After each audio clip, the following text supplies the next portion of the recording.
The the the script, the thing I call a script that Tom and I work from, is available at a blog site. If you watch this at BCTV, or if you are at YouTube or wherever, you should have that blog site available to you. It's called energyweeknews.wordpress.com with a date. It might come up as a bit.ly link. And also, the various sites should have a copy of that script that you can download. Anyway.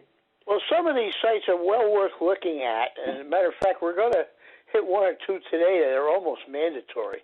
I would think so. You know, we've got some really interesting stuff going on in the world today. As I said, we're going to start on the 28th of May. If you go to any of these blogs, there are links to the original articles. And we will start with a painting from the 19th century by Frederick Edwin Church of icebergs. And that's what it's called. Interesting painting. Take a look in the foreground, almost to the center. There's a ship there, a shipwreck in that picture. I think that's correct, yeah. And you can see the mast has been knocked over. Yes. This is kind of a romantic thing that, you know, a person would use to add interest to. Well, this guy Church was rather well known in his time. As a matter of fact, he was the best known landscape painter in the middle 1800s. I believe it. I've looked at his work. There's a lot of it, and it's a lot of... This particular article has a lot of his art there, and it's worth seeing. Yes, it is. It's good art. This is from the BBC, by the way. There's a picture on this. Yeah, it is. It is from this website. There's a picture of what's called Ice Watch, and it's more recent. It's not the 1860s. And what it is more than 24 blocks of ice that had already been lost from Greenland's ice sheet were placed in London and left to melt. Yes. As an exhibition, a display. Yeah, and the ice is a metaphor for the damage that humans have inflicted on the Earth. Yeah. What do you got for a title for the article, Tom? Well, how about that? The climate change clues hidden in art history. As scientists, policymakers, and members of the public attempt to make sense of the climate crisis, art historians are finding clues about how the relationship with nature has changed, about past and present society's ideas of climate, and even about the physical changes of the planet. So as I said, this is one of the ones that's well worth seeing. It is, and because the website. Yeah, largely because of the pictures. Oh, absolutely. Yeah. Okay. Without the pictures, it's nothing. Okay. Well, we got an interesting picture here coming up of a coal loading facility. Yeah, this is a sea of coal with a big bulldozer right in the middle of it, and the bulldozer looks a little bigger than an ant, but it looks pretty small in this picture. And this is from Scientific American. It is that, and it says coal's decline continues, with 13 plant closures announced in 2020. I think we're going to touch base on this more than once in this episode. It just goes on and on and on. Power companies have announced plans to close 13 coal plants this year, according to an E&E News review of federal data and companies' closure plans. 2 other plants will be converted to natural gas. Burning coal is no longer economically sound. Repeat that sentence because it's valid.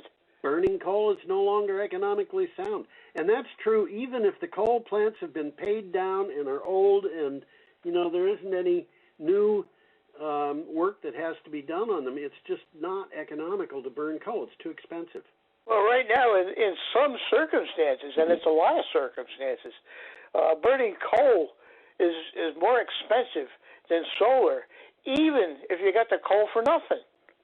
Yes, or if you have to build new solar to do it. You know, I mean, basically what we're at, the situation that we're in is that the utilities are finding that it's cheaper to replace the coal plants than it is to use them. And then one other thing that's happening is kind of a vicious circle. Coal plants are running less. And the less you run it, the higher the cost per unit energy. Yeah, and because those plants are designed specifically to run flat out all the time, reducing their output is not just expensive, it's costly. Really expensive. Yep, absolutely. And we're going to follow this with another article. Should we go into that? Well, we'll get to it eventually. Well, I guess the next one coming up is very closely related. It's called Renewables, Crushing Coal. And it won already 100 days this year. Yes, and this is from Clean Technica, and we have a picture here of a wind farm. Is that what that is? That's what that is. I recognize those turbines. I know what turbines look like. The U.S. has seen year-to-date performance for renewables that is dramatically above any previous years. Renewables are on a streak going on right now, overtaking coal for production of electricity on a daily basis for 100 days so far this year and for 60 days in a row. Well, in 2019, the best day saw renewables generating 50% more electricity than coal. Yeah. And in 2020, we've seen as high as 96% more. Yeah. Even more than last year. Yeah, and the thing that I find interesting about this is that a lot of those days when renewables were beating coal were days in the winter, which is one of coal's two important times. That's an interesting observation. Yeah, and I don't know what it. You know, I think that coal is doomed. There's no question about it. Well, in 2008, coal supplied half of the country's electricity. Yes. And by last year, it's down to less than a quarter. Well. And as we will talk about, I think a little bit later, renewables will pass coal on an annual basis this year. This year. And, you know, the prediction at the end of last year was that it would happen next year, so that it would happen in 2021. Well, it's happening quicker. But it's happening quicker. A lot of that is because of the coronavirus, which is having a much more profound effect on coal than it is on renewable energy. That's an interesting observation. Yeah. That is true. Absolutely. So we're up to Friday, May 29th, with another item from Clean Technica. And we got a picture of a tanker, and I'll touch base on a couple of notes about that tanker. This tanker is really fun. When we get to it here. Read the title, Tom. Mission created to promote zero-energy emission electric vehicles. 7 Japanese companies have joined forces to launch a zero-emission electric vessel consortium, the E5 consortium. 3 of them, Asahi Tanker, XNO Yamamitsu Corporation, and Mitsubishi Corporation, recently built the world's first electric ocean vessel, the E5 tanker. I don't know that this is really the first electric ocean vessel, but I'm sure that it's the first electric ocean tanker. Yeah, I think what you're saying is right there. Well, this isn't really, they call it an ocean tanker, and it operates in the ocean, but it's really a coastal tanker. This is small. This is only 200 feet long. Yes, and its purpose is to offload oil from a supertanker and bring it closer to shore or directly to a ship like a cruise ship. So this is basically what is called a lighter, which means a lighter, a shuttle tanker, something like that. Absolutely. It would probably be useful for, say, Massachusetts to deliver oil to Martha's Vineyard in Nantucket or something like that. But these large super tankers can't get into a lot of places. I mean, they're pretty big. Let's give you a quick rundown on this. This is 200 feet long. Yeah. A U.S. Navy aircraft carrier is 1,000 feet long. Yeah. A cruise ship a little larger than that, 1,200. A container ship is a little larger than that, 1,300. And an oil super tanker is about 1,500 feet. And one of the things that's interesting is this tanker is 499 tons, but what they call the ultra super tanker, those things actually go up over 500,000 tons. So they're 1,000 times as big as this. And well, there's an interesting 3.5-minute video of this ship in operation, and it can go in any direction. It can sail sideways. I mean, literally, it can. It does that to get in where it's got to get into. Well, of course, I mean, this is what they can do now. They've got directional jets. There are a lot of ships that'll sail sideways now. Not very fast, though. Well, the E5 has a goal of establishing new ocean shipping infrastructure services to develop and commercialize zero-emission vehicles. Right. And that's what this article is really all about. Right. Okay. Let's move along here. We're moving to the Antarctica. Yeah, with a view of a research ship. And this is from CNN. And a little bit of ice. A little bit of ice. Antarctic ice sheets capable of much faster melting than we thought. That's not good news. No, it's not. Antarctic ice sheets retreated at rates of up to 50 meters a day. That's 164 feet at the end of the last ice age, researchers have found. Almost faster than you can walk. Well, no, I'm not. If you're old enough, maybe. But they warn that we could soon see similar levels of ice retreat should climate change carry on weakening ice shelves in coming decades. There's huge implications here for global sea levels. Yeah, huge. And NOAA is saying also these sea levels are going to rise faster, and this is not good. This is not a good time to buy seaside property, I think. Well, you get it cheap in some spots. That's true. Yeah. That's true. You want to go on, Tom? Yeah, let's move along. We see a couple of interesting buses here. Yeah, this is an interesting picture. I want to point out there are overhead lines in this picture. I'm looking at that, and they're dual lines. And they have tracks below them. So I looked at that too. There's an electric trolley that's running through this area. Well, trolleys usually need one wire. They got electric buses in Boston. Yes. And they run with wires. Yeah. And they got two wires like that. It wouldn't surprise me that over the years they've had trolleys running there. They've had electric buses with pantographs on them. And this is the latest iteration. These are battery-powered. Right. But the thing that's interesting to me about those overhead lines is if they can change entirely from trolleys that are powered with overhead lines to vehicles, it could be trolleys, but certainly buses that are powered by batteries, those overhead lines are going to come down. They will. That picture would be a lot prettier without them. I think. Yeah, anyway, this is an item from Clean Technica. You got a title? The city of Krakow orders 50 electric buses. Yeah, in Poland, the city of Krakow has decided to order 50 Solaris Urbino 18 electric buses to help clean up its air and stop global warming. The new 50 buses will be added to an existing fleet of 28 Solaris electric buses. The order, including 50 bus charging stations, is to be delivered this year. These buses are big, by the way. Look at that. That's not. Well, they're a bus and a half there. Yeah, this is an articulated bus, and they're permanently attached. Yeah, so it's probably twice as big as the mover buses that run through Brattleboro and the local buses. Oh, easily twice as big. Yeah. These buses carry 140 passengers. Okay. And they can be recharged by means of a roof-mounted pantograph, which would imply they're recharging from those cables or something like that, or from a plug-in. Which means that if they have recharging places at stations that the bus stops at that can be reached by that pantograph, they can pull in. Exactly. Yeah, and that's handy. They're talking about $40 million here, by the way. These guys aren't playing around. Yeah.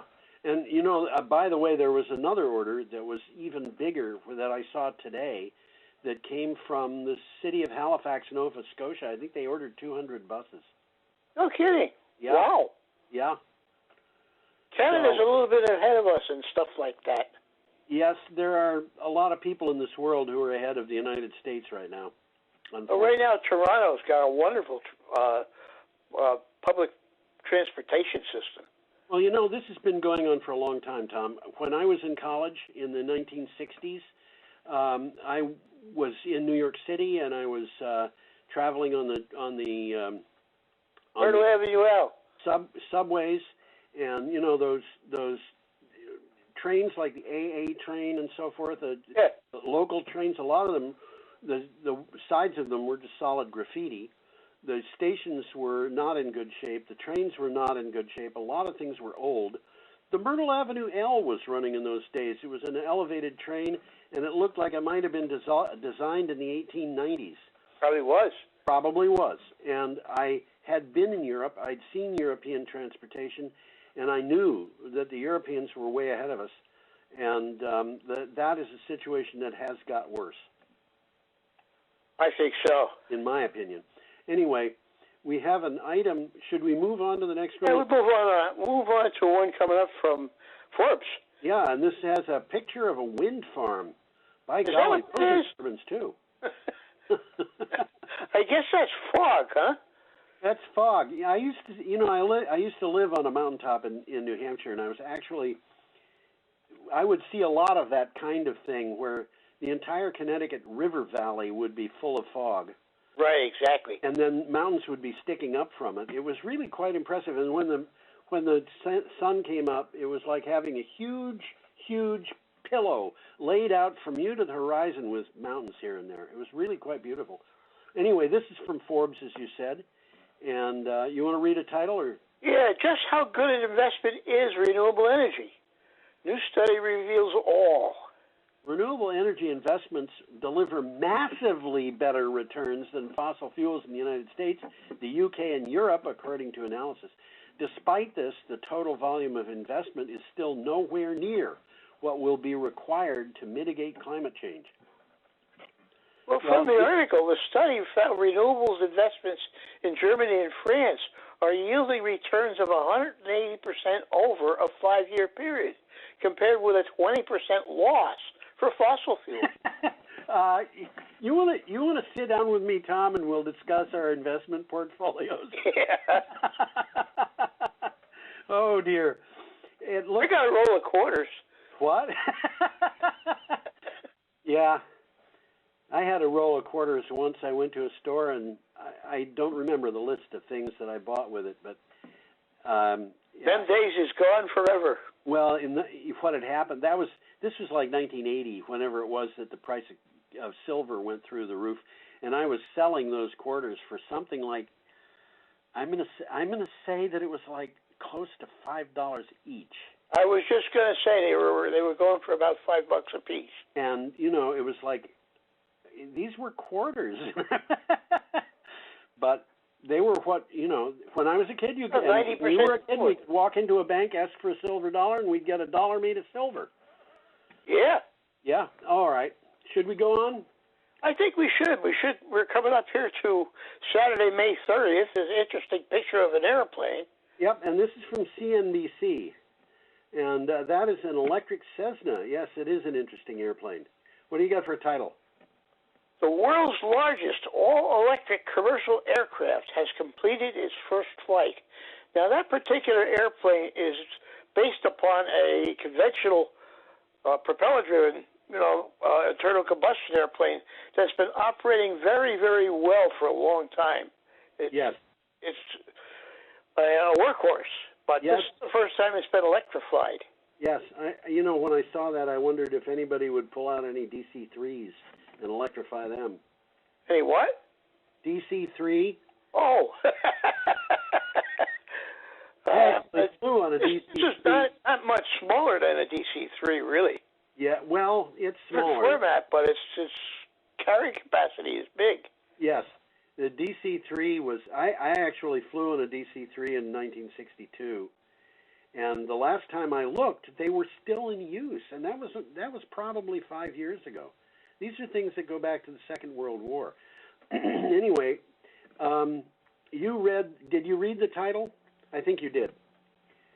So I'll read the... I'm not sure that I did, but I'll do it again. Okay, do it again. The world's largest all-electric commercial aircraft has completed its first flight. The largest all-electric commercial aircraft completed its maiden flight. The Cessna 208B Grand Caravan was flown at Moses Lake, Washington, and used a 750 horsepower all-electric developed by Magnix, a company based in Redmond, Washington. The idea of a 750 horsepower motor being put into an aircraft just strikes me as wild. Well, we've taken a look at that, and they're making them a lot smaller than they used to. They sure are. They got super magnets now. Well, from the article, the iconic Caravan, this plane, has been a workhorse of industry, moving people and transporting goods on short routes for decades. So This is another step on the road to operating these aircraft at a fraction of the cost with zero emissions and from and to smaller airports. So it's an old plane, old-fashioned plane, but it's still significant and it's still quite useful. Yeah, they're still making this particular model. Definitely. Oh yeah. An important thing that you just said was that it was at lower cost. Oh yeah. And a lot of this, when you think about aircraft, if you know people who have flown in airplanes, of their own and things like that, they constantly talk about engine checks that come up after a certain number of hours. Exactly. You're sort of talking about what's going on around in my head. Yeah, and these aircraft are not cheap. They really are not. They're much more reliable, and they cost a lot less to operate. Yes, these electric aircraft, by comparison to internal combustion aircraft, are cheap, and yes, as you said, they're a lot more reliable. As are the automobiles. As are the automobiles. As are the buses. The last time I looked, an electric bus, which is in some ways comparable to this, cost 150% of a diesel-powered bus, but the difference in maintenance costs and fuel costs was so great that difference was paid back in 4.5 years. So, that makes sense. Yep. Yep. Okay, should we move on? Yeah, you got another picture of, guess what? Turbines. Is that what those are? Here, I thought they were children's whirligigs. Engineering Magazine is responsible for this particular. It is that, right. U.S. renewable energy consumption surpasses. You there? You want to read that again, Tom? There was an interference. U.S. renewable energy consumption surpasses coal for the first time in over 130 years. In 2019, U.S. annual energy consumption from renewable resources exceeded consumption of energy from coal for the first time since 1885, according to the U.S. Energy Administration's monthly energy review. Well, wind is now the most used source of renewable energy for electricity generation in the United States. Right. And that's why we've got wind turbines up on this. But this is, again, the decline of coal, and the decline of coal is extremely rapid. And it's inexorable. It's just something. I think it's much faster than anybody would have predicted a couple of years ago. Oh, much, I think. Well, you and I think, were predicting that it would go faster than the predictions that other people were making. I think so. That was a little bit of nostalgia, maybe. Yeah, we can pat ourselves on the back, and if we're wrong, then we get back pats anyway. So our next item is from oilprice.com, unless you've got more from that. No, I just don't have a note that it's from oilprice.com. But that's okay. It's a picture of solar panels we see. And that's what it looks like to me. I did not get any indication of where those solar panels are located. So I'm sorry to say I don't know. I think I did, and I think they're in France. Okay. Somehow that doesn't look like any part of France I've ever been in. But there are a lot of parts of France I've never been in. So well, France borders Spain with the Pyrenees. You're absolutely right. And then it's Switzerland on the other side. So yes. There's some high levels in France. Well, let's move along here. Huge natural gas company looks to power operations with solar energy. That's kind of ironic, isn't it? I guess it's ironic. U.S. natural gas processing and transmission firm Williams is looking to develop solar installations on land it owns close to existing facilities to power its operations with electricity from solar energy. Williams owns and operates about 30,000 miles of pipelines. This is a big company. They handle about a third of the natural gas in the United States. Yeah, and this is, I mean, it's a company that most of us have never heard of, so they keep a low profile, but they're finding it more advantageous to use solar to to operate their own facilities than to use their own gas. What is Which I guess they want to sell, you know. That's it's kind of like that tanker what is the tanker that we just saw, the little tanker, yeah, the 500-ton tanker. It's powered by electricity, but what is it carrying? Is it carrying oil? Carrying oil. Is this ironic? It is. I will repeat something I said, a few weeks ago on this show. I was working in a patent office in Washington, D.C., and I told one of the attorneys that if I ever got rich, I was going to fulfill dreams in 3 fields simultaneously. One was technology, one was ships in the sea, and the third was music. And he said, "What would you do?" And I said, not that I would actually do this. I would build a nuclear-powered collier. Now, a collier is a ship that carries coal. Oh, yep. And he laughed at this. And he said, what does that have to do with music? And I said it would be called the Cole Porter. But okay. And for anybody who doesn't know, Cole Porter is one of the really great composers of the 20th century. Of modern times, yes. Yeah. Anyway. Well, move along. We got an interesting picture here of what they call a bug hotel. Yes, indeed. How many people would be able to identify what that was? Okay, and this is like a wood pile for wood-burning stove, huh? Well, yeah, it looks like somebody's done something for his wood-burning stove, but it isn't. And, you know, it's interesting, if you look at those pieces of wood, they all have holes drilled in them. By the bugs? Yeah. No, I think they were probably, I would bet they were drilled by drills to let the bugs in. But nevertheless, however that happened, this came from Clean Technica. And it's about Audi. Audi, the car? Yeah. Their new Mission Zero, protecting natural habits and biodiversity. They seem to be getting serious about this. I think they are. Audi has been a member of the Biodiversity in Good Company initiative for 5 years. Volkswagen Group has numerous projects to preserve biodiversity at Audi sites. The Audi Environmental Foundation has plans to expand that commitment to benefit biodiversity. We're addressing 4 action areas in this program: decarbonization, economical water use, resource efficiency, and preservation of biodiversity. Yeah, and in order to be able to... There's some good stuff. Yes, and in order to be able to really do that and do it right, they're going to have to stop building internal combustion cars. Which well, that's going to happen naturally anyhow, just because it makes more sense. Yes. Economics. Absolutely. To misquote Bill Clinton, it's the economy, stupid. Yes, right. It's economics, stupid. Yes. Okay, should we go? Yeah, we got an interesting picture of some vegetable plots. Yeah, this is a vegetable garden in Thailand, I think. I think it is. It looks nice. Isn't it? Nice looking. It's called New Wave Urban Farming. And it is from Thailand. Yeah.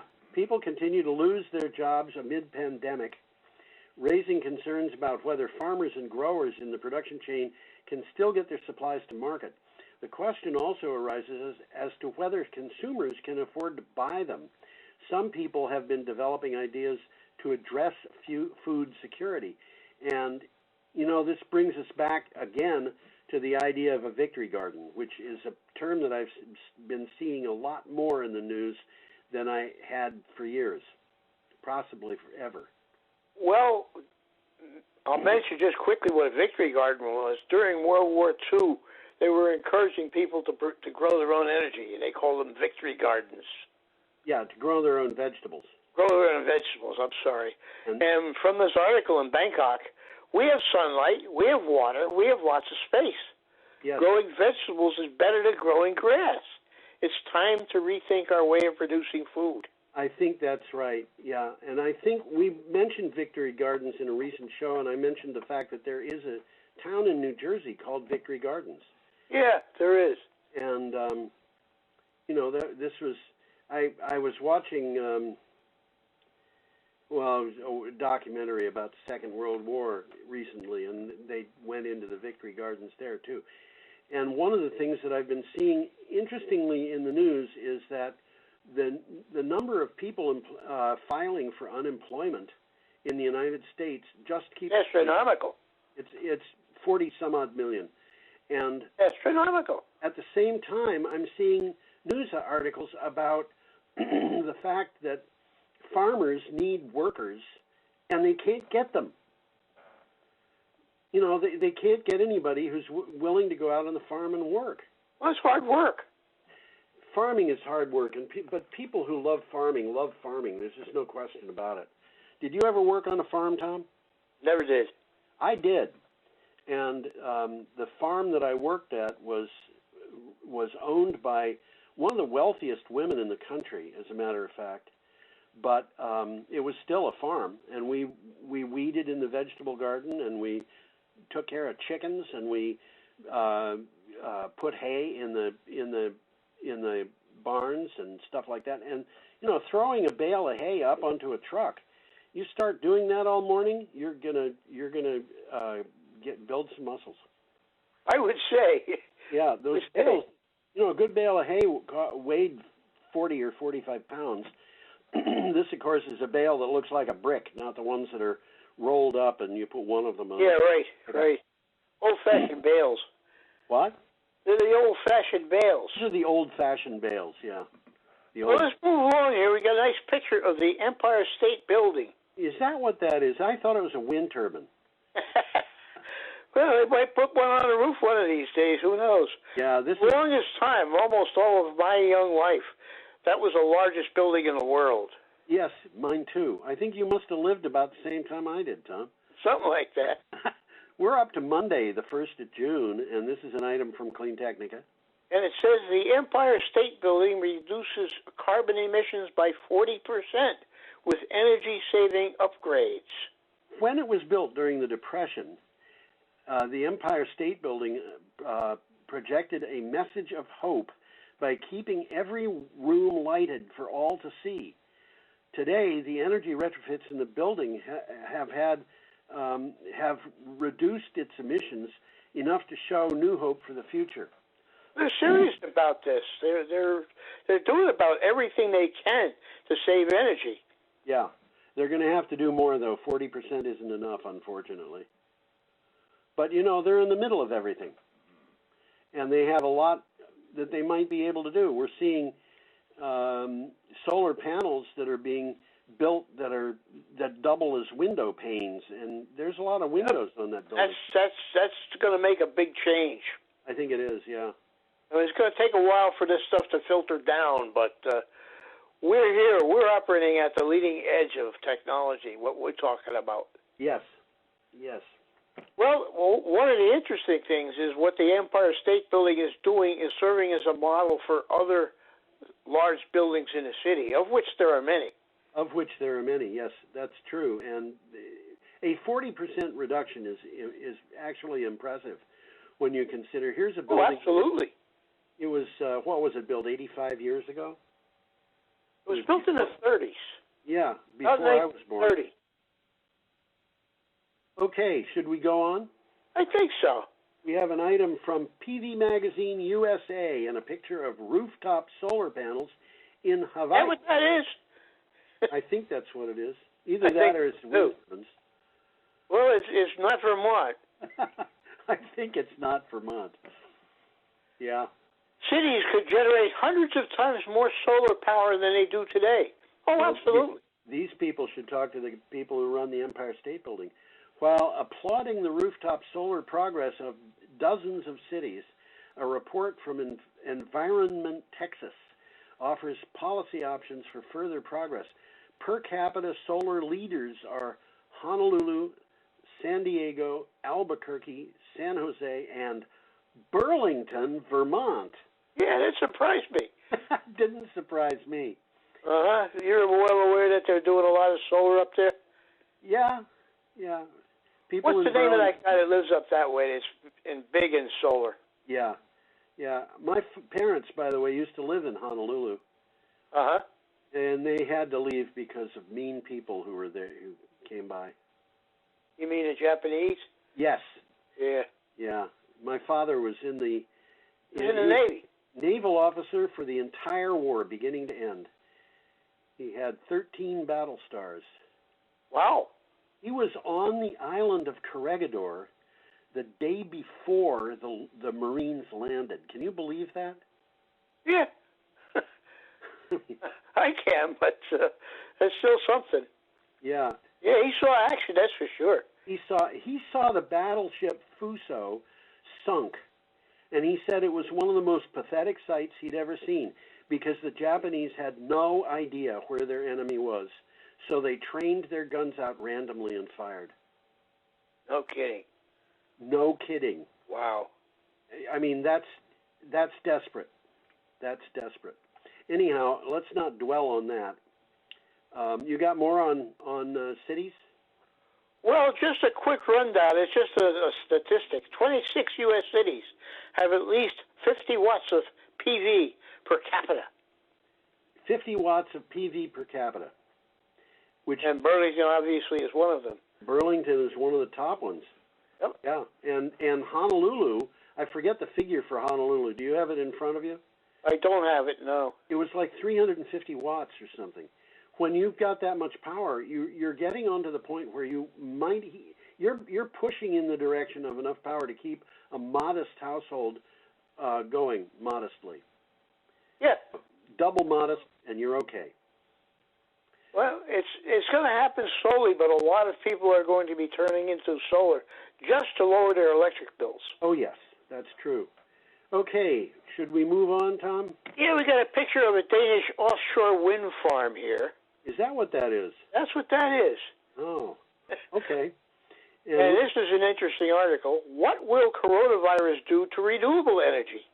This is from the Bulletin of Atomic Scientists, believe it or not. Before the COVID-19 pandemic, renewable energy was growing, but not fast enough to meet the Paris Agreement's carbon reduction goals, let alone to deal with climate change. Now, the economic shock of COVID-19 is slowing the growth of renewables, at least temporarily. It's just going to be temporary. It's going to be temporary. The thing that I find interesting about this is I see articles, probably on the average half a dozen of them every day at least, about the future of renewable energy when the pandemic is over. Now, we have no idea when the pandemic is going to be over. We really don't. It could go on for years. We just don't know. Hopefully, nobody knows what's going on. Yeah, hopefully it won't go that long. We'll have an answer to it, or it'll, like Donald Trump said, just magically disappear. Because things like that can happen. Without speculating on where the pandemic goes, we do have to deal with climate change. And this, the various articles, some of them say renewables are in terrible trouble. And not very many say that. I don't think that's really accurate. I don't think it's anywhere near close. Some of them are pointing out that renewables are being installed even with the pandemic going. And that is something I've had interviews for the work that I do for Green Energy Times. I'm just writing an article, in fact, on solar power in a town in Vermont. And the people who are doing the installation say there's no slowdown in their business. And so a lot of the people who are commenting on this say, yeah, coal is slowing down, oil is slowing down, gas is slowing down. Renewables are slowing down a tiny bit, but only a tiny bit, and the orders are not going away. Well, from the article, quote a sentence, this isn't going to be an easy goodbye, but we're in the long goodbye to fossil fuels. We, yes, well, I think that is the case. So Definitely. are we all done with that one? Yeah, I think so.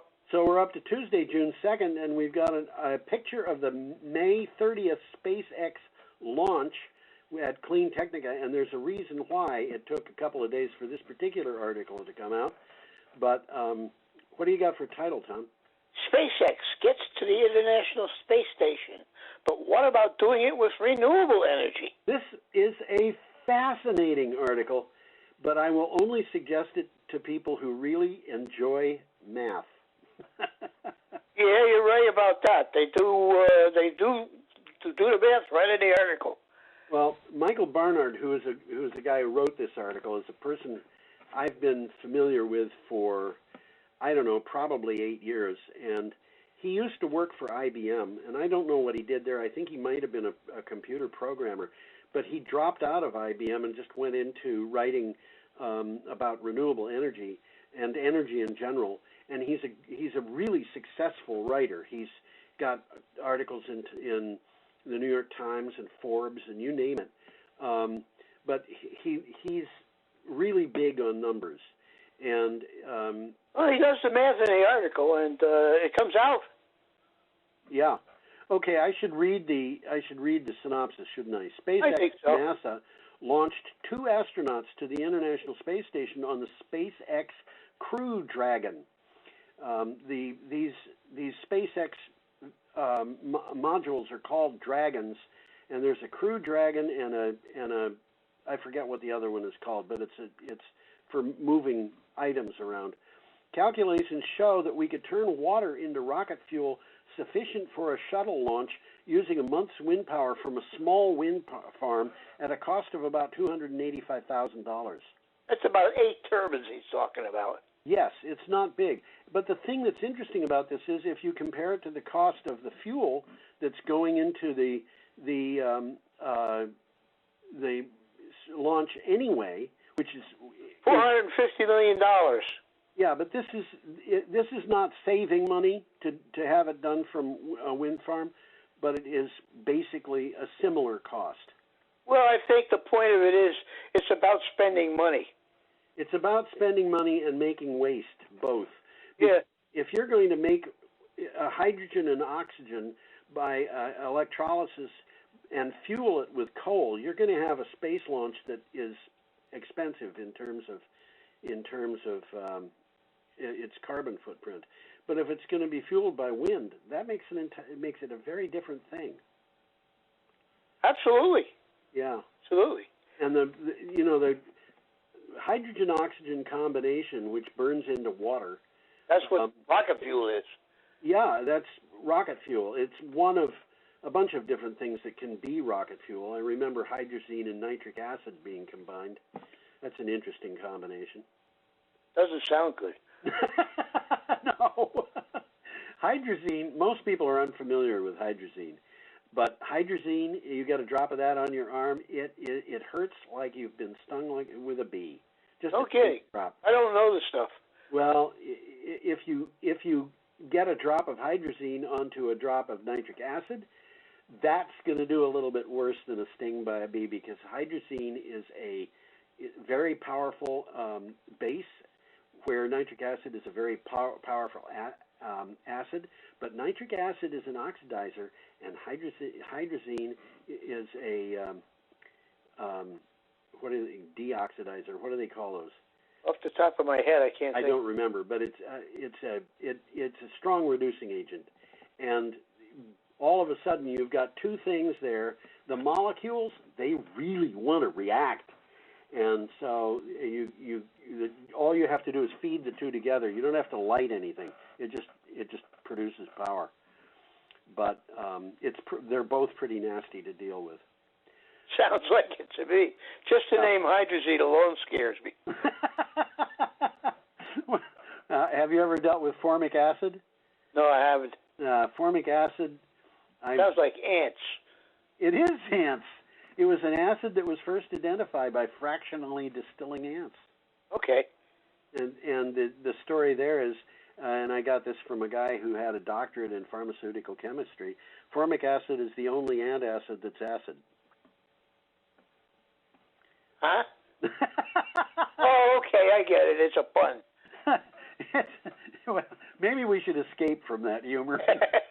Yeah, let's move on before somebody recognizes what we just said. Okay. A plunging cost of wind and solar marks a turning point in energy transition.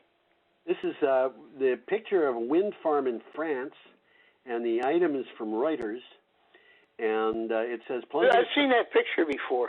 I'm sure. You know, there's, in fact, I think there's another picture farther down in this broadcast that is a reuse of one that we had a couple of months ago.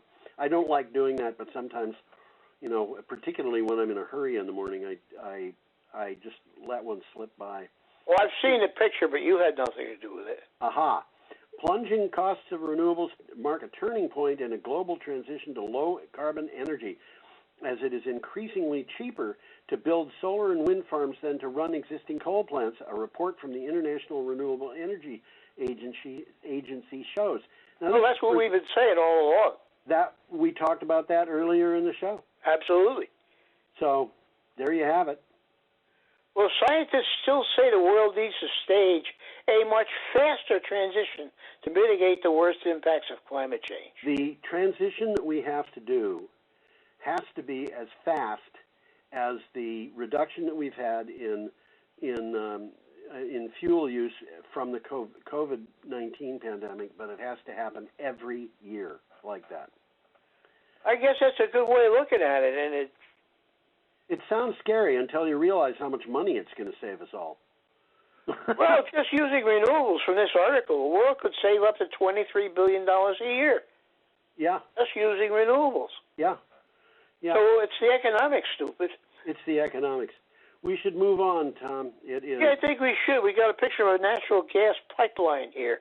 A rather small one, I think. This is from Huffington Post, which is also called HuffPost.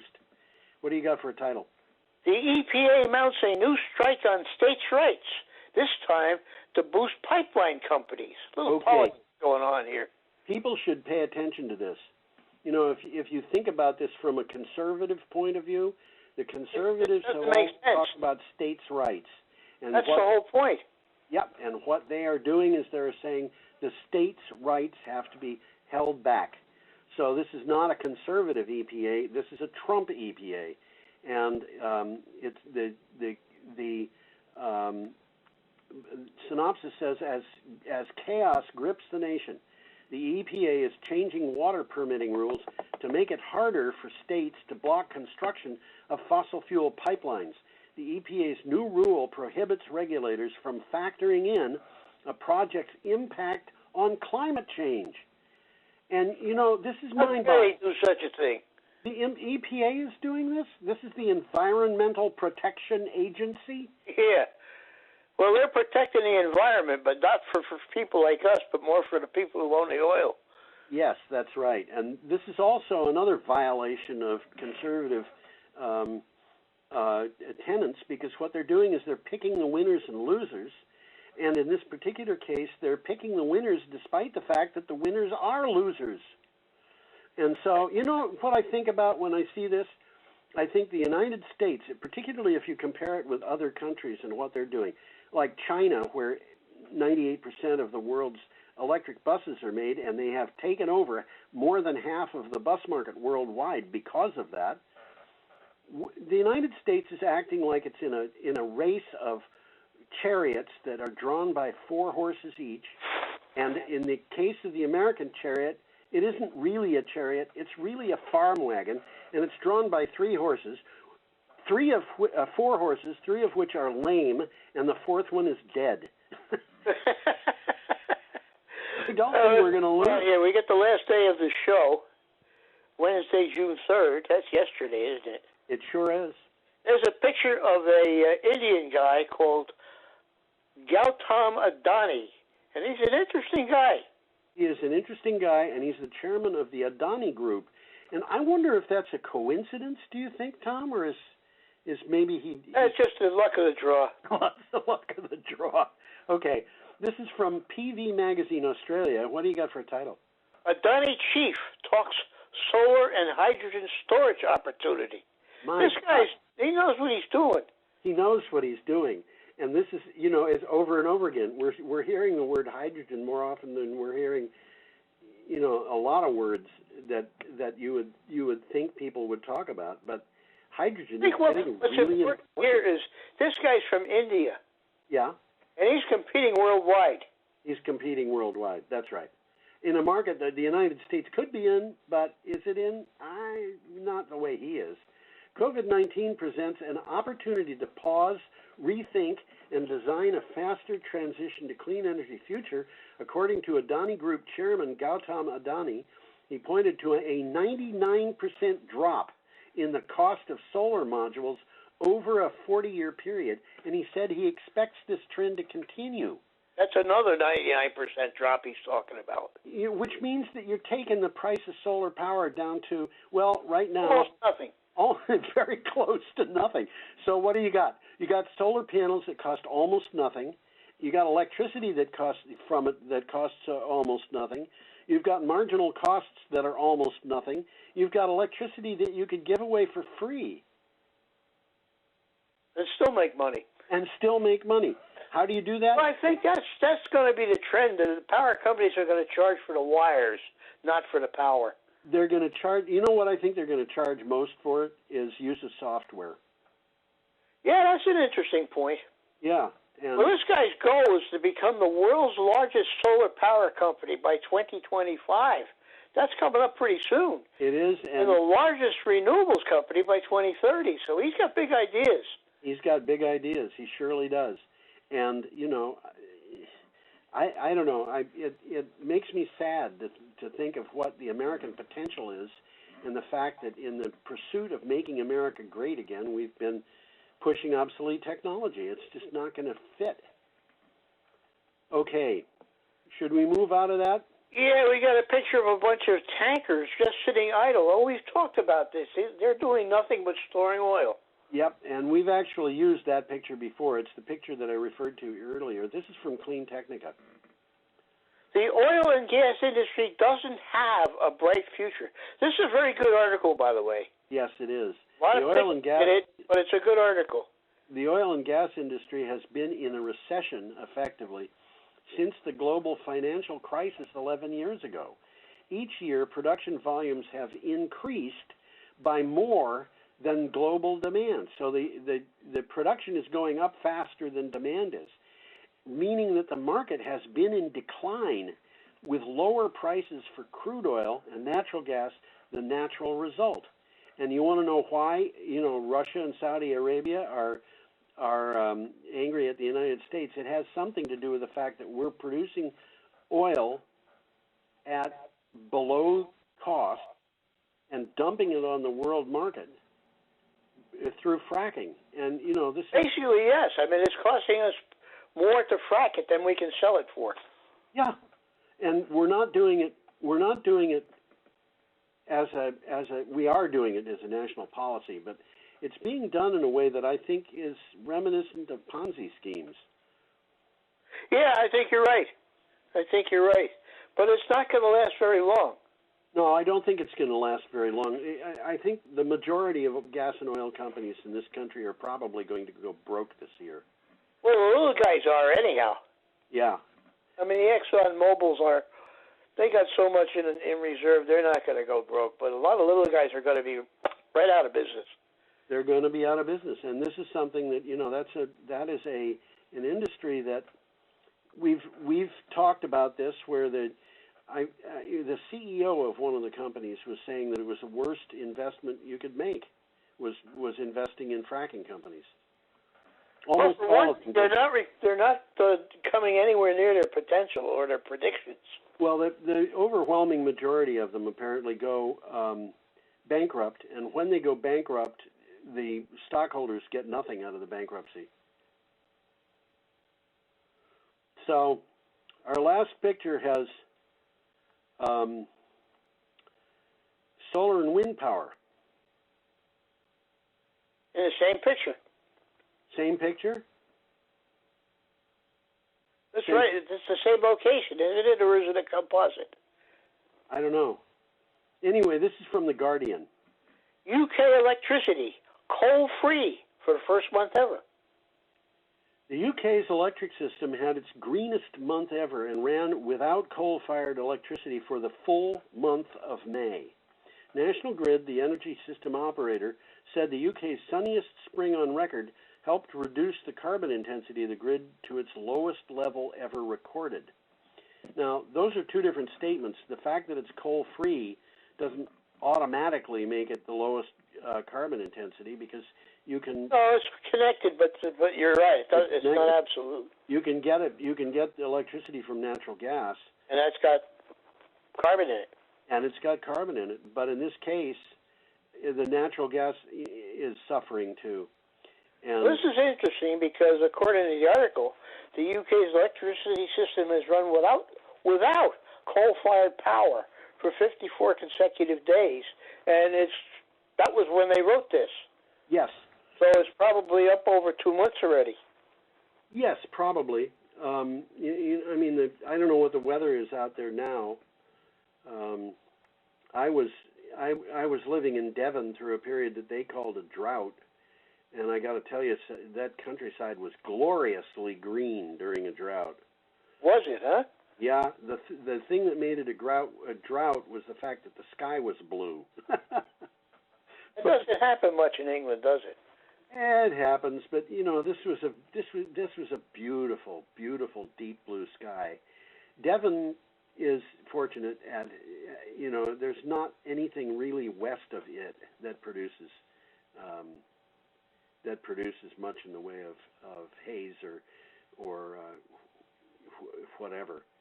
So there's no factories. I shouldn't say no factories. There's not a lot of factories in Cornwall. Okay. But you know, whenever I think of Devon, I think of the 5 countries that make up the UK. Is it 5? 5. Okay. England, Scotland, Wales, North Ireland, and Cornwall. Well, Cornwall, they considered. Well, it was another country at one time, wasn't it? As far as you're concerned, it still is. They got a different accent down there. They have a different well, they've got, you know, they're. Well, talk like Long John Silver. Yeah. Anyway, Tom, I think we've got through our articles for the week, and we happen to have finished just at about the end of an hour. Well, there's a takeaway from that article. It says record low demand for electricity during the coronavirus lockdown has left little room for the UK's last remaining coal power plants to play a role. Yes. They were operating all that time at a zero capacity factor. Yep. How about that? Well, they're not coming back. What? They're not coming back. No, they're not coming back. They were scheduled to close down in Britain, I think, in 2025, but they're not going to last that long. No. Anyway, there is the show, and everybody who's been paying attention knows as much as we do. So I guess we'll just say bye at that point. Well, usually you got a nice little aphorism to say for us. What is it this week? I forgot to put one up. You know, as I said last time, bald, overweight, and befuddled. Goodbye, everybody, and come back next week. It's been real. Bye-bye. Adios. I'll call this meeting to order, and we have to add under bills for payment, cemetery number 2. But with that, we'll go on to the minutes of May 20th and May 27th. I'll make a motion to approve minutes for May 20th and May 27th. I'll second that. Okay, any discussion? All those in favor? Aye. Aye. All right, moving on to bills for payment. We have warrants 25, 25P, and cemetery number 2. I'll move that we approve warrants number 25, 25P, and cemetery number 2. I'll second that. Okay, any discussion? Warrant 25 is for a total of $18,970.02. quite well. About half of it went for sand from the Carpenter Pit. The Highway Department, repairs and supplies, fuel, some calcium chloride, and payroll transfers. Any other discussion? All those in favor? Aye. Aye. Okay. Let's see. Visitors and public comments. Paul? Just here as an observer. Okay. Thank you. Great. The road foreman's report. Terry? You have- Okay, so on 5/18, they were checking the roads for down trees and washing and hauled sand to Putney. On the 19th, he cleaned up down trees and cleaned culverts on Park Lot and Road area. 5/20, he cleaned culverts Bunker Road area. 21st, he installed under drain on Canoe Brook area. This will dry out road for the next mud season. The 22nd, he finished the under drain on Canoe Brook Road. The 26th, he installed under drain on Waterman Road, which will help out for mud season. The 27th was a driveway culvert for Waterman Road, hauled sand to Putney. The 28th and the 29th, he hauled sand to Putney and did chloride on the dusty roads. Okay. Anything else on the highway report? That's it. That's all he wrote. All That's right. all he wrote. Okay. Moving on for correspondence for information. Is there anything there that you would like to discuss?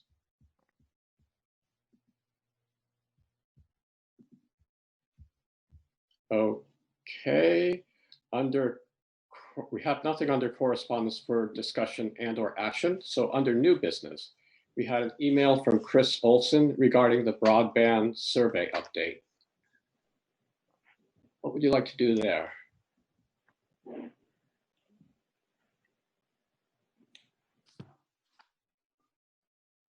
I guess we don't have to do anything at this. Well, Zeke, can you say for, you Um, know, the yeah. recording, what it was about? Yes, and I looked for that email earlier to just freshen up my memory, and I wasn't able to find it. But before the virus came along, they were doing a survey on broadband service to different parts of the state with the idea of starting community. What was the term for it? Partners. Collaborative? No. No, yeah, No. yeah, I know what you mean, a community group, yeah. And Yeah. so Chris Olson has been sort of the lead person on this. And he had some information. If we were to pursue this, we would join the Deerfield. Association. Yeah. Association. And he's keeping up to date on this. And at some point, we may want to invite him to a meeting and get an update and debriefing on what he's learned so far and what he anticipates the process being. And for now, I have no problem with him being our sort of ad hoc person on this, representing the town, if everyone else is good with that. That sounds good. The other thing is, if you want to, you can go onto the Wyndham Regional's website, and up on the top left-hand corner, it'll give you the results of the survey. And it's quite an in-depth survey, and I have not had enough time to really spend time on it. It's a lot. Okay. But it's not just our town, but it's everything. They're So, called CUDs. there you go. Right. I'm assuming that Chris would give us an update if there was new information. Roger Turner is the other one that we could ask. Yeah, I think I expect that there's nothing that we have to act on right at the current time. Okay. So, but we can just keep in touch with Chris and follow what's happening on that. Mhm. And so I can send him a note thanking him for his work and asking that we that he let us know when there are new developments. Good. So, well, Stickney Brook Road shooting complaint. I'm still working on that. Mark Anderson's been in a lot of meetings, so he was hoping to call me this afternoon to give me an update, but it looks like it'll be Friday. He's just looking to go back to see if he sent somebody up there to talk to him, because this is the second complaint. So I'll get more information from him. So I'm still waiting. Okay. Anything else on that? Any questions? All right, then moving on to parking issues on Route 30. Well, I'm waiting for Mark to get back to me on that one too. He was going to check in. He was going to talk to AO. Has he been in a lot of meetings lately? Or he's on the phone and on meetings all the time. He actually emailed me at 9 o'clock and said, I just got your voicemail from yesterday. So, you know, I get it. He's on a lot of Zoom meetings too, but he's going to check in with AOT. But I think at this point, this has been on the radar for now, 6 weeks with my weekly calls, both regional and statewide. So the state knows what's going on up here on Route 30. They were supposed to work with AOT at the top, and then Chris Campany was supposed to work with AOT at the bottom, and nobody's come up with what they want to do. So and talking about Williamsville Road, where Williamsville, the Rock River comes out. Right, exactly, in the park, because we are starting to now get complaints at our town office for the parking, because they call Newfane, and of course that's not Newfane, so they call Dummerston. So I don't really know what we're going to do, or if anybody's going to do anything. I mean, it's up in the air right now, but it's not like we're not all aware of it in the state. And the concern is lack of safety on Route 30 because of those cars, or is it a COVID concern? It's the whole thing. It's the lack of safety because of the amount of cars that are there. It's the safety when they're down in there. So for Newfane side, in terms of rescue, if they need to do rescue, right? It's COVID.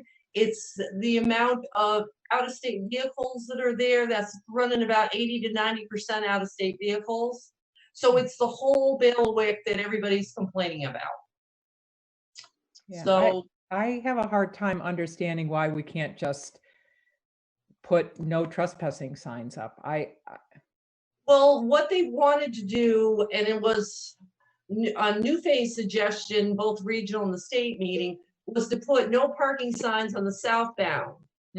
Okay, but we can't seem to get any answers if that's going to happen.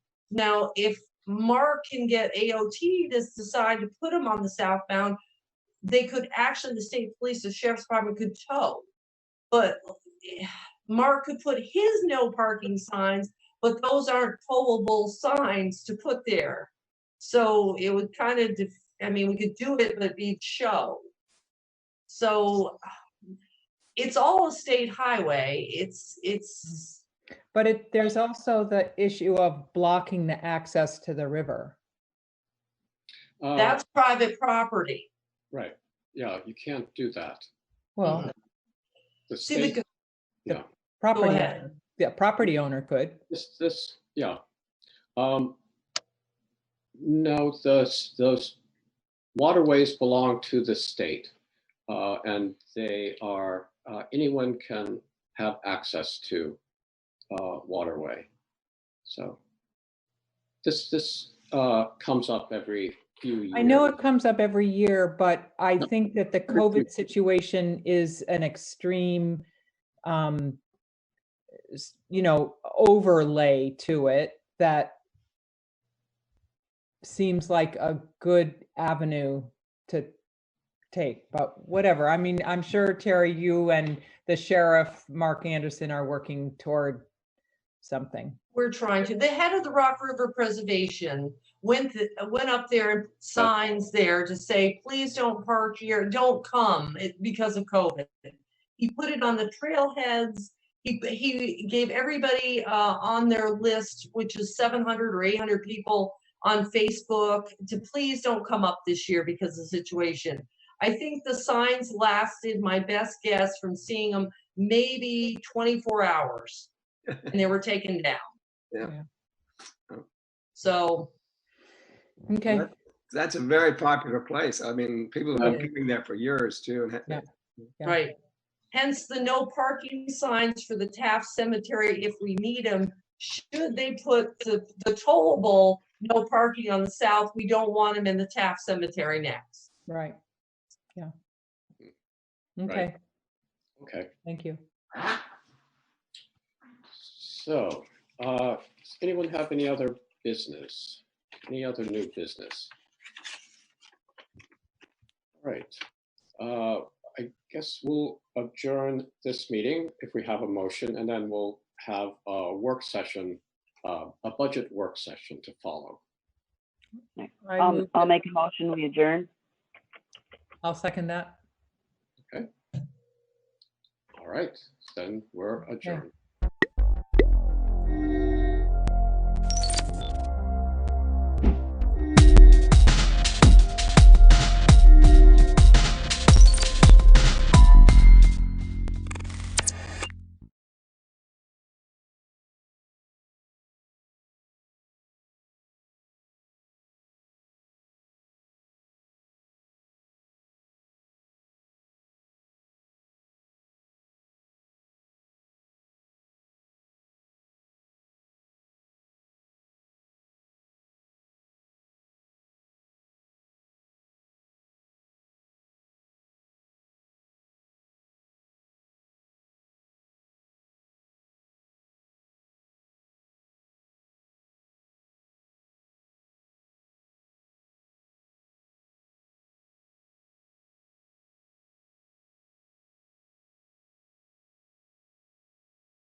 So we are calling the select board meeting to order at 5:31.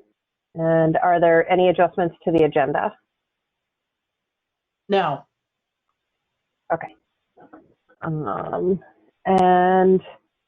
I don't see any guests, so we won't run down our norms. So approval of minutes for May 13th and May 20th, which we just received a few hours ago. I'll make a Everybody motion. get a chance to review them? Oops, sorry. Yeah. I'll make a motion that we approve the minutes of, sorry, I don't have those dates in front of me, May 13th and May 20th. May 13th and May 20th as presented. And I'll second that. And moved and seconded. Any discussion? Okay. All in favor? Aye. Aye. Aye. Okay. Minutes for May 13th and May 20th have passed.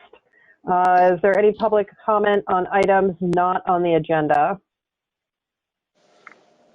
And I'm not seeing any public, so select board items. The town highway dump truck estimate is first on our agenda, and I assume that's why Brian is here. That is Karen, correct. did you want Brian to speak to this first? I just want to remind the select board that we had the discussion about the new highway dump truck.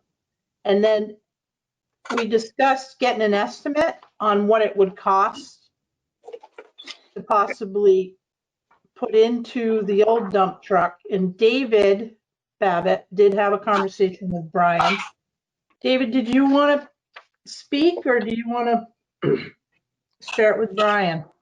I think that's a pretty good lead in. Brian and I had a talk about, what it would take to keep this truck running for another year. He's the guy that uses it. He's the guy that knows it the best. And I really like him to talk about that. He talked with Twin State and so it's yours, Brian. You do it. Yeah. So, we took it to Twin State. They ran through the whole truck and, they kind of got a little bit nitpicky on some of the stuff, but that's kind of what I asked them to do, is just find anything that was wrong with it and just leave it at that. I didn't really put my opinion in with them. I just let them have it. And so they came up with a list. They didn't actually give me a price on it. I think you guys have the list. Mm-hmm. Yep. Yeah. We do. So there was a few things that I'm not sure if Karen got it to you or not, but I didn't have on the list. Was the feed chain. I forgot to put the feed chain for the sander on there. And I called them today, got a price. We usually put those in ourselves. It's not that big a deal, but it was $1,000.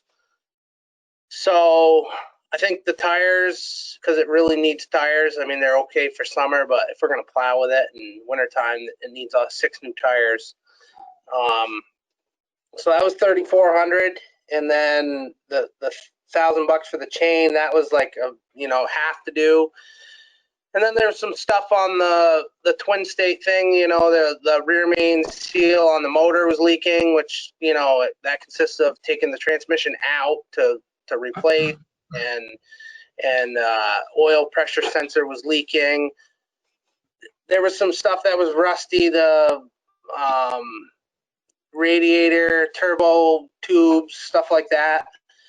I'm not sure if those are something that you would necessarily replace or wait till they actually have a hole in them, or it's kind of one of them things where the way I deal with it is try to catch it, go as long as you can with it, but try to catch it before it's middle of a snowstorm at midnight when you really need it, that it's broke down. So, but the estimate for them was they didn't give me an actual estimate, but he told me somewhere, if you fixed it all, he said you'd probably be somewhere in the $10,000 to $15,000 range. So then you yeah. Does that include the labor? Yeah, that includes the labor, and of course you never know. You don't know what you run into. You pull the transmission out of that truck to replace the rear main seal, and you look at the clutch, and the clutch is most of the way worn out. You end up putting a clutch in it because you have the transmission out already. You just so much stuff that's just kind of a can of worms. You never really, you can never tell until you actually get in and do it. So, and then you add the tires and the feed chain. It's a pretty healthy bill to try to get that stuff that's definitely necessary fixed.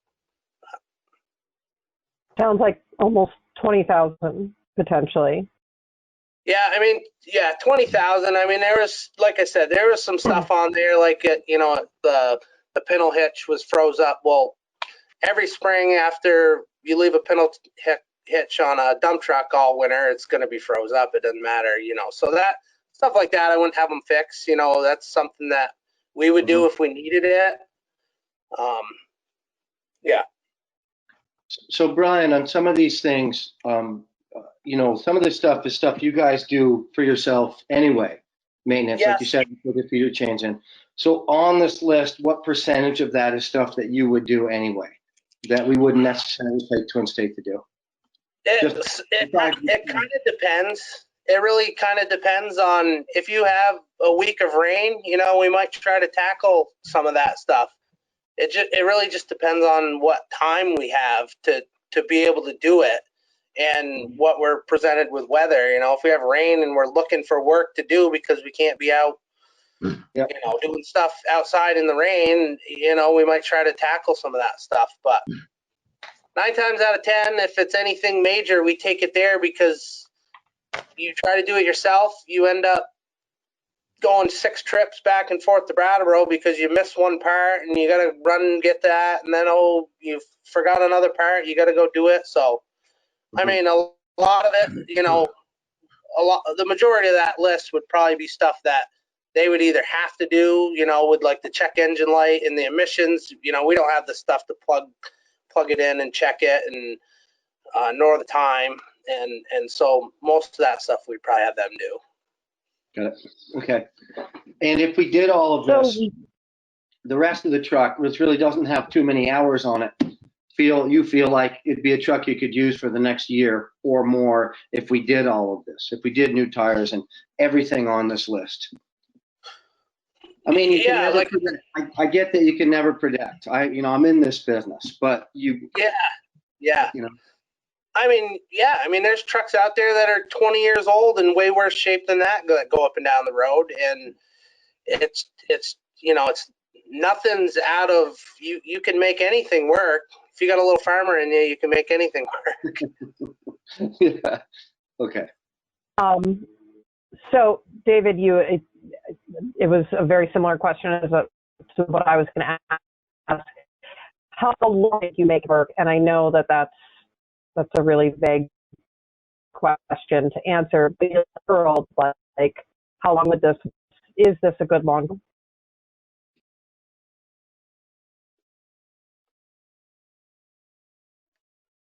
I got nothing. Oh, you can't hear me now? I got nothing. Can you hear me, Karen? Sorry, guys. Yep. Laura, you're going in and out. It almost sounds, Laura, like it's your microphone, not your connection.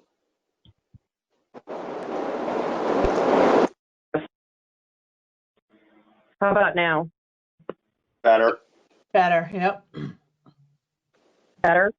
I'm wondering, I had this right up against the computer. I'm wondering, it sounds like there was a little bit of feedback.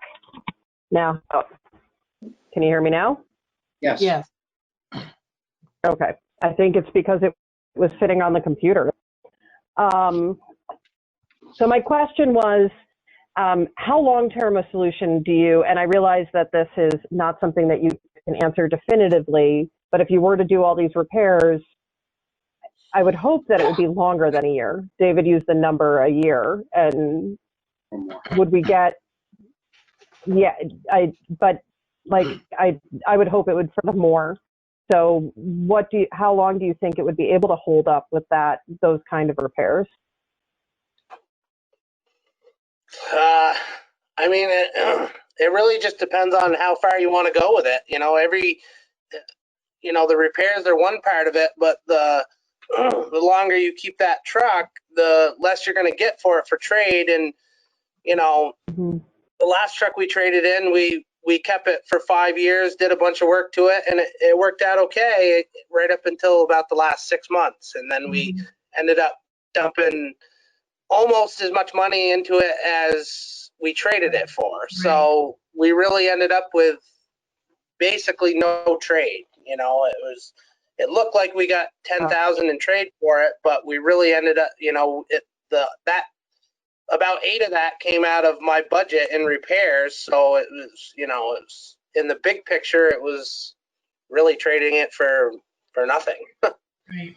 And in that context, Brian, did we carry that for 5 years beyond the 10 years we initially intended? Yeah. The truck was due and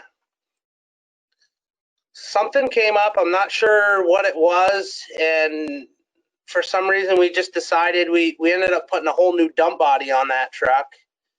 And some other work. I think it was right around 35 or 40,000, and we ended up keeping it for 5 years. I remember that. Yeah. And I think that we also used that as an opportunity. We tried that different brand of body, which we kind of proved out that we didn't really like. We had a lot of trouble with it, and but it was a good opportunity because we knew we were only going to keep it for 5 years to try it and not be stuck with something we didn't like for 10 years.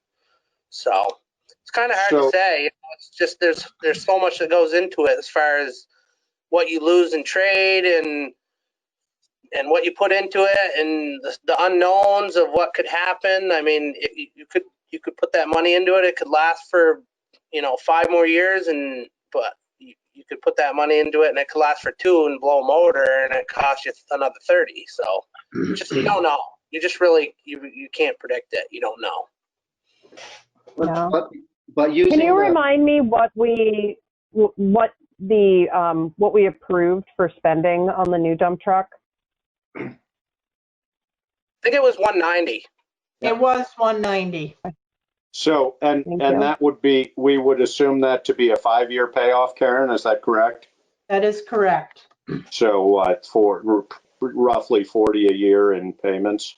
That is well, I correct. think the price on the new truck came in because we had they gave us a really good trade. I think they gave us 23.5, and I think cost out the door done deal was actually less than we paid for the single axle last year. It was like 168, I think, is what it came out to. 67 and change. Yeah. Yeah. Yep. So our payments would be more like 35 then, somewhere in that range. Let me tell you, I think I got. So we're going to borrow less. We'll borrow about less than 170,000. Okay. So Brian, if you don't feel comfortable answering this, don't answer it. But if this was your truck and your business, would you try and get 2 more years out of it? Or would you say, I'm really going to bite the bullet and go with a new one this year? And I want to add a little more to that question. Bear in mind that your business may not be making anywhere near the income that you're used to. Yeah. That's the biggest, that would be the biggest factor to me. If you could guarantee that you had, tons of work lined up, you'd go ahead and buy it. But there comes a point with both equipment and trucks and it's probably right around, for us, it's right around this cutoff is, well, in business, that's what you do. You either trade something to upgrade it when it has some value, or you run it till it's junk and you park it in the back field when it's done. Yeah. Yeah. So would you say that if we put $20,000 into this truck, if it was your truck, and you could use it for the next year instead of spending $35,000, and you save that $15,000, would you see yourself ahead of the game if you needed to trade it next year? And thinking that way, considering that we're heading into some uncertain financial times right now, do you think the trade will be considerably less, or has the truck pretty much bottomed out to what it's worth? At a certain point, when you get off the scale of how the depreciation works for the truck and it gets old enough, it sort of holds a certain value just because it is a truck and someone will buy it and fix it up and use it because they're kind of at the bottom end of the scale. I mean, I've done that a million times. Yeah. So are we at the point where in a year it's going to be worth 18 in trade-in if we do all this work?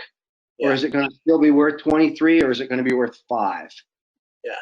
And that will affect your answer to the question I asked. But I think a lot of that comes down to is not necessarily what the truck is even worth. You know, the last truck that we got rid of, we got 10 grand. I think the truck was worth a lot more than that.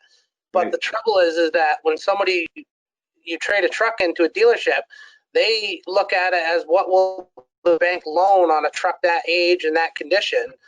And that kind of determines what they'll give you for a trade, because they want to be safe and not give you 20,000 for a truck that, you know, the bank's only going to let somebody borrow 8,000 on or whatever.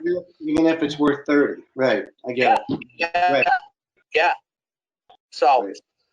I don't really know the answer to that question.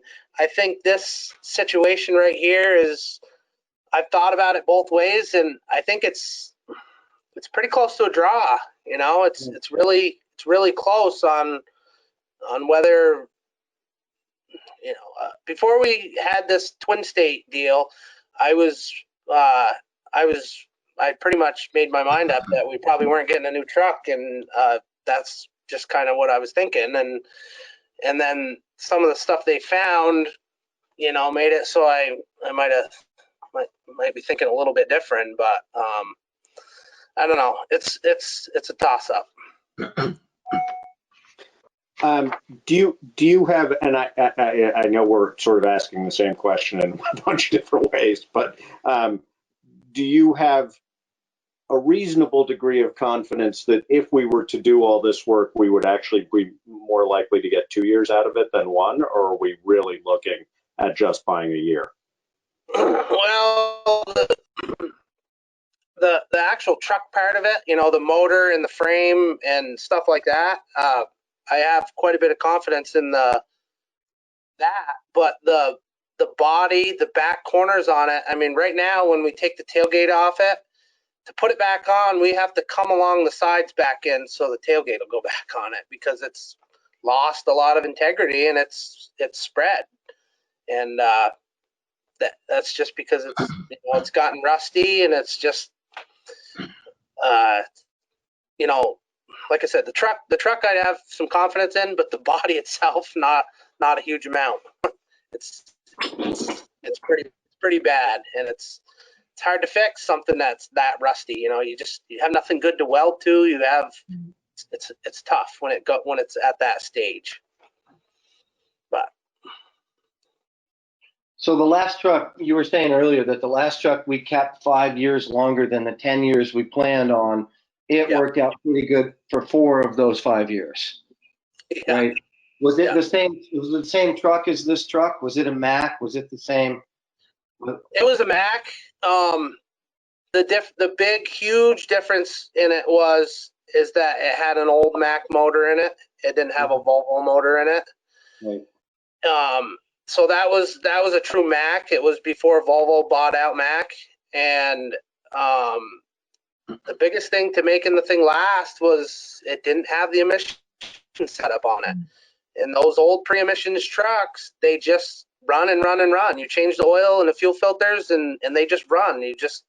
Whereas these emissions truck, they have, as good as it is for the environment and whatever, they're just not as reliable and not as easy to work on and keep going. More things to And go. you have the risk of some huge cost when that afterburn or the treatment systems goes bad. It's like 30 grand in the blink of an eye. So I guess So the other. what would your recommendation be to us at this point? Like, I know. not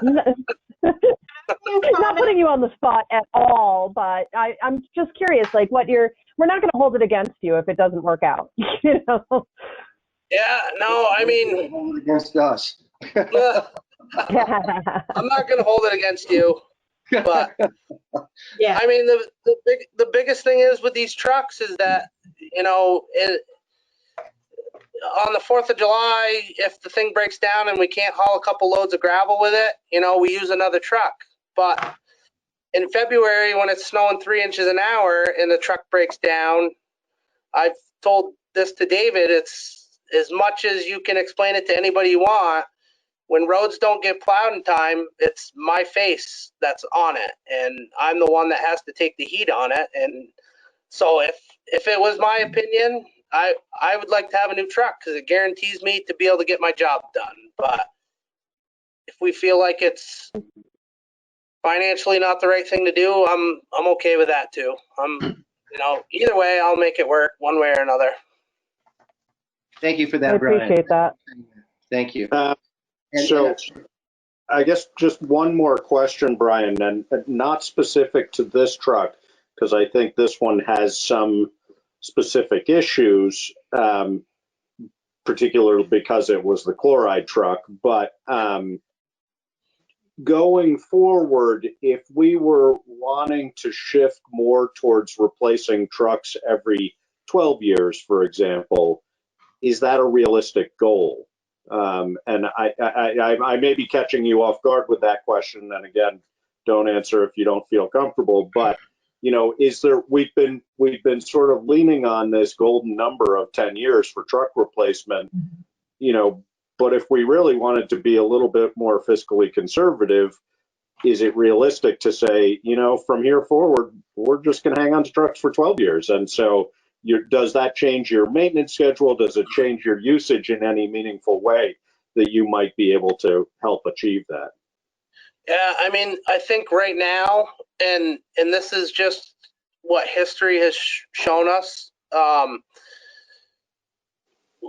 We do like springs on the truck. We seem to do them right at that 5 to 6 year range. Front and rear springs, they seem to go within. You put rear springs in usually first, and it's usually not 6 months, and you put front springs in. And it seems like that magic number is 5 years. You put a bunch of money into it. So by going the 10 years, what we usually do is we run it pretty normal for 9, and then that 9th year, if we can back that truck off and keep it parked, to try to make it so the next guy has to put that money into it. Right. That seems to make it so it gets rid of that second round of expensive repairs by getting rid of it at 10. Whereas I think if you went to keep it 12, you're going to pay for it, and you're going to pretty much make the truck a lot better truck for the person that gets it, really. And that last truck we put 2 sets of springs in it, and about a month after we got rid of it, I know for a fact that it went to Twin State and got a set of rear springs put in it because it got ran a very, very little, and they broke. So we pretty much ran those springs right until they were 3-4 bumps away from breaking.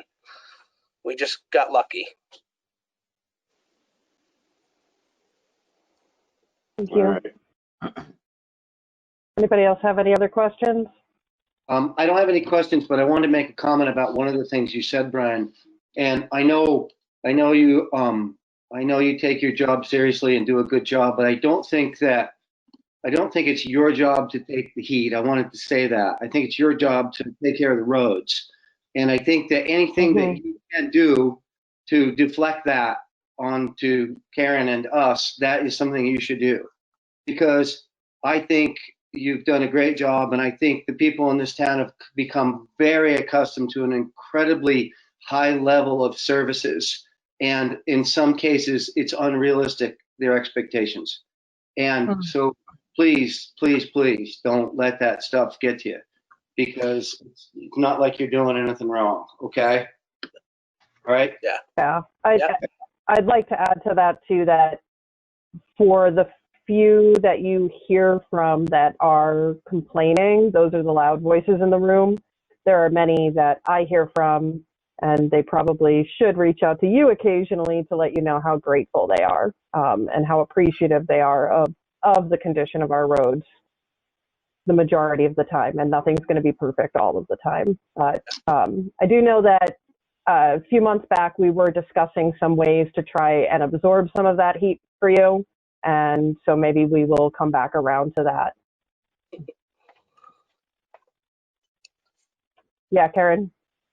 I just want to also comment that it's not only the roads, and I have already thanked Brian for the water main break, the water line. Yes, thank you. These Yeah. guys were out there right at the scene at 6:30 at night, and Brian and his crew stayed all night till 5 a.m. and got that service line repaired.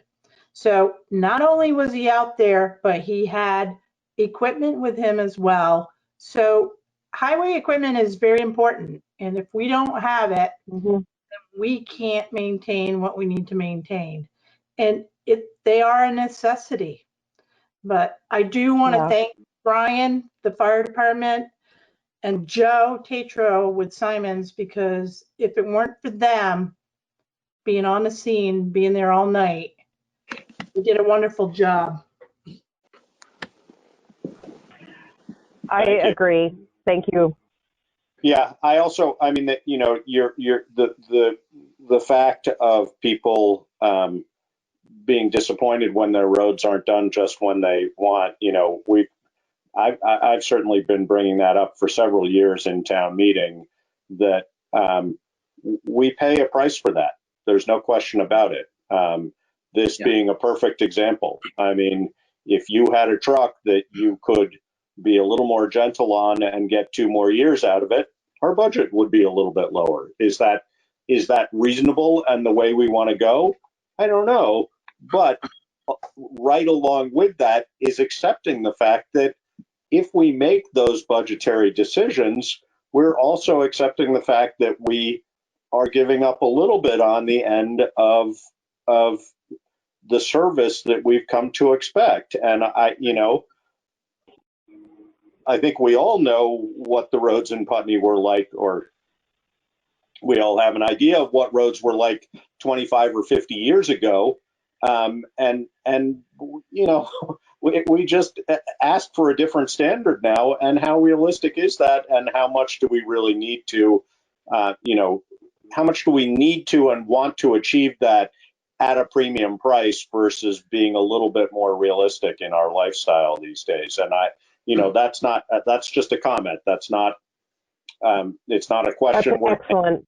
Moment, but I think it's something that people really need to be aware of, that if you expect premium, you know, I mean, if you expect everything to be just as you want it, you're going to pay for that. So, and that's particularly hard on those people who, A, don't have the money to pay for that, and B, don't care as much about having that premium product provided to them. I mean, I think there's plenty of people in town who couldn't care less whether their road is done by 10 or noon, but there are, as Laura said, the noisy some who, when their road at 10:15 hasn't been done, they're upset about it. And sorry, you know, I just think that's a reality we all face because of the world we're living in. But so on the heels of that's that, an excellent point. Wait, can we, it's because we have a really full agenda, and unless it actually pertains to the conversation around the purchase of this truck or the repairs of this truck, I'd like to move on from this. So can we, is that okay? Sure. Fine with me. Yeah, okay. Thank you for your time, Brian. We don't have to make a decision on this tonight, so we will come back to it. Oh. Yeah, I just one more thing is you know, those vendors for both the truck and the body are, you know, they're kind of hanging in limbo. So if we could just make a decision one way or the other sooner than later, it would be better for them. And I guess it doesn't really matter to me. I mean, it is what it is. But they're kind of wondering.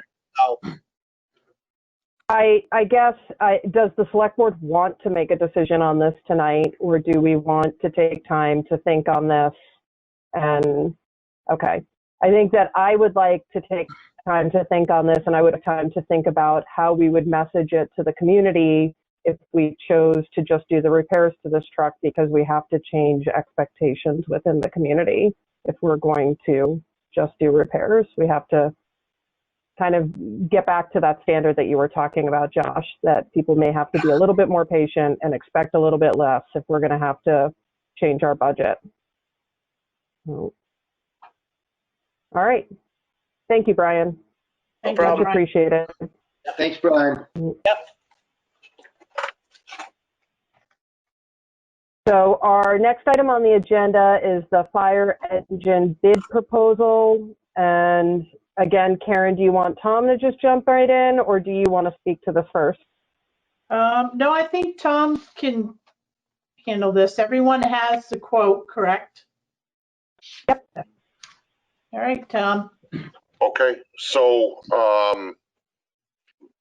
back in the early part of, what are we in now, June? So it was back in the early part of May. I'm sorry, the latter part of April. We put the engine out to bid with the specs that we had drawn up. The bids went to 3 different vendors, manufacturers. 2 of those manufacturers opted to not bid on the truck. We did receive 1 bid. And that in and of itself, that's not a concern at all. As far as two manufacturers not bidding the truck. Historically, as far with us, with this fire department, that's been the case most of the time that we've purchased a truck. It comes down to we receive 1 bid. The reasons for that are numerous, and I can go over those if you'd like. But so given the bid that we received, like you've got in your packet, the upfront bid price was $746,844. Through the deduction from incentives from E1, that brought us down to $598,995, and then we have a trade-in allowance for our existing engine of $90,000. So that trade-in went from the original belief that we'd get $60,000 to a confirmed $80,000, and now they've opted to give us $90,000 for it. So that brings us to a total of $508,995 is the final bid price, which is about $41,000 less than budget. And this optional 100% prepaid discount? That's right. Is that something that if we took advantage of that, then we would deduct that additional $12,500. So related to that, Tom, we had this as a bond issue. If we were to get a bond on it, then we would be able to pay them 100%. Do they also offer financing? And if so, what does that look like? That's that 100% is a prepay. So what we would have to do is 100% payment at the time that we sign the contract. Okay. So, but does DeSorcy or E1 offer financing on these things? They do. We did look at that, and I talked with it to Karen, or talked about it with Karen, and it was nowhere in the ballpark that we would be getting through a bond. So I don't have those numbers in front of me. We realized that we were nowhere in the ballpark, and I disregarded it. Can bother. Yeah, that makes sense. And Karen, I think I'm correct in remembering that $550 that was approved in the bond, that does not include interest payment. Interest payment would be above and beyond that. Is that right?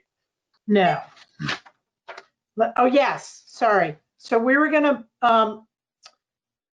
bond for $547,480, and then the rate was at 1.445, and the interest would have been another, hang on a minute, I gotta locate that. The interest which is not listed separately. Hold on. Is this in the PowerPoint that you created? Yeah.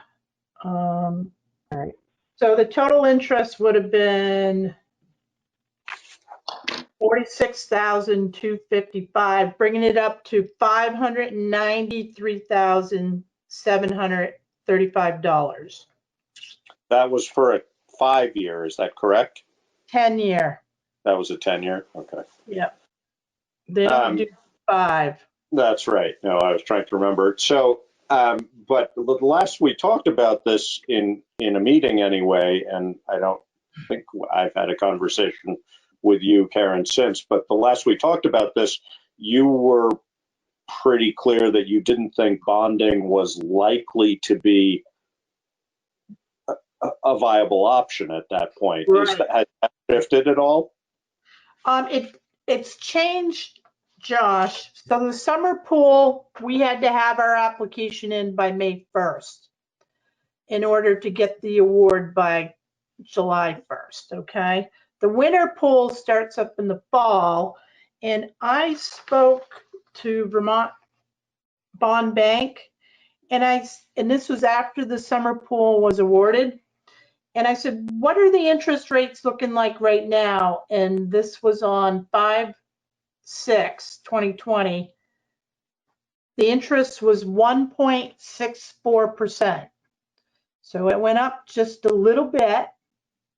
I don't know what it's going to be in the fall. I mean, I can keep checking in with them. And you current interest rate through a private lender? I haven't done that yet for a 10-year note. They won't go 15, but at the time back in May, the interest rates were all over the map. They weren't stable whatsoever.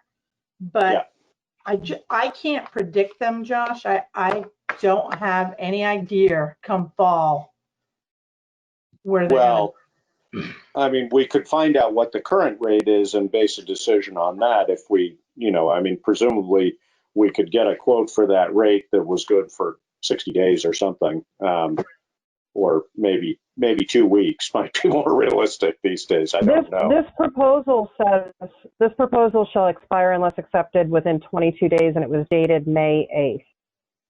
Right. Okay. So I mean, is it even? As far as that is concerned, they're giving us a little bit of time. They understand the things that are being looked at, so they're giving us a little bit of time. They're not going to give us much more than that, but they are giving us a little bit of time. Well, this is already up. Right. So we'll have a couple more. Okay. A couple more what, Tom? What did you say? A couple more weeks. Yeah. So, I mean, I think it would be worth, it's easy enough to, now that we have a solid number again, Karen, it's easy enough to go to Peoples or somebody else. Yes. And what's a current rate going to look like? Right. I mean, that in some ways might be a safer bet than the bond bank at the moment. And if it ends up being, I mean, right now money is pretty cheap. Does that mean they're lending it as cheap as it is? Not necessarily. But we could certainly get a current quote on that. Yes, and we see can. Think about it. I would go to People's Bank, and I might check out Brattleboro Savings and Loan. Yeah.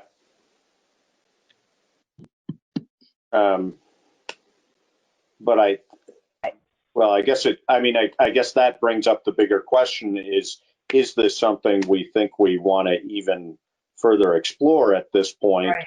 Or are we feeling unsure enough about the next 1 year, 2 years, 5 years that we're not sure we even want to consider this? And that is a question that we should be asking. I think that David had some pretty strong feelings on that. And Chief Goddard, I'm interested in your perspective on, like, is this something that you can go without and make do with what you have. Kind of the same questions that we just asked of the dump truck. Yep.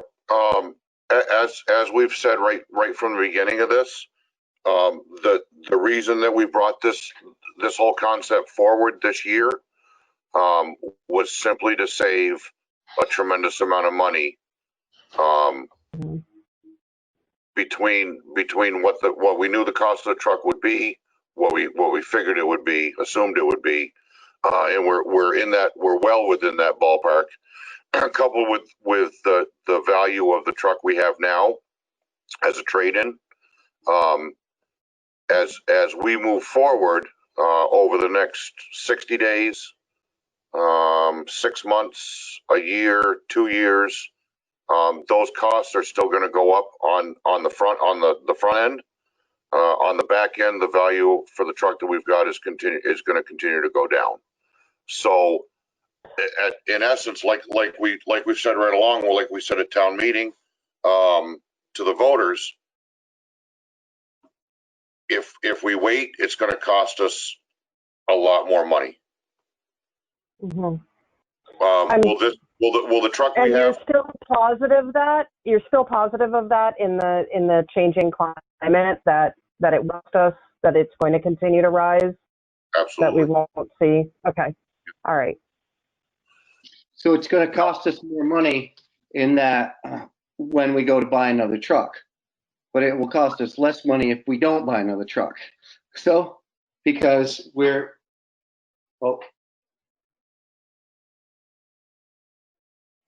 I'm not hearing a thing.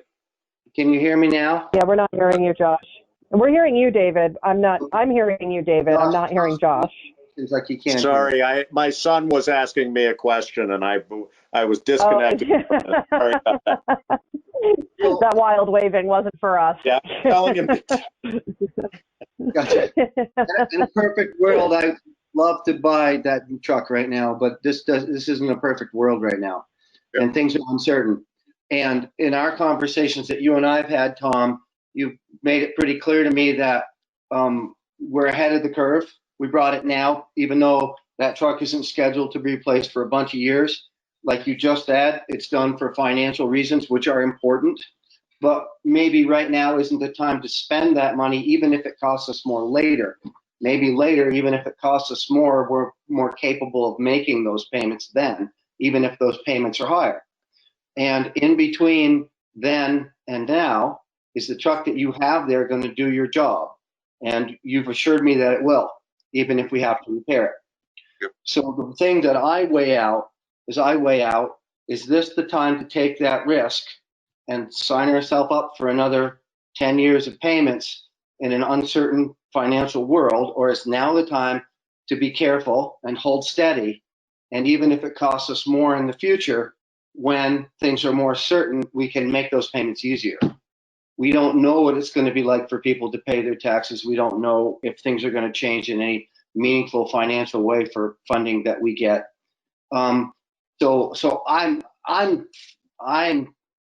fairly nervous about spending that kind of money right now.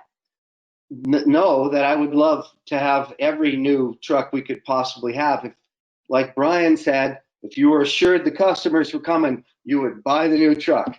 Right. But I'm not sure right now. So that's the place I'm at. And that's my 2 cents on it. Oh, I get it. So you need an answer with us within a couple of weeks. Yes. You need an answer from us, essentially, in order to. Is everyone comfortable with, we have our, can you hear me? I can now. You cut out for a minute. Okay.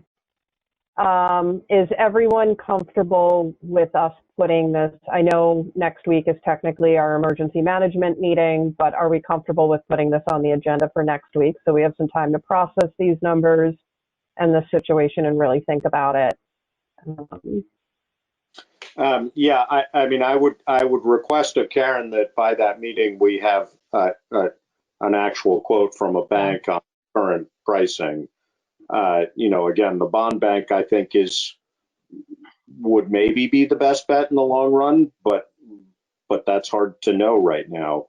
The other thing, Karen, that I guess I would ask of you perhaps is to do, not necessarily present us with this in written form, but to do some thinking about, if we were to purchase this truck at this time, what percentage of our annual budget would a payment on that represent, and sort of what the implications of that are? I mean, I agree with David fully in how we should be thinking about this. How much does that actually affect our budget when it comes down to it on an annual basis? And you know, I mean, if it's 2% of our budget, that's one thing. If it's 22% of our budget, that's a different thing. And I think those are extremes on both ends. But I'm just wondering. I'd like to have a clearer sense of that. Karen, you're muted. Do you feel like that's a comfortable thing for you to pull together within a week? Yeah, I should be able to do it.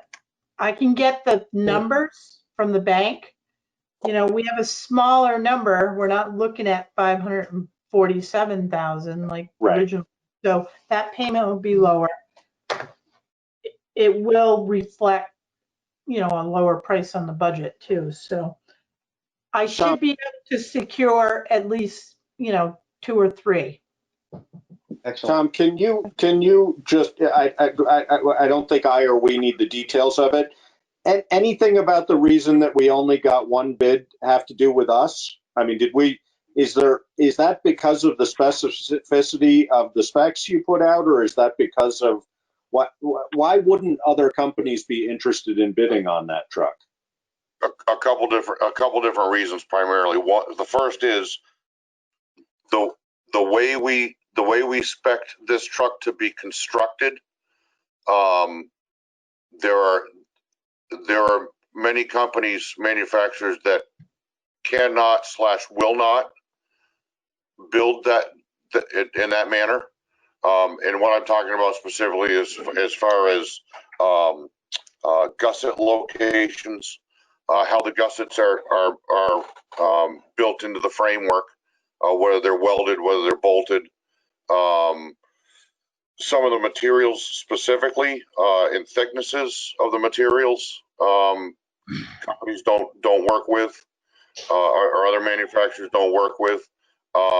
Another piece of it too is all the different manufacturers know what's going on out there. Every single manufacturer that builds fire trucks knew that we were going to be going out to bid. They knew pretty much what we were going to be looking for and looking at. And if they know they're not going to be able to be within our price range, they're not even going to bid. So that's what it comes down to. Okay. All right. So we will come back to this in a week from now and try and have answers for you next week. Okay, thank you. Can I ask one more quick question, Laura? Sorry. I'm just wondering, Tom, whether that decreased price of the 508 as opposed to the 547, what do you have a sense? I mean, was that tailored to us, or is that just the market at the moment? Or I mean, is there a reason that price dropped by that much, or is that just the first one was an estimate and the second one was an offer? That's a small piece of it. Largely, it's because of our long-term relationship with E1. Of that price difference, $147,000, just shy of $148,000 was actual incentives that we received from E1. Because everything we have is E1. We're an E1 house. We have a fantastic relationship with our dealer, long-standing relationship with our dealer, and they know that we take care of them as well as they take care of us. So that's where the majority of it came from. The rest of it, very simply, is the trade-in value. And that's it. Okay. Thanks. Absolutely. Thanks for building that good relationship. And is his name really Garth Brooks? It is. No. All right. Thank you. Okay, thank you. Thanks. Have a good night. All right, thank you. Hi. Thanks. So I see that we have Lisa and Stefan here, and I realize that the Fair and Impartial Policing Practices, Equity and Inclusion Committee is later on the agenda, but I hope it would be okay with everyone if we switch it around to being next for their sake, because the discussions that are coming up really just involve us and could be timely. And Is that okay with everyone? Yeah, we don't have any other guests that are waiting to present. Yeah. No. I'm fine with whatever order. Okay, so we'll adjust the agenda so that item F becomes item C. Excuse me. And so the reason that I asked to have this put on our agenda at this time was because it feels like the timing of it is important. Putney doesn't exist in a vacuum. We know that ongoing and recent atrocities against people of color have taken place outside of our community for many years, and especially in recent days. And we know that the COVID-19 death rate has been over 100,000 in America, and that people of color are disproportionately affected by this. In conversations with local people of color and those that ally with them, I have recognized the deep level of trauma that they're feeling right now. And as a human, I've made suggestions to the people of Putney on personal actions that they can take, including using the NAACP suggested list of 75 things white people can do for racial justice. It can be easily found by Googling it. But when looking at all that is happening in our nation right now, I find myself very grateful for those that govern Vermont. We're not without our own work to do, but the recent words and actions of our governor, including the development of a racial justice task force and the intentions outlined by our local policing agencies, are steps in the right direction. And I would be remiss to not point out at this time that much of that work is thanks to social justice advocacy that has taken place by many activists and justice organizations, including Stefan and the NAACP locally. We know that we wouldn't have a fair and impartial policing policy if not for the support of local justice organizations. And we know that that policy is nothing without many layers of oversight. So as a town that contracts with the sheriffs and is served by the state police, one of the positive actions I feel we can take at this time is to explore how our policing agencies foster equity and inclusion while incorporating the fair and impartial policing within our community. And so with that in mind, I wanted to propose that we charge the Equity and Inclusion Committee with exploring the local implementation of equitable practices and fair and impartial policing practices as it affects the people that reside in and visit the town of Putney. And I would ask that if we do charge the committee with this, we ask them to report findings and suggestions back to the select board. And I invite Lisa and Stefan to speak to this.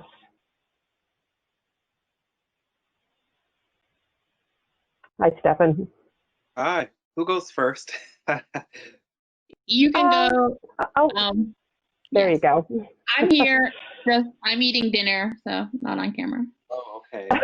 So, I just say that the gentleman that was just on, the chief, which I have not met him, looks remarkably like my mother's brother and sounds like him as well. It was quite eerie, actually. Like my Uncle Mike. Exactly like my uncle. It's got no scruff, but I'm so sorry for your mother's brother. I had to do a couple of double takes there for a second because I was standing up, moving around, and I said, "Is that my uncle?" But it's not, obviously, but it just was funny. It just reminded me of him. I haven't seen him in quite a while, so. But he was my favorite uncle growing up, so whenever I think about him, I always laugh and smile. So anyway, so yeah, I'm here. My name is Stefan. I am the president of the Windham County NAACP, and I have met, I think, all of you at some point in time before, at least formally. So I'm happy to make your acquaintance again. I'm really here just to follow up on and endorse everything that Laura has said from an NAACP standpoint. So one thing that the NAACP National has really asked us to start doing was to review some of the ways in which we structurally look and act as a society around policing. And some of those have been, some of the recommendations that have come from that have been things such as the creation of a review committee that is able to give recommendations to towns of some sort, and the changing of advisory committees to review committees because review committees have more powers. I have not had the time since that recommendation to look and see all of the powers that review committees have that are more than advisory committees, but I know one of them is the ability to make recommendations. With that being said, I don't think Putney currently has an advisory or a review committee. And so I was hoping that to Laura's point, that this committee that is already standing and active could be utilized for those purposes since it already directly reports to you. So that was the first reason. So there's an absence, so there's a need. And the second reason is that I think that it is, oh, did someone say something? Oh, sorry, yeah. I thought I heard. Apologies. When we talk about the police, it is also good to do it from a plethora or a holistic perspective. And I think that this committee, given who I've seen is on it, could do that. I mean, people are on it from all walks of life, different racial backgrounds, ages, and things like that. And also, it just gives us a more equitable lens. So that's really all I have to say. I mean, I could say more, but I feel like Laura summed up a lot of it. I don't know. This is my first time coming to the full-time meeting, so I don't know if there'll be more time for discussion. It sounds like you guys are going in a numbered, lettered order for your agenda, so maybe not. And also, lastly, I'm not sure. I kind of want to ask a question about this, but is there anything in your town government that has that mentions equity in terms of race that already exists, or is it only the equity committee? As far as I know, it's only the equity committee at this point. Okay, well, but I wanted to, sorry. Certainly our policies refer, for example, employment policies and other policies, hiring policies, et cetera, contain appropriate language as far as that's concerned. But as far as there being other groups or active occurrences, you guys are it. Okay, and that's what I thought. And so I guess this really is the perfect place to slap it then, because there's nowhere else to do it unless we want to create a whole nother structure. So thank you so much for your time. Oh, go ahead. Thank you. I just have comments. I apologize. I want to give Lisa a chance to speak if she has anything to say. I don't have anything to add because my area of expertise is really in the educational field. So I just wanted to come here and support, and I agree with what Stefan said. So thank you. Okay, so my comment is, so we do have the Equity Inclusion Committee. Right now, they've been charged by the Select Board to review the personnel policy. And I'm just curious where that process is right now, because we haven't heard anything about it.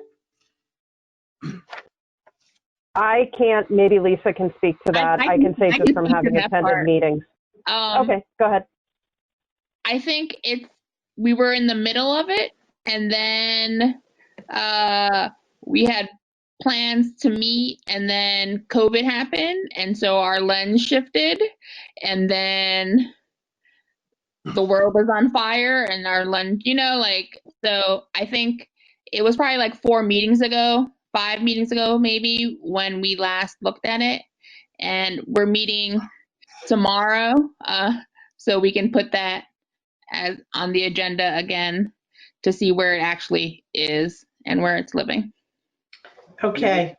Quite a bit of the form. Mm-hmm.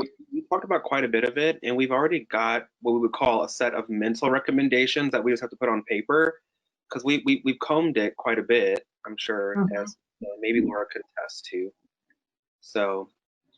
Correct me if I'm wrong, but didn't you create a working group to work on it as well that did some work on their own? Yes, Okay. So that it sounds like that's in process. Okay.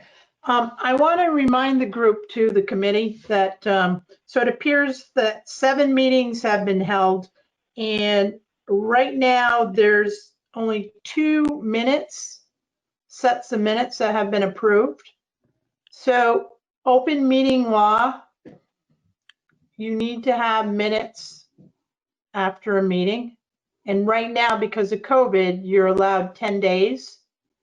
So we're not seeing minutes come to our office so they can get posted to the website. So I don't know who the chair is. Do we have a chair? I'm the chair, and it is on the agenda. Like I know for the last 3 meetings, to approval of minutes was on there. We did not approve the minutes, and we will get them to you at least tomorrow. And thank you, learning town governments. I know it's not sometimes, and the minutes, it's like the last thing you want to do, but it's important so the public knows what's going on. Yeah, and Lisa, I don't know how much of a minute taker you are, and or whether it's you doing it or somebody else, but I would just suggest, minutes don't have to be tremendously comprehensive. They need to clearly convey the nature of the discussion. So I guess what I'm saying in that is, it's important to have them.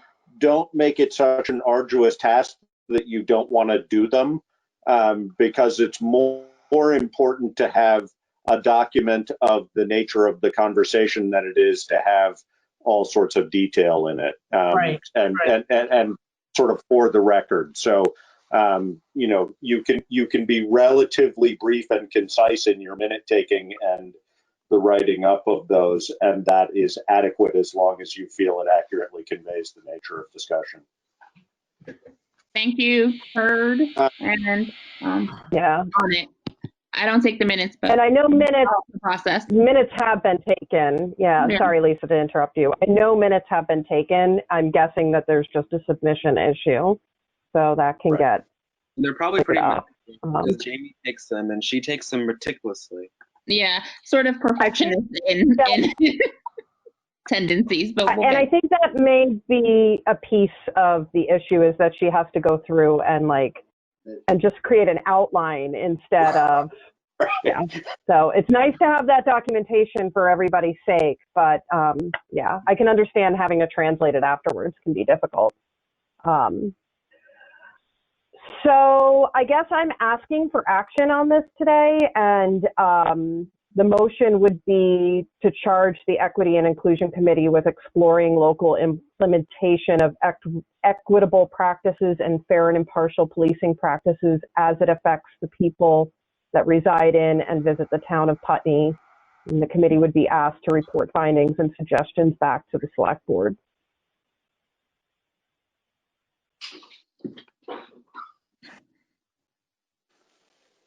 Yeah, sorry, you broke up a little bit so that I don't know that I can say You want that me to I repeat moved that.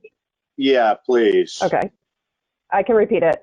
I propose that we charge the Equity and Inclusion Committee with exploring the local implementation of equitable practices and fair and impartial policing practices as it affects the people that reside in and visit the town of Putney. And the committee will be asked to report findings and suggestions back to the select board. I'm happy to move that. I don't know whether this needs to be included in the motion or not, but I do want to be cognizant of the fact that I think that Sheriff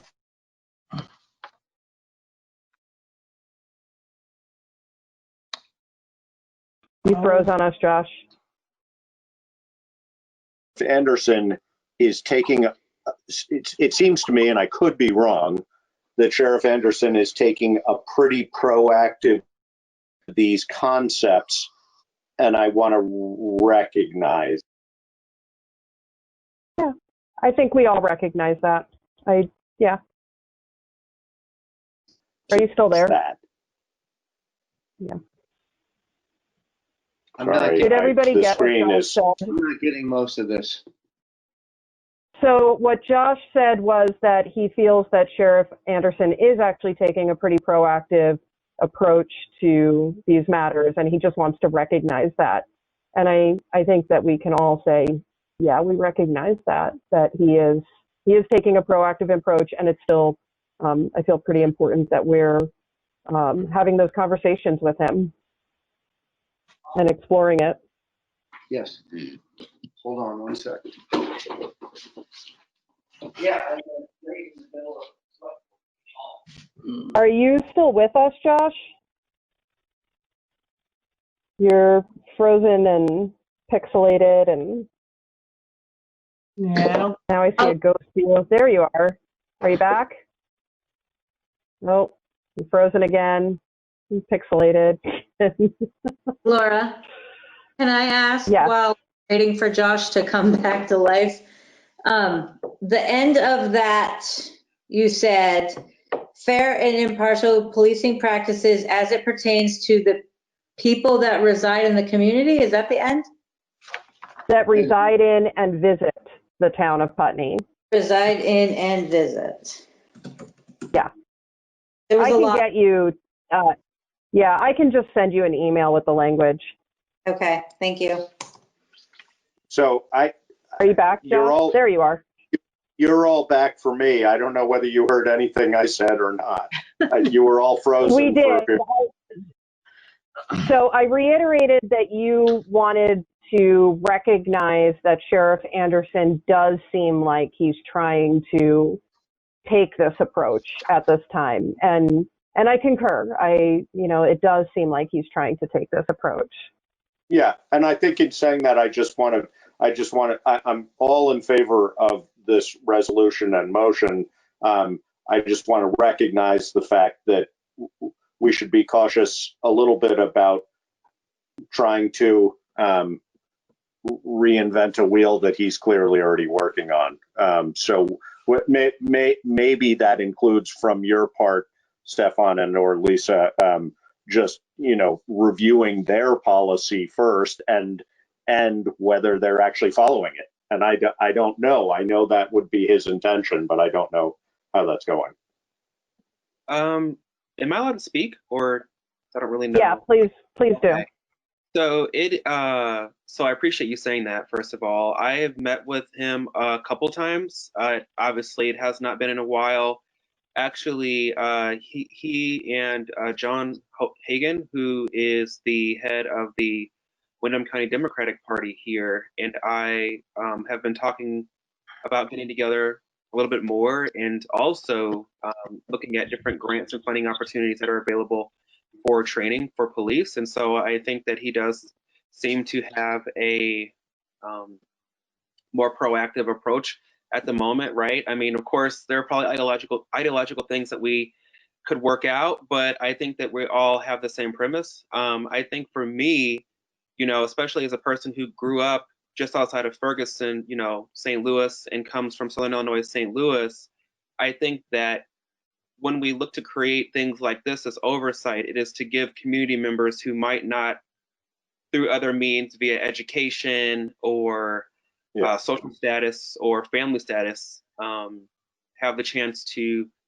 enter, to dialogue with the police, and to dialogue with their town governments. And there are some things that I think that we really should, as a government, a town government, be able to challenge the police on if we so choose to do, or say we see differently. And I think that right now I've been liaisoning with a lot of the other presidents of the NAACP branches, including branches in Georgia where they're handling the Ahmaud Arbery case, and the president of the Minneapolis branch that's handling not only the Mayan Burrell case, but now also is trying to mitigate the George Floyd case, and she's been getting maced and everything else.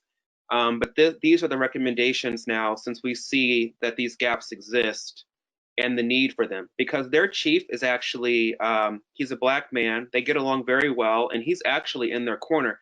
But the town is struggling to handle the police, even with him being in their corner, because they don't have the proper structures in place. So you can have both entities on the same page and still have police running wild and have a bad situation. Yeah, and we definitely have the ability to, govern might be not quite the right term, but we definitely have the ability to have significant impact or input on that in how the Windham County Sheriffs are handling things, if we choose and if we feel we need to. So I think that's very important. I think that's perhaps less true with our relationship with the Vermont State Police for a variety of reasons. But as far as community policing is concerned, we certainly have the ability to communicate directly about issues that we're concerned about. I think that the Vermont State Police have a plethora of other stakeholders that they'd rather not. So, I feel like that they've got their own boards and advisory things going on. So, to which I also sit on. Thank you. Sure. Thank you. So just in terms of thinking of time and the kind of hefty agenda we still have ahead of us, Josh, you had started. Josh, you're frozen on us again. Are you still there? Ah! I'm gonna lose my mind with this stuff. Oh, maybe he'll come back. Maybe if he takes his video off. Are you still there? No. So now he's off completely. I believe it was his intention to make a motion for this. So for the sake of expediency, I will make the motion, which I think is a little unusual for the chair, but I will do that this time. I move that we charge the Equity and Inclusion Committee with exploring local implementation of equitable practices and fair and impartial policing practices as it affects the people that reside in and visit the town of Putney. The committee will be asked to report findings and suggestions back to the select board. I'll second that. I think it's a good idea. I'm learning a lot in this area. I live a very private life. Okay. I try not to watch TV. I appreciate that, David. Good. I think this I need to learn more about it, and I want to know Stefan, and I forgot the other woman's name. Lisa. Lisa. I'd like to know more. So I'd glad to know. We'll be glad to know what you come back with. So I second that. It's been moved and seconded. Is there any discussion? Hearing no discussion, all in favor? Aye. Aye. All right. And we are going to move on, and hopefully Josh will jump back in. And Lisa and Stefan, thank you for your time. Thank you. Thank you. Thank you so much. Yeah. All right. Our next item on the agenda is audit proposal results, recommendation and approval of auditor. The town manager is the speaker on this. So I went ahead and contacted Chester and Vernon, and I tried to reach Rockingham for references on R.H.R. Smith and Company. Do you guys have your chart in front of you? I don't. This is the one we had last Yeah. meeting. Yeah, let me see if I can, hang on, I might be able to share it. Hold on. You're getting good at this. Company from Maine. No, I'm not. I shouldn't have said that, right? Right. Now, why is this, see? Oh, I think Josh is back. Is he? All right, hang on. I think so. This is what Yeah, I'm supposed I can to hear be you looking again. at. Karen's showing us pictures of her in her car.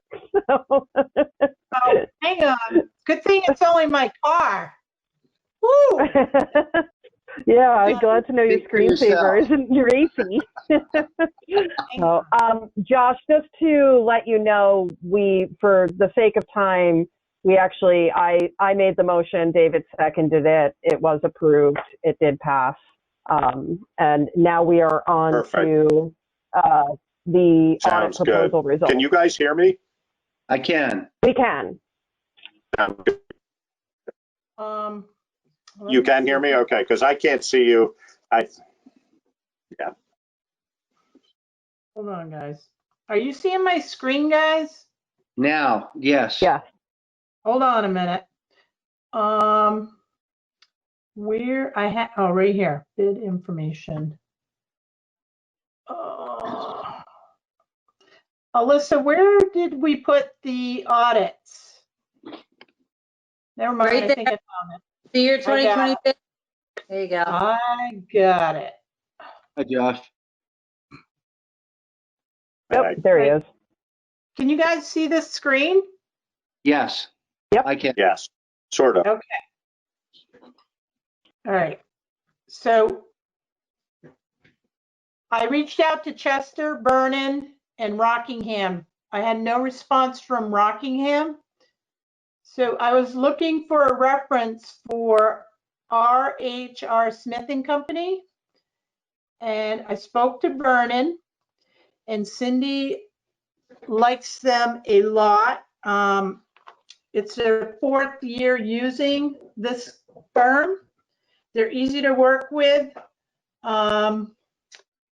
You know, they haven't had any troubles with them. They can ask questions. They feel comfortable about learning with them. And I also spoke to Chester today. And again, their comments were, this firm is easy to work with. They really like them a lot. This is their 8th year with this firm. And what they do is they send down like 3 field workers at one time. And then they pull all the information that they need from our files. Now, with our current auditor, we get a list and we pull everything on that list. We run reports, and then we send reports as well electronically. We only have one person that comes down at a time, and they sometimes have to come down like 2 or 3 times. So based on the feedback that I received regarding R.H.R. Smith and Company, and looking at the quote that we got from them, this is a 3-year contract, and I compared R.H.R. Smith and Company with our current auditor, and we would save $5,500 if we switched.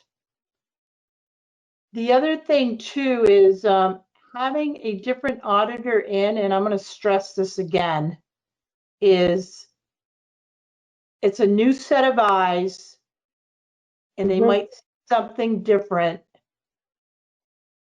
And knowing that our current auditor is looking at retirement and training a new person in his office to take over our file, now might be the time to switch. One question, Karen, did you find out about the single audit question? Because I know that was something that came up last time. Because we will presumably,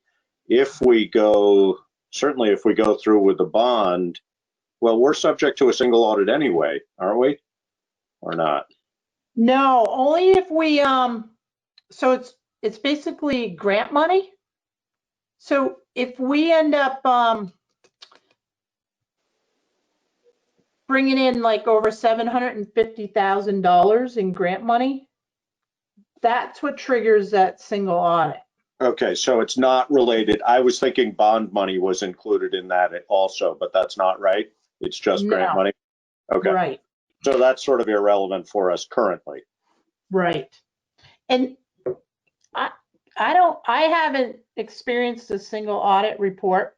The state sometimes does them, especially with highway department grant monies. Yeah. We have had to have them in the past. I can't remember when our most recent was, maybe 8 years ago, something like that. But it does come up from time to time, but it doesn't look like, especially the likelihood of grant money being less available, that's probably not an issue in the next year or so, I wouldn't think. No, I would be more concerned about like having a housing project come through.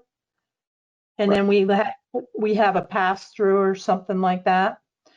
But Putney Landing, it was $490,000. So even with our other grants, we didn't come near 750,000. Yeah, I'm trying to think what it was that we had previously, and I can't put a finger on it. But water system, maybe, I don't remember. Anyway, that could. I think I'm hearing that it's your recommendation that we switch to RHR Smith and Company. I would recommend that, Josh. So I will make but hold on, I just have one question before you make that motion, Josh. In the case that we need a single audit, do we have to go through our current auditor, or can we get pricing again from all of the auditors in the area and have a different company, like have budget or whatever, you do a single audit? I don't think you typically go outside of your regular auditor. Okay. Because they already know what's in your report, your financials, exactly. everything. Yeah. Okay. I don't think there's a legal requirement to stay with your existing auditor, but I think it mostly makes sense. And I'm guessing these folks would be just fine with a single audit. We just don't have the specifics on it. But again, if it's not something, if it doesn't look like that's something that's going to add up for us in the next couple of years, then it's sort of a non-issue. Although if the Putney Gateways were to move forward, and that, I don't know what kind of a number they're looking at, but that could certainly push us in that direction. So, right. Well, seems like the savings is worth it. Well, I think they also, these folks, if they do a bunch of municipal work, they're clearly competent to do single audits. So, right. Yeah. Okay. Sorry, that was just wanted to find that out. So the people that you talk to, Karen, in these other towns, do you know any of these people? No. So Cindy is the treasurer, and Sil, who is in Chester, she's the bookkeeper.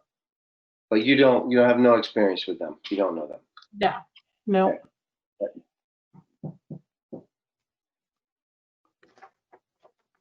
So, I mean, we can discuss it more after if we want, but I'll make a motion that we accept Karen's recommendation to go with R.H.R. Smith. It is, sorry, it's not in front of us anymore. Yeah. Yeah. R.H.R. Smith and Company. Can I second that now? Yep, I do. It's been moved and seconded. Is there any further discussion? Okay, hearing no discussion. All in favor? Aye. Aye. Thank you. All right.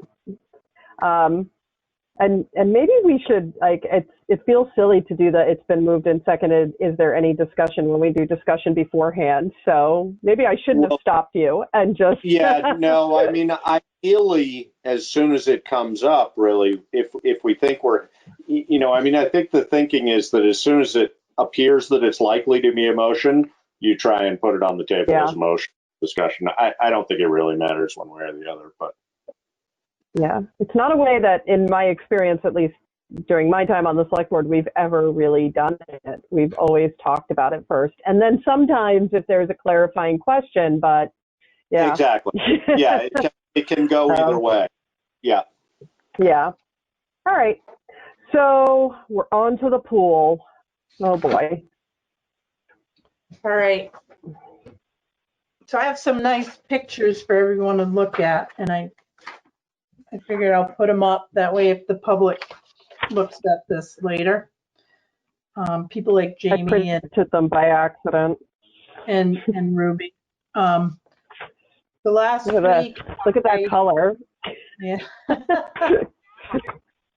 So I had Andre at the pool on Thursday last week. He is with Patnode Plasterers out of Heartland, Vermont, and he knows our pool.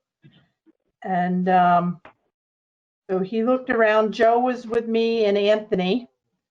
And oh, what's this thing do that? And he walked around the pool. He looked at the ramp. So this is a picture of the ramp.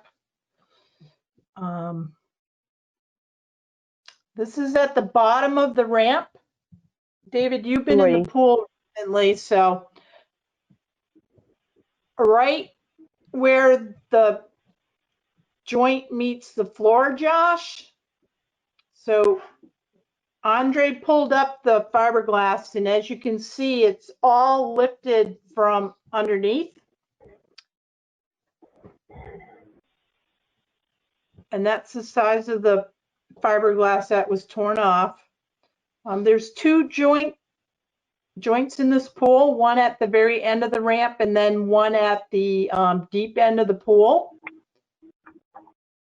And Andre said, we don't know what it looks like underneath until the fiberglass is pulled up.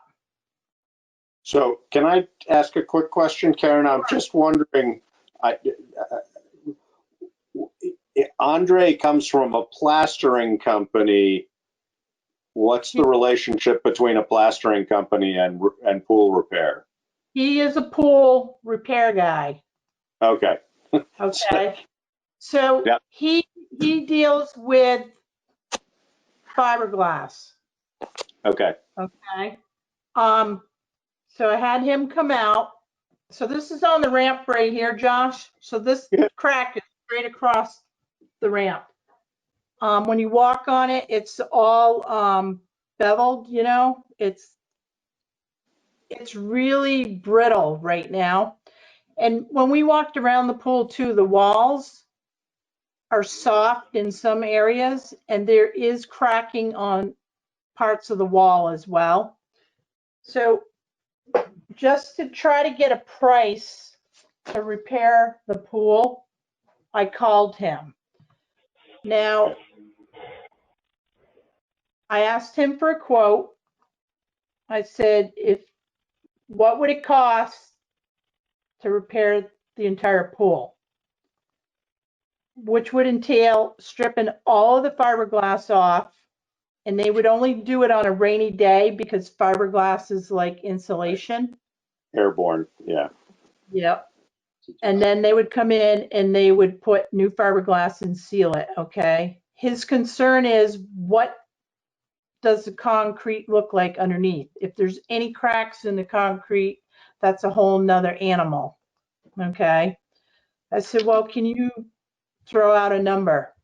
He goes, you're looking at 80,000 to 100,000 to strip the fiberglass and re-fiberglass that entire pool. That pool is about 4,000 square feet. And I'm like, okay. I said, I want another option. So he's going to look at the ramp to see if, you know, a price to strip the ramp and then blend it back into the bottom of the, you know, the pool, the, you know, the flat area there where we took that big chunk out. He didn't give me a price on that. And then I said, okay, here's another question for you. I said, if we were to consider a commercial new pool in this area, what are we looking at? He goes, you're looking at $1 million. No kidding. Wow. Yep. So we all know that the pool has needed attention.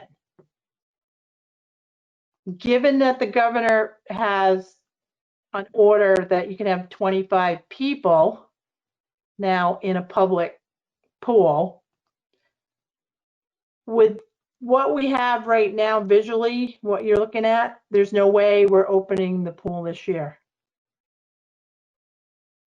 I don't see it happening. Andre's other recommendation was, if you know a good body person that does fiberglass,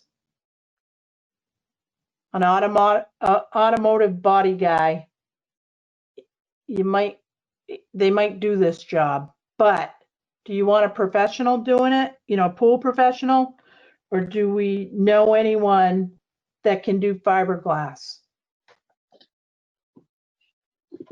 Well, I mean, I think my I like how David's rubbing his head. Like, my first question is, you know, the 80 to 100 to strip the whole thing and redo the fiberglass throughout.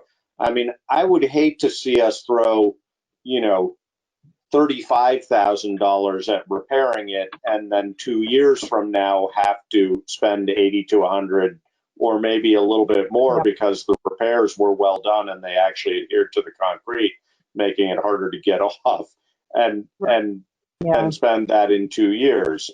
That would just be throwing good money after bad. I agree. So I think that, you know, if we could do a, you know, $6,000 fix on it and get us through the year, that might be appealing. That doesn't sound very realistic. But I think the other question I have is fiberglass. It seems that it's the fiberglass that's been problematic for us. As long as the concrete is good, which is perhaps a rather large assumption, is fiberglass the way to go, or should we be doing gunite or some other product that might be better? And I have no idea. Okay, so I have a comment about that. So Andre also gave me 2 other companies. One's in New Hampshire, and they do gunite. They specialize in gunite. So I want to call them, have them come in and get another quote. So can I ask a question? It seems like the majority of the cost of repairing this is going to be getting the fiberglass off. Right. Because it's going to be just a god-awful job, an hour, if we're going to strip the whole pool. Taking the sections that have released already off is no big deal, but the stuff that is stuck is going to be, it's going to be a really nasty job. And then we get underneath and we find out that the cement is obviously compromised in places it has to be, because the water's been leaking for some time. It has to be compromised. So we got to fix the concrete, and then we gunite over it or fiberglass over it again. And seems, you know, what is the cost of, we're not going to save anything really in the long run doing it part way. I don't know that there's any short-term fix to this.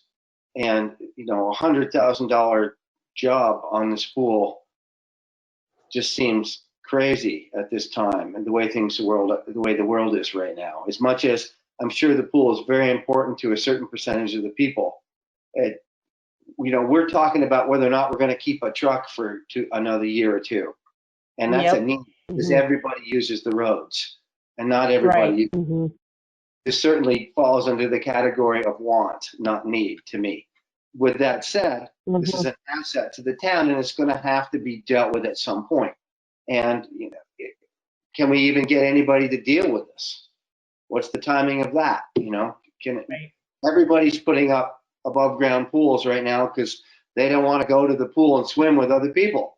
So all the guys are That's like, part of the other problem too, David. These pool companies right now are installing pools left and right, and they cannot get any help. Right. They're shorthanded. Can we turn it into a skate park? No, you know what? No, you know what Andre told me? He goes, you know what towns are doing? And we know that the pool doesn't generate any money, but it's for the community and people enjoy it, you know? So, you know, that's a good thing. And then, but Andre said towns are doing basketball courts. You know, that's what they're putting up now. So, you know, we have land that's still owned by Putney. I mean, I think we need numbers for repair. We need options.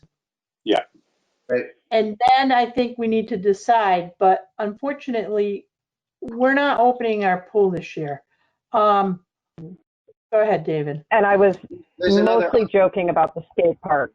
So mostly. Don't joke about it. The walls are pretty steep and square. You need a little more curve. But yeah. Anyway, there's another option that we should explore too, and I don't know if people do this anymore, but we really used to do it, is that you can get companies to make a custom vinyl liner. And you can basically take the loose pieces off, grind the edges of the areas that are still attached smooth, and get them to make you a vinyl liner that drops into that pool, vacuum the air out from behind it, and fill it with water. And that might be a $3,000 or $4,000 option that we could open the pool up as soon as they get it made, and I could put it in. You know, it would me and one other person. So that's something to explore too, and that might extend the life of that pool by 5 years, or maybe even 10, however long the vinyl liner lasts. I think, David, that you would be looking, and strictly anecdotal, but I know somebody who did that not too long ago on their small residential pool, and it was in that $3,000 category. So I'm guessing you're looking at a $20,000 to $30,000 liner, but again, I have no idea. But I think fabricating something of that scale is not inexpensive. But I agree with you. It's definitely an option we should explore. You know, one thing that occurs to me, and I'm not looking to spend money, but you know, I worry a little bit about.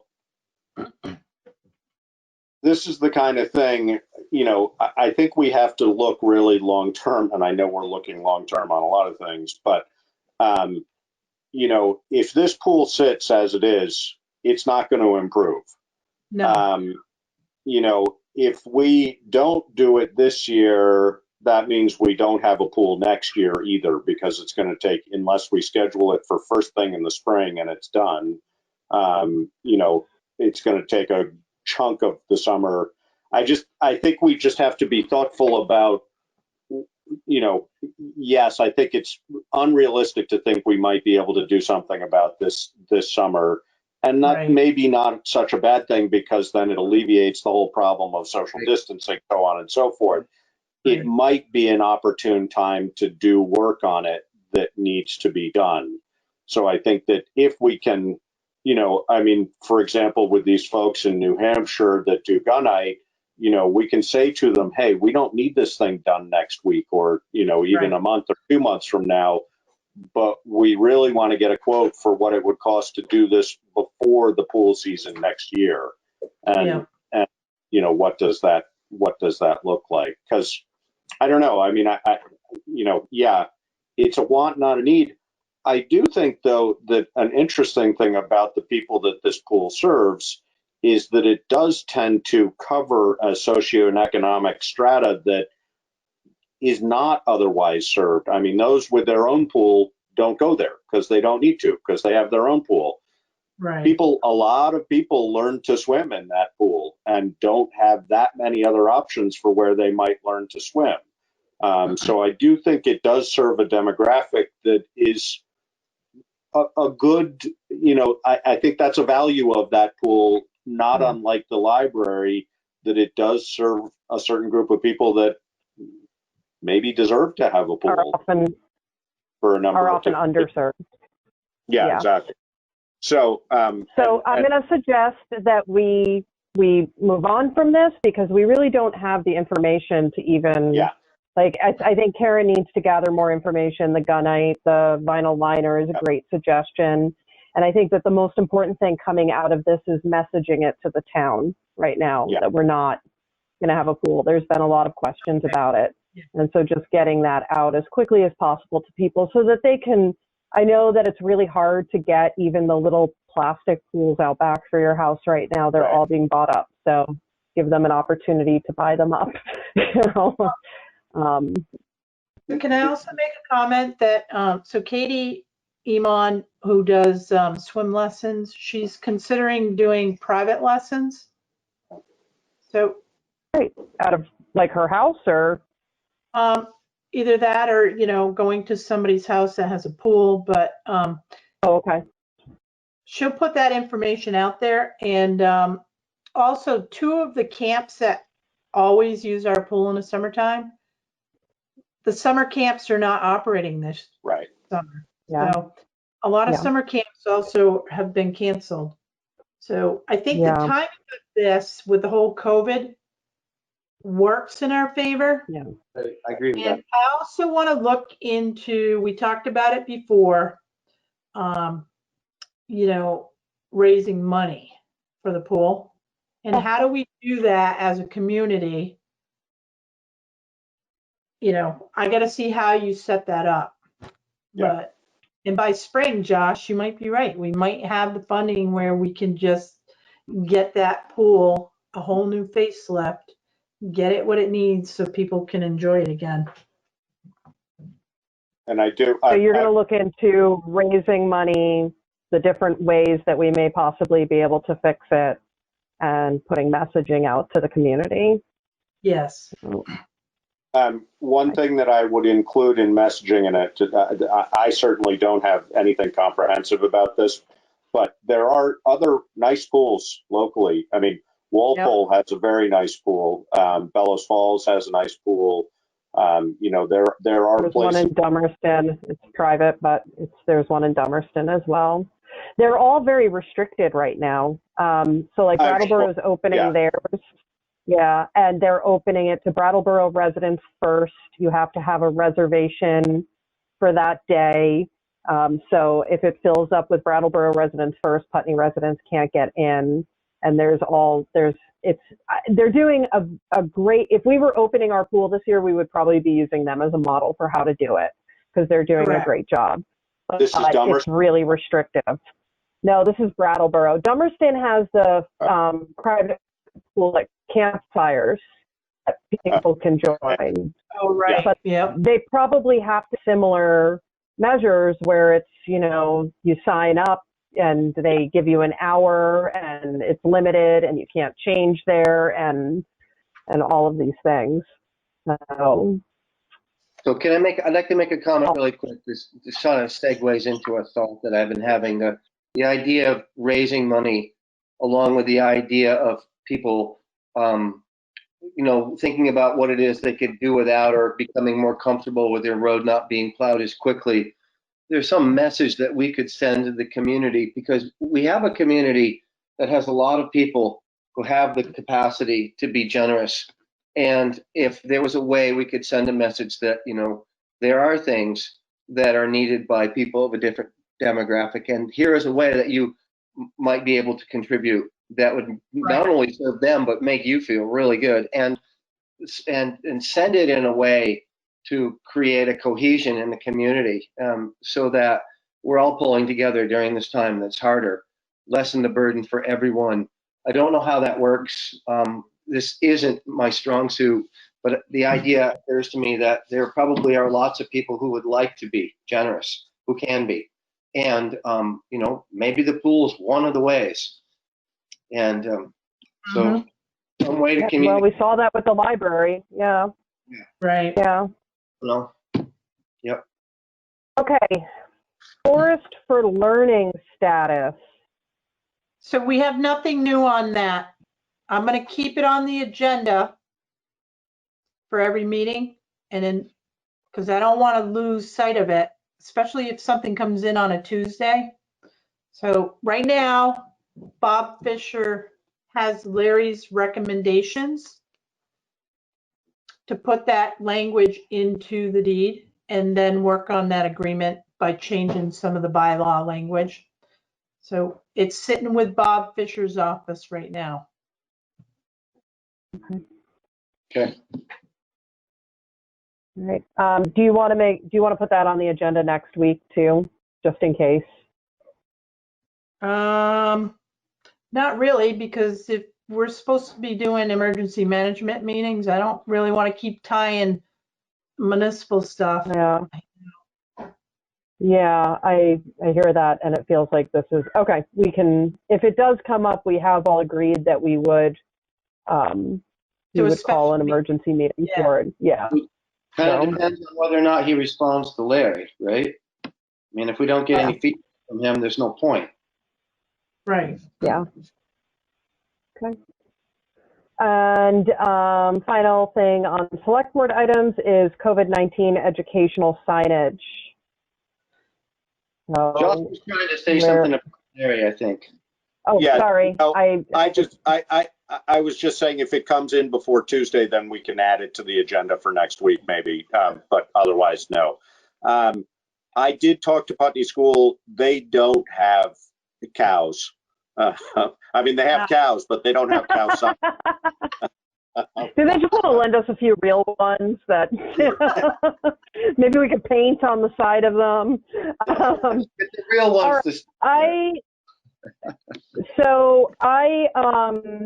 There's some great signs that came out of Shelburne Museum that I forwarded to Karen a few weeks back. They're really simple. They're yard signs. I can look into what it costs to print them and see if we could get it. I think that they would be visible. They would get the point across. We could offer them to local businesses should they choose to want to use them. We could offer them to people in the area, and maybe it's a private project that I take on. I don't know, but it feels like it's something that we should be moving on. So, and I don't know that us getting them painted by anybody else at this point will happen quickly. So I've had plenty of campaign signs printed in my time. I'll put this one in my wheelhouse and see what I can come back to you with. I can certainly bang out a couple sandwich boards pretty easily if that's a need. Cool. or something, I mean, plywood and 2x4s. Are you a painter? Well, you are a painter. You do paint, but I meant, are you like a painter? Like you'll paint a cow for us and little people masks. Make the stencils in the gun and spray it. Yeah. Oh, we can get you a template. Yeah. I can make a cow shape. What was that, Joe? I will look into it this week. He said shape. So. Yeah. I was looking for the sign, but I don't have it, Laura. Let me see if I can pull it up. Because I was going to pull it up so I could show everyone, but I just saw it too. I just recently. Like this week, I saw it. But. Yeah, it's become kind of a commonplace sign of And they're just, not that big. And you can move them, which is good. yeah, I like that. And you can also get them biodegradable. So, but I don't Yeah, want to. Okay, back to our meeting. Yeah, I can't find it right now. But, well, here's something similar, but no, it's not. It has two calves in it. Anyways, all right, moving on. Town manager's report. Okay, so we had the virtual public meeting last night for the Route 5 State Bridge Project on Zoom. There were a few people from the public that attended, which was nice. A lot of questions came about regarding Sand Hill Road. So the speed limit is 25. Let's see, what else did we, oh, the weight limit on that road is 24,000 pounds or 12 tons. And everybody refers to the bridge, which is actually a box culvert. Right. So it's a three-sided box culvert. It is not a bridge structure. And Brian informed me that that structure can take a load weight of 100,000 pounds. So the concern was that structure not holding up to the possibility of a large amount of traffic. Residents are concerned about speed. How are we going to monitor that? And again, big trucks. So I informed the public that tractor trailer trucks will need to go up 91, get off in Westminster, come down Route 5 to enter Soundview on the back side. The current bus, they were also at the meeting. So the current Route 53 bus will run down Sand Hill. So they're not going to go around, but they will be running back and forth on Sand Hill. FedEx, UPS. How many trips do they do a day? I don't know, but I can find out, Laura. I think. I think they have a route schedule. We could probably look it up, but they do. I just thought maybe it was information that was shared at that meeting that you knew offhand. They're just doing food delivery right now, though, right? So they probably just do their route once a day. I thought the current was still running. Oh, the current. Sorry, I thought you were talking school buses. Yeah. No. Sorry. I don't know. Oh, and by the time this comes, school buses will be done. Yeah, they're almost done. They have, So the bridge. Has anyone put a weight limit sign up on the Westminster West Road end of Sand Hill? Because I don't think there's one there. I'll make sure there's going to be weight signage and speed limit. And I'm going to talk to Brian about the speed limit flashers. If we can, maybe Brattleboro might have those. So if we can position them at the beginning and at the end and maybe by the structure, the culvert, just to slow traffic down. I mean, the other thing we might be able to do for that, Karen, is just the presence of cones tends to, I think whatever we can do out there to just add traffic calming. Some people are going to be in a hurry because there's always somebody who's in a hurry and it's going to be more traffic. But, anything that's slightly obstructive of the road tends to slow things down a little bit. Yeah, my concern is during the day, we have a lot of people that walk that road. Yep. That may slow traffic down too. As you know, it's not wide, so 2 cars or a UPS truck and a car, people are going to have to use common sense. Yeah. The bridge on Route 5 will close on July 6th through the 20th. And Renault Brothers was on the line too for this public informational meeting. And, you know, I mean, I have faith in them as a contractor. Yeah. And if they can do the job and get it done sooner than later, that's what they're going to try to do. I'm sure. Yeah. I don't know. And the sheriff will be there too, the deputy sheriff. I'm going to have them patrolling while that bridge is like closed. Right now, there's no softball. So the softball league in Brattleboro has been canceled for the summer.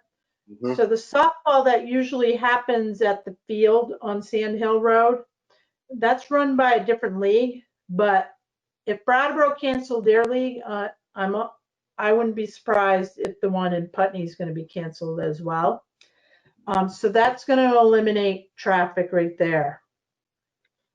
The community center owns the field, Yes, David. Yeah. so they're basically in control of whether or not the Putney League or whatever the Putney League has become, whether or not they can use that field. And maybe we should talk to Laurel and see.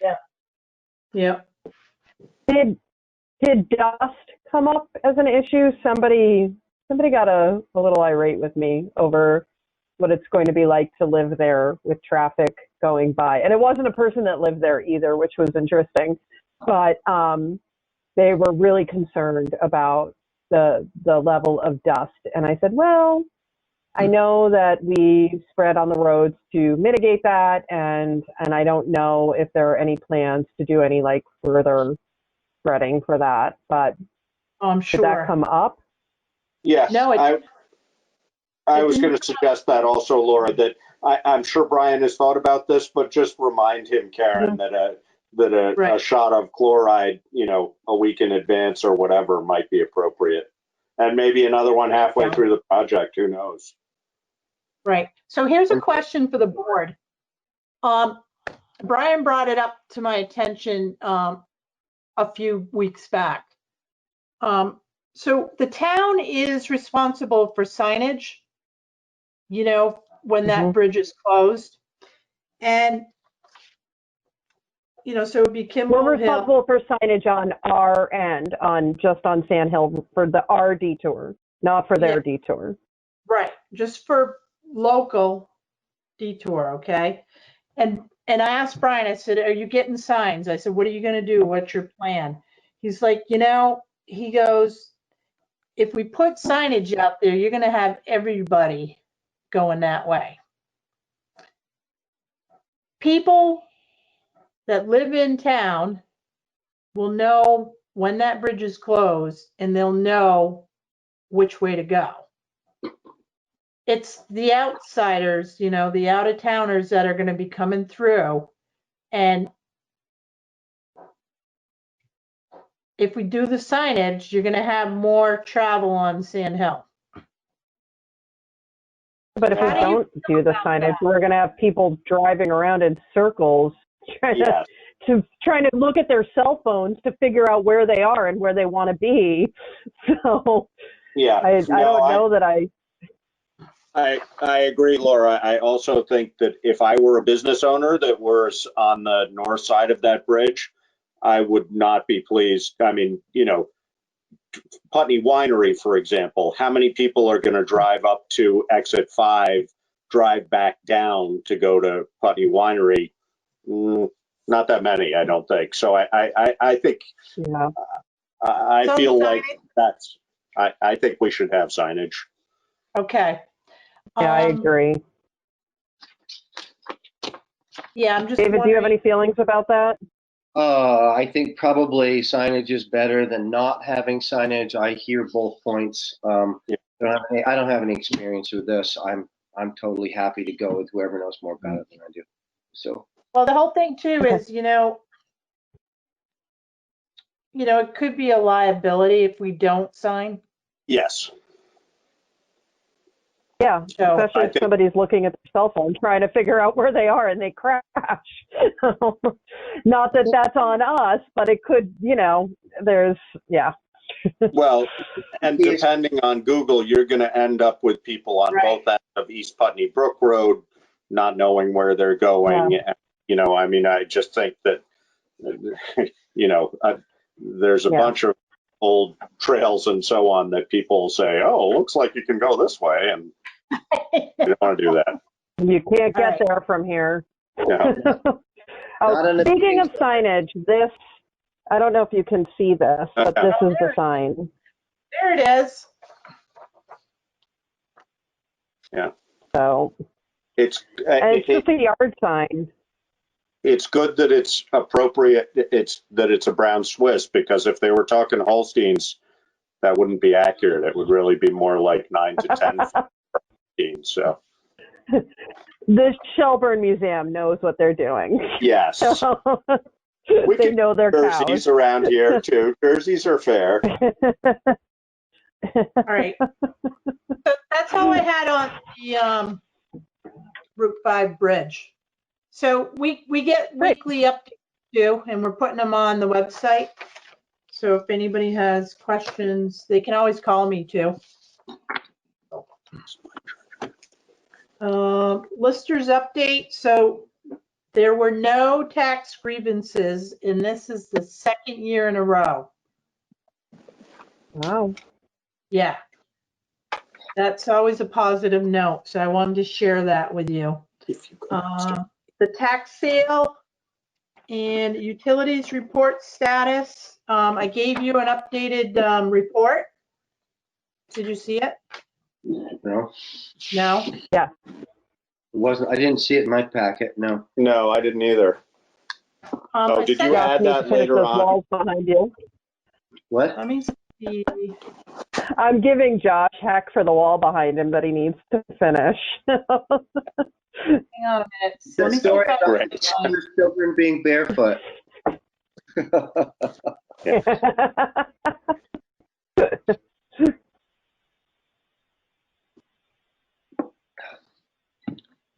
I looked at the updated packet and I didn't see it. It was in an email I sent today. Of course, I can't find a spreadsheet. Alyssa, where is the spreadsheet? Go to town Hang on a manager. minute. How about if I do it right here? I got it. All right. Tax sale. Yeah, I got it. I found it on mine. All right, let me see if I can share this with you guys. I'm getting better at this, Laura.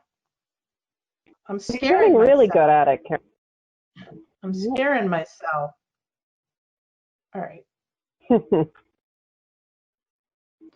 Well, so here it is on the screen. Can you all see that? Okay, thank you, Karen. You're welcome. So how about if we do this? Only because. All right. And now we don't have any names. So basically, we have $93,859.91 that we need to collect in delinquent taxes. We have another $18,843 to collect in utilities, which brings the total up to $112,703.79. There's 3 mobile homes on here. I just highlighted them for you. One is going to tax sale. One owner passed away. And then the other owner, I don't know how we're going to, these are personal property. I don't see these going to tax sale. Okay. This one right here is in foreclosure, so we have to wait to see what's going to happen. If it sells, we'll get our money. And then we had one person already pay 1 year off. I think we've dropped a couple people off this list already because it was 116,000. Just to let you know also, as of today, the delinquent tax report, what's owed is $160,960.23. Of that 160,000, for 2019, there's $101,330.51 still owed to the town. So that's a big number. I'm not nervous about it yet. What we go through the tax sale process, we hope that most of these on this list will pay up. And then we'll see what's left, and hopefully one or two will sell at tax sale. So I want to bring that to your attention.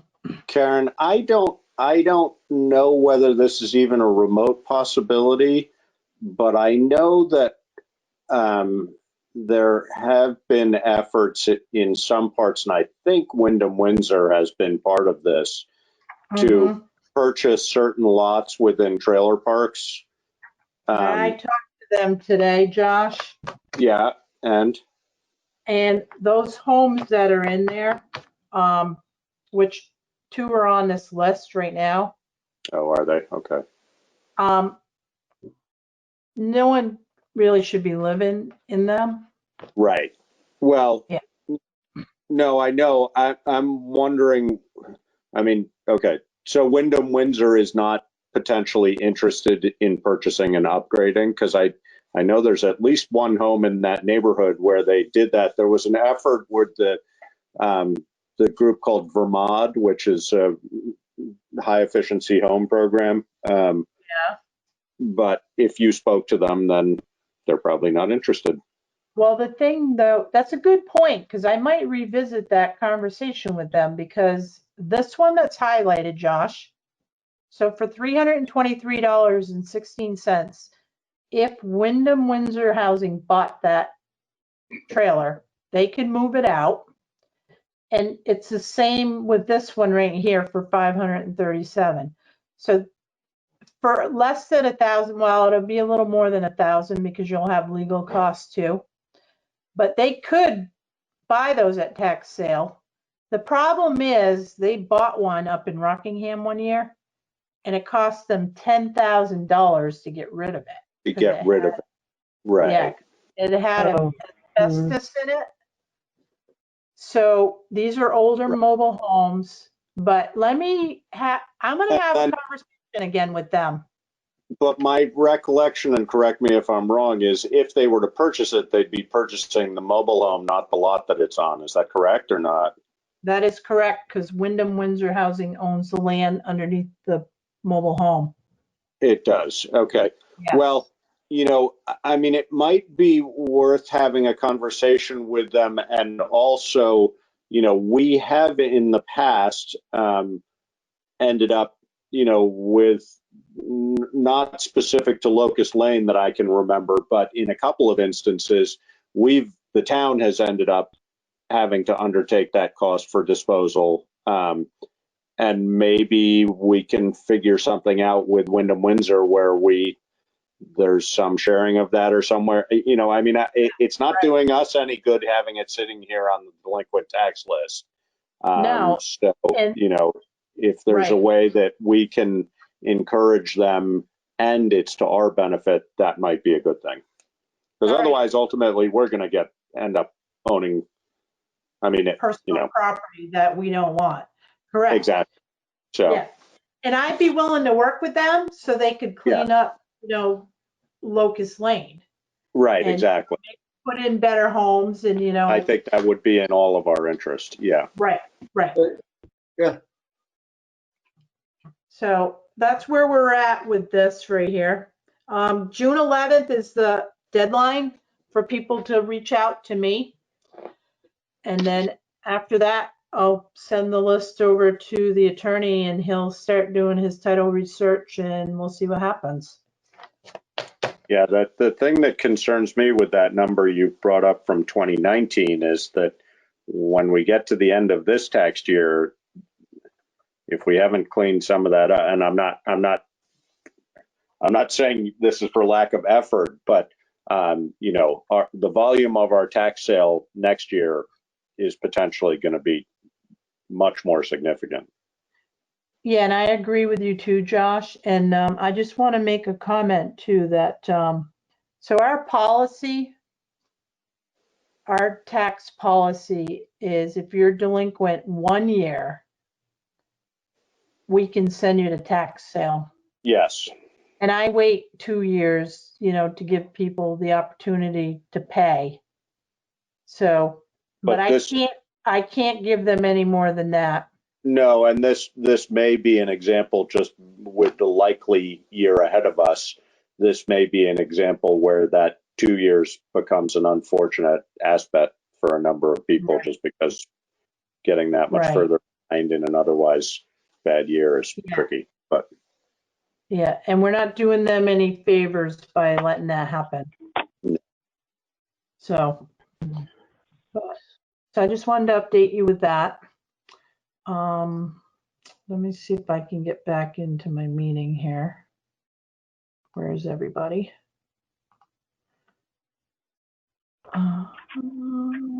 Hang on, I lost you. Maybe your benefit package. Oh, you're in the wrong screen. Oh, you know why? Hang on a minute. There you are. Sorry, guys. There we are. I'm still learning about this stuff. That's okay. By the time you have it down complete, Pat will be ready to start having regular meetings again, in-person meetings. Can't wait. All right. What's on the agenda next is the so the water service line break and boil water in effect status update. Right. So I just want to say we lifted the boil water order today. So yep. Water samples went up on Monday, Josh, and on Tuesday. They both tested negative for any contaminations. Again, I want to stress, I want to say thank you very much to the Putney Fire Department for being out there and controlling traffic. A special thank you to Brian Harlow and Tom Goddard, because they were on the scene at 6:30. I was notified by like 10 of 7. And then, you know, they ran into some issues. Once they isolated the break, they actually didn't have all of the parts. So they were chasing parts for a while. And Joe Tetro, too, was instrumental, too, in getting this break isolated and repaired.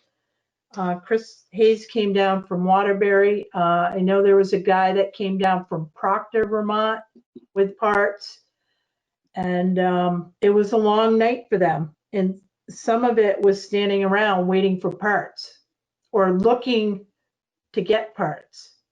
The other thing, too, Brian needed to get was a pavement cutter, you know, so he could cut into the pavement. We don't own a piece of equipment like that. Usually you have to rent one. Now, Brian said to me, I go, Brian, how much does that cost? He's like, $1,600. I'm like, well, how come we don't have one? He's like, because we were told never, not to get one. And I'm like, well, if we need it and we can use it, and other towns might be able to use it too, why would we not invest $1,600 in a piece of equipment like that? So these are things that I'm learning. And Joe said the same thing. I'm like, Joe, how come we don't have parts for the service line? You're telling me we have parts for the water main, but we have no parts for the service line. He goes, we were told not to keep any parts on hand. I'm like, well, that doesn't make any sense to me. So you guys kind of stood around waiting for people to bring you parts, and we could have had them, you know, in stock. So I think we need to be considerate, you know, especially now with an aging water system, that, you know, we do have some parts, you know, if they're feasible, why not carry them? Is there any reason not to carry them? Well, the only reason I can imagine, and I don't know, is that if there were, for example, 12 different types of service lines, that would require us to stock, you know, X times 12 number of different parts. That doesn't seem that might not ever get used. Yeah. You know, if there's a small, if there's only two different types of service line and it's always the, you know, whatever, the valve or the coupling or this or that breaks, then yes, we should certainly have some of those, but we certainly should not invest in parts that are likely to either be obsolete or never get used, because that's just a waste of money. So. Well, yeah, I guess I'd be curious why he was told not to invest in those parts. There must have been some reasoning behind it. Maybe it was exactly as you're saying, Josh. I don't know. So, David, I'm sorry, you were saying? The availability of the parts plays a big role in it too. You know, if there's parts available in Keene or Brattleboro, how many times is the water main going to break at, you know, 9 o'clock at night? And if you can let somebody else do the stocking and you're going to get them within 12 hours, then let them do the stocking, of course. I mean, in any business. But if you can't get them, if you have to go to Waterbury to get them, well, that's another story. Yeah. I talked to Brian at length this week and Tom about, you know, I know nothing about the water system, so I tried to get them to give me a general picture of what it's like. 12-inch mains that break down to 8, that break down to 6, that break down to a 4-inch. I know, it's crazy. Well, they have to break down the further they are from the source to keep the pressure up. But and so you would have to stock all those different diameters, and then service lines that curb stops that run out at 6-inch and then change from there down to 2 and then change down to 1. So Josh's point is right. We'd be stocking a whole bunch of different diameter, you know, whatever schedule 80, you know, PVC pipe that is, and you know, it could add up. So, you know, is that stuff available nearby? I mean, isn't it? We need to look into that. You know, what's most likely. Well, it is during the day. Right. So maybe that's part of getting people to understand that they aren't going to get their plumbing fixed until 8 o'clock the next day. I mean, come on, you know, I mean, no one's going to die if their water's shut off while they're sleeping. I mean, well, I beg to differ because. I want to add another question to this conversation based on, and basically exactly what you're saying, David, and also on the responses of folks to how we communicated this as a town. Do we turn the water back on before people have gotten notices of a boil order, or do we keep the water off until we know that everybody's gotten notice? Convenience for people to get, folks didn't get the message, and Karen did a great job of messaging. You know, she got a hold of me pretty quickly, and I put it out through social media as fast as I could and as widely as I could. And so almost every medium that could be used was used. You know, Karen and I in discussion realized that there maybe were a couple of other things that could have been done. How many more people they would have reached is unknown. But do we turn the water back on before they get the messaging?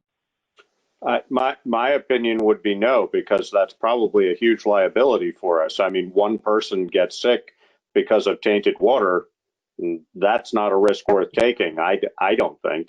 You know, I don't know how feasible it is to confirm that people have gotten that order. You know, I don't know. I would say that's probably a question for either legal counsel or maybe just Simons. Simons must know the protocol on that, I would think. Well, I asked Joe, I said, Joe, have you ever put notices on doors, you know, for a boil water order? And he's like, no. So what they used to do is put it on the radio. So it'd go on the radio. And I didn't think about that until like Monday. And, you know, I mean, how many negative responses to the procedure did you get, Karen? I got like 2. I got people that called me about it, and then I got thank yous for, you know. I mean, So- what were the nature of the calls that you got? I mean, people, I think to David's point, you know, if it takes 12 hours to fix the water, it takes 12 hours to fix the water. Sorry. Well, that's the thing. So, you know, the water was back on by 5. I was up at 2 a.m. and I still hadn't got a text, so I didn't really know what was going on. I wasn't calling them because that would have taken them away from what they were supposed to be doing. Right. Yeah. So I texted Brian at 6, and you know, he told me the water was on. By 7:43, the boil water order was online. It was sent out to Wyndham Windsor Housing Trust and Putney Meadows. I got to them because I had their contacts, Josh, you know. Right. And right. all the other multifamily structures, I mean, Tom doesn't even know how many tenants, you know, how many people. Right. There were 56 structures approximately that were impacted by that water line break. But it was probably more like 100 plus people that didn't have water. And right. No one called me. Howard Fairman did send me an email, and I thanked him very much for doing that. But at that point, I had already known because I spoke to Tom. The negative comments were on social media, on Facebook. That's something new. Yeah. So I think that's kind of an unfair thing to dismiss, though, because it is a popular form of communication, and if people are communicating negative. Okay. I wasn't dismissing it at all. I was just saying it's a platform in which people also feel free to be negative, and that's so. I'm not. I agree. I'm not saying I wasn't in any way suggesting we shouldn't use that as a means of communication. I was just saying it's a place where people feel they can say whatever they want unfiltered, and that's unfortunate.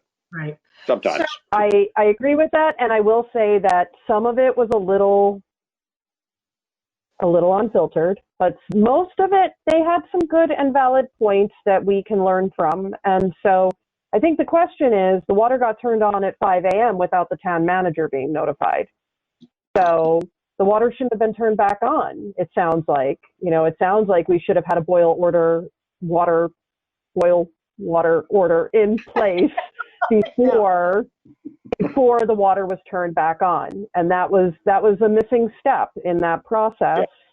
Well, the other thing, though, Laura, I just want to add that our very first notice about the water service break, because at that point we didn't know if it was a water main or a service line. Right. We had mentioned a break in the water line can trigger a boil water order. So that went out on social media and up on our website. iPutney had it. Yep. So, I mean, I think we did our due diligence for the time that everything went down. And when I found out, water was back on. So I wonder, I mean, municipalities, bigger municipalities must face this all the time.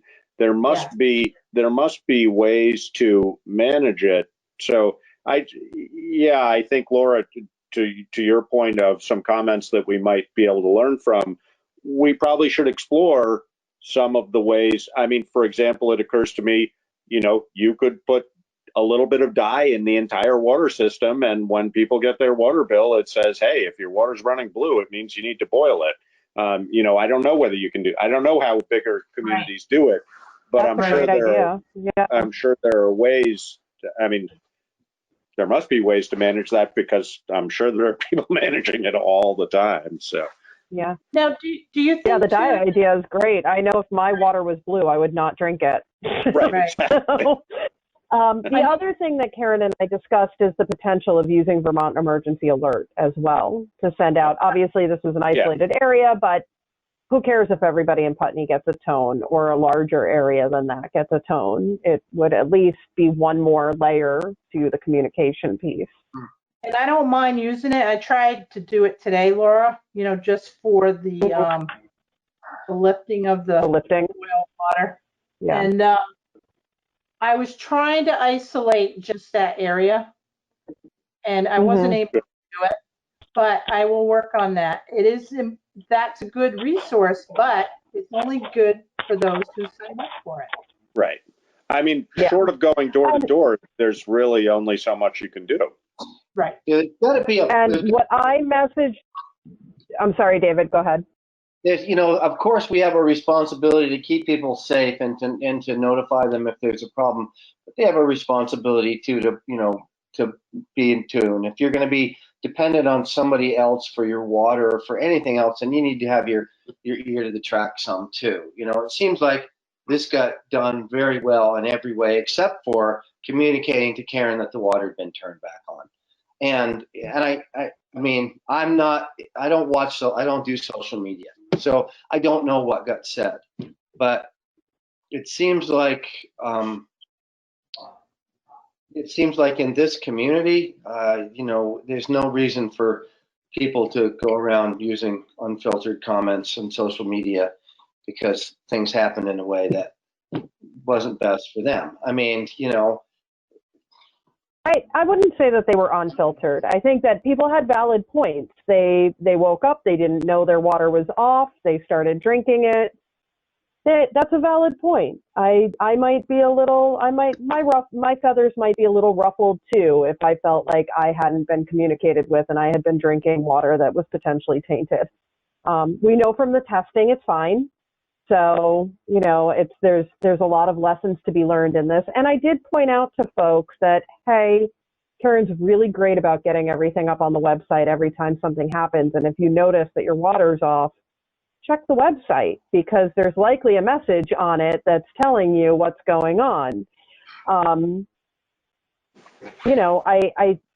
think that all things said and done, this was handled really well and all's well that ends well, but there's room for improvement as we go forward. It was a learning experience for me. So absolutely. I know now, what to do, and maybe it's an automatic when we have a break that we automatically just boil water. Yeah, probably. I think that better to be safe. Right. Yeah, no, and I think that you could also, comfortably issue that for the whole system and then update that when we know what's going on. I mean, and like using the alert system, yeah, like you said, I mean, if more people know than need to, too bad to wake somebody up, certainly, but probably better to err on that side than not, I would think. Yep. Yeah, and I also pointed out to people that were saying like we should have gone door to door that everybody that we would have asked to do door to door had been up until 5 a.m. working on the water lines. It would have been dangerous to have them go door to door. So we will work on better communication going forward, but I don't see this as, I think that I'm grateful to Karen for the job that she did and all that were involved. Well, I'm grateful to everybody that was on the scene and the residents who called me and said thank you, and they had questions, and it all turned out well. It would be, to Josh's point, it would be great if we could get in touch with a municipality like Brattleboro and find out what their procedures are when things like this happen. Yeah. I don't think they go door to door either, by the way. No, I certainly wouldn't think so. No, I mean, it occurs to me maybe some variation on a phone tree, but of course nobody has stationary phones anymore. So the validity of that would be pretty limited in this day and age, I would think.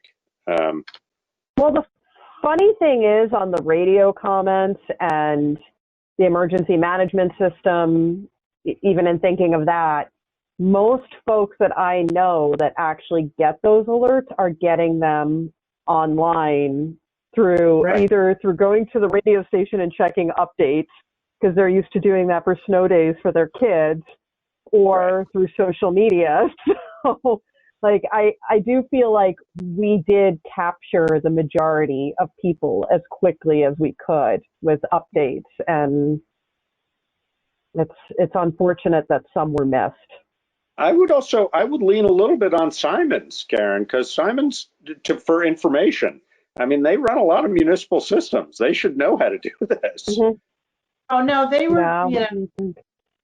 Chris came down and, Joe and I had a conversation too. It was Monday morning. We were in the parking lot, Joe and I and Brian, and that was like that 9 o'clock, and I know Joe had mentioned radios, get it on the radio. And I'm like, so it must have just gone over my head. And I was just like, but. Yeah, I mean, I wouldn't, Joe, not that he wouldn't have had the instruction about it, but, somebody like Chris who's working with those bigger systems more often, there must be protocols for this, and we should just find out what they are and I'll call Chris and yeah. I'll call Dan Tyler. I'm good, but thank you, everyone. Thank you. Thank you. Warrants. Okay, I'll make a motion to approve and execute the warrants as presented. And I'll second that. How was your nap, David? It was not a nap, believe me. Right. I fell asleep doing that. We're not done with this motion, all. It's been moved and seconded. Is there any discussion? Hearing no discussion, all in favor? Aye. Aye. All right, payroll warrant dated June 5th in the amount of $15,914.33. Do you guys want me to pull that up? It's No. on your email. You should have it in an email. We've already seen it. Okay, good. I saw this. And just to comment, Karen, I'm assuming because I commented on this last time that warrant was relatively small last time, it's relatively big this time because we're catching up with those who weren't paid last time. Correct. Yep. First responders, EMS. The other thing I want to mention too, that we had like 3 firefighters that had substantial hours, and I think it was because when Tom was on vacation, they filled in. Right. So, yeah.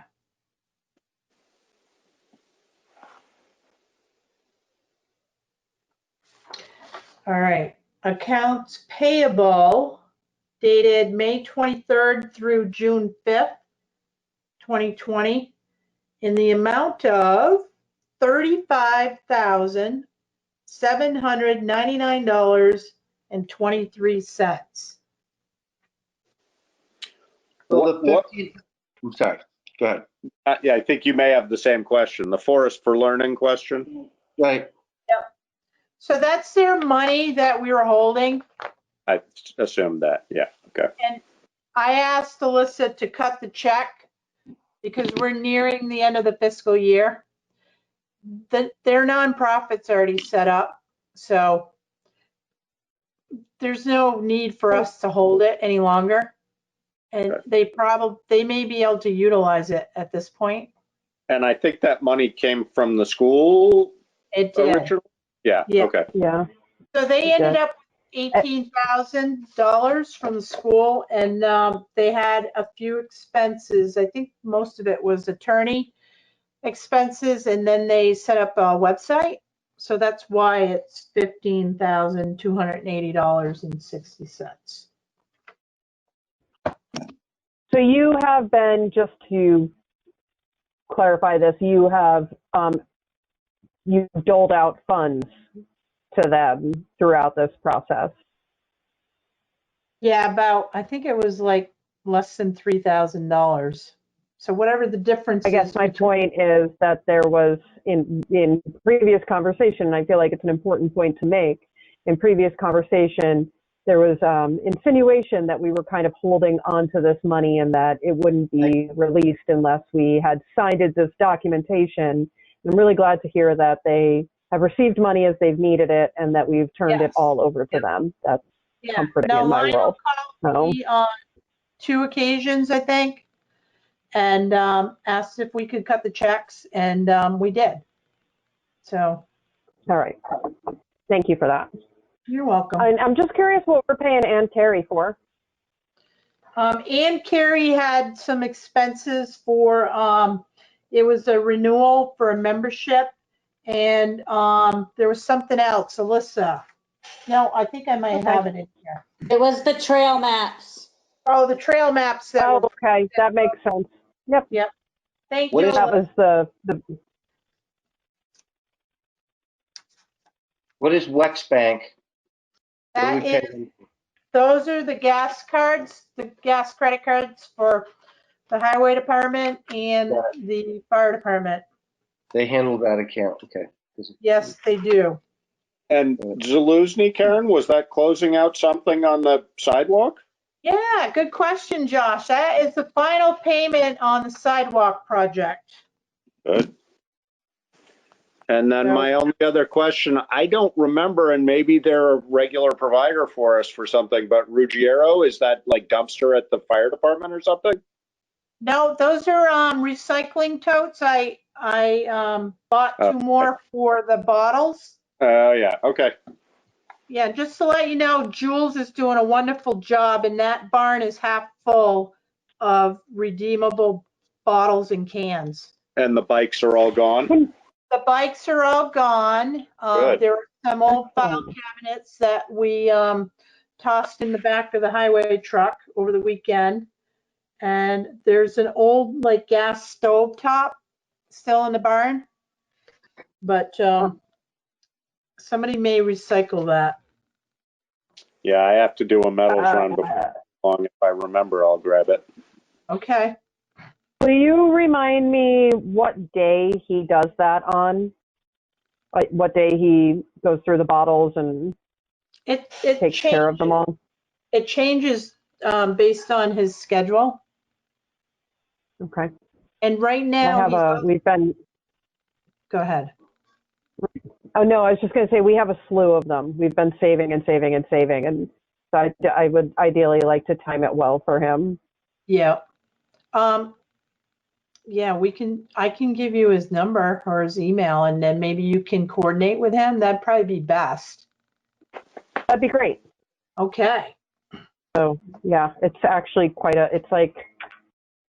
it's a long period of time's worth. So it's quite the collection. So, luckily we have space where we can store stuff like that. All right. All right. So any other business? No. Fantastic. Do we need an executive session? We do not. Excellent. Our next meeting date is June 17th for our regular meetings at 5:30. And next week we will meet at 5 o'clock on the 10th. Do I hear a motion to adjourn? Motion to adjourn. And seconded. And moved and seconded. Is there any discussion?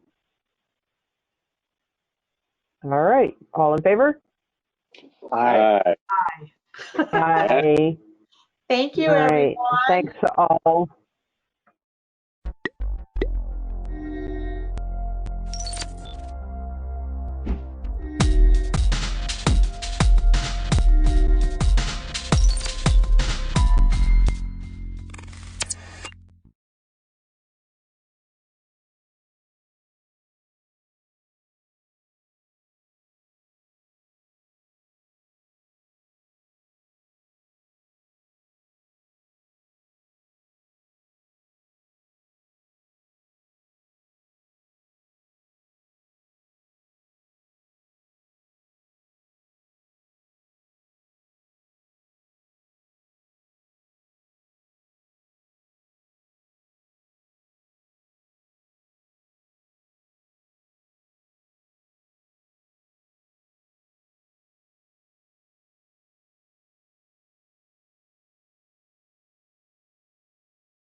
So I'm going to call the meeting to order. And Eric Fitzpatrick is going to provide us with some information about the criminal classification bill, which is a companion bill to the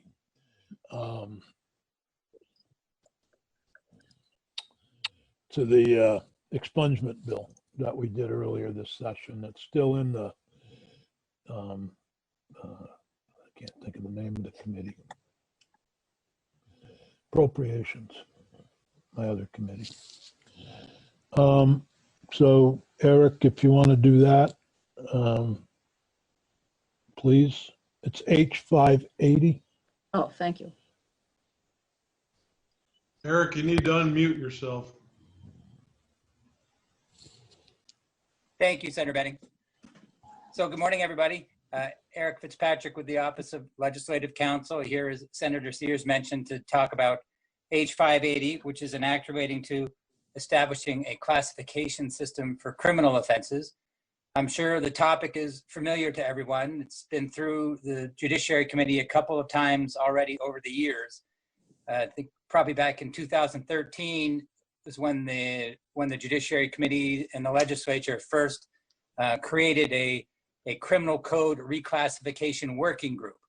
And it was basically, I think it was at the time, John Treadwell was still with the Attorney General's office, Matt Valerio, Dave Cahill, Robin Weber from the Crime Victim Research Group, and Judge Morris were the 5 members of that group. And they, with the entire idea of a classification system, just to refresh your recollection on that for a second, you know, I'd say not all, but the majority of states in the country you classify their criminal offenses according to, for example, say 5 different levels, usually denominated by a letter. So it could be, for example, a Class A felony, a Class B felony, Class C felony, similar Class A misdemeanor, Class B misdemeanor, etc.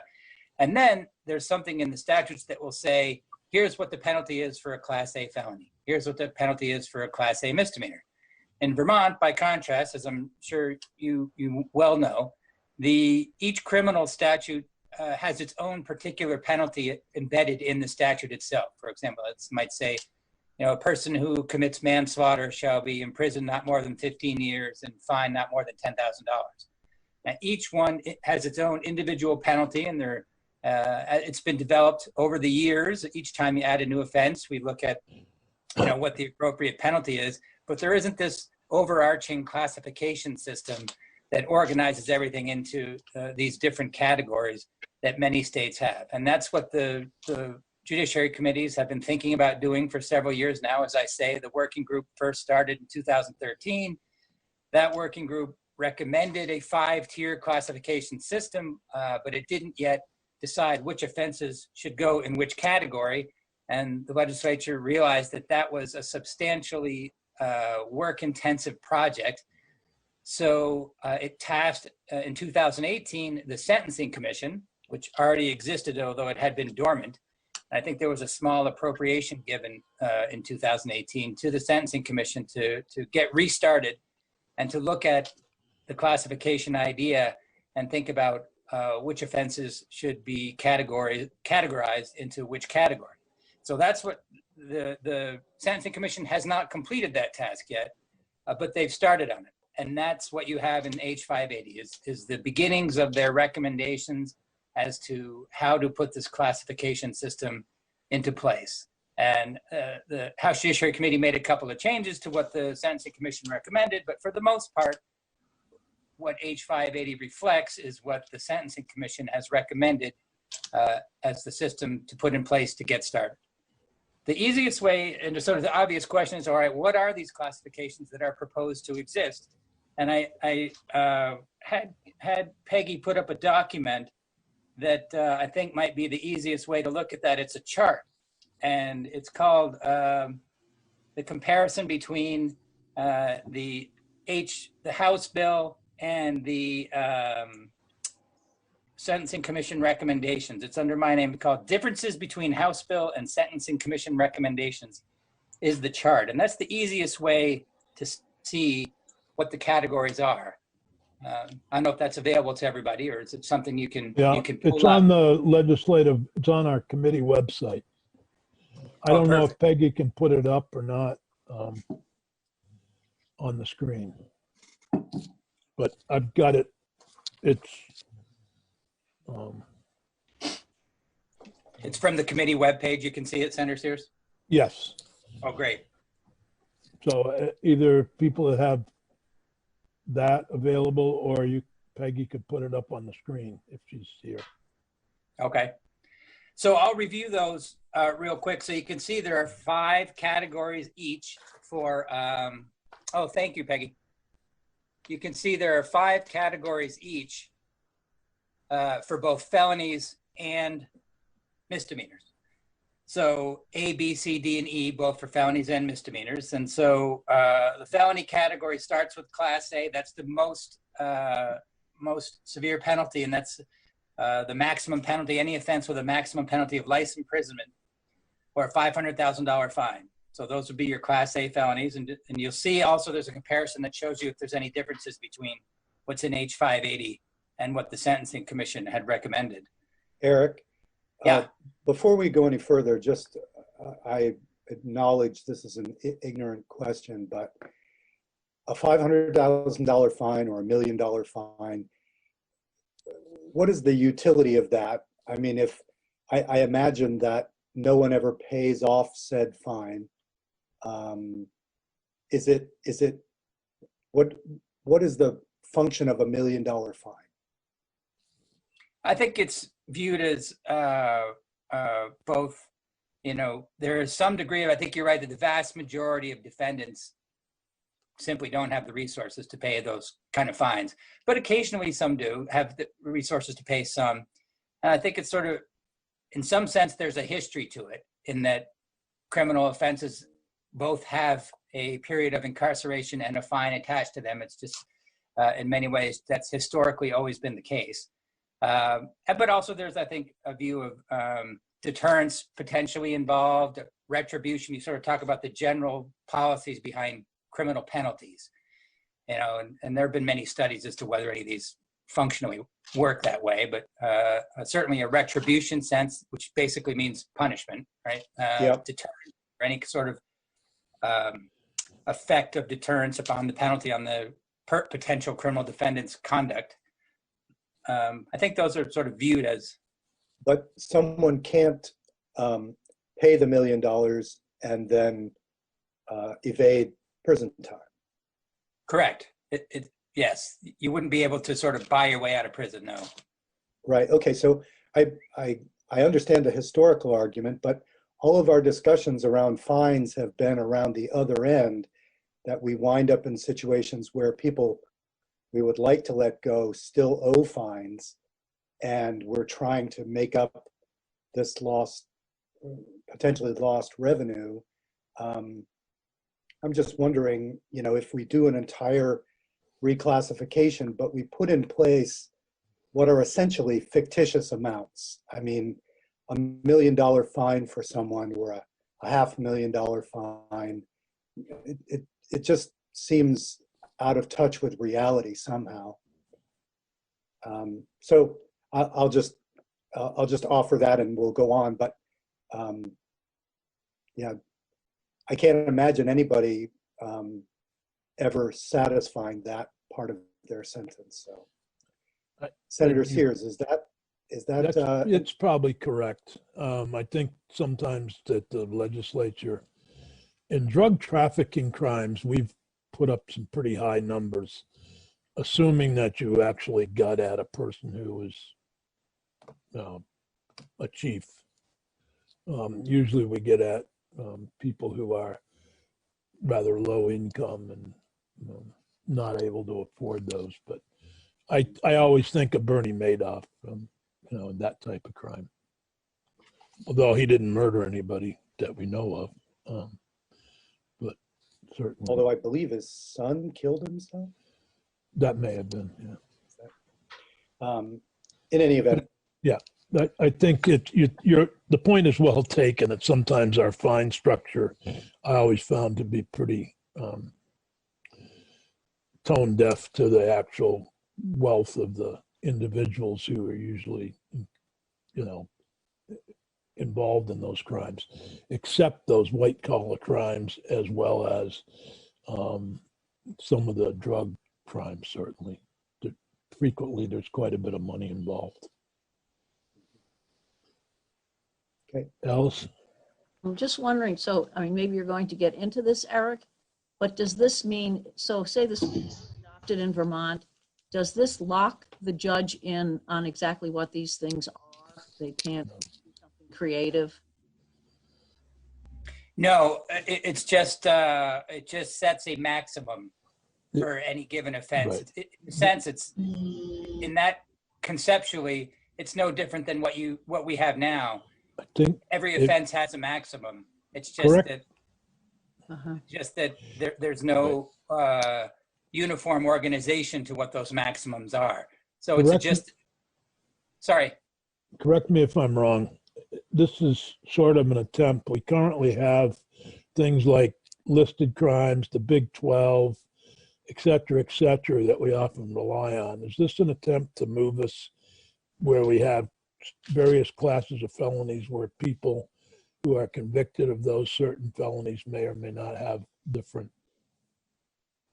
Is that what we're trying to do? I think, although this bill doesn't I'm not get sure there, what it tries to, what is it trying to get to? And I think that's the question that Senator Nick is, and I have as well. What's the goal? I think that's a question you really need better asked to the sponsor. But I think, you know, from a legal perspective, the strict organization of these felonies into categories is the goal. And I think some of the practitioners in the criminal defense area testified in the House that there's a geographic justice element to this and a predictability element, that with more standardization of penalties, that the actual, because, you know, there's a difference between the statutory maximum and what actually gets imposed on a particular defendant. So I think that some of the thought had been that the wide variation in the potential penalties without some sort of standardization across categories means that there's less consistency in the actual sentences that people get. And I think that's probably the best I can phrase what I think the goal is. And you know, some sense of predictability. I don't know that criminal defendants are necessarily calculating what their potential incarceration might be before they act. but I think predictability for the practitioners in the criminal defense field, prosecutors, defense attorneys, judges, that sort of thing. Right. But it's another good point that you were getting at too, Senator Sears, is that, and this is a very important piece of this legislation, is that the effective date is not until 2022. It's got a 2-year out effective date. And the reason for that is, as you look at this chart of categories, you know, you think about it, there's 900 plus criminal offenses that we have on the books right now. Mm-hmm. This bill does not, and if you're going to decide, well, the next step in this, and it's not done in this bill with the exception of the property offenses, which is the one place that this has been done in the bill, but the major task is going to be going through all these offenses and deciding, well, which category should it go into, right? That's the big, you can set up the categories, but then the big work product is going to be, all right, we've got these 950 offenses, which one should be Class A, Class B, Class C, et cetera. And that is the reason that you have a 2-year out effective date of 2022, because the categories are set up in this bill, but it does not yet place the different criminal offenses into a particular category. And that's something that presumably the Sentencing Commission is going to be doing over the next couple of years. Senator Baruth has a question. Or maybe another dumb question, but why wouldn't we wait until we compare the categories with the offenses? Yeah. Another excellent question for the sponsor. I will add that my perception on that is that the idea was that it gets the ball rolling, gets the momentum moving toward the establishment of the system, and that with this sort of first step on the books, kind of, in some ways you could look, it's sort of comparable to the idea of a sunset sometimes. You know, the idea of a sunset is that it forces the legislature to take another look at it in a couple of years to act again. Maybe that's a good analogy, in that the idea was put this on the books for now, sort of puts the boots in the ground, as it were, on the ground. And that way, it's almost like you've got the skeleton in place and then you hang the rest on it when it comes out over the course of the next year. I think if we can save, and now I have another question which you raised with this, Eric, and so our list of questions for the sponsor, Representative Lamont, will grow, but if somebody can keep track of them so he's aware of that when we invite him to join us. One of my questions is, under justice reinvestment, we're looking more at a risk-based than offense-based system, and this seems to move us in an offense-based system rather than a risk-based system. I think that's right. It's offense-based, yep. And that may be counter to what we're trying to do in the overall scheme of criminal justice reform. Just another question for the sponsor.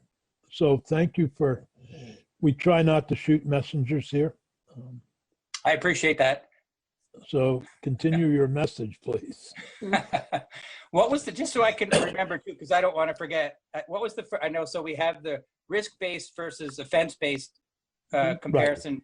And then the Corrections Department and Justice Reinvestment, I think, leads us more and more to a risk-based criminal justice system, so that people who are high risk are the ones that are incarcerated. People that are low risk would not be. Sometimes the crime is such that you have to have a period of incarceration, but they may be, in fact, low risk to reoffend. So the three questions that I've noted so far are, what is the purpose of having this system in the first place? Yep. Number two, why do it now when the Sentencing Commission hasn't finalized its recommendations for what offense goes into what category? I think Senator Bruce's point is, why do it when we don't know what the crimes are that why wouldn't we fit the crimes in to the categories? Yep. And then you've got the justice reinvestment comparison piece. Yeah. Yep. Which is more risk-oriented, risk-based, trying to establish that. And here we are labeling people as a Class A felon. I know in New York State, they have sex offenses, Class A, B, and C, I believe. And I have this constituent who's always telling me that so-and-so is a Class A felon, sex offender. And sorry, there is no such thing in Vermont. But right. All right, I've got those questions noted, though. Thank you. Thank you. So if you want to continue on with the kind of the chart. Yeah. I think we were at the Class C felony. Yes.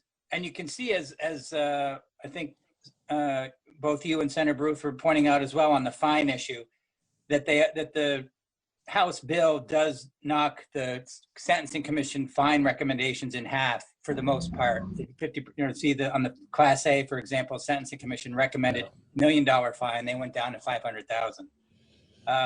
The categories for felonies are life for Class A, 20 years for Class B, 10 years for Class C, 5 for Class D, and 3 for a Class C felony. Well, maybe the question number 4 for the sponsor would be, why have fines at all determining? Shouldn't it be the maximum term of imprisonment? Because the fine for drug trafficking, the drug trafficking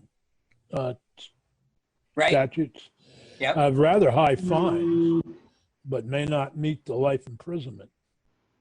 Part of the answer to that, Dick, though, might be where do these fines end up? If they're supporting the victims' advocates in any way, shape, or form, that might be a whole other part of the equation. I guess why bother with fines as part of our classification system? Because they're not paid very much, that sort of thing. Yeah. Yeah. Right. Right. Clearly, you know, a guy with a $25 bank account's not going to be able to make a $500,000 payment of a fine. Right. Yeah, I noted that one too. Thank you, Senator Sears. You'll see as you move into the misdemeanor categorization that the line between a misdemeanor and a felony is preserved. It's a 2-year, exactly the same as it is in existing law. So if it's a 2-year maximum imprisonment, then that's going to be a Class A misdemeanor. And then it goes down there from 2 years to 1 year for Class B, 6 months for Class C, 30 days for a Class D, and no imprisonment. Because we have a bunch of offenses on the books that are fine only, and they would fit into your Class C misdemeanor category. The idea for attempts, right now attempts are punished in the same manner as the underlying crime. In other words, whatever the penalty is for the underlying crime, an attempt is generally punished the same way. The proposal here is to make each one a Class C felony, which in the category for that is a 10-year imprisonment. Sorry, but it could be, it either would be that or the punishment for the underlying offense, whichever is less. So. Wait a minute. I want to make sure we're talking about attempted murder being a Class C felony. No, only if the yes, I think that's right. Whichever one would be less. Well, given So, all the, and I want to get the right term regarding Jack Sawyer, all the angst, community angst about charging him with an attempt and our attempt statutes. But the one thing that people relied on was an attempt is the same as an actual, in terms of a possible sentence. Are you saying that if we change this to a Class C felony, the punishment would be 10 years, no more than 10 years for an attempted murder? Not you, as the sponsor saying. well, the House, yeah, yes, but yes, that's right, Senator Sears. So I think that's a real, I can see that being people wondering why they did that. Yeah. If that's really what would happen. Right. I know we had that whole argument about whether what he did was actually an attempt and Vermont's laws regarding attempts, but we attempted to change the laws regarding attempts and were unsuccessful in changing them, as I remember. And part of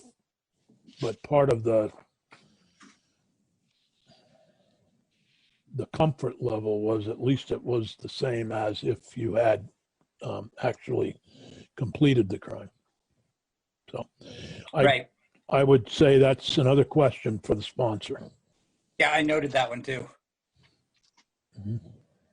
So that takes us through the chart. There's only a couple of other points I wanted to hit, but we don't need to look at, well, it's good to keep the chart up actually, because sometimes you can bounce back and forth. But a couple of other points to note are the bill, as I say, although for the most part, it doesn't put the long list of criminal offenses into a particular category. It does do so for property offenses. That's one of the substantive areas that they did get, and there's about 45 different property offenses, and that's the bulk of the bill actually. Most, you know, I think it's a 38-page bill or something, and about 34 pages of that is just going through all of the property offenses and making a determination as to which category that they go in.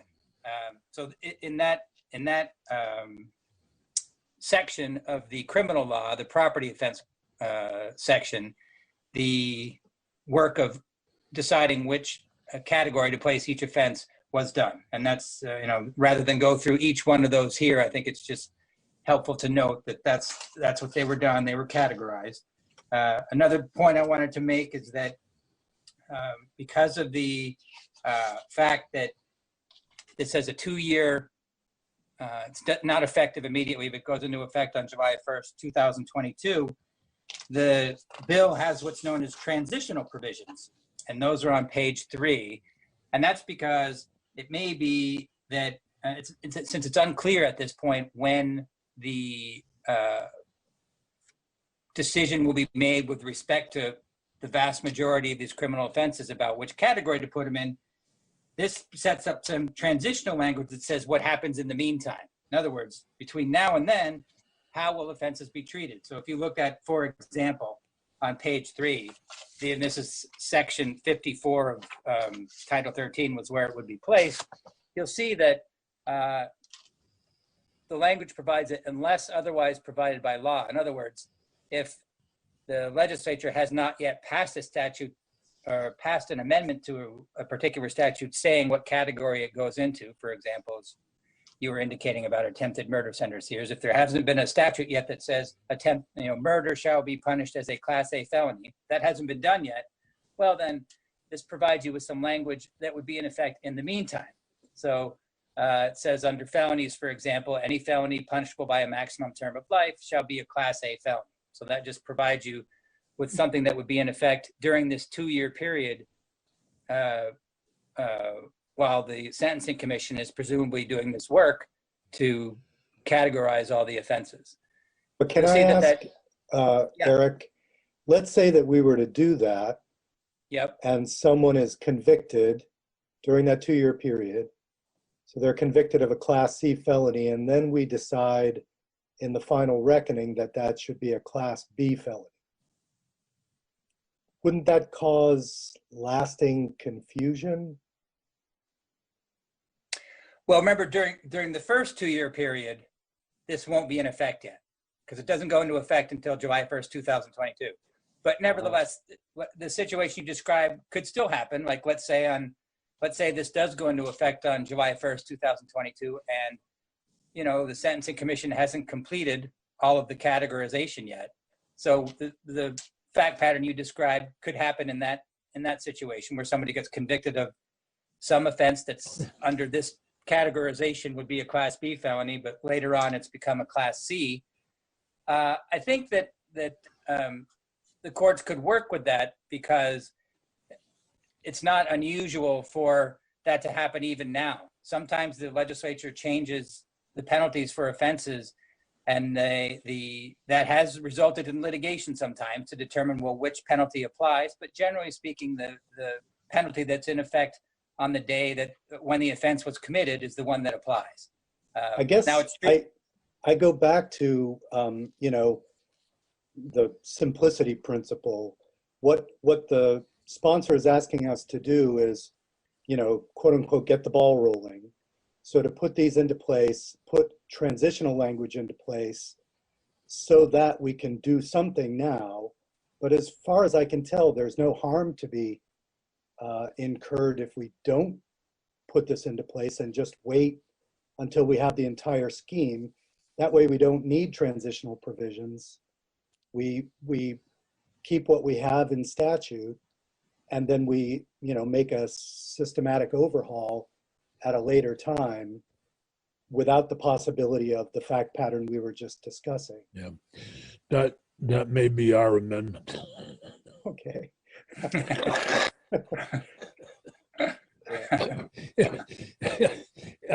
Maybe not exactly as just worded, but I think it makes eminent sense that if you wanted to pass something and we were to agree with their attempt at putting all property crimes into X category, then that might be a start. But to try to attempt to say in 2 years we're going to know what Class B felonies are and what Class C felonies are might be difficult. Well pointed out. I don't necessarily oppose the idea of a criminal classification system, but I worry that that the way this is laid out without knowing what the crimes are yet could have unintended consequences.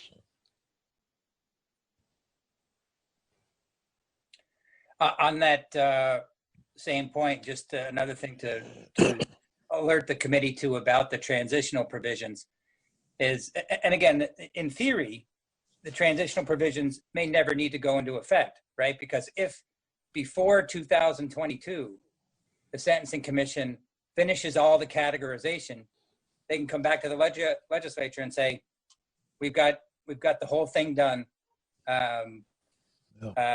We'll have this go into effect instead of this bill because this hasn't gone into effect yet. See what I mean? So that's the theory. And the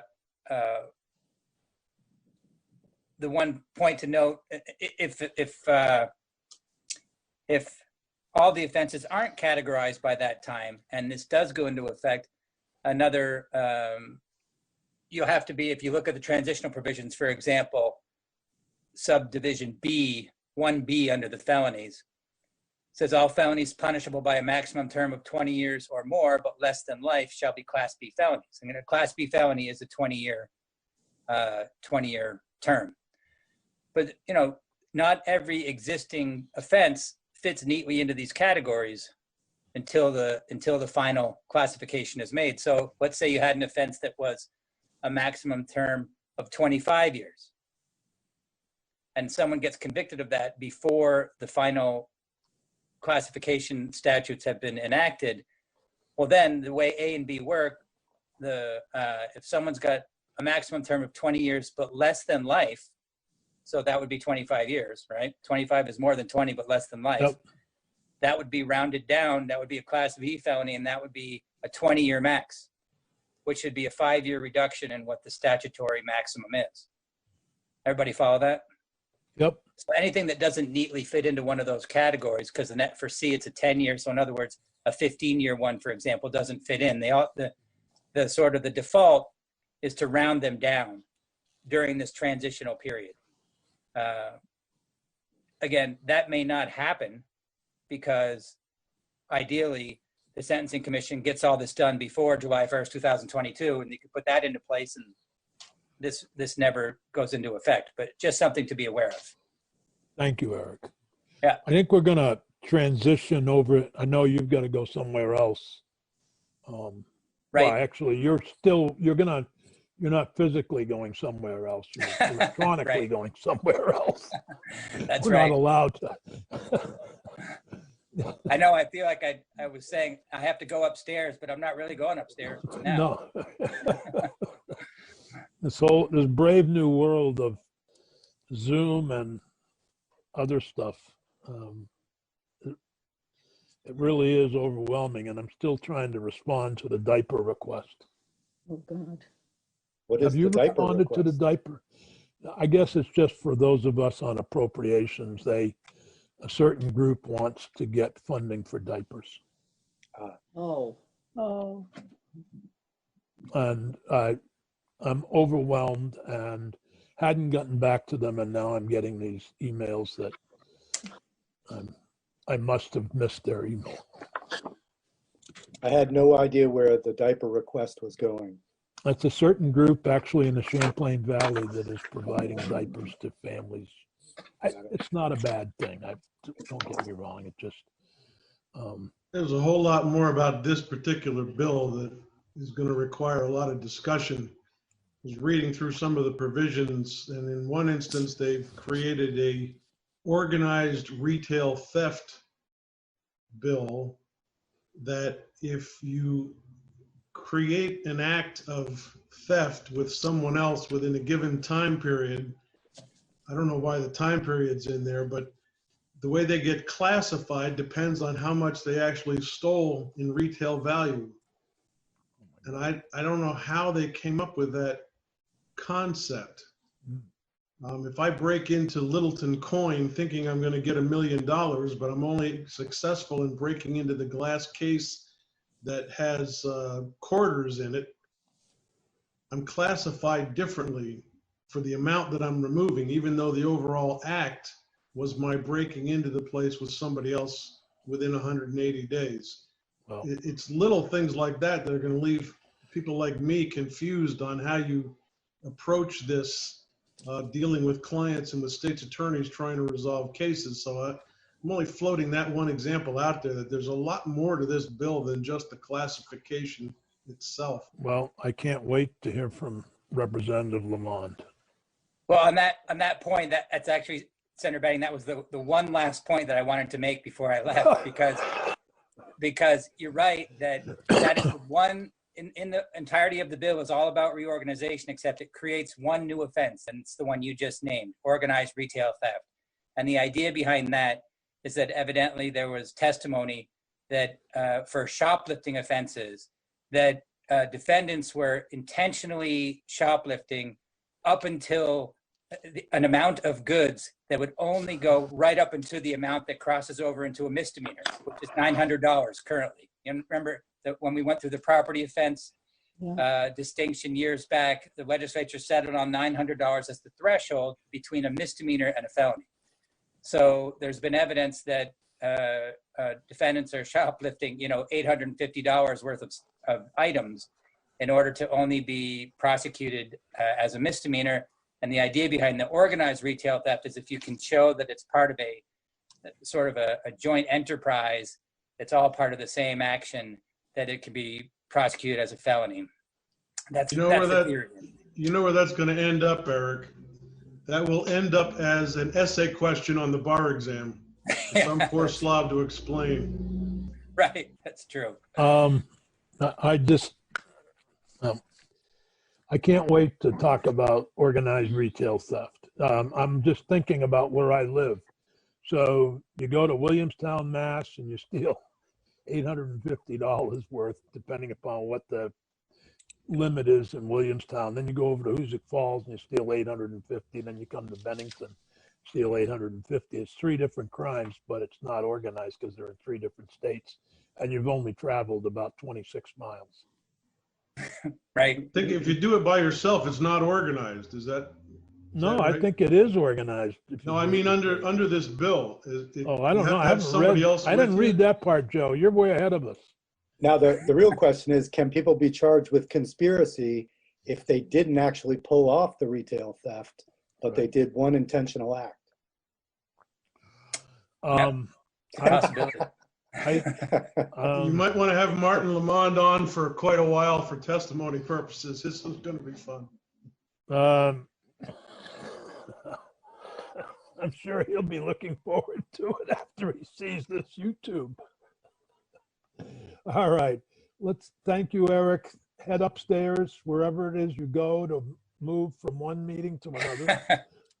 Yes, they're taking up S-183. Now Michelle's coming downstairs to be here. Right. All right. Well, I'll move on upstairs then. Thanks, everybody. All right, say hi to everybody upstairs. I will.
since it's now 5:31, we can start the meeting.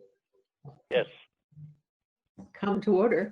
And as I told some people, we have Brian Bashaw from BCTV recording this meeting so that we will have reference and it will be part of the community record. Review and approve the minutes from the meeting of April 27th. I trust that everybody has received these minutes. Right. Yes. I move approval, Byron. Byron, you're moving to approve them as circulated? Yes. Do I hear a second? Second. Okay. All those in favor, please say aye or hold up a hand. Aye. Opposed? Abstaining? Approved. Residents and citizen participation. The minutes noted that there were no residents or citizens present in person or over the phone, and no one had submitted anything to the board for review. Is that the same thing true this month, Christine? Yes, no one has submitted anything to review. So we can move on to COVID-19 updates. Christine, you're on. Okay. So just a few updates from last month. So things are, staff updates things are still the same. We have a safety plan that we're developing to bring some more staff into the office, but for the time being, we have kept as many people as possible working remotely. And we still have the offices and the site offices closed at this point. We do have staff that are regularly coming into the main office on shifts. One person upstairs, one person downstairs. Staff are taking their temperature. They have to say that they've taken their temperature and document what it is before they come in. They need to document when they're there and when they leave. And they need to wear a mask when they're out of their office or around anybody else. The maintenance are doing the same. They're continuing to work alternate shifts, and they are also documenting every day, in addition to those items, where they're working. So if they've been at a certain site, we know where they've been, and we're keeping them on the separate shifts so that if one of them gets sick, they're not all out. And so we're going to do that probably until the state of emergency has been lifted. But we are looking at trying to get some staff on site, but we're still trying to figure out what the provisions would be for people to be on site. I've been on site just like in my car and driving around, and I've gotten out and I wear a mask, but I have not engaged with residents in any capacity. I try to go really early in the morning or kind of later in the day. And really that's for their safety as well as my own. And so Tried to engage with you, Christine. What'd you say? They tried to engage with you. Sometimes, and I'm very clear that I want to talk to them, that I'm always available. They can call me anytime, but for right now, because of the safety situation, it's really important for me to keep a distance. And so we've had, I think that residents are still a little bit nervous. We've had a couple of scares and panics at sites. People, got some information, and there was sort of rumors going around, but so it really made me realize that people are still nervous. And so we want to make sure that when we do come back, that we're as safe as possible and that the residents have a clear expectation of what we're going to be doing. Is it the case that we still have no cases? As of today, we still do not have any cases. We have been very lucky. Great. So I'm feeling very fortunate, very, very, very lucky. And so, fingers crossed, we'll make it through this. And so we've been, but we have a plan in place in case we do have a case, and we have lots of, we have lots of plans now, which we really, have evolved over this process. And so in a lot of ways, we're in a much better shape today than we were before COVID even reared its ugly head. And we are coming up with a plan, and staff is very supportive of the plan of coming back with the restrictions that we'll have. We did a staff survey, and everybody responded, and I got a lot of great feedback about the comfort level of staff. Good. Ready to move on to property updates? Sure. Yeah, just a couple property updates. So the maintenance, as I said, are still alternating shifts and primarily doing emergency work orders and turnovers. We did take down the playground at Ledgewood Heights. It had been a safety concern for some time, and we had planned to take it down regardless of this situation. And so we did take it down. We cleared out that whole spot. We removed all the wood chips and cleared and cleaned the gravel. And so we're hoping that for the time being, it's a spot that kids can go and ride their bikes and play in a safe, contained area until we figure out what we want to do next. When we decide what we're going to do, we're going to engage the residents in that process. We also just Is HUD it the update. hope to? Yep. Sorry, Byron. Sorry. Yeah. Is it the hope to rebuild the playground? You know, I thought that that's what we would do, but the more I talk to residents, the more they want a space for kids to be able to safely ride their bikes and skateboard and roller skate in a contained spot. So I don't know what it's going to look like. Huh. There's still a very small, there's like a kiddo, like a baby playground there with that's a smaller version and a swing. So those remained. Just the big wooden structure was taken out. Yeah. And it was really rotted. It just wasn't, we repaired it over and over again. It just could not be repaired safely. And Yeah. so I think it would be interesting to see what the residents see as a good use for that land. Right. Demographic, how many young children versus older children are there at Ledgewood? You know, that's a good question. It seems like there's a lot of little ones, but I think it's a real mix. I think there's a lot of teenagers too, but there's a considerable amount of kids there. There's about 70 kids overall. So it's a lot of kids. Yes. Yeah. And so the basketball court tends to be where like little kids want to go in there and ride their bikes around and skateboard.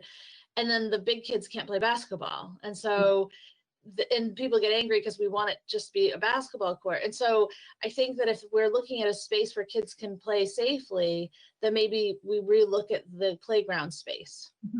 Okay. Right. The other thing that I noticed on the portfolio manager's report, this green, is the disinfection and then air conditioner installation. Yes. Yeah. So we are continuing to disinfect all the buildings daily. We have an outside contract that's doing that, which has been great. And then cleaning the laundry room at Ledgewood Heights more often than normal, but really focusing on disinfecting the Samuel Elliott, Red Clover, A.W. Richards, those spaces. Air conditioners. Air conditioners, we put a notice out. So in the past, we always had a fee for air conditioner usage. When we went to RAD, we were not able to put that in the first year plan. So we are unable to charge a utility charge for that this year. We will next year, but for this year we can't. So this year is free. And we just ask that residents register with us so that we know that they're putting the air conditioner in and that they are checked so that they're in properly so that we're not using too much energy. Okay. And then the Lavender monthly property management. No, I think there are two other things, the HUD updates and the FEMA. Sure, I'll just briefly go over, and I know Chris wrote about it a little too. So in terms of HUD, we have gotten some additional funds, COVID-19 money for our public housing property, which is Melrose Terrace, and also for our RAD properties. So we are going to be using that for any additional costs that we've had related directly to COVID-19. And then we're going to, and we've received our admin money for our RAD program, which we had been waiting on. We received that in the beginning of May. So that's wonderful. So we're caught up with our RAD money. And for FEMA, we have gotten into the FEMA and we've started to put in some of our costs. So FEMA will reimburse us 75% for approved costs. And then the additional we would be taking out of the HUD money. So we're in a good place. And Chris Hart is helping us. He's done the FEMA before, so that's it's a very big help to have her on board to support us through that process. Indeed. And then move to the Lavender monthly property management update.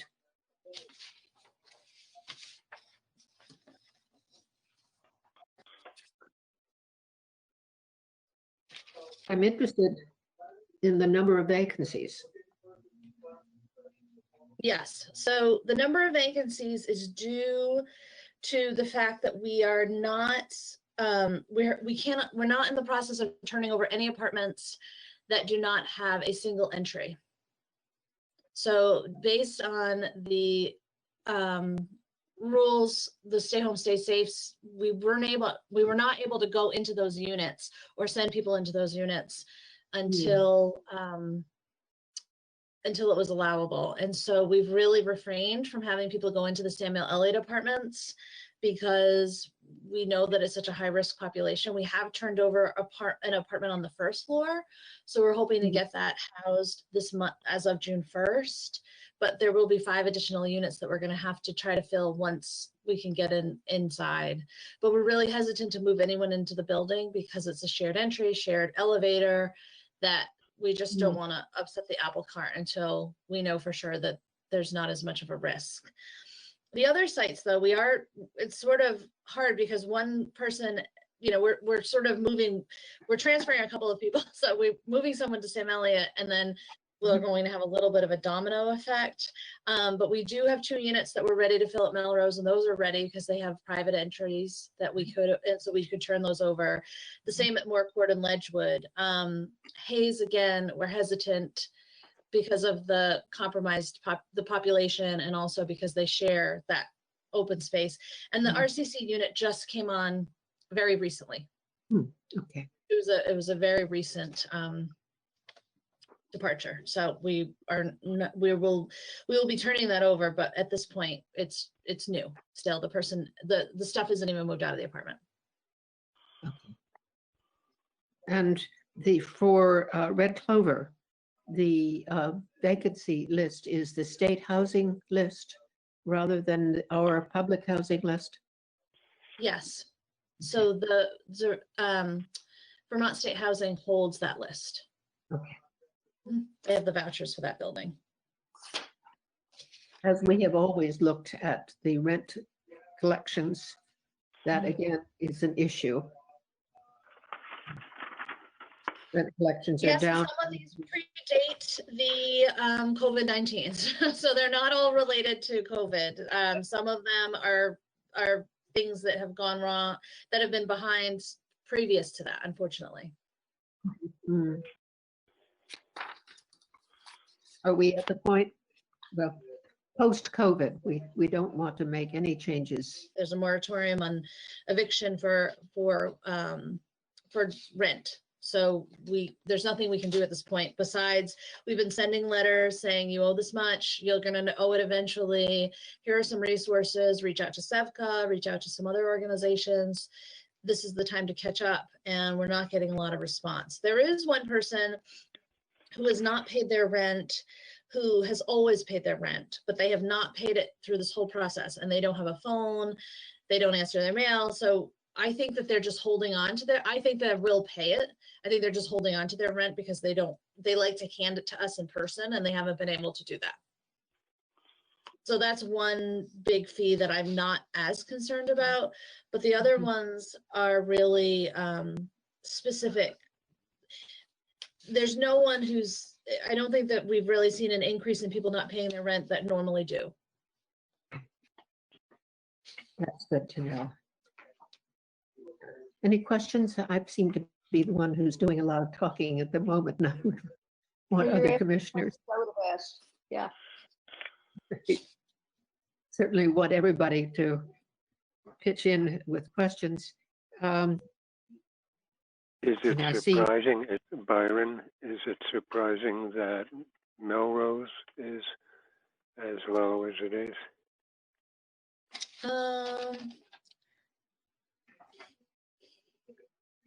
I think Melrose is because we have two empty units.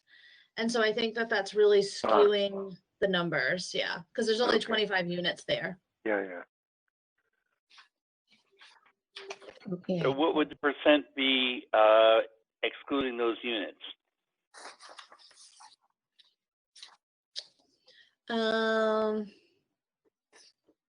Well, the problem is because they've been vacant for more than 2 months, we can't get our HAP payment either. So usually we can't get our we're not getting any subsidy at all for those units, and so it's bringing it up. I don't think that we would be very far behind at all if we had those units filled. So the actual existing tenant rent performance is not bad. No, it's not bad. It's really primarily based on those 2 units that we're seeing this big discrepancy. So would you say without those 2 units, we'd be at or above 80%? Yes. Okay, that's good. Yep. I'm wondering if some of the extra payments for COVID-19 could be used to fill the gap that where the subsidies weren't paid. I don't think that it can at this point. I don't. And we've actually reached out to our insurance company as well to see if we could maybe get funded for interruption of business. And it was not, these types of events are not, are excluded from this. The act of God, Yeah. if not. Okay. Are we ready to move on to wellness? Lorelei Morissette's report. Pink.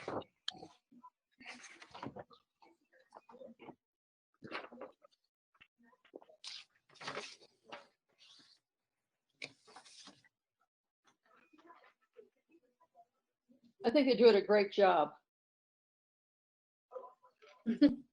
They are doing a great job. Well, before some of you joined the meeting, Christine and I were chatting about how the multiple contacts, and we all received the graph of the phone contacts. Yeah. Yes. Letter that came separately. I'm sorry, I need to try to move so that the sun isn't on that.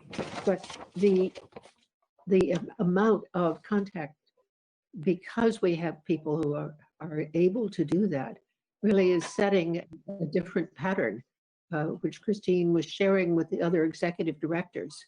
If I'm remembering correctly, and let you talk a little bit more about it, Christine, because I think that the amount of direct contact by phone with all of our residents is a very important. It's impressive. Yes. We do have a lot of capacity to call. We have a lot of residents, but we also have more capacity than some other organizations have.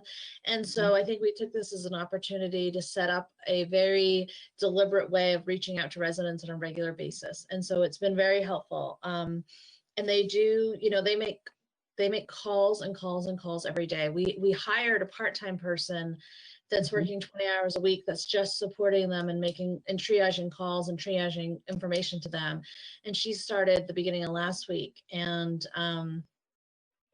she has been wonderful. She worked at a hotel and she got laid off and she wanted to do some work. And so she wanted to get into some sort of social service. She has a lot of customer service background. And so she has been really great. And that's a direct COVID expense. So we've utilized that. I think that because we've had this capacity, we've learned a lot about what our residents need and what the community needs are. A lot of times we come up with some strategies like, we usually do this big food distribution program, which we always need. And there were some staff that really wanted to do that again. And I couldn't think of a way to do it safely. And I just didn't feel comfortable with it. So I said, well, let's look at the numbers and see who needs food. And we really started to realize that nobody needs food right now. Everybody's been getting stuff. We have connections in Brattleboro. We're really lucky in Brattleboro because we've been working with the food bank and the Food Connects, and they have our Food Works, which is through Groundworks, and some volunteers, and they've been delivering boxes of food. So people are doing okay. So we figured out that that's not where they need us. They need us in other places. They need a lot of support around isolation, being able to talk to somebody every day or every couple of days for 15 to 20 minutes. They need that. Are we setting up a pattern that we want to continue after the emergency is over? You know, I And think that's that's- a good question. I think that we will, yeah, I think that's a good question. I think that hopefully we can carry on some of the things we've been doing through afterwards, because I think we've learned a lot about what people need. Christine, were you able to find out if there's any organizations out there that could help fill that gap that I had brought up at the last meeting? Yeah, Is and there I anyone brought else it. that's doing anything?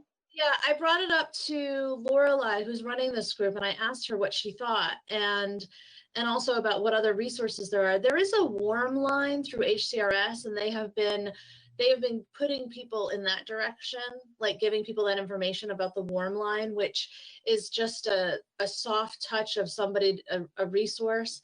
And I think Lorelei felt that at this point, our residents weren't looking for something to call into together. They were really looking for that reassurance of someone one-on-one to talk to them. But maybe that's something going forward as things ease up a little that people might be more interested in. And I think that Thrive, which is our employee assistance program, would be interested in doing something like that for a fee. Yeah. Good. The SASH is so much involved with that. And I was interested that the percentage of only 18% of the calls had to do with health. Mm-hmm. Yes, and those are primarily being directed right to the wellness nurse and some of the SASH coordinators. And we brought in an additional part-time SASH wellness nurse, the person who works in Valley Cares. She had been working remotely, and she had another job in Springfield that she was furloughed from. So we hired her to do 10 hours a week temporarily to help us catch up on some of the SASH mandated work, so that the nurse could then do more COVID response work. Wonderful. And certainly we'll take advantage of employees that Springfield can't use. Then the family self-sufficiency, which certainly hard to work from home for Lucy Tell. But that seems like quite a lot of participants, 35.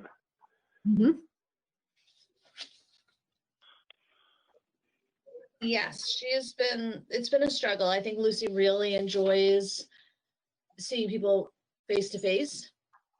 And I think she really likes that type of work. I think it's been a challenge for her, as well as the participants, but she has been working with her supervisor, who's Lorelei, at coming up with a calendar for next month with some online events to support people around financial success. So they should have something I know Lorelei and I talked about it today. They're putting something together right now. So that should be coming out for next month. Christina, this is an off the top question. What would be your guesstimate of how many residents actually have computer access so that they might be able to take a look at Zoom and communications and stuff like that?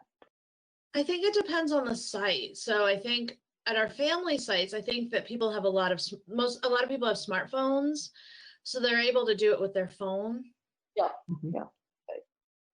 But I think at our senior sites, it's lower. Yeah. I did ask Rotary a couple weeks ago about the masks, and they have already been inundated with requests from nursing homes and places. They didn't feel like they could promise anything at this point, but they would let me know if once they got through their current obligations, they would get in touch. So I did ask. Yeah. Oh, thank you. Well, just not to go off on that, but I will a little bit. We have been getting a lot of masks. Good. We've received quite a bunch, and we've been mailing them out. We've been labeling them depending on what kind they are, like whether they tie, they're elastic, whether they're round or rectangular. And then when people request them, we've been mailing them out. We've been getting a lot of requests, so that's good. And we're asking, we're starting to put new notices up, really asking family members to wear masks. So I ordered 100 cloth masks, which came in last week, and we're going to be putting them at the sites for people to take, so that when they come in, they put them on and then they take them home with them. Good. That's Because wonderful. we're finding that a lot of people coming in our building are not wearing masks. How will you enforce or at least encourage mask wearing in the buildings? So we have some new signs that come up, before it said, please just, wear them, or, we were really, it was easier to be stricter, but now as things are loosening up around the state, it's, I think we're going more like towards the angle of, thank you so much for caring about our residents and protecting them. Okay. Thank you so much for wearing your mask, thank you so much. Oh, you forgot yours. Grab one, they're right here. And to try to go at it that way. All right, wonderful. Yeah. Okay. The housing choice voucher program, the yellow this time.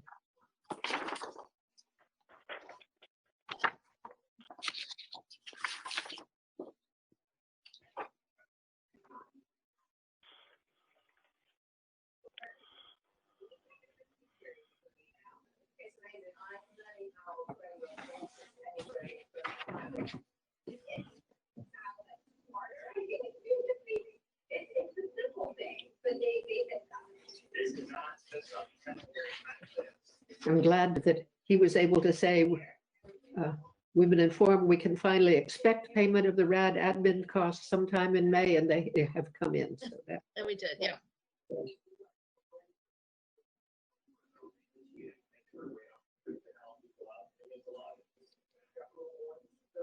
So there will be 7 people taking housing choice vouchers at Melrose rather than expecting to move into Red Clover 2.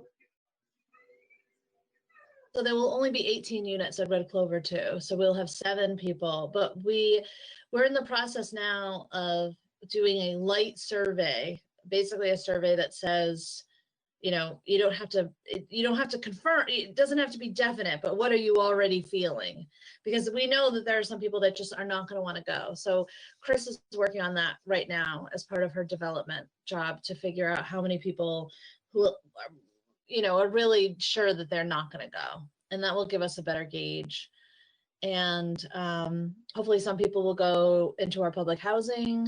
Some people will take vouchers, but if a lot of people decide they don't want to go to, it's hard to know what we're going to do, because if many people decide they don't want to go to Red Clover 2, we might have more spots available.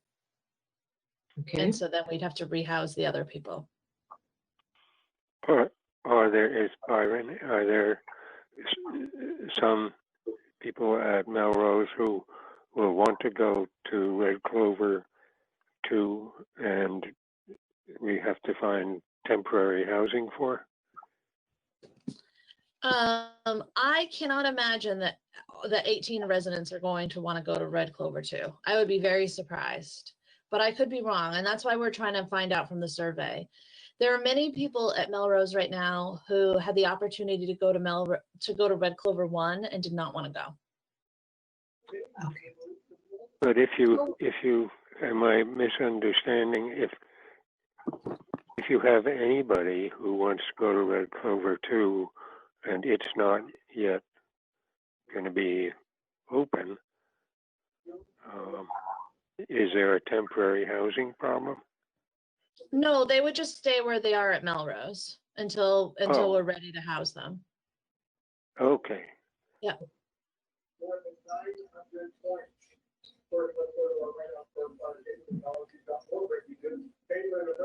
Any other comments? Well, if they don't want to go to Red Clover 2 and Melrose is eventually going to go away, that means they have to find other housing within our system, or?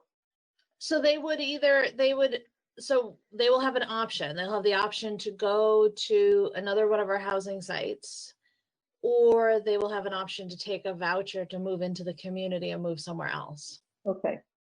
Kind of like it would be a Section 8 voucher. So a voucher that they could take to live somewhere else. And so I think David put something in here.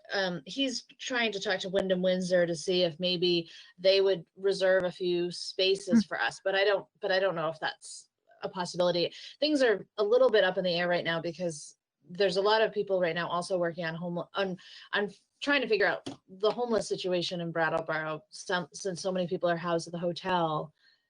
I think there's a lot of work around that as well. And so I think right now it's a little too early for us to try to hold any spots for anybody anywhere. But we are going to secure that there's vouchers so that if they need to go in the community, they will have that. And they'll have plenty of time to look. We're going to offer it to them nice and early, so they have lots and lots of time. Good. But we have the vouchers. We have the vouchers. Okay, great. And when is Red Clover 2 going to be ready? We are looking at 2021 to get everybody in by January 1st, 2022. Okay. For that date. And so the hope is that the building will be complete in October or earlier than October. I think we were hoping that everything would be complete and sometime in early summer, and that we would have 6 months to move everybody in. Okay. It's going to be Remembering. a fast construction. Yeah, well, the idea would be breaking ground now, and that, sometime in this summer, or at least getting some of the work done, and then the construction will go through the winter and then into the following year. So we're looking at about a year and a half from now. I'm trying to think of where Chris is, and maybe my timeline's a little off. What she She's talking about 11 months construction. Yeah, 11 months. Yep. So closing this June and then an 11-month construction. And so needing to have everybody in no later than December 31st of 2021. Remembering that the original residents at Red Clover Commons were rushed in because we needed to have occupancy by the end of the year, I believe. Or yeah, and this building is going to be much, much plainer than that building. This is a very scaled down version. The apartments will be similar, but they won't have the same community space. They'll be using the community space at Red Clover Commons 1. What does their status have to be at 2? Like a Section 8, or which one of these programs does that fit into? What was it? I missed it. It froze for a second, Don. I'm sorry. I don't know if I'm wording it right, but which one of these programs does Red Clover Commons 1 or 2 fit into? So they're a project-based voucher. So So Red Clover 1, the vouchers are held by Vermont State Housing. Red Clover 2, we will hold the vouchers for the program. So we'll hold the vouchers and we'll be managing the building. part of the difference between the vouchers that we're going to give people who don't want to move into Red Clover 2 is that those are like Section 8 and are basically the property of the resident who has it. Whereas project-based voucher, we have the voucher and they move into, have the voucher while they're in that residence. But that doesn't. Yeah, the voucher stays. Yeah, that's a good way of saying, Janet. Yes, thank you. The voucher stays with the unit, and so when they're living there, they pay 30% of their income, and it's based in that unit. Very similar to the way many of our housing, our public housing. So it's based on, they can't take it with them. However, they are eligible after a year to then go into a program that has a Section 8 voucher. But only if they're available. Okay. And Section 8 vouchers are not easy to come by. And so we'll hold the wait list for the Red Clover 2. Right now, we don't hold the wait list for the Red Clover 1 building, but we will for the Red Clover 2. Okay. And people Good. will have to apply. It sounds, weird, but people will have to apply separately for that building than Red Clover 1. How do you keep it all straight? Good grief. I'm learning. Wonderful. Okay. The RAD demonstration update on funding, I think we've already covered that. And we can move on to a financial review with the check listings in green. And then the Red Clover Commons, again, talking about how separate our financing is, the 2019 budget versus the actual. Looks very good. I keep looking for the parentheses that say lost, Yeah. and they're not there, which is wonderful. I had a couple of questions on the budget when we get there. We're here. Okay. Red Clover Commons 2019 budget versus actual. Line 4900 miscellaneous income. In 2019, it was projected versus actual 600 to 3311. What was the increase on that? It probably had to do with some sort of damage. I believe we had a water damage. Somebody had a bathtub that had overflowed and damaged down through the building. And so I don't know off the top of my head, but I'm guessing that's what it was, that a resident was billed for some sort of damage. Sure. And on line 7170, janitorial, it went from 12,000 to 6,900. That was a pretty good savings. Was there a reason we didn't spend the 12,000? I think it was just that that's what we had budgeted for, and I think that we ended up going with a different cleaning company that was less expensive. Yeah, absolutely. Yep. So I was looking at major discrepancies and stuff like that. Wanting to understand that. Yeah, it looks good. Yeah. Yeah, so I think that 3,000, even though we have damages above, I will double check for you. But I believe that it had to do with some sort of additional fee that we ended up being able to charge based on some of that situation, but I'll double check. Sure. Sure.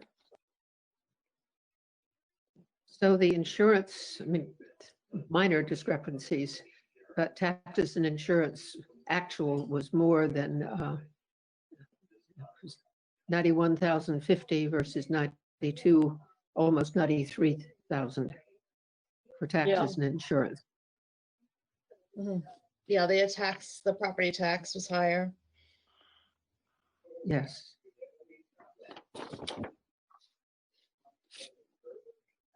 It's really helpful to have these breakouts. Oh, absolutely. Yeah, this is really good, Christine. Yeah, I know. It looks nice. Isn't it good? And next month we'll have even more information for you. Our fee accountant has been doing a lot of great work. Mary helps a lot with this. So it doesn't make a big difference. So I'm excited as things start to, our accounting starts to get back into normalcy, that it's nice to be able to see things that are clear to understand. And these accountings are always going to come out in the black, like the Richards building. The Richards building has never done well. It's always been a tough building, but they have done, I have to say our property management has done an amazing job at keeping it full. And she has worked a lot with David on getting people with vouchers into the building, and that has made a huge difference. Their partnership has really changed the A.W. Richards building. And I think that Courtney should get most of the credit, but David needs to get some credit too. They've worked really hard together to get this where it needs to be. Well, I remember Chris Hart saying that the heating system in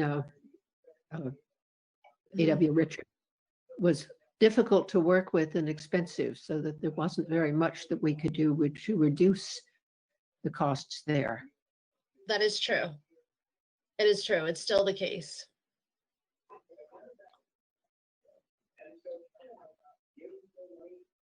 But it came in the black. You're Yeah. quite right, Byron. Any other comments?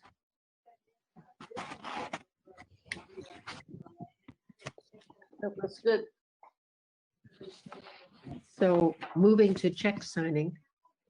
Byron, you're sending checks in May?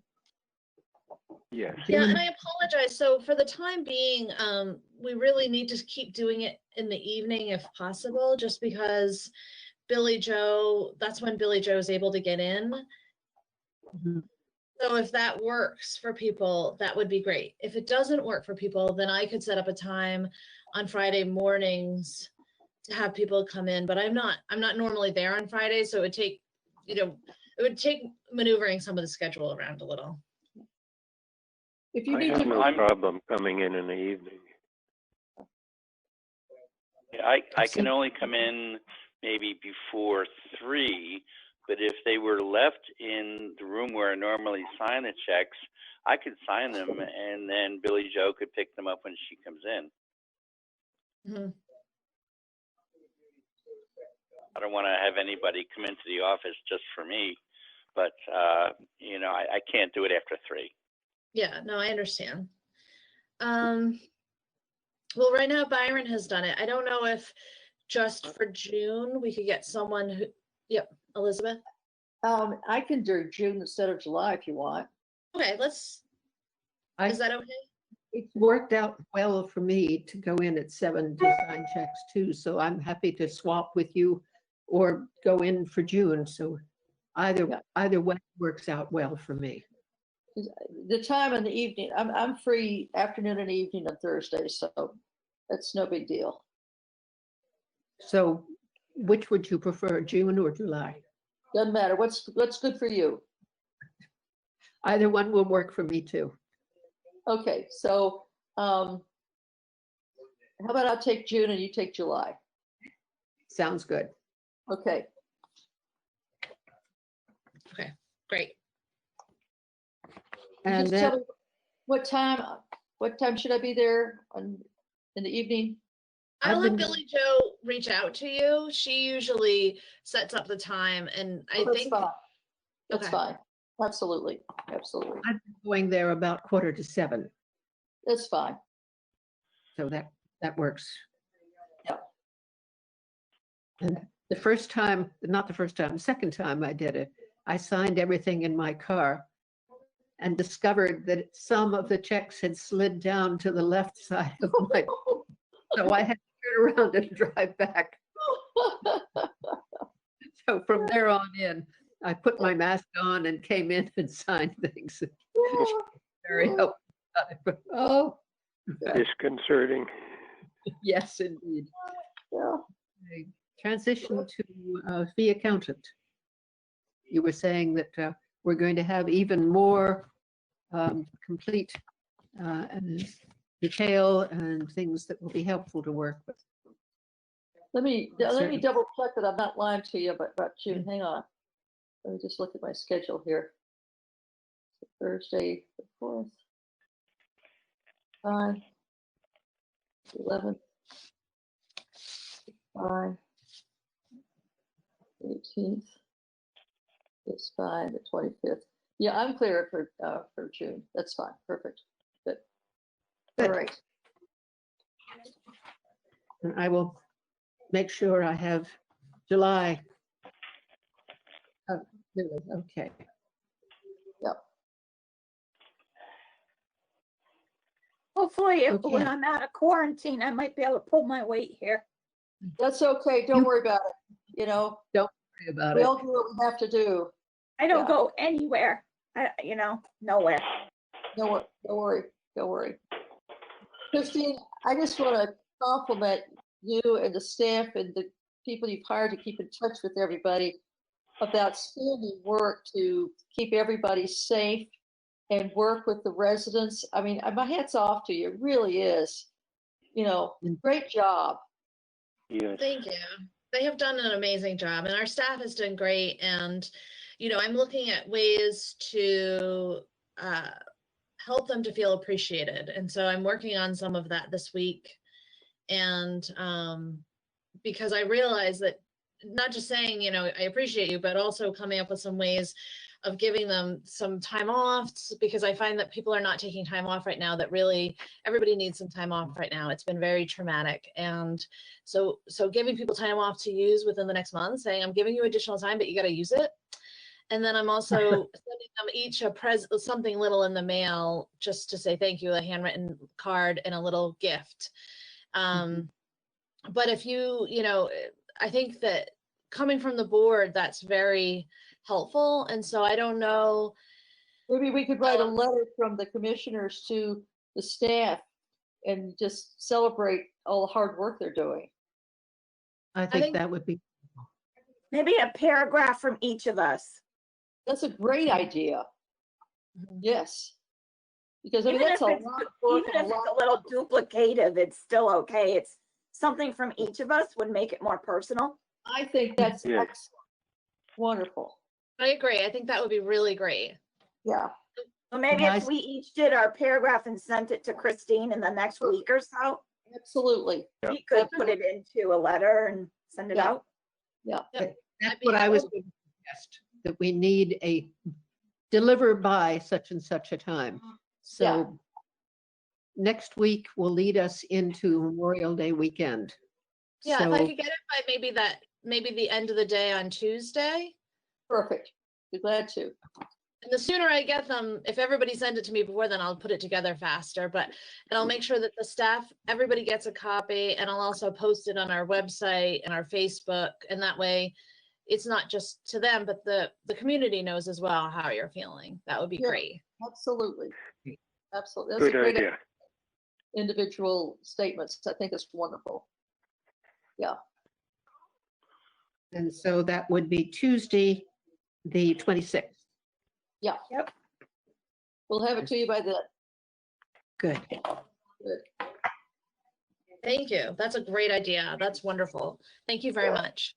Yeah. Well, I think we all feel so indebted to all of the work that the staff is doing, that it would be a great way to express that.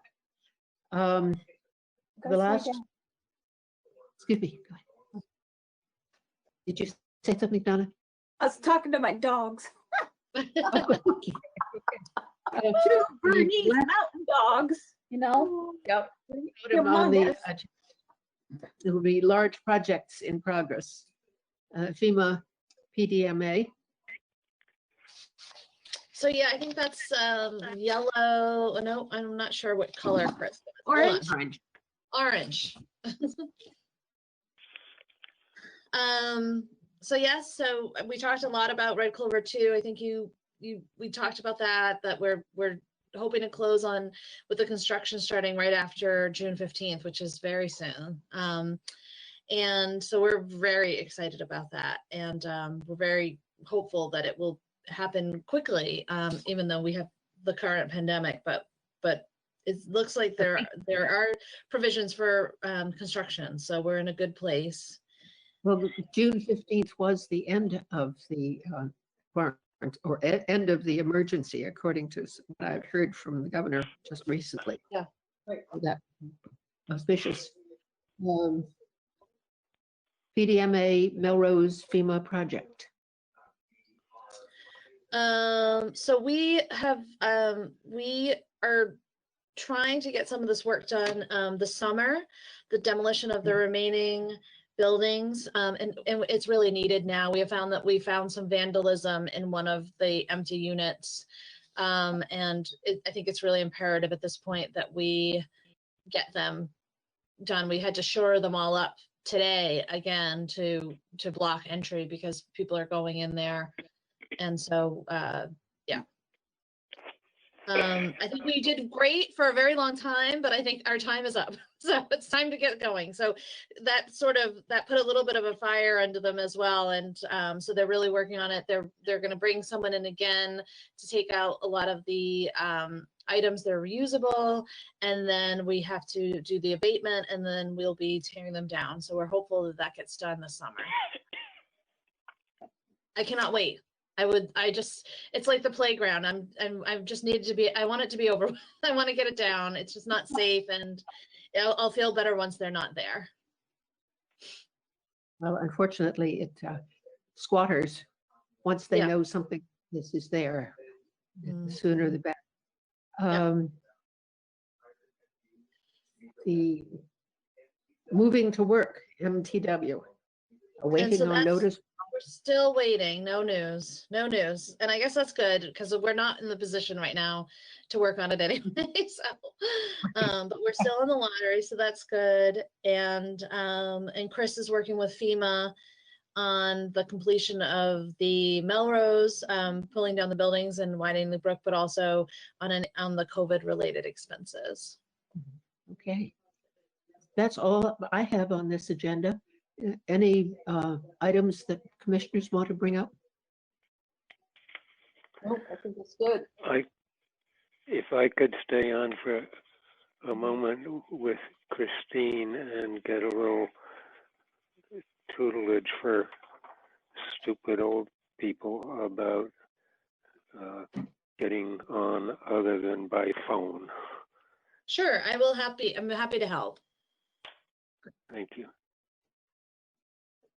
I would say inexperienced rather than stupid would be much more appropriate. Exactly. Absolutely, And I absolutely. might not be able to help. I'm not sure.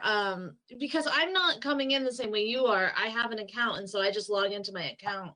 Yeah. And so you all are coming in, and so I don't know, maybe one other person will stay on and let us know how they came in via the video. Okay. Okay. I simply clicked on the link in your email to us. And I had downloaded Moving to Work. Yeah, I had So downloaded it to work, and that made a difference. Yeah. Well, Byron, I really try to make sure that people know that we're immigrants in this world. We're not natives. So, I say it frequently. My grandchildren roll their eyes, but they said they'll help you. So do I hear a motion to adjourn? So moved. Okay. I'll second it. Okay. Elizabeth and Donna, all those in favor, please say aye and hold up hands. Aye. Aye.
So the meeting of the State Board of Education, 20 May 2020, will come to order.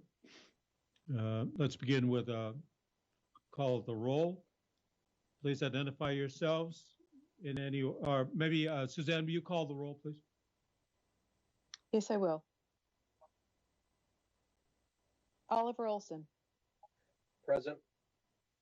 William Mathis. Here. Kyle Courtois. Here. Peter Peltz. Here. Jenna O'Farrell. Here. Sabina Brochu. Here. John Carroll. Here. So we are missing Kim. Kim and Kathy. Right. And John. Very good. Thank you all for being on board. We've got an agenda that has changed some in the last 5 or 10 days. A lot of moving parts going on. But you all Excuse have me, Mr. Chair, one thing. I just want to remind you to mention that we are being recorded. Thank you, Suzanne. Thank you. Yeah, you're great. I really appreciate this. Oh, so this is a reminder to all of you, all of us, that this meeting is being recorded. I think probably both in audio and video, and of course it will be. Is it being simulcast? It is not. No, but it is. People are able to pick up on the audio very easily, and I think we have some guests in the audience, which we're very happy to have. And so people will be coming and going. Dan will be joining us, I'm sure, as soon as he can. I reckon he's right now involved with the governor's Wednesday press conference. Yes, he is. Okay. So you've seen the agenda, and it is a little bit different than perhaps an earlier version you might have seen. But I know that Suzanne got you all the agenda probably Monday.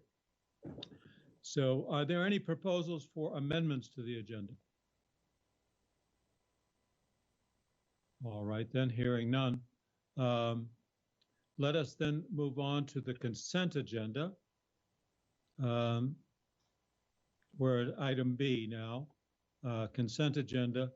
And the only item on the consent agenda are the minutes of our last meeting. Is there a motion with regard to the minutes?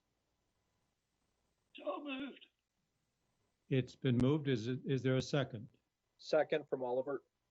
It's been moved by Mr. Mathis and seconded by Mr. Olson that the minutes be adopted as presented. Is there discussion? No amendments to the minutes? Are you ready for the question? Those in favor of adopting the minutes as presented, please indicate by saying aye.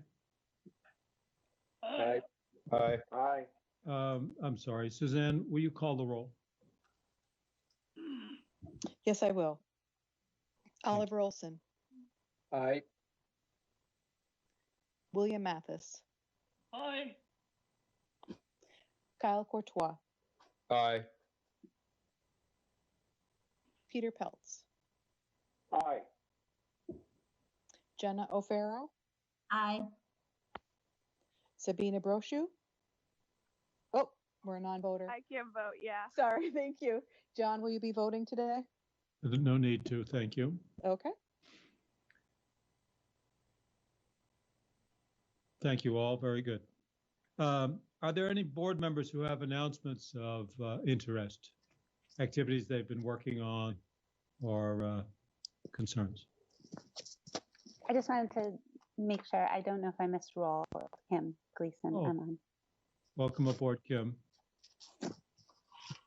We just completed adoption of the consent agenda. Perfect, thanks. And we're up now for Any board announcements? Any members of the board who have news they wish to share with others? I just have to politely excuse myself at 3:45 for like 15 to 20 minutes for my student council meeting, and then I'll hop right back into the meeting with you guys. Thank you, Sabina. We understand. Young talent is in high demand in this state, as it is anywhere. Thank you. Any board members have anything they wish to report? All right then, and it's time for student reports. Sabina or Kyle, do you wish to fill us in on the world as you're experiencing it? Well, I finished up my AP classes, so that's been really nice. And then I only have a couple classes left that I have to finish up, so it feels really good to get a lot of that done. That's terrific. That's great. Go ahead, Sabina. At CVU, we have our last day of learning classes on June 5th, and then we have like a week of kind of celebratory, you know, saying goodbye and ending the school year. So I think we're less than 3 weeks away from my last day of learning, so it's pretty exciting. Great, great. Now, will you have end of year examinations? Yes, we will. The way that CVU is doing it is that your grade in a class cannot go below your Q3 grade unless you show like that you're not engaged in class, but otherwise if you show a significant amount of engagement, your grade won't drop below it. So end of year exams won't obviously hold as much of an impact on your grade as they have in the past, but a lot of classes are still having end of year exams. So students do have the opportunity to raise their grade. Their grade simply just can't go down unless they're checking out and just not doing any work. I see. Interesting. Mr. Chairman, yes, sir. No.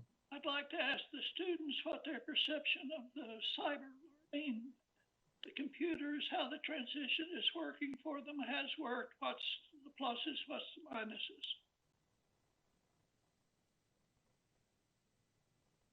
I think for me, a lot of the positives is that our school already had many teachers were either using Google Classroom or Moodle to send out work virtually. So a lot of teachers were already aware of how that worked. And so it was a pretty simple transition in that sense, but it's just really hard to not, go to class and see people in the same way that you used to. And so, going into a Google Classroom meeting and just looking at people's faces on a screen is a lot different than engaging with them in person. And so it takes away from a lot of what is important in our education system, that in-person instruction and, getting to connect with people about something more than just the content of your learning that day. That's very important. How about you, Kyle? For me, it hasn't been a really hard transition because it was the end of the year, and as a senior, there wasn't as many things going on anyways coming down at the end of the year. So really, a lot of the stuff I was doing was already online. So it wasn't a lot left when it came to teaching. It was just a lot of getting some work done. Kyle, it's Kim. I was just wondering how they'll be, or have they figured out yet how they'll be celebrating graduation at BFA? So what they're going to do is at the Collins Pearly complex down in St. Albans, I think over a couple day period, they're going to do like graduation where they'll have a few people at a time go up on stage, receive their diploma, take pictures, all that. So it won't be like one big celebration, but I think it's like a 3 or 4 day period where they have like a couple kids at a time throughout the day. Nice. Yeah. Well, that brings us to, that's a nice transition to item C, which is a resolution in honor of you, Kyle, as our second year voting member. Kim and Jenna have worked hard to pull together resolution and some other things. So it would be appropriate at this time if Kim or Jenna would like to make a motion. Not exactly sure how that goes. I know that Jenna is going to read the resolution. So do you Yes, need a if you motion to? make a motion to adopt the following resolution and then read it, please. Make a motion to adopt the following resolution, and Jenna, take it away. Okay, Vermont State Board of Education resolution of appreciation for Kyle Courtois. Whereas Kyle has served with distinction on the State Board of Education from July 2018 through June 2020 and provided a mature and well-informed voice. And whereas Kyle has drawn from experiences as an educational leader at Bellows Free Academy, St. Albans, balancing the demands of school work, and State Board of Education meetings. And whereas Kyle has informed the State Board of Education with monthly updates highlighting important issues in education, such as proficiency-based teaching, learning, and assessment, and how students are impacted and affecting change in these domains.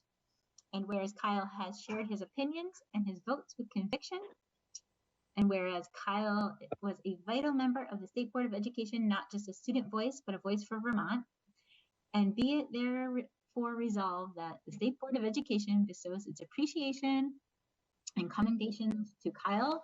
We thank him for his service and comradeship. Furthermore, we wish him continued success in his next adventure at the University of Vermont. Dated in Vermont, without a location, this day, 20th of May, 2020. So thank you, Kyle. Well done. Very nice. Now you've heard the motion, and is there a second? This is Oliver, I'll second. It's been seconded by Oliver Olson. Are you ready for the question?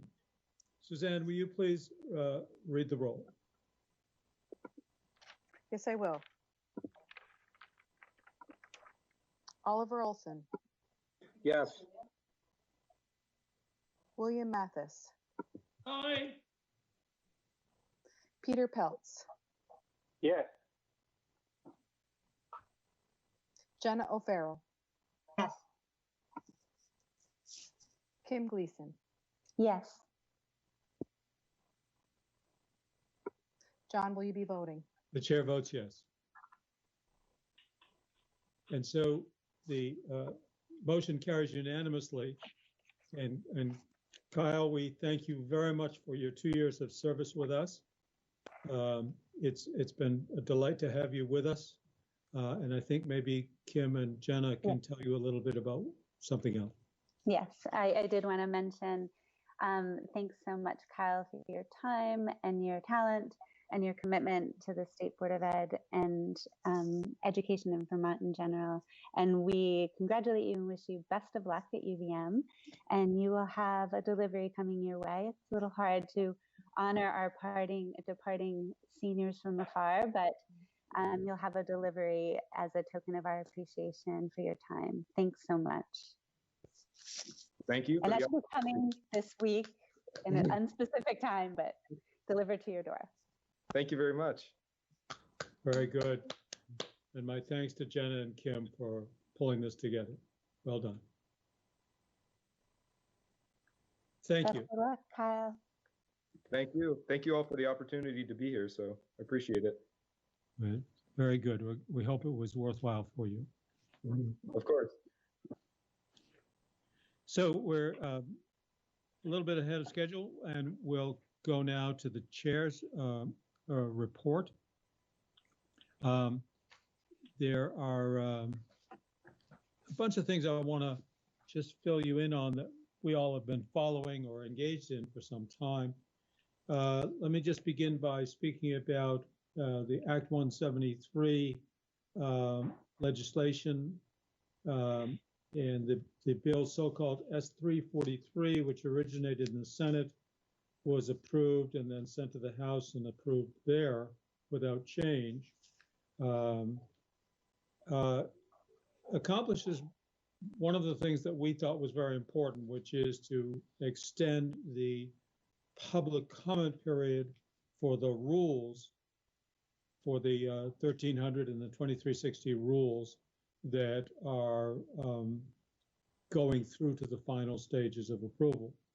The legislation extends the comment period to 31 December of this year, as we had requested. And you'll recall, we felt that it was imperative to extend the comment period beyond its original 7 weeks or so to something more like 7 months, because so many folks who would wish to comment about special education are frankly very, very distracted and committed with current obligations under the present emergency situation.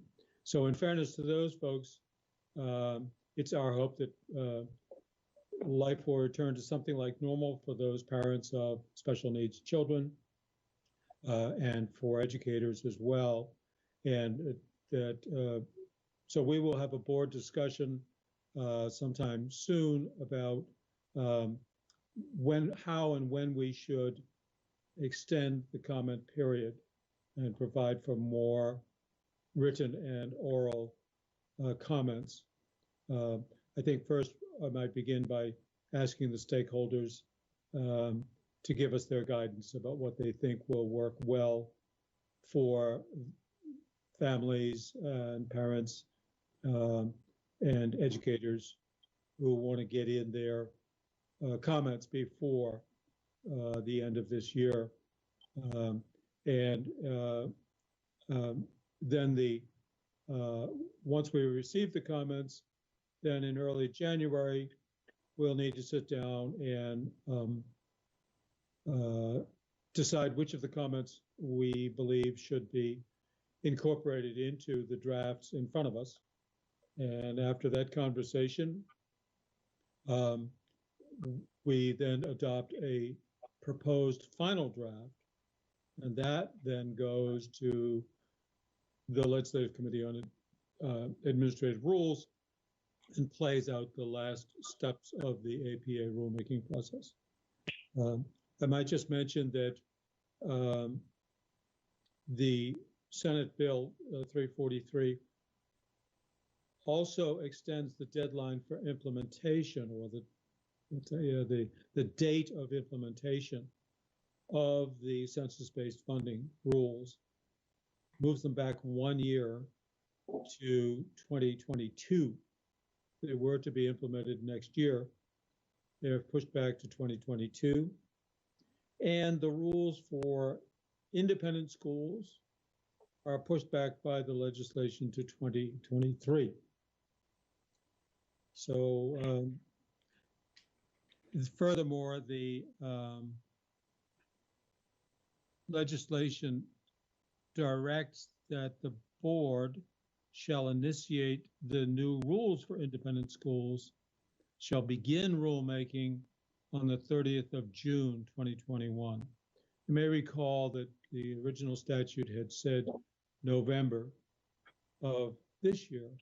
And in a conversation in February we had with all the stakeholders, you'll recall that it was agreed that was a little bit too quick for all the parties to get together and come to us with a consolidated proposal. So we successfully advocated for that startup of the rules making process, the formal process, to be pushed to 30 June. And then we will have plenty of time to get those rules pulled together in time for the independent schools who don't implement until 2023.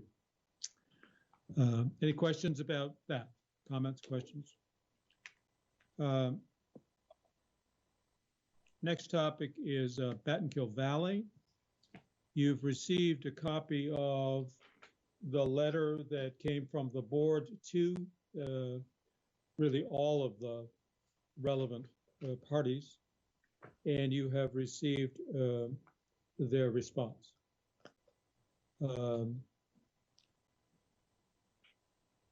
I would welcome to hear from you as to what you think the response should be. In fact, maybe right now is a good time to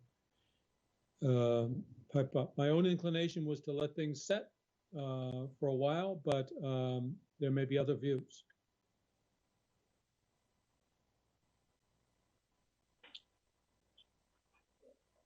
Any comments on that?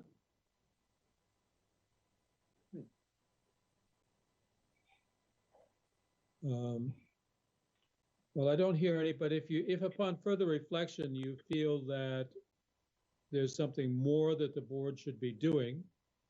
John, I do have a question. I apologize, I couldn't find the mute. So it just seems as though this has been problematic and in terms of moving towards their target deadlines for some time. And I just don't know what are we being asked in terms of role that we would play in this? What if we say it just needs to happen, and what if we extend further? What are those consequences? That's a great question, Kim. We have said in the letter that we sent that as far as we're concerned, the deadline for implementation remains as we stated in November of 2018. And so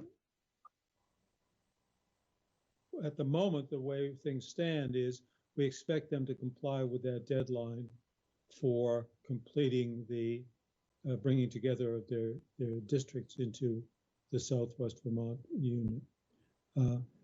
I would have to ask Dan or Emily, neither for my, Emily, are you on the call yet? Emily Simmons? I can reach out to her, John, if you would like. Yes, if you wouldn't mind. Yes. And we can address this question perhaps later in the meeting when we get them, Kim, but it's a good question. What are the consequences of their failure to comply with the board's request? Does any member of the board happen to have an understanding of how that's supposed to work, Bill or Oliver? Okay. And the other thing that I would pose, and that I don't think I saw, but I apologize if I'm wrong, was there, do we have statement from the superintendent in that area? We are having, what I read was characterization by the chairs of what the superintendents would say about this. And I don't know that I saw there to be sort of testament of the superintendents of the capacity to deal with this or what the situation is. And I apologize because it's not an area I'm intimately familiar with in terms of geography and what all is going on down there. Maybe Oliver can share perspective. Yeah, just I would go back to the history in 2018 when the superintendents both came before the board. And at that time, there was a recommendation from the secretary to realign the two school districts, Arlington and Sandgate, to the Southwest Vermont Supervisory Union with an effective date of July 1st, 2020. At that time, we heard from the two superintendents, and they requested at that time an additional year. And we did ask, my recall is we asked if they felt comfortable with that elongated timeline. And at the time they said that was doable. I'm paraphrasing, but that was my recollection. And based on their testimony, we put forth, the board put forth and I happened to be the mover, I recall, of an amendment to the original proposal to extend the deadline another year to 2021. So that's the history. And that I should add, that's on top of, this has been ongoing for a decade now. That's what I was reading. And I guess in the most recent correspondence from them, it I don't even know how likely it is that superintendents would disagree with the positions of their board chairs. But I didn't see that they signed it as well. And just knowing operationally, sometimes it's that much harder when you're separate and than it is when you're together. If Battenkill is, or I may even get the names of these communities wrong, but is waiting for there to be proved inefficiencies in the previous merger, that takes time as one who's merged. And that was not necessarily the first thing that was being sought. I would say efficiencies in operations, not necessarily demonstrated by financial results immediately, but rather by strategic thinking that is better aligned because you're thinking about a whole. So it's, before we could or should consider any delay, I would encourage that we would hear directly from those superintendents who either can or can't think that they can merge on the timeline that has been afforded and delayed before.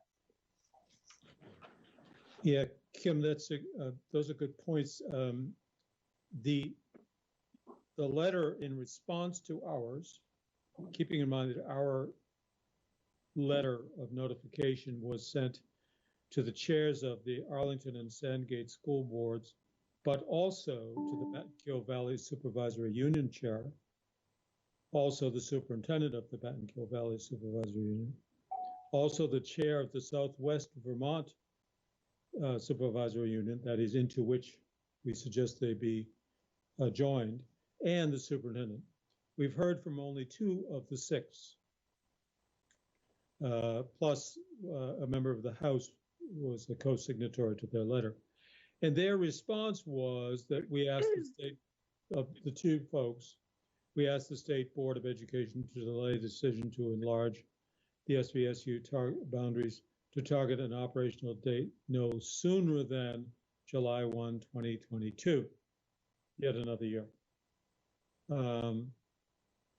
I think to your point, Kim, it might be appropriate to write to the 4 people who did not reply and say, are you in concurrence with the proposal that we've received or not? And see what that brings. Or maybe not if we don't think we would entertain that. I guess I just also, did I read between the lines that it looks like they are wondering if there's a better alignment for them? I truly don't appreciate, I'm sure, the nuances of what's going on down there. So I don't know if that was also something they're seeking. Are they looking for a different answer or just a delay? And I did see that we reached out to far more than responded in that letter. So again, I don't know if we want to ask if they concur, if we think we wouldn't consider it anyway, but I do think we certainly couldn't consider anything until we've heard from the entirety of those affected. John, I have Donna Russo Savage on the call at the moment. I'm waiting for Emily Simmons to join us. That's great. Good. Donna, thanks for joining us. You're very welcome. Hi. Hi. So a question has been put, Donna. What happens if the Battenkill Valley Supervisory Union does not, and the others do not comply with the board's directive of I think it was November of 2018?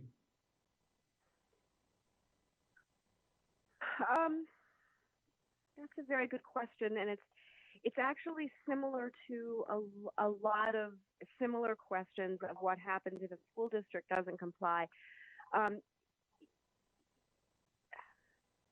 I guess there are 2 things. One is that it's not a legal entity, it's just a unit.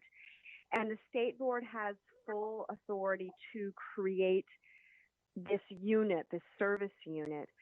So it would occur, the service unit would be created and the state would no longer recognize that there was a Battenkill Valley SU. So I suppose if there was money that was maybe, maybe a pass through from the federal government that went to the SU. I assume that it would then go to the Southwest Vermont because according to your order, the Battenkill Valley SU would no longer exist. I would want to run that by Emily Simmons, however, but I don't see why any, for example, money would go to Battenkill Valley grants from the feds if it doesn't exist anymore. And it's not as though they have to do things proactively to become an entity that can act in an effective way, but they don't have to do anything to actually become that service entity. That's something that's totally up to you. So does that give a little bit of an answer? Well, it's a start. Yeah, I guess my own inclination is to be less interested in consequences if they don't comply, and more interested in what can we do to facilitate, encourage, support the implementation of what the board advises needs to happen, and which, by the way, the parties have concurred can and should be done. Right. That there seems to. I think that the kind of, excuse me. Yeah, there just seems to have been a consensus reached between the board and the parties, and they're now saying that they need time. Well, John, I want to be careful. I don't think, in fairness to them, I don't, and obviously I don't want to speak for them, but just in fairness to them, as I go back to November 2018, I don't think there was consensus on their part. So I just want to be really cautious. Where there was consensus was when we offered to extend the deadline, and the question was posed to the superintendents whether they would be able to achieve the integration by that new deadline. And the answer was yes. But I think it's fair to say that at least the Battenkill Supervisory Union was not supportive of the change. So the superintendent said, yes, it's possible to achieve this, but the Battenkill folks have not said that it's desirable. I think that's probably a fair characterization. Would you agree, Donna? Yes, I agree. Mr. Chairman. As far as the kind of support that could be given, the agency would be stepping in as far as helping them with if they needed to, send documentation to the feds or come up with new business ID numbers or transfer systems, or the regular kind of assistance that the agency would give to any supervisory union that had business kinds of issues that it was dealing with. It isn't transforming them into a new entity that is larger is really something that they do themselves because they have those appointees to their board. It isn't really something that either the state board or the agency does for them. Understood. This has to be, in effect, willing participation. I'm mindful of the time. Bill Mathis, you had something you want to say. Yes, as Oliver has pointed out, this has been going on for more than a decade, really. I can trace it back 20 years or so. But I think we've given them extra time anyway, and other people have had to go through this process, and they have managed to come through. And I would concur with your original recommendation to let this sit for a while, but not change our deadline.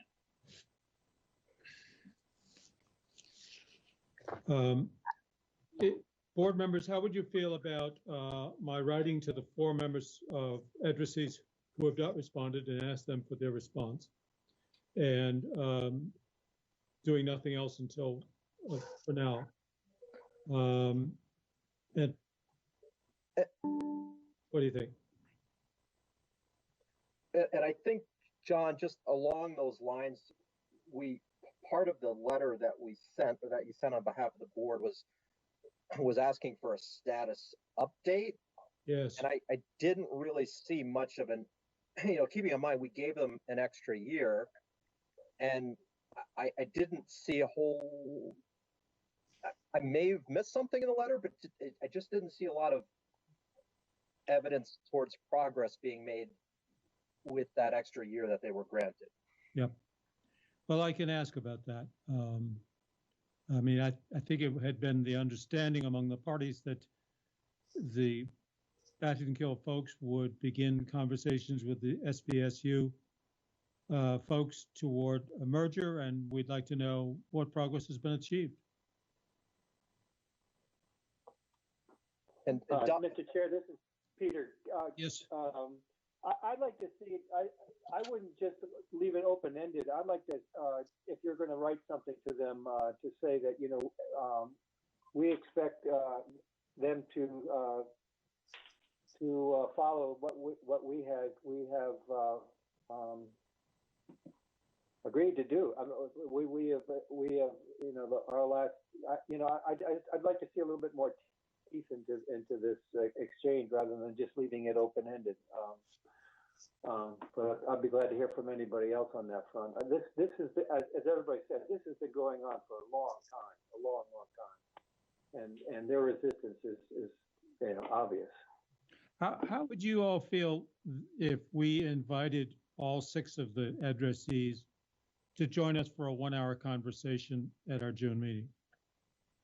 I would not think that to be productive if we don't have any interest in extending their deadline. I'm just hearing history from you all, and I'm thinking that sounds like it leads them to believe we might consider something differently. As I think about it more in the delay of Act 173, like in not moving towards unification for those districts, all the other things that will need to be implemented in the wake of this COVID pandemic are that much harder to do in pieces. And I just think I would feel as though that is suggesting to them we are considering seriously doing something other than continuing to apply the deadline we had previously set. So if we don't think we're going to do that, then I don't think it's time well spent. Other thoughts? I agree with. Call from Norwood BG.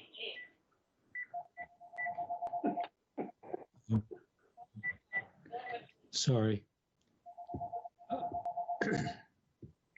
Bill, you have a thought? I think we should go on, and we do have other things that are happening, not to mention this global virus that's going around. And to spend more time on this one, we've already put extraordinary time into this so far. And I would agree that we should provide all the support that we possibly can and go forward in that way. But it's time for them to do some things, and I don't see anything to be gained by spending time with us at this point. Okay. All right. So, and John, just I think following your earlier lead, I think maybe the letter would ask what resources or assistance, technical assistance they could benefit from or need help with, might be a good approach. Okay. Those are helpful thoughts. I will send a letter to all 6 and with some of these thoughts. Let's just quickly move on to in 5 minutes we will start the conversation we intend to have with representatives of the VSBA, the VPA, the VSA, and the Vermont NEA. Just to finish up in the chair's report, the subject of driver's ed. As you will recall, we tabled a proposal received at the April meeting. We have not received any proposal that is materially different. We had hoped that we could receive a proposal that addressed the concerns expressed by the board, noteworthy being some hard data about public safety, some evidence that there is support or concurrence from school boards and others who had expressed concerns. You may recall that both the Vermont NEA and the Vermont Principals Association had written to us with great concerns about waiving the 6-hour driver training requirement. So although we have not received a proposal, sort of an enhanced proposal that addresses our concerns, it's my understanding that the drivers have been, the driver education folks and the department have been working and have come up with a number of initiatives that would kind of accelerate the resumption of driver education and examinations within a matter of 2 or 3 weeks by some means other than, and so that apparently obviates the need for a waiver. And apparently this is I haven't seen the particulars, and if anybody else has, please pipe up. But our impression is that the association or organization of professional driver educators and the Department of Motor Vehicles have been working on something that will address the primary concerns that the DMV had. Point of order, Mr. Chairman. Yes, sir. We're discussing a motion that has been tabled. Yes, I'm trying to merely update you on what's happened to that topic. You're correct, sir. You are correct. I'm not suggesting any action. I just am trying to, I've had many questions as to why is this not on the agenda, and I'm trying to answer that question. Any other comments or questions about this topic?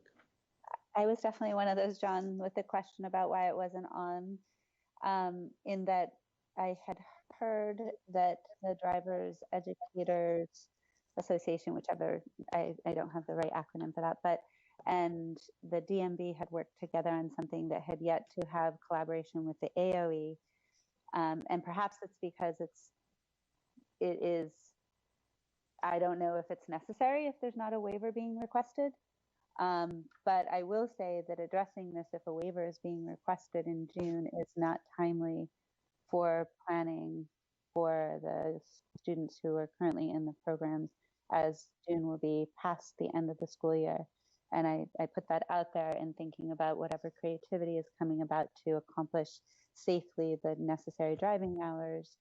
I would be hopeful that it, could be achieved regardless of where that may stand with respect to the, I guess, the teacher's contract year or whatever in these situations, so that the hours can be achieved in a safe manner, particularly if a waiver is not being sought. And I think we heard loud and clear from those educators that they did not feel comfortable with a waiver. So I was concerned, and I definitely was one of those who inquired with you why it was not being addressed now versus later.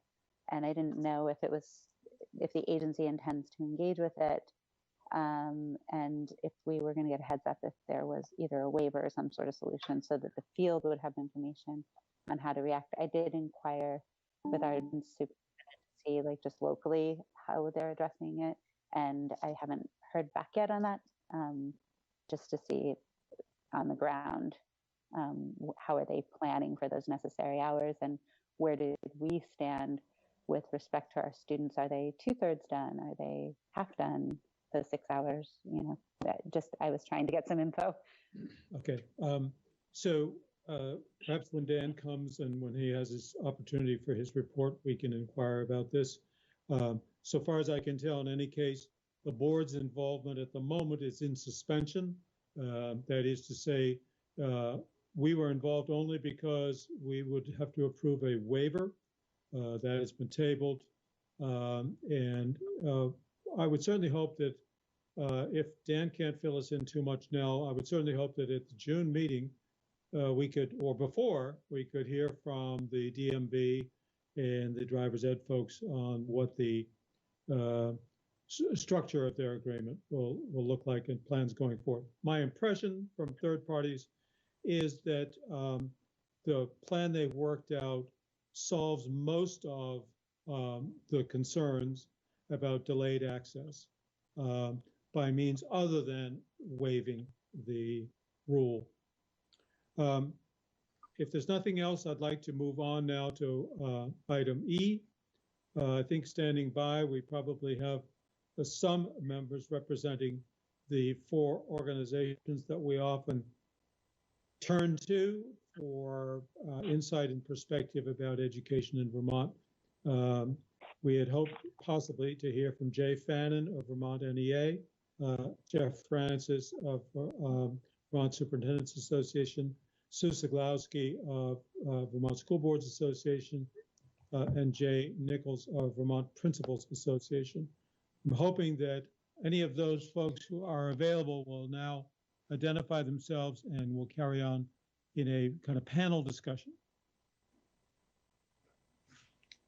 Jay Nichols of EPA is here. Hello, Jay. Hi, guys. Sue? Yes. Jeff Francis? Sue, well, Jeff Fannin? I'm here Jeff. from Vermont School Boards Association. Yep. Jeffrey Francis is present. And Jeff Fannin. Jeff Fannin is here. Wonderful. Wonderful. All the heavy hitters. Thank you, all 4 of you, for making yourselves available to this board. I think what inspired the idea of hearing from you folks is a conversation that all 4 of you or your organizations had with us in August at the State House. If you recall, the 4 of you, plus I believe Mil Moore, sat together up front and talked to us about Act 173 and the imperative to bring Act 173 into closer alignment with the concerns and the expertise of stakeholders. And that was a turning point for this board that I think ultimately led to quite an excellent product, being Rule 1300 and 2360. My hope here is simply that, and I want to thank Bill Mathis for some conversations and Kim also for communications that have urged us to be trying to get our arms around where we stand and where we might be headed, what your concerns are, and what, if anything, the board can do to be of assistance. So I just turn it over to the 4 of you to begin any way you want. We want to hear what you guys have to say to each other and to us. Sue, would you like to start? I would like to be more toward the end, if it's okay with you, Mr. Chairman, only because school boards are, their task is to make sure that schools are well run, not to run them. And I think you're going to hear about a number of operational issues that are not necessarily the school board's direct purview. Yep. And I do have some information to convey to you, but it might be helpful for you to hear from some of my comrades first. And thank you. Thank you, Sue. I think Jeff Fannin, you have a hard stop at 2. I do. So hop in whenever you want. Okay. I'm having a little hard time hearing. Can you hear me? Yes, we can. Okay. I've got my volume all the way up. We'll try that. So thank you first off for giving me the opportunity to chat with you today and visit and actually have an exchange of ideas and conversation. I think that's most important. You know, in your email, John, it talked about issues that we're having and concerns and opportunities for a discussion. So I'm going to treat it as such. To be very honest with you. Meeting with we have a staff meeting this morning, obviously virtually, and we still are having a hard time with the remote. The educators of the state are having a hard time with the remote learning environment. It is not, and I'll just say this candidly and bluntly, it is truly not a learning environment. We're holding on.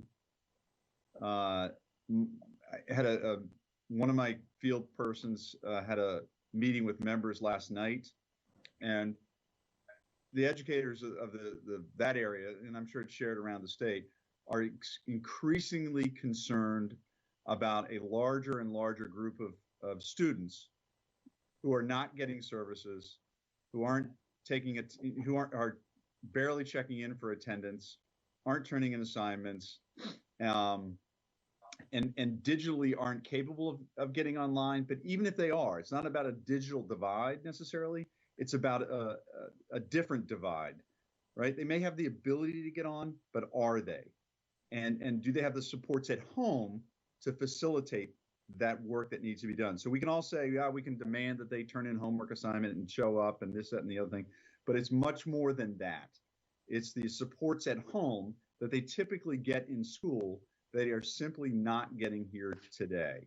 So it's the equity gap that we see growing, ever larger. And so the longer we remain in the remote learning environment, the more significant that gap will become. The haves will continue to have. The have-nots will continue to suffer, and now we're seeing them fall further and further behind. So it's real, and I just want to start with that. And it's not I just want us to all be grounded in the fact that we are not in normal times. We all know that, but kids aren't getting many kids are not getting the education they truly need. The kids that are, the kids in, the high flyers and the parents who support them, don't worry about them necessarily. It's the kids who aren't, that we don't hear from. That's the one, those are the ones we need to be focused on. And my members are truly, truly concerned about that gap widening. And Jeff, is that a 20 or 30% of the students? That it's funny. I saw something from Maryland yesterday. They see it as 25% in Maryland. That was a superintendent's association, I guess, in Maryland's showing 25% lacking. I don't know that we've ever done the data drill down here in Vermont, but it varies. And I've heard numbers, and Jay or Jeff can share with you numbers they've heard from their members.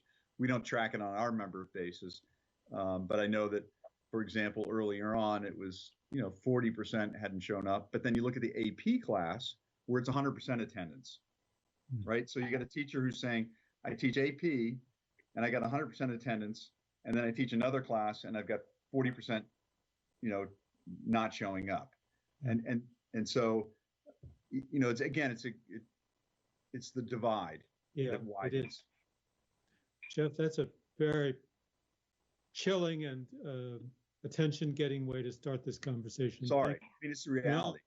It's the reality, and I feel like we need to be reminded of that reality. We're starting to get so accustomed to the situation that we have that perhaps we're losing touch with how catastrophic it may be in some parts of our student population. And I will be honest with you, I heard earlier on, this is not just a Chittenden County versus pick your other rural county in Vermont. I don't want to pick on anybody, but it happens. I'm hearing it in Chittenden County, in Addison County, and some other counties that are quite capable, and we think of as being quite able to take care of their own and take care of themselves, if you will. But it's not just Essex County. It's not just Caledonia County. It's in pockets in every county. Thank you. So, I mean, there's more that we have other, I'll just say two other things I just think I'll add to the discussion. Special ed. And I appreciate last week we meet weekly with Dan French and other groups here and some other groups as well. And we talked about special ed, but it remains a real concern for my members. And they're feeling very stressed. It's very stressful. And I know that at the national level, they're seeking flexibility, but so far Congress has not issued any. And so you've got this tug of war about what can parents ask for when they advocate for their kids, and rightly so, versus what we can deliver in this remote environment. It's a real, it's not easy. And it's not, and I know there's guidance at the AOE, but I'm probably going to come back to you, Dan. I'm looking at you, and now you don't know it, but and seek some further guidance that we can issue out to the field in a much more succinct manner, and hopefully we can allay some fears. But it's a real concern as well.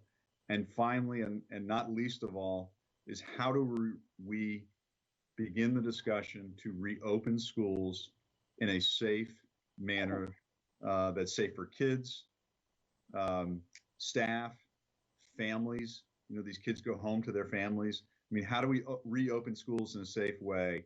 And it's got, there's a great report out of Johns Hopkins about that very issue and the lack of information that we truly have, the dearth of information and the need for more analysis and collection of data. It's a great Johns Hopkins study report. It's not a study, it's a report right now about how do you safely reopen schools. So there's a long ways to go between now and whenever we do that. But those are the three big topic items I bring to the table today, and happy to have a discussion. Jeff, thank you. That was terrific. Jeff Francis, do you want to go? Sure. This is Jeff Francis. Can you hear me okay? We can. I'm sorry that I don't have the video. It's the bandwidth in my own system makes it challenging to be there with you visually. But so the first comment I would say is that superintendents, I think, have never worked more closely together, and their pattern of work is to work closely together. But since the days immediately preceding the determination to close schools, they were working together both on a statewide basis and regionally, and they continue to do that. And because they are working together so closely, I actually have more access to information from superintendents routinely than I otherwise would. So the navigation of this crisis has brought the superintendent leaders of the state more closely together, and I'm in near constant contact with many of them, and certainly with the leaders of our association. So to prepare for this call, I had conversations with several superintendents because I wanted to make sure that the information that I conveyed to you was most current, and thematically, it's very consistent with what Jeff Fannin said. So I'm working from an outline that was prepared to inform this conversation, and the bullet that most closely corresponds with what Jeff said says this: inequity across the state is highlighted and magnified at this time. Internet access, adult support, or adequate learning environment at home are all factors. So that is a huge challenge. In terms of recognizing assets, I think that in general, communities have been extraordinarily supportive of the work and efforts that are happening on behalf of school children, but it's happening in an extraordinarily challenging and challenged environment. And, we could just talk about what the challenges are and break them down, but it goes to the technological, the economic, the change in how people are accustomed to operating, the fear associated with navigating a crisis, the fact that the diversity in communities and the nature of communities in terms of historically and perceived to be well-resourced or not. And those themes are it's really just another way of stating what Jeff Fannin was saying. The element that really, I think, has been better understood does go to the inequities in the state, but also the importance of family dynamics in the learning process. So as Jeff Fannin indicated, if you have what he referred to, I think, as the so-called high flyers availing themselves of nearly any learning method, they will do well. But the families that, or the situations that are more stressed, those stresses come, into evidence more sharply when the school, which is an institutional support societally for certainly all children and all families, but dramatically for those that are less stable or less well resourced, you start to realize the societal vulnerability when an institution like public education is shaken by, in this case, the COVID-19 crisis. The things that sort of contextually resonate with me go to the pace that school districts have been asked to contend with. And I would say that the state of Vermont has done a good job navigating this crisis, including working with school systems. But there are tremendous challenges associated with the integration of what I would say is statewide guidance. That is the guidance that's put out into the public domain on behalf of the state and in response to the COVID-19 crisis overall, and how that manifests itself in schools that are faced with hourly operational decisions about what they're going to do. And those operational decisions affect what's going to happen today, what will happen next week, what will happen next month, what will happen over the summer, and what will happen with the start of school next year and beyond. And those are all activities that require a lot of clarity and stability in order to be able to know what's coming in an effort to educate all the kids in the state. And because of the way we are, I would say, emerging from and navigating out of this crisis, it's very, very challenging to have the information you need in time to make the kinds of decisions that are major systems navigations. So that's been a factor. Jeff, I don't think that yes. Let me just ask you, can you give an illustration of what you've just described, this need for statewide guidance, and that's for example missing, and that schools are kind of having to wait on? I will, and I my colleagues can also cite their own examples, and this is not in any way, shape, or manner intended to be either it's not criticism, it's observational. So earlier you were talking about driver's education. That's an example. At the outset of this crisis, it was, how are you going to get food? How are you going to keep personnel safe? How are you going to manage remote learning? And all of those things in some form or fashion rely on a systematic approach.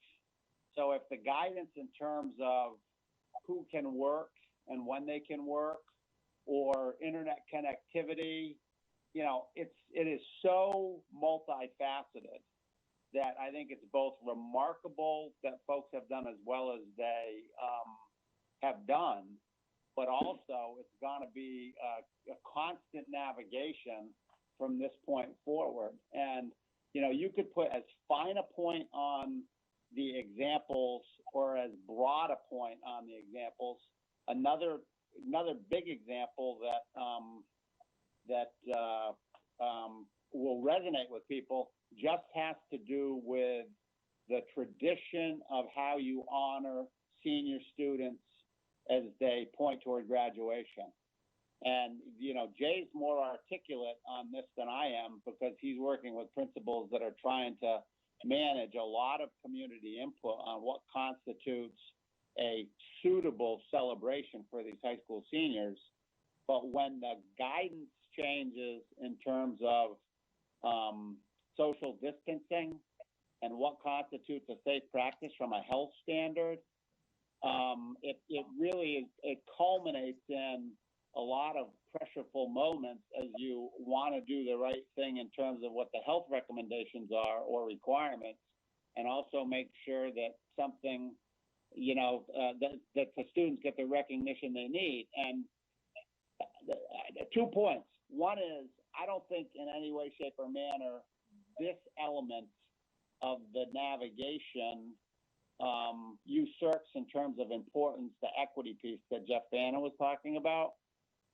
I guess it's and I'll end here and let others speak, but it just brings into focus sort of the sharpness of all the multitude of elements that go into operating a school system that have stakeholders who are generally content when things are going well, but when there's a change in practice, albeit necessitated by the crisis, you get a lot of input and reaction about how things should go. And, that extends from every position in the school system, and I say every position in the school system, to families who have children in schools, to the community at large. And if you wanted to spend more time on examples, we can provide them to you. But I think it's really just I think it's a contextually useful comment as people consider just how big this is, because it's enormous. It is enormous. And I haven't even talked about getting back to school and the implications of a lot of uncertainty around a huge element of the delivery system, which is the funding. Indeed. Thank you, Jeff. Jay, do you want to go? Sure. Can you hear me okay? Yes, we can. Okay. So just a couple points based on things that Jeff said. Jeff Fannin mentioned the special ed piece. That's a big issue for my members as well.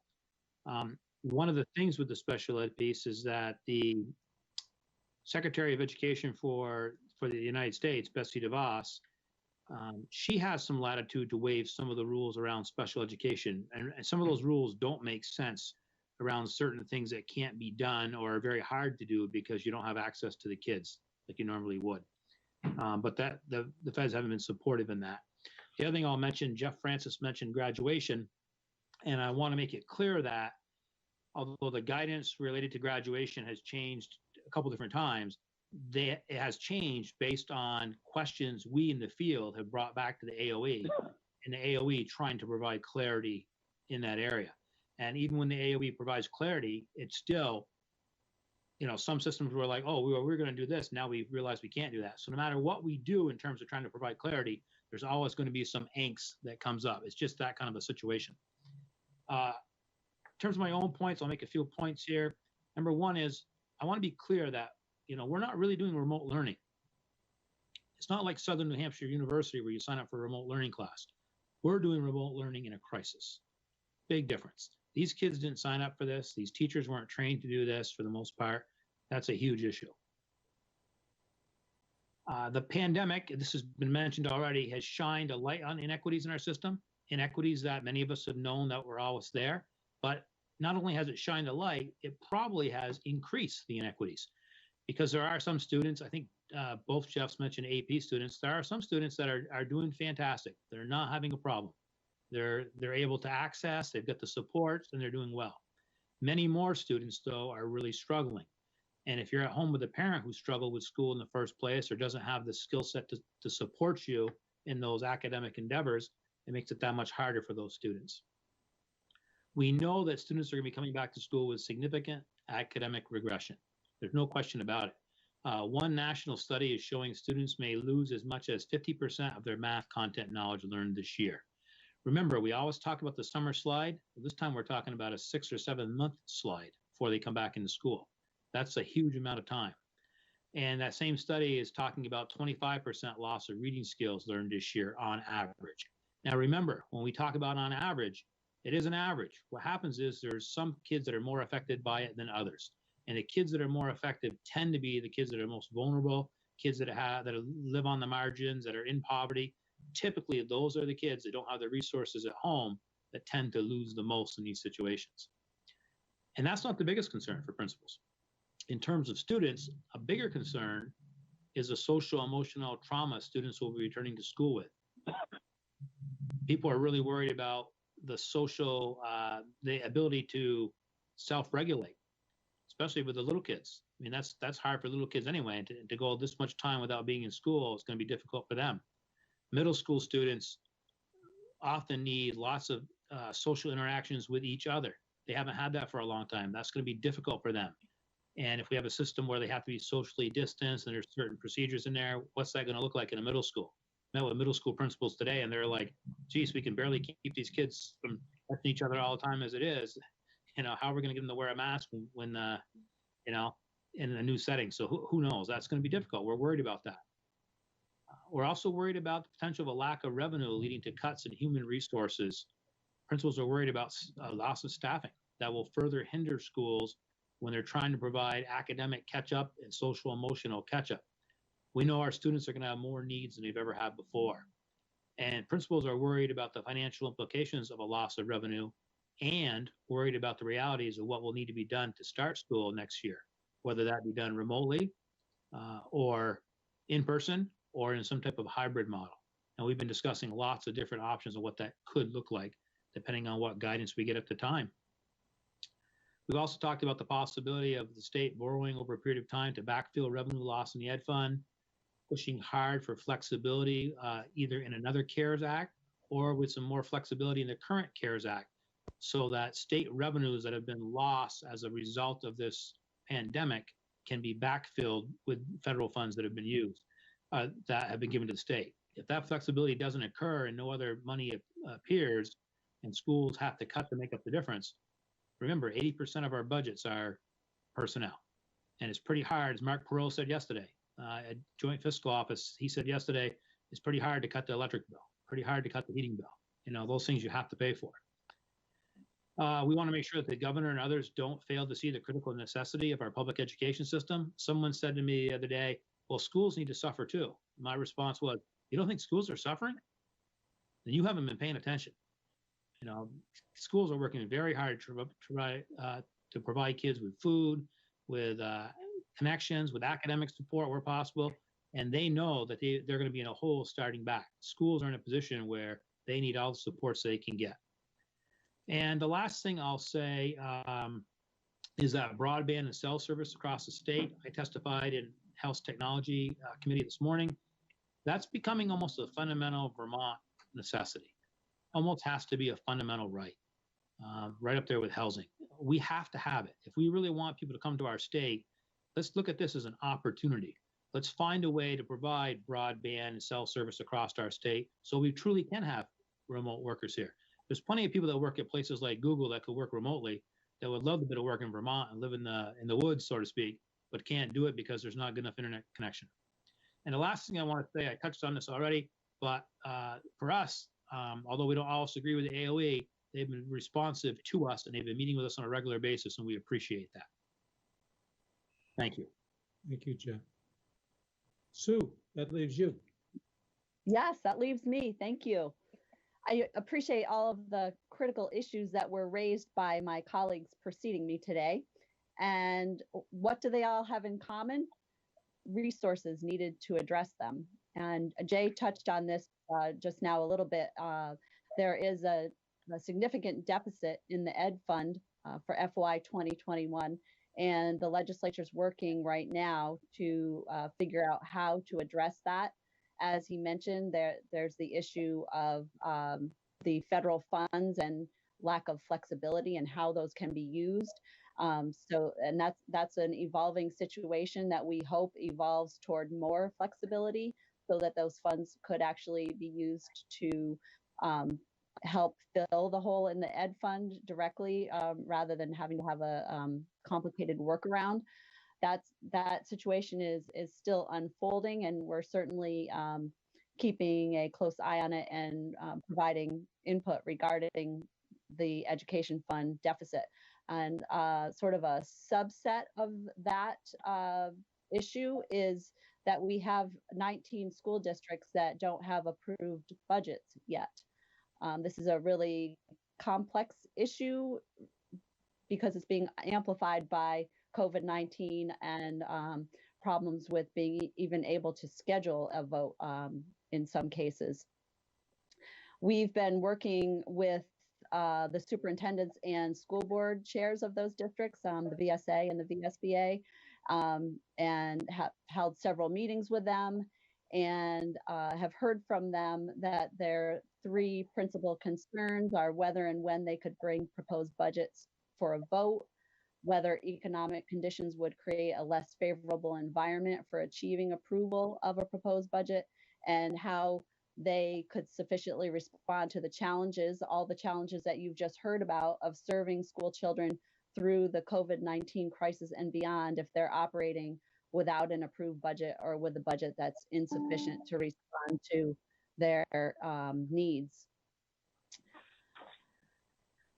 We spent a significant amount of time testifying and submitted comprehensive testimony last week to the House Education Committee on this topic, and conveyed to them a lot of information, including that these districts are working to secure voter approval.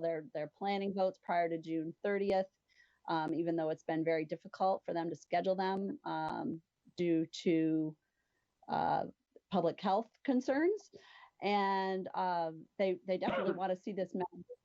Excuse me? No question. Oh, I thought I had heard a question. They would like to see this matter brought to resolution. So we have been working with them, as I said, to try to do that.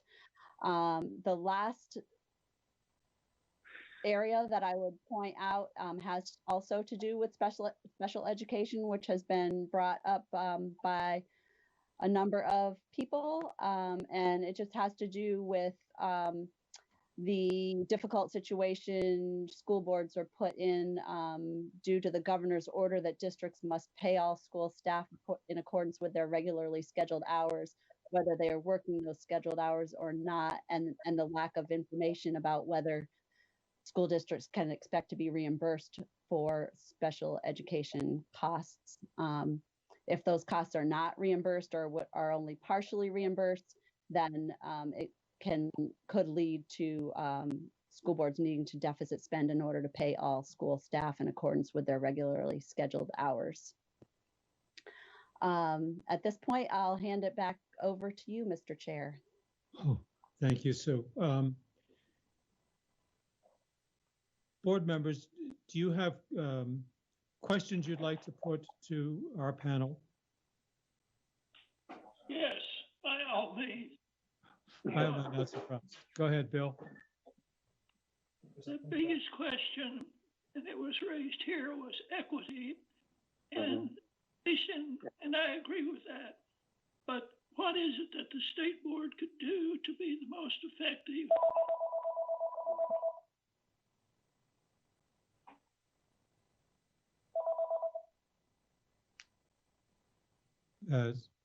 Sue, Jeff, Jay, any response to Bill's question? The question is, what do we need to do now and what's first?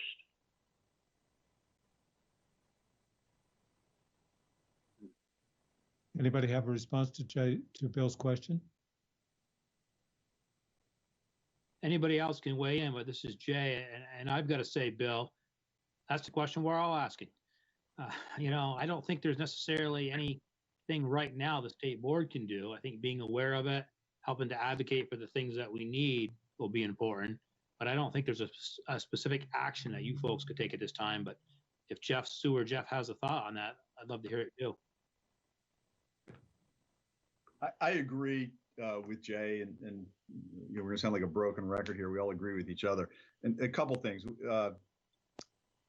Everybody's working pretty doggone hard, and that I mean that from bus driver to food service worker to paraeducator to teacher to principal and superintendent and school board members. Everybody is thrown into this. So I think just making everybody in the state board aware of that issue, Bill Mathis, I think is why we're here today. We are struggling as we advance further, and we may look to the State Board of Education for further recommendations and guidance, and working with the Agency of Education. But right now, we're all just trying to get through it. Now, your interactions with the AOE are different than they were, say, 5 years ago. So it's a different ask of the State Board of Education today than it might have been 5 years ago. And I'll just say it that way. Yep. So this is Jeff Francis. One observation I think that I've made, and I suspect that others have made it as well, is that the pre-COVID-19 policy and political process was dominated by people who had agency in terms of, how you navigate the political and policy process. And I would include myself and my association in that group. You also have advocates who have spoken out over time for equity, and I would include myself and my association in that group as well, and with varying levels of success, right? So people have known for a long time that there were issues of inequitable opportunity in the education delivery system and society. We've known that we needed better internet access. We've known that we needed better access to good food and nutrition. We've known that we've needed to alter the methods by which we deliver education to make sure that not only the most capable individuals and families at every measure, but also those that aren't capable, benefit from the investment in public education and all other public systems. And yet, when we were confronted with this crisis, it became more apparent that inequities existed. So we had a chance really to test people's assertions and observation in a real case example. And what we see, I think, doesn't necessarily surprise anybody, but we don't particularly like what we see. So I think one thing that the state board could do would be to assess the opportunities in the state almost on an equity scale or measurement, as it were, and contribute to driving policy that would make sure that when we find ourselves in similar circumstances, irrespective of to what we are going to attribute that, because as a society we're going to face more crises moving forward, that we're better situated then than we are right now. So what's an example of that? An example would be to, rather than talk about internet connectivity for 15 years, a goal is set to have it in a sufficient manner. Now, a response to that might be, well, gee whiz, once you have internet connectivity, there's no real guarantee that it will be accessed in the way that it needs to be, either through the technology associated with devices or cultural attitudes about making sure that everybody has what they need. So I could quickly get into sort of an abstract explanation of what I'm trying to say. I don't want to do that. My summary statement is take the lessons learned, and there are plenty of them, just in the last 3 months or 2 months. And, as an exercise, engage an entity like the state board in understanding how you can do better as a society. In your case, the lens would be the public education system, and establish some goals and methods for measuring progress toward those goals. So that's an idea. I apologize for the abundance of words, but that's a concept that you might consider. Mm-hmm. Mr. Chair, this is Peter. Can I just say something briefly? Please. To Jeff and everybody else, don't you think that this is an opportunity we shouldn't lose in terms of looking at how we're delivering education, and it has to go beyond just the role of the state board. It has to be coalesced on a broad front, and I hope that can happen. It hasn't happened in the past, but I do hope that this does emerge in terms of really how we're going to find a way to reach all kids and do a better job of it. But I do think it's going to take a much more broader front than just the state board to get involved in this. One thing that these thoughts have brought up for me is that this is a watershed event, and what we've got now is a system that is inequitable, and it will drive us, I think, to more of a human services kind of operation as opposed to a test-based accountability system. And that would change all of our roles in different ways. Thoughts? This is Jenna. Can I jump in? Is that okay? Of course.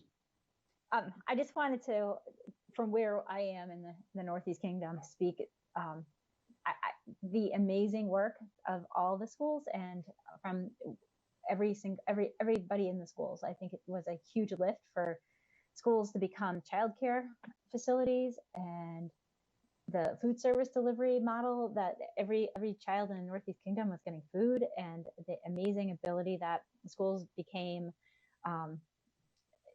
experts in areas that they usually don't go to. So it's been an amazing partnership. Superintendents have been working with human service agencies in ways that they haven't before, and it's been a great relationship. I'm also thinking a lot about not only the equity, but I think equities issues are huge across the entire state, but I think about that continued uneven implementation. At the beginning of this conversation, we talked about statewide guidance. I wonder if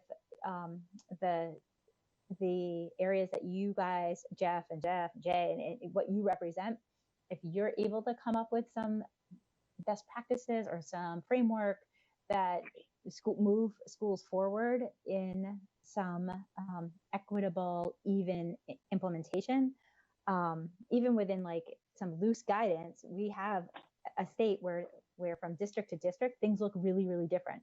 Some districts are doing attendance, some are not. Some are grading, some are not. Some are making up snow days, some are not. It's just looking a little funky everywhere right now. And, I think all kids are kind of like, and opting out a little bit where you would see them engaged otherwise. And my other thought is around, what does professional development look like, or professional support? You guys talked about social emotional learning. We have uneven implementation of social emotional curriculum in our schools.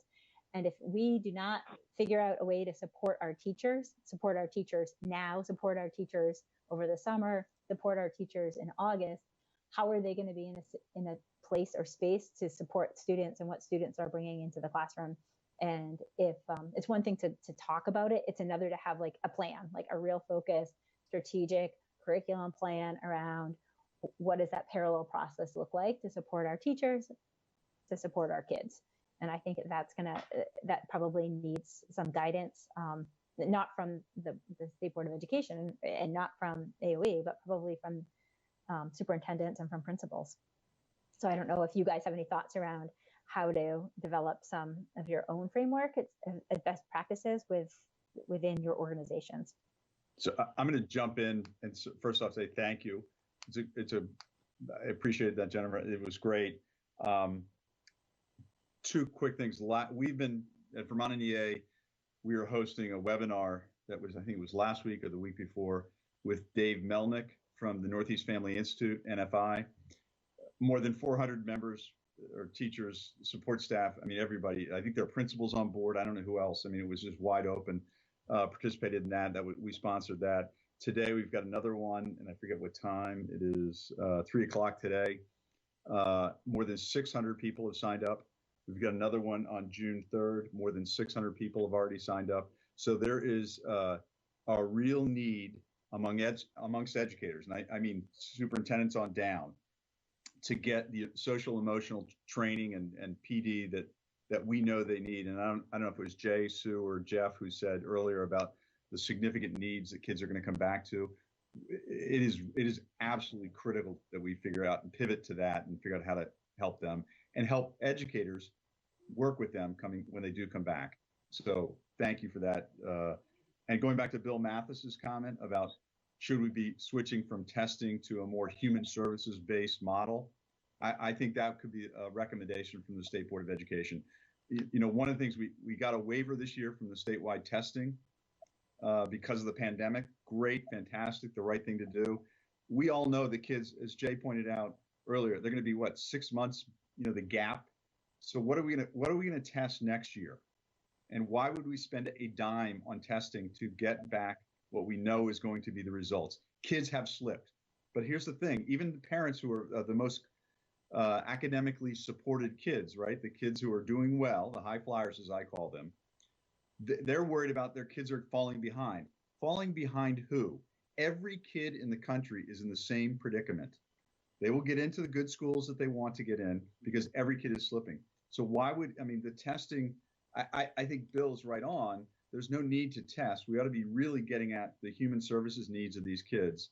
And that could be a great recommendation from the State Board of Education to make. It's an observation. You guys step back, look at it and say, why would we spend a dime on testing when we need to be throwing more resources at kids' social emotional needs? So that trying to tie both of those previous comments together, and I'm sure others can weigh in or not. A question for you. It's hard for me to imagine how you go about planning for returning, I want to say, to normal, returning to wherever we're headed without knowing where we are headed. I mean, it's the old saying, if you don't know where you're going, any road will take you there. It's hard to imagine. It seems like that there's a need for a scenario or one or two alternate scenarios that posit what school will look like if it exists at all in September, what it might look like in January of next year, what it might look like in May of next year. Presumably this would be based upon scientific analysis of how the various ways in which this pandemic may play out, and therefore then what it might mean for institutions like schools. Is there any place in the state, I would think it ought to be at the Department of Health or the governor's office, where scenarios are being played out, which scenarios are made available to you people so that you can say, all right, the most likely scenario is the following. We're going to make plans for that. Knowing, though, that it could go faster, it could go slower. Is there any kind of common scenario for that you all are working with?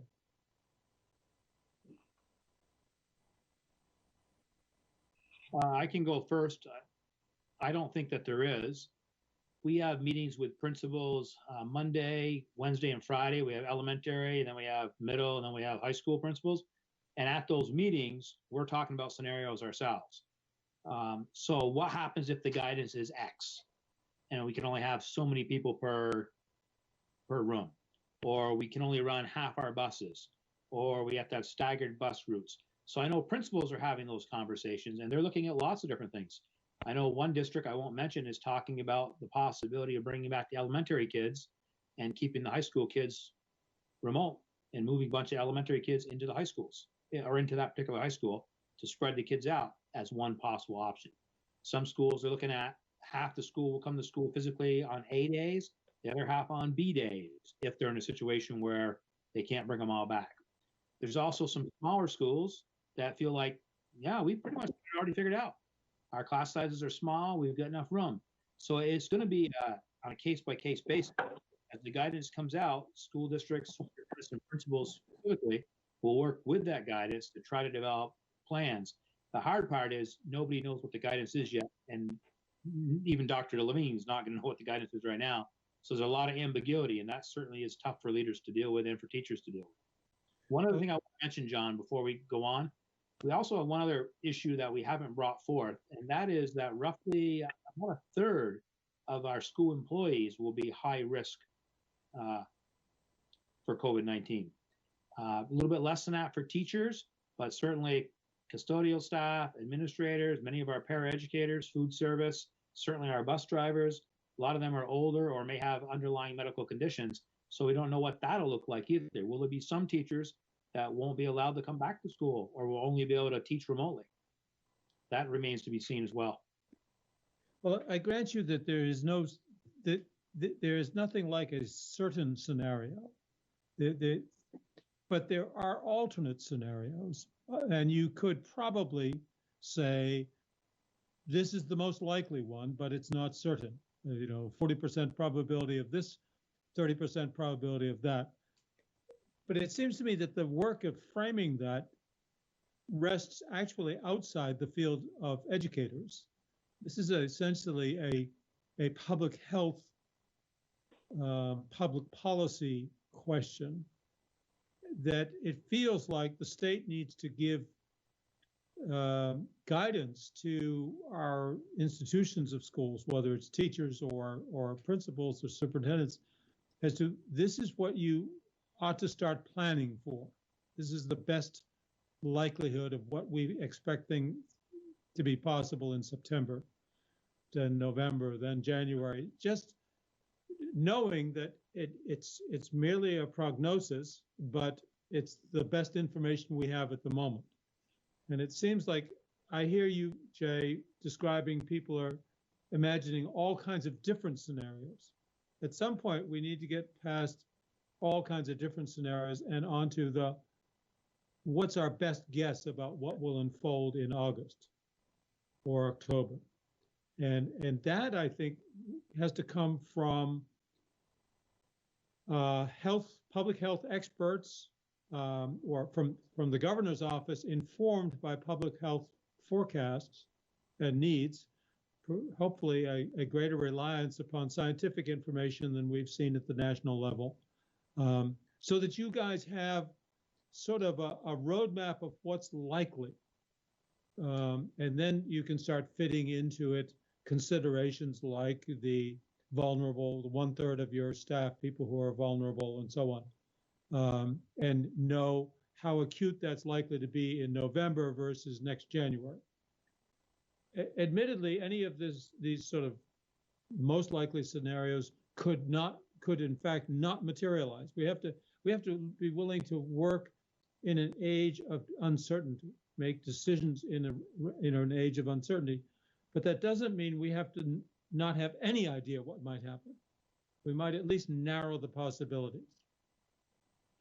So I guess this isn't a call so much to you guys as it is to the leadership in the state to give you more guidance about what's the environment you're likely to find in July, September, and what so forth. Then you'll know what to do. I think there is a individual theme or a single theme, and that would probably be civilization, democracy, things like that. We have a tremendous opportunity here in terms of this is the first time I've seen basically the nation and the world act as a united force working together for a common end. If we blow that, we've blown everything. And so maybe in a more narrow sense, our role is to play the bully pulpit, is to take your idea, John, of these forums around the state and across the nation and bring people to thinking about the common good. Mm-hmm. Other comments? We have about 5 minutes left. Any sort of closing thoughts or charges to the board? The board wants to be helpful, but as Jeff, I think, astutely pointed out, the board's authority is very different than it was pre-2012. And we mostly, as Bill suggests, can serve as an entity to convene interested parties, but there's not probably not a lot beyond that we can do. Other comments or thoughts?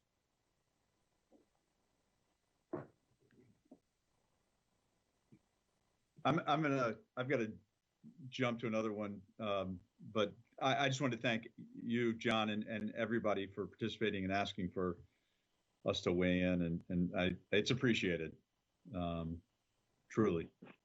So thank you for all you folks do, and will be more to be said and done, I know. Thank you, Jeff. What we do is nothing compared to what you guys, yeah, that's right. hand-to-hand combat that you folks are dealing with every day now. And we thank the four of you and your organization for just your fortitude and your staying with it and getting us through as best we can, and to, as Bill suggests, with some good fortune and good people like you, I think we can come out the other side a stronger community, a stronger society, maybe even better schools. Even better schools that understand even more than they did before our vulnerabilities and the capabilities that we need to strengthen, whether it's telecommunications or, for that matter, family life, so that we support families. Here we've had to rely so much on families because community institutions like schools have been kind of crippled by or hampered from doing what they normally do, providing support for kids, especially for those kids of families whose resources or ability to provide for their children are compromised. And it inspires me to think, what can we do to strengthen the Vermont family that has had such a hard time with this, so that the next time their children have to rely upon that family has greater resources and abilities to provide that support. Any other comments or closing thoughts from folks? Well, Sue and Jay and Jeff, we thank you each and all for joining with us. I think this board would like to convene, as Bill suggests, conversations around the state with the public and with stakeholders, including many of your members. And I think that might be our work in the coming months. Thank you all. Thank you very much. Thank you. Thanks for having us. Thank you for having us. It's a pleasure. Thank you. Thank you each. Stay well. Peace. Thank you all. Board, we are scheduled now to go on to public to be heard. It's 2:01. Is there anybody on board the call who would like to speak during this period called public to be heard?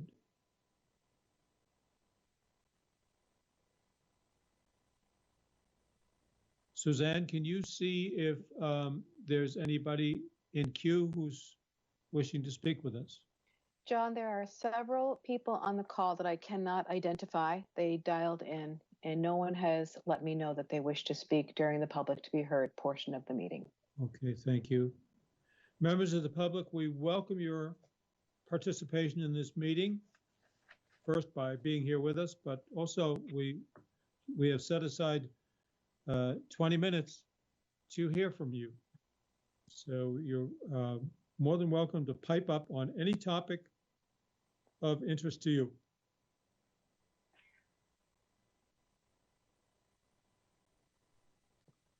By the way, you need to unmute.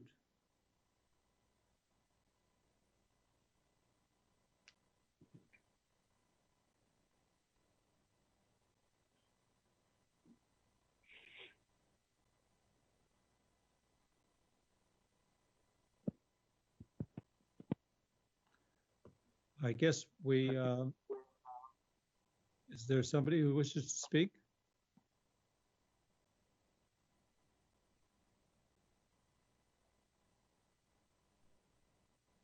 Someone tried, but it was not clear. I see.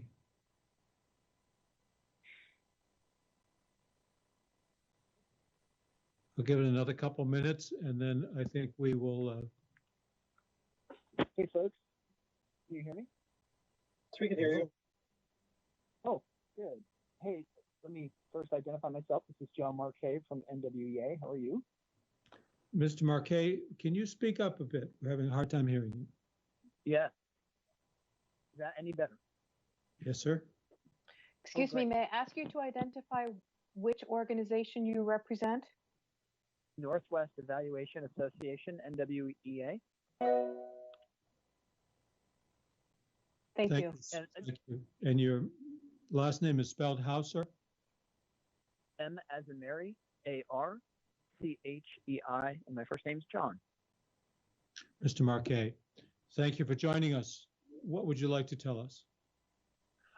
More of a question, and that is, outside of dialing in, is there a different mode of participating publicly? Is there a live stream link or something? I know somebody had referenced all the people are dialed in.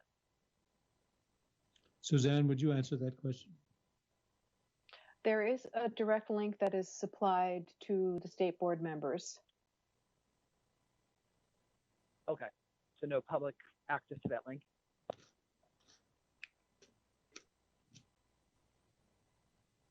I don't see why I could not share that with you. If you would like to shoot me an email, I can send you a direct link. Okay, I was just curious. Sure. That was the only mode for participating. I guess one question I could just submit, and it's really just a general question. I've participated on the public side of state board meetings in the past intermittently, so I've kind of been in tune to some of the conversations. I heard a gentleman speak earlier that had to leave the call. I wasn't sure if it was from the Teachers Association or the Teachers Union. I forget who that was, but he was commenting on the role of assessment and where potentially some of the state's attention should be as we think about bringing kids back into a classroom environment or back into school in whatever model that might look like. So I guess my question to the board members is, have there been any conversations about how you're going to understand where kids are when they do come back, and how are teachers and school systems going to understand and have information on what the correct point of delivering instruction would be? Have any of those conversations occurred? Good question. Board, does anybody wish to respond? Yeah. We have an evaluation system for the schools that hasn't delivered as much as we'd like. And I think we're going to continue discussions along those lines. But I think we're going to have to look at things that do include testing, but that's not exclusively testing. It's going to have to deal with some of these things, such as what is the difference in income in different families? What's the food supply that's there? What can schools do about this? What can they do about physical development and so forth? I think we've got to look at a broader range of things. Mr. Marquet, another answer to that question your question of how do we understand where kids are when they come back. I'm not an educator, but what little I know makes me think that most teachers will be able to form a fairly nuanced and reliable assessment of where their kids are when they got them back in school and are seeing them face to face over a period of several weeks and maybe even months. And those teachers will, I think, have an assessment of the youngsters in their universe. Now, that's not a statewide assessment, of course, but I think probably the sentiment among many is that right now what we're concerned about is just the first and foremost the well-being of children and their health, and then secondarily their educational situation, how much erosion of learning or readiness to learn may have taken place. But my guess is that teachers more than anybody know what to look for, know what they're used to seeing, and will be able to characterize how it's different than they're used to what they're used to seeing. When Mr. Fannin was speaking about assessments, I think he was speaking in particular about statewide kind of high stakes assessments that allow us to make comparisons of the performance or academic readiness of Vermont kids versus other states. And his point was, well, you don't really need to worry about that too much because other states are going through the same thing. I think that even though folks would forego statewide assessments, I'm certain that what'll be top of mind for teachers when they return to classrooms is, how's Jimmy doing? How's Eloise doing? And what do we do to get them back on track? I hope that answers your question some. It sure does, and I agree wholeheartedly. The question I asked is only a small piece of all the points of consideration that everyone needs to be thinking about. And I think your last remark, at least in my opinion, is ultimately the most important. The social and emotional well-being of the kids and the teachers during this crisis. We all need to get a handle on that, and it needs to be the priority. So. Right. Thank you. Right. Thank you. Are there any other members of the public who wish to join in this conversation? Yeah. Hi. This is Rachel Seelig. Can you all hear me? I certainly can, Rachel. Great. I was actually planning on participating in your later public comment. I'm here as a member of the public, but in two capacities today. Yes. I'm both a staff attorney in the Disability Law Project at Vermont Legal Aid, and I chair the State Advisory Panel on Special Education. So I really appreciated the conversation you all have just been having about how COVID has been impacting our students. And with my Disability Law Project hat, I think there are a couple of things that I would just like to point out, especially because so much of the conversation has been focused on how much more in the forefront the inequities in our system, in our education system, have been highlighted because of COVID.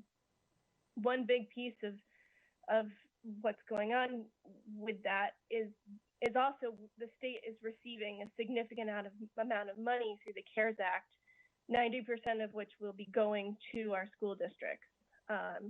And that money has a whole bunch of permissible uses, everything from purchasing personalized protective equipment to providing summer services and after school services, not just to kids with disabilities, but to all kids who are marginalized, whether it's because of poverty or limited English proficiency or migrant or homelessness status.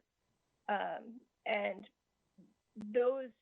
that money, I think both the money that will stay at the state level and the money that goes to districts, we would strongly encourage some sort of framework or guidance that helps districts prioritize those funds to addressing these inequities that have become so apparent through this emergency. And that's something that we've, feedback we've shared with the agency and with legislators, but I think this is another body that would be very appropriate to be thinking about how can we support districts in using those funds that are coming in to address these inequities. And then the second thing that I would say in terms of assessment and testing is that for our students with disabilities for whom they have IEPs, I actually think assessment is an incredibly important thing to be having both during this period of continuity of learning through remote learning and over the summer for those students who receive summer services, and in the fall, because I think we do need to be objective in understanding the losses that we're anticipating. Those losses for kids with disabilities can change their eligibility for things like extended school year. And even though everyone is doing their best, can impact whether they really actually need compensatory education as kind of an equitable remedy for this loss that they've experienced. And there's some guidance that the agency put out on extended school year and compensatory education that has certainly concerned us at the Disability Law Project, because it recommends not doing those kinds of assessments until schools have resumed normal activities. And our concern is just that it's going to be a long time before we can really expect normal activities to be resumed. And certainly if kids have already experienced losses now, to wait through this whole period, through the summer and potentially into the fall before we try and make that right for them, I think really does a disservice to some of our most vulnerable kids. So those are the two things that I just wanted to point out for all of you. Thank you. On this topic. Thank you. Just a question on that latter point. So before schools kind of resume something, well, the new normal, whatever that might be, how does this assessment, how do you visualize these assessments taking place? So there, some of the companies that produce some of the more objective measures that we use to track progress of students have published which of their assessments can absolutely be performed remotely, and which can be performed remotely under certain circumstances. And I have somewhere in my email what's probably not a comprehensive list, but there are certainly tools out there that we can use even in this remote environment to make sure that we're tracking progress. And I'm sure that educators using curriculum-based assessments are also able to do that progress tracking. And I think, need to keep track of the reality of our situation is a really difficult one. But whether it's because kids aren't checking in or because, an online lesson isn't working for them, I'm not sure the cause of the regression is as important as the reality of the regression that we're expecting. For sure. Thank you. Board members, any comments or questions for Ms. Seelig?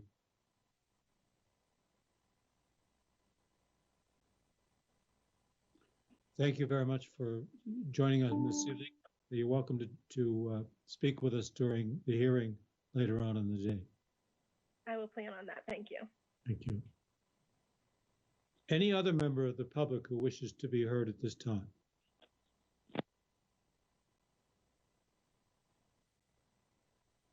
Hearing none, I'm going to suggest that we take a 5-minute recess. That's real quick. 5 minutes. Let's try to be back at 2:20. Before I say that, Suzanne, has Secretary French joined us yet? Yes, I'm here, John. Hello, Mr. Secretary. Thank you for being with us. We'll come back to you in 5 minutes. We'll be all yours. Thank you.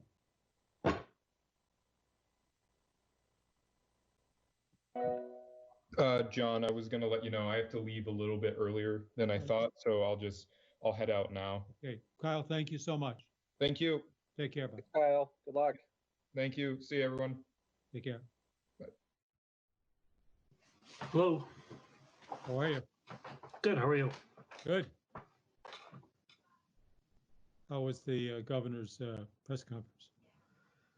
It went pretty smoothly. It's long. I think it went to 1 o'clock or past 1 o'clock. This was the first announcement of the economic relief package. So there were a lot of questions around that. Somebody just told me at the break that CDC has issued guidelines for schools reopening. That's correct. Yeah, I'll speak to that a little bit. Good. So there'll be some questions, I'm sure, but you've got 20 minutes and we'll take more if you want it or need it. Okay, yeah, and I have sort of topics, so I think what I'll do is I'll pause after each topic and see if there's questions from the board. Okay, great, good. All right. let's see. I don't know who's on, but let's resume. Board members, are you all there? Yes. Good. Suzanne, would you mind doing a roll call, please? Yes, I will. Thank you. Kyle is gone, by the way. Yes. Oliver Olson, Here.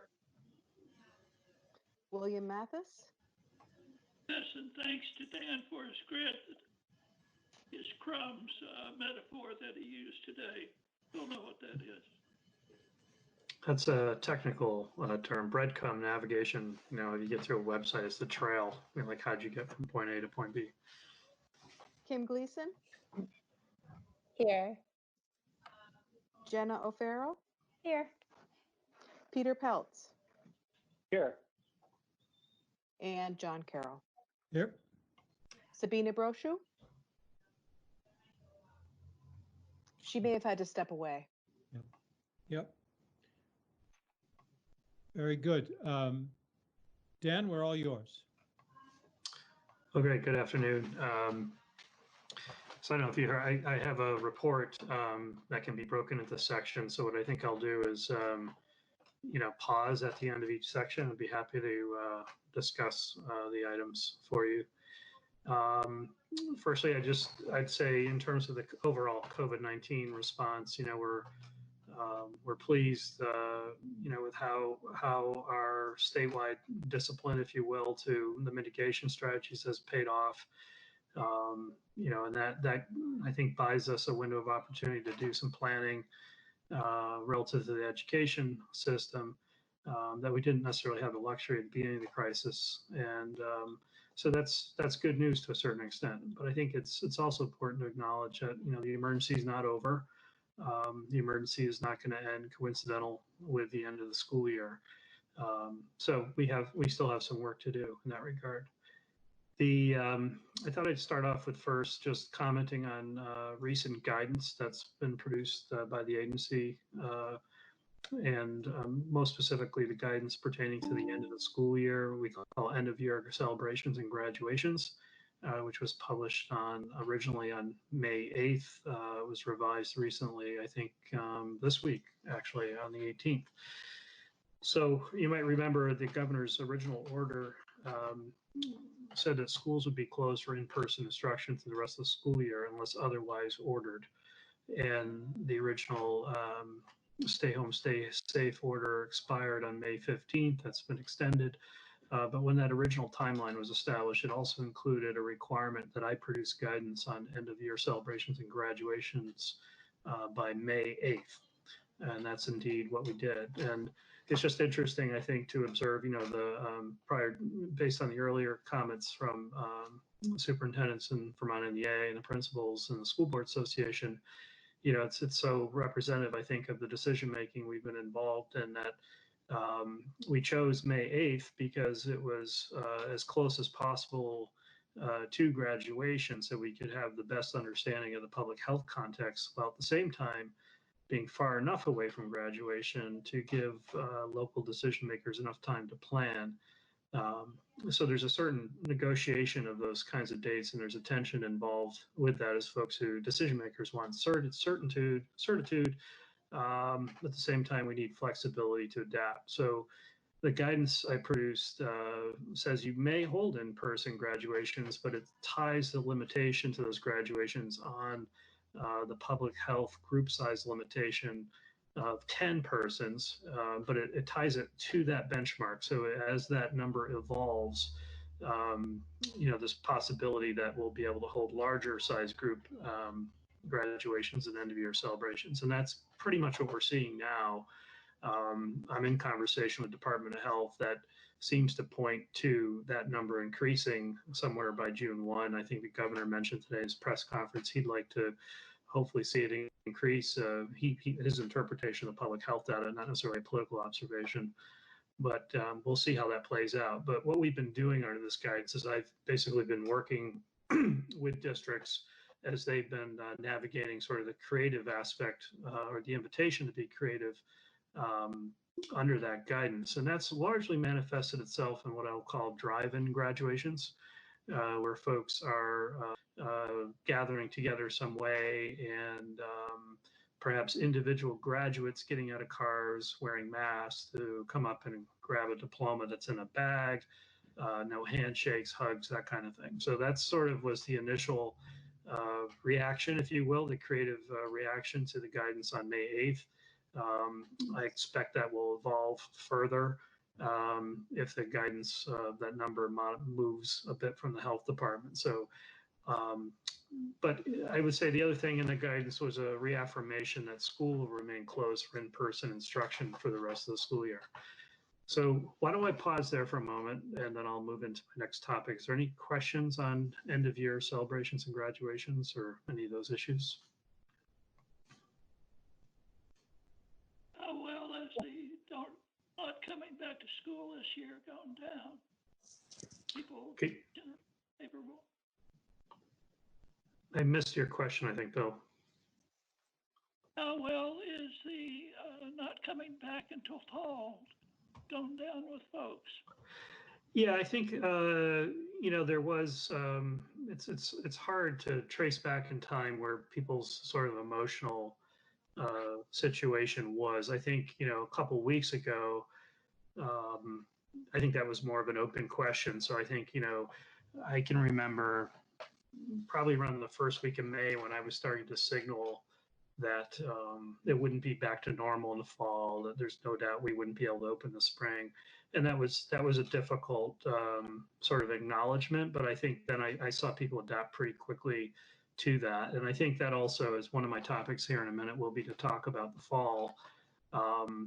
You know, one of the important aspects of this May 8th deadline, not only to establish the criteria for end of year graduations and celebrations and to reaffirm that the rest of the school year for in-person instruction would be closed, but also to sort of set the stage for pivoting to start putting our planning efforts into the fall, that we were more or less saying, okay, here's what's going to happen for the rest of the year, but we have a limited opportunity, amount of time to plan for the fall. So let's put our efforts into that. So I think, yeah, it was a tough pivot to a certain extent, but I think folks have adjusted well. And I think certainly now the weather's been nicer. It's a little harder, you know, to maintain, you know, that sort of disciplined approach. But yeah, folks have responded as well as could be expected. Dan, it's Kim Gleason. Hi, Kim. Hi, Dan. I was just wondering to what extent, if at all, districts or high schools are sharing good ideas or collaborating in any way on how to create a celebration for these graduates. Yeah, we're not necessarily sharing that at the state level, but I know the superintendents are working very closely together on a regional basis on those issues. So it's, as Jeff mentioned, I think the superintendents are working very close together on reacting to guidance and navigating the crisis. So I've seen regional sort of responses to these topics. And, you know, I think once again, the issue, I'll call it a pivot as the guidance evolves, if you will, as Jay was alluding to. You know, we do have the benefit, we do weekly calls together, the superintendents, myself, and key leaders of the agency. So we're able to warm people up to one of those pivots, you know, when it's coming, and what might be some of the issues. As Jay alluded to, sometimes those changes are coming from clarity or concerns they want to see in guidance as well. So it can come both ways. But I've noticed a lot more people working very closely together. But this is not necessarily, we don't have anywhere on our website like here's what's going on. We've done that more with sharing a continuity of learning practices, but not necessarily with graduate. And this is I mean, it's evolving very rapidly. I was on the phone twice today with 2 different school districts, and I have a couple more email queues, you know, queued up to respond to. So it's a pretty granular issue, but I'll do a recap for them on the weekly call tomorrow. Thank you. Okay. So I'll go into my next topic, which is the fall. I've already heard some conversation on that today. I think back again to that sort of May 8th time frame, there were basically two schools of thought emerging nationally, and I will emphasize that we are well connected to what our other states are working on and our national organizations. And as we were contemplating, I think just sort of the natural trajectory of the end of the year as educators, we think that's the end, and then we're starting to turn to something new. The primary school of thought was thinking about the summer as okay, the emergency's over, and what are we going to do to remediate? So often the summer programs are remediation opportunities for students and extracurricular opportunities for students. And the other school of thought that started to emerge, though, was that the emergency is not over. So it wouldn't necessarily be appropriate to plan essentially for a recovery phase of the emergency yet, when we really have to plan for the fall. I think John used the phrase new normal. It's pretty clear that the emergency will not be over in the summer. So we have to plan for the fall. And if that's the case, and we have a limited amount of time, because remember, school's going on through June, and you have 4th of July weekend in there, and then the availability of teachers to be brought into a local planning process is limited. So if we're planning for the fall, then the school of thought that's emerged nationally, and I think in Vermont as well, is that we need to use summer as a launch pad for the fall. So we're sort of heading to that point, similar as I described with the May guidance, where we have to have guidance out far enough advanced for people to adjust, but we also need to can't put together guidance prematurely absent a good understanding of the public health context. So we're sort of at that moment where these things are coming together. I think someone mentioned the CDC has produced guidance this past weekend, where they qualified as interim guidance. It's a long 60-page document. It's not solely dedicated to education and school portion is rather small. Actually, it begins on page 44 of that document if you want to pull it down. But we also have a planning framework that's emerged through my organization, the Council of Chief State School Officers, which represents a lot of the parallel work going on in states. And we see internationally the experience of countries like Denmark and Germany and France and so forth. So we're watching all those things very closely, but we're now starting to have to reduce that down to sort of a concrete planning framework. That'll begin this week, actually on Friday, as we meet with the Department of Health folks and our experts on epidemiology and so forth to start framing out what are the public health concerns or sort of basic parameters based on their approach and their thinking, and to what extent they might feel a need to augment their thinking without experts from outside the state. So we're looking at the complexity that's involved in framing out this sort of decision-making process. We came back to, honestly, the quite simple conclusion that we begin with public health information. So that process will start, and then we'll be, bringing in, as we frame that out a little bit, bringing in some for statewide stakeholders to plan at what level there's public health guidance at the state level, how does it unfold on a regional basis, because we also have a mechanism for local health officials to be informed into that process as well. And, all that's starting to shape up. If you look at what CDC guidance is and what other countries and states are doing, it speaks to this idea of having a lot of flexibility and options on the table. What we referred to earlier on in the emergency response as sort of a reactive school closure disposition, based on our prior experience with H1N1. CDC had termed this idea of reactive school closure, meaning that you could, in a school district, you might have an outbreak that would warrant closing one school, but not necessarily closing other schools. Or it might warrant closing schools at a certain grade level, but not closing others. So that kind of ingrained flexibility will, I think, be a thread running through the framework, as will be some regional sensitivity as well. So those things are all sort of well known and acknowledged, but I think we're in the same place as many states, as we all have a lot of questions so we can anticipate what questions need to be answered by the framing of the planning documents, but then the form of the planning documents, to what extent things are promulgated top down, so to speak, and to what extent there's regional flexibility and who makes which decisions, all those things are being worked on. I expect to be able to publish sort of an initial proposal of that framing to, I'll call my advisory group, which are the superintendents and the union, teachers union and the VPA and so forth. We meet every Friday. I think we'll start to engage at that group level and see how folks want to proceed with the planning. But we do have a limited window of opportunity to get the planning done. Unfortunately, I know we couldn't start earlier on it, and we'll see how that goes. But I think, right now we're looking at summer as a function of supporting the opening of school as much as remediation. There's also, I think, we're going to intend to open school for in-person instruction as best we can, but certainly I think everyone's got more comfortable with the idea that remote learning will still be a necessary option, that we learn how to do better. So all those things are being considered. I think you'll start to see this come together here fairly quickly in the next couple of weeks. Why don't I stop there? And then my next topics get into the financial aspects of the response, because I think that's also an element to a certain extent of the summer and fall.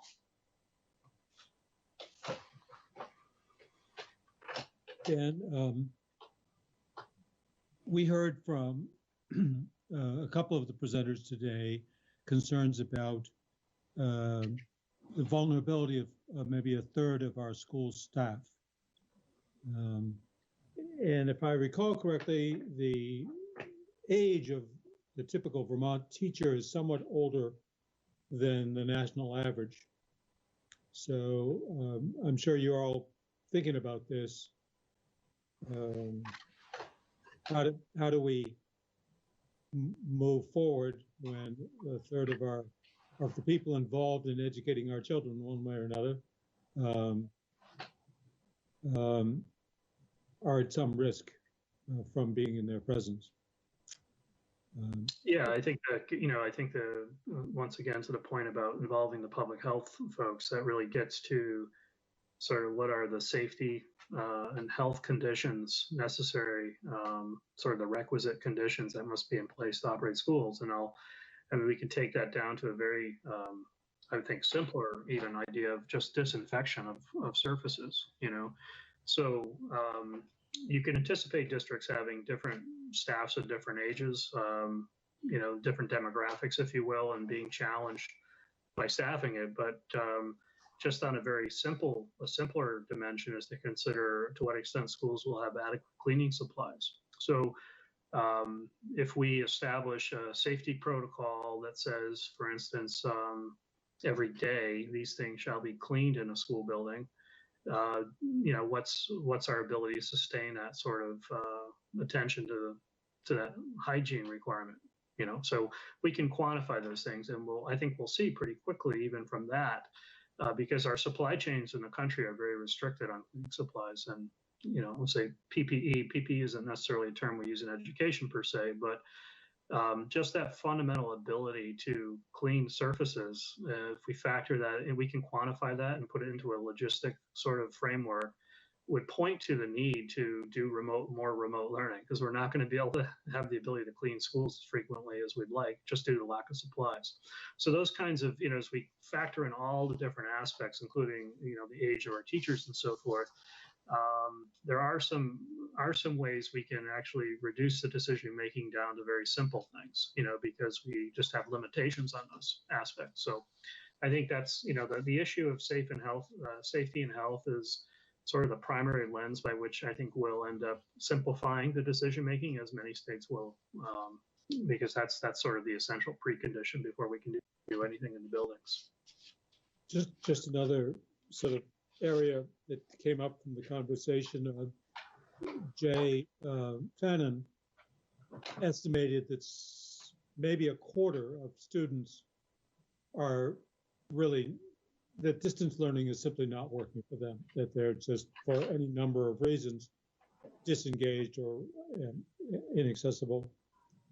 And as you say, distance learning will probably continue to be part of the solution, the design.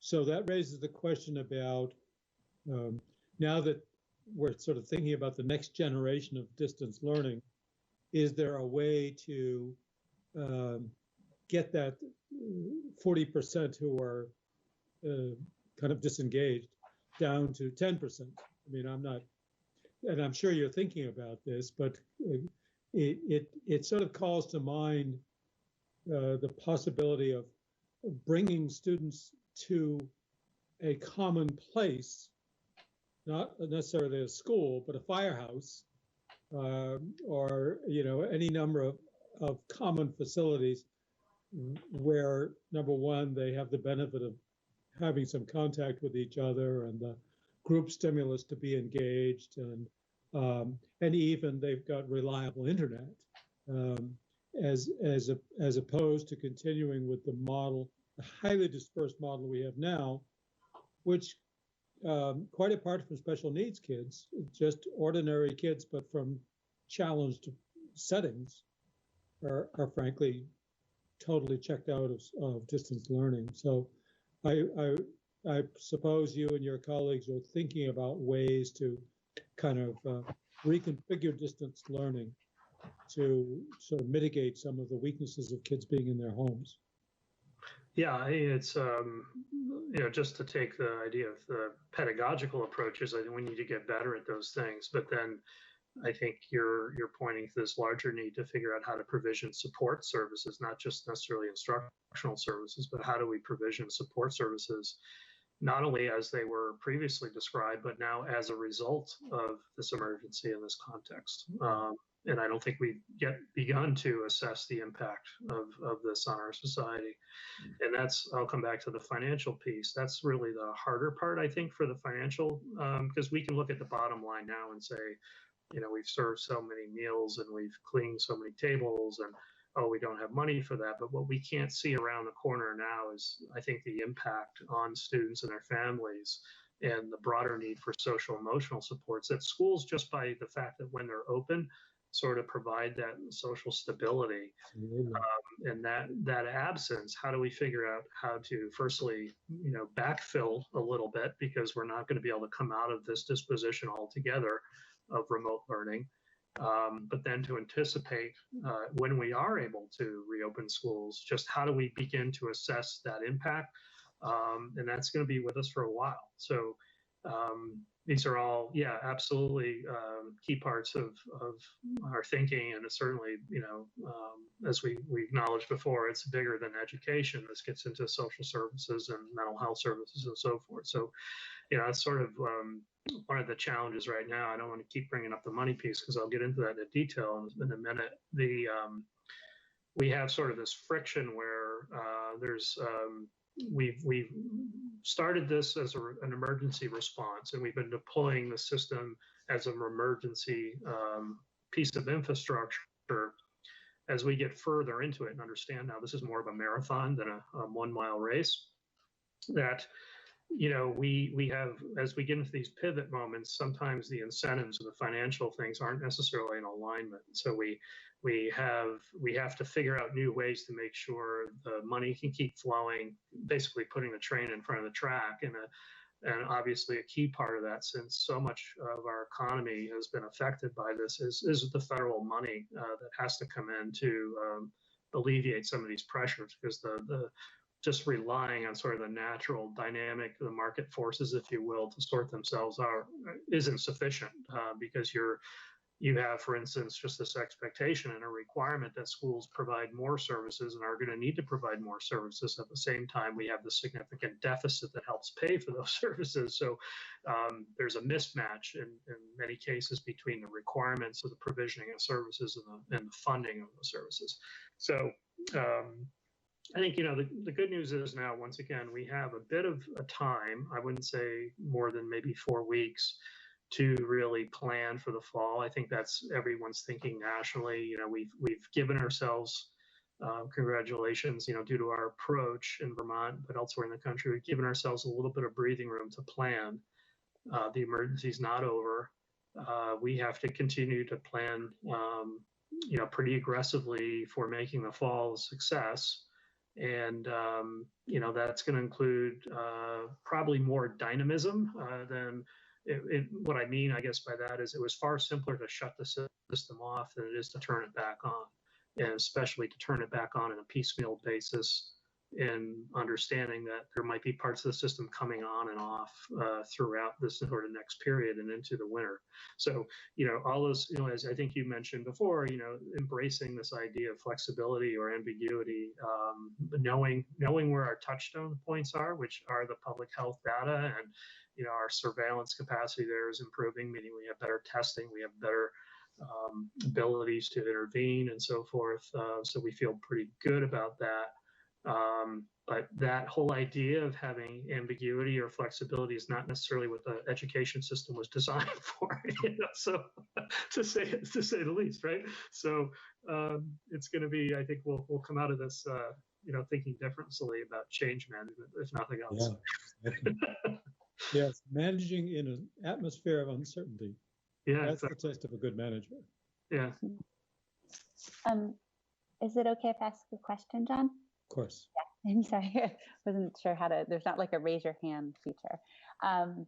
So Dan, I am just wondering, I'm recalling that the board handed over the ability to waive days, and I'm wondering what you're seeing statewide. Locally, we are hoping to, waive a day so that we can have our educators working together for a full week before they're done with their contract. So I just didn't know if you're seeing much of that statewide, and if there is any uniformity in how days or snow days or otherwise are being considered. Yes. Yeah, I should have included that as an item just to report back on you. I think that flexibility and that waiver giving me that authority was very useful to you and also to me and for the school system. In that guidance that was listed on the 8th, I basically did a mass waiver, if you will, for some of the days that were affected. Were sort of up for negotiation. No one was really expecting those not to be waived. But then the issue of end of the year, we've been dealing on a case-by-case basis, and I see a very consistent pattern there where we are approving people ability to, they're necessarily, the guidance was to conform to their established or regional calendars, but they have some flexibility within that.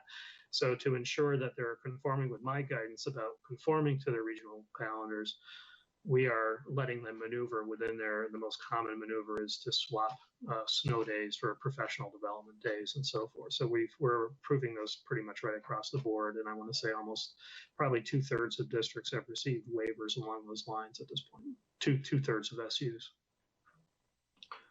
Thank you. I think that's probably awfully helpful to districts in trying to understand from educators what's worked, what's not, and as you speak about the pivot, capturing that, thinking together about best ways to approach whatever it is that comes down later. I think everybody's going to need a break.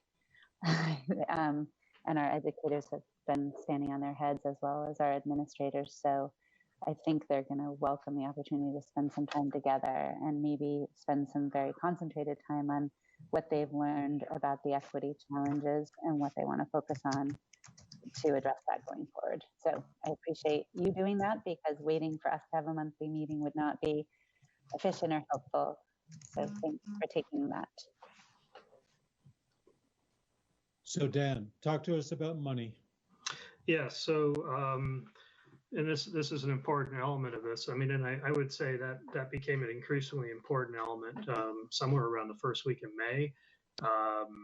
A lot of what we're doing is just emergency management and sort of planning for tomorrow kind of issue. And then the broader pattern, as we knew, would emerge. I mean, in particular, as Congress started working on the CARES Act. So just real quick summary, I'm happy to go into more detail. There's education-specific CARES Act funding.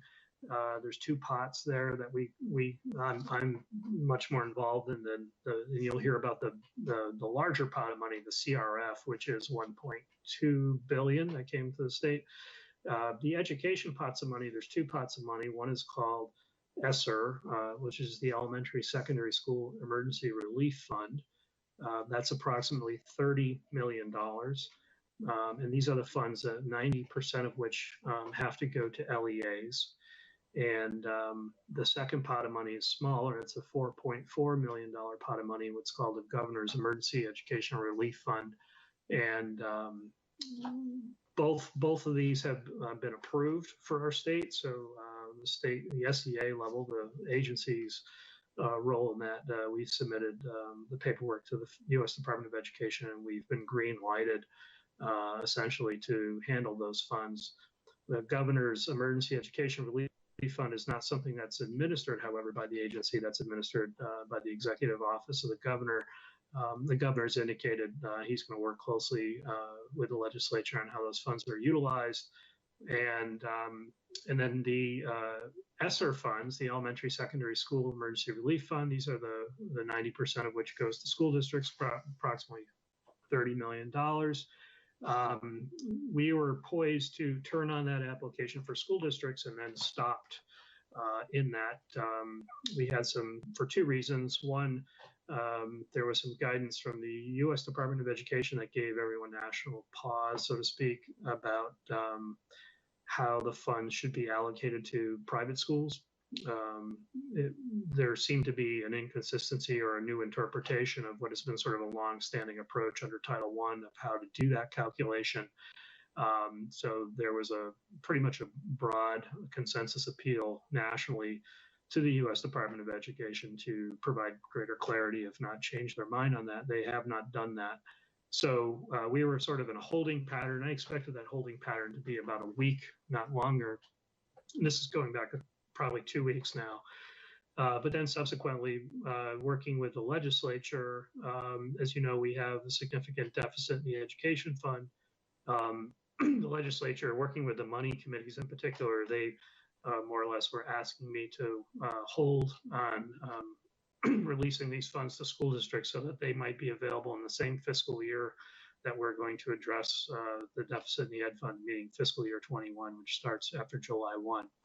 So right now, the funds, those funds have not been, the application for those funds has not been turned on.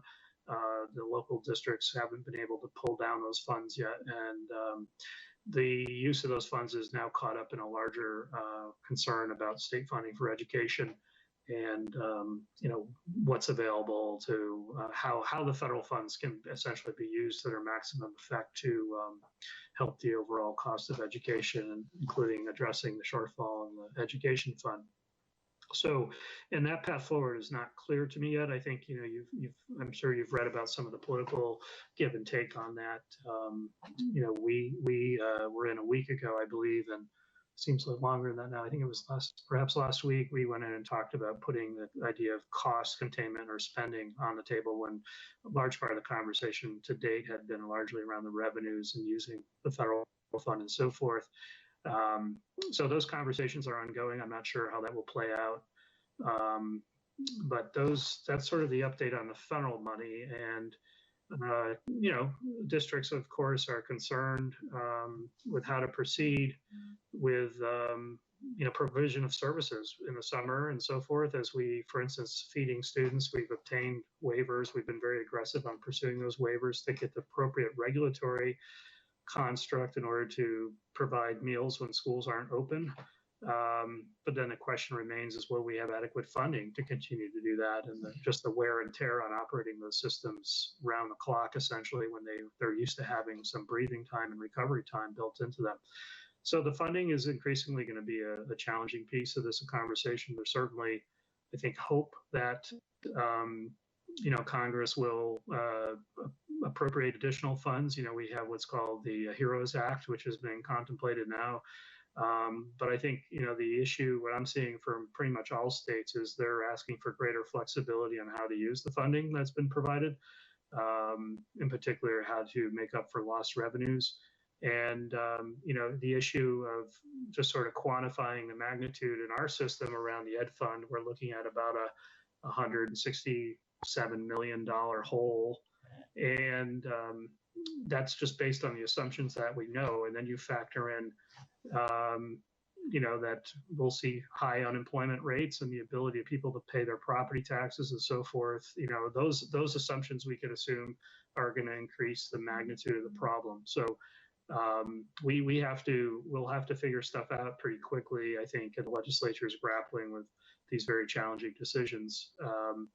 I think the approach has been, as we're seeing inside of state government, is to break it down into smaller parts. So I think what I'm hearing now is the legislature will basically adjourn on a temporary basis and pass a preliminary budget for like the first quarter of the fiscal year, and then come back in August and hopefully with new information, new federal guidance, be able to address the rest of the budget and the rest of the fiscal year.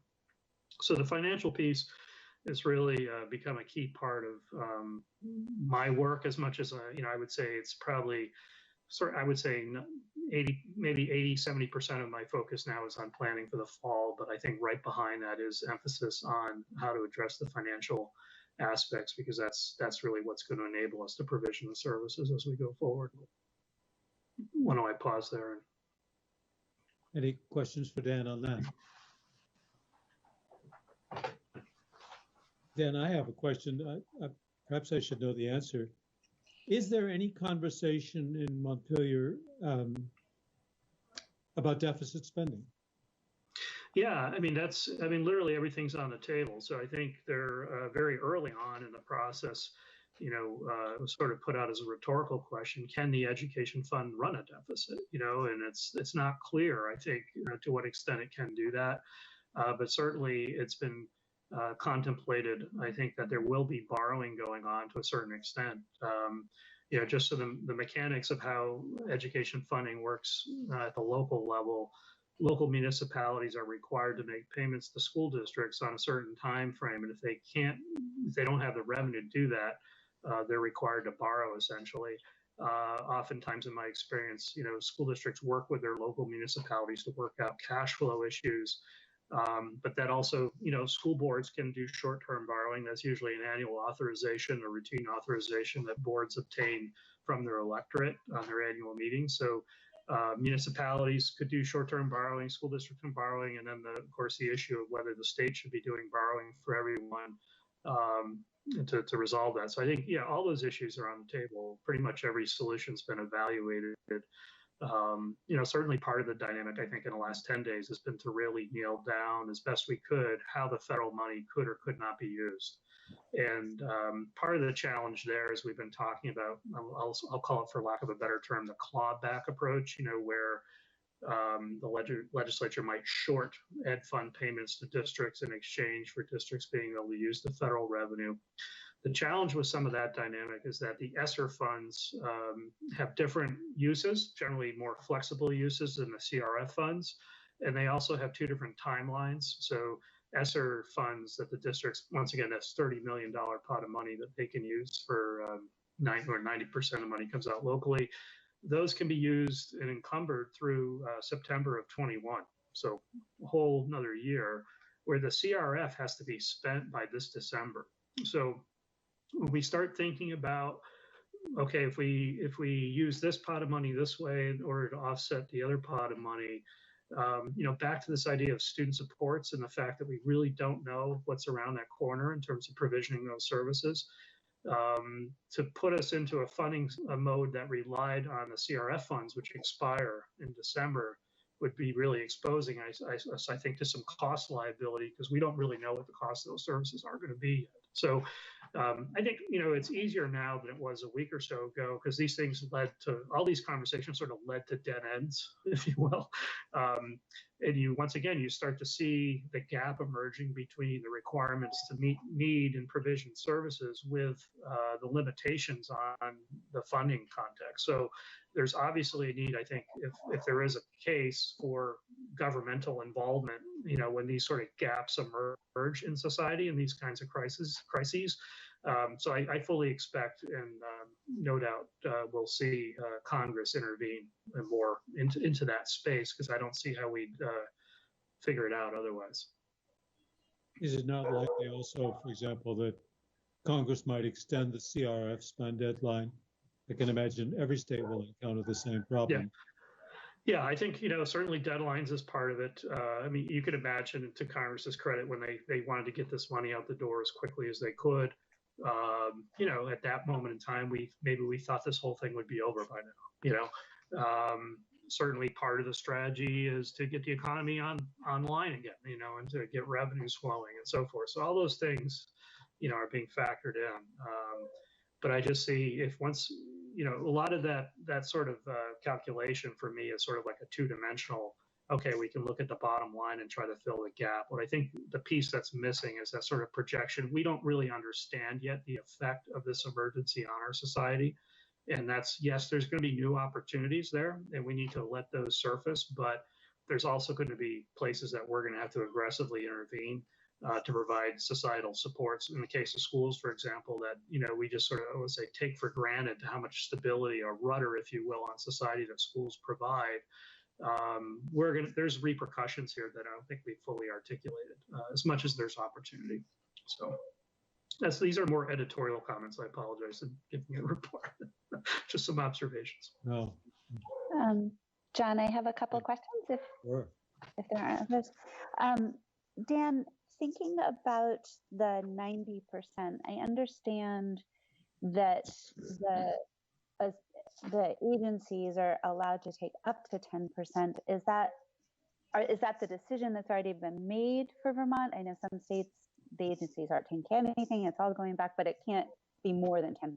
So I just didn't know if that decision's been made or how those resources are going to support sort of the COVID challenge. Yeah, it's a great question. I'm unaware of it. I'm not aware of any state that hasn't reserved some portion of that.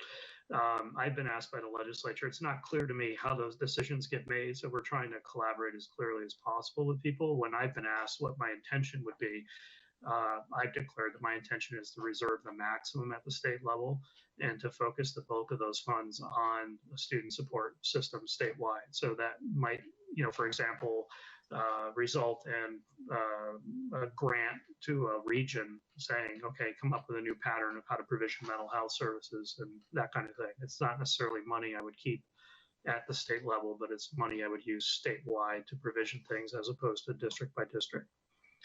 But it's not clear to me how the decision making will finally be made on that. We're just more or less, expressing our interest in working with policymakers on these decisions, because I think all the possible revenue sources need to be on the table. But the other thing why I'm pretty confident no SEA in the country has not taken some share of this is because we too have incurred costs as a result of the emergency. So we have stood up systems and so forth, particularly around communications, that have been essential for us to navigate the response. One other question. I recall that the last of probably the state's funding for FY20 has been paid out to school districts, right? So the districts have the resources that they would have to round out this year and may know where they stand with respect to their expenses and if their fund balances could be used. Normally it's 2 years out that you get to use it, but perhaps being able to use that to support taxpayers basically in a shorter timeline than we would have ordinarily. Not that FY22 is likely to be any easier, but that strikes me as something. I don't know if you know whether or not districts are finding themselves more in the red or the green after a year where some of our expenses have certainly been more and some would be less, in that we've not been transporting kids, for instance. Right. I think, to your question about fiscal year 20, the Ed Fund payment goes out in April. So that's, back when we were in the earlier phases of starting to, I won't say admire, but to get our arms around the magnitude of the financial situation. The original sort of approach was to say, to what extent do we have a fiscal year 20 problem, or to what extent do we have a fiscal year 21 problem? And, it's fair to say a fiscal year 21 problem is also a fiscal year 22 problem and probably a fiscal year 23 and 24 problem. But I think with increasing confidence, particularly as we had revised revenue projections come in, we started to understand that fiscal year 20 is okay. That from the state level anyway, that as the legislature gets closer to deciding on establishing a yield value, for example, I think they feel increasingly confident that fiscal year 20 from the state level is fine. But the question we often get is, where is ed spending? Where's ed spending?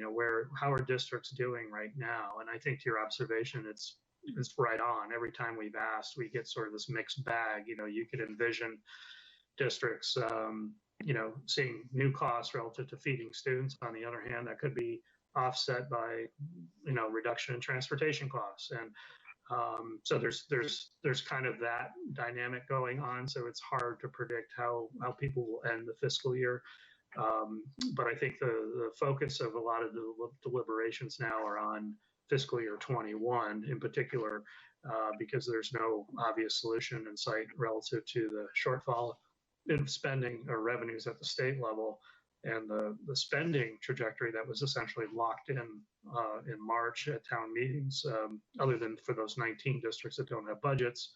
But those spending trajectories were locked in based on a pre-COVID-19 context, So this is all going to have to be reconciled at some point, and no doubt federal money is going to be part of the solution on the table.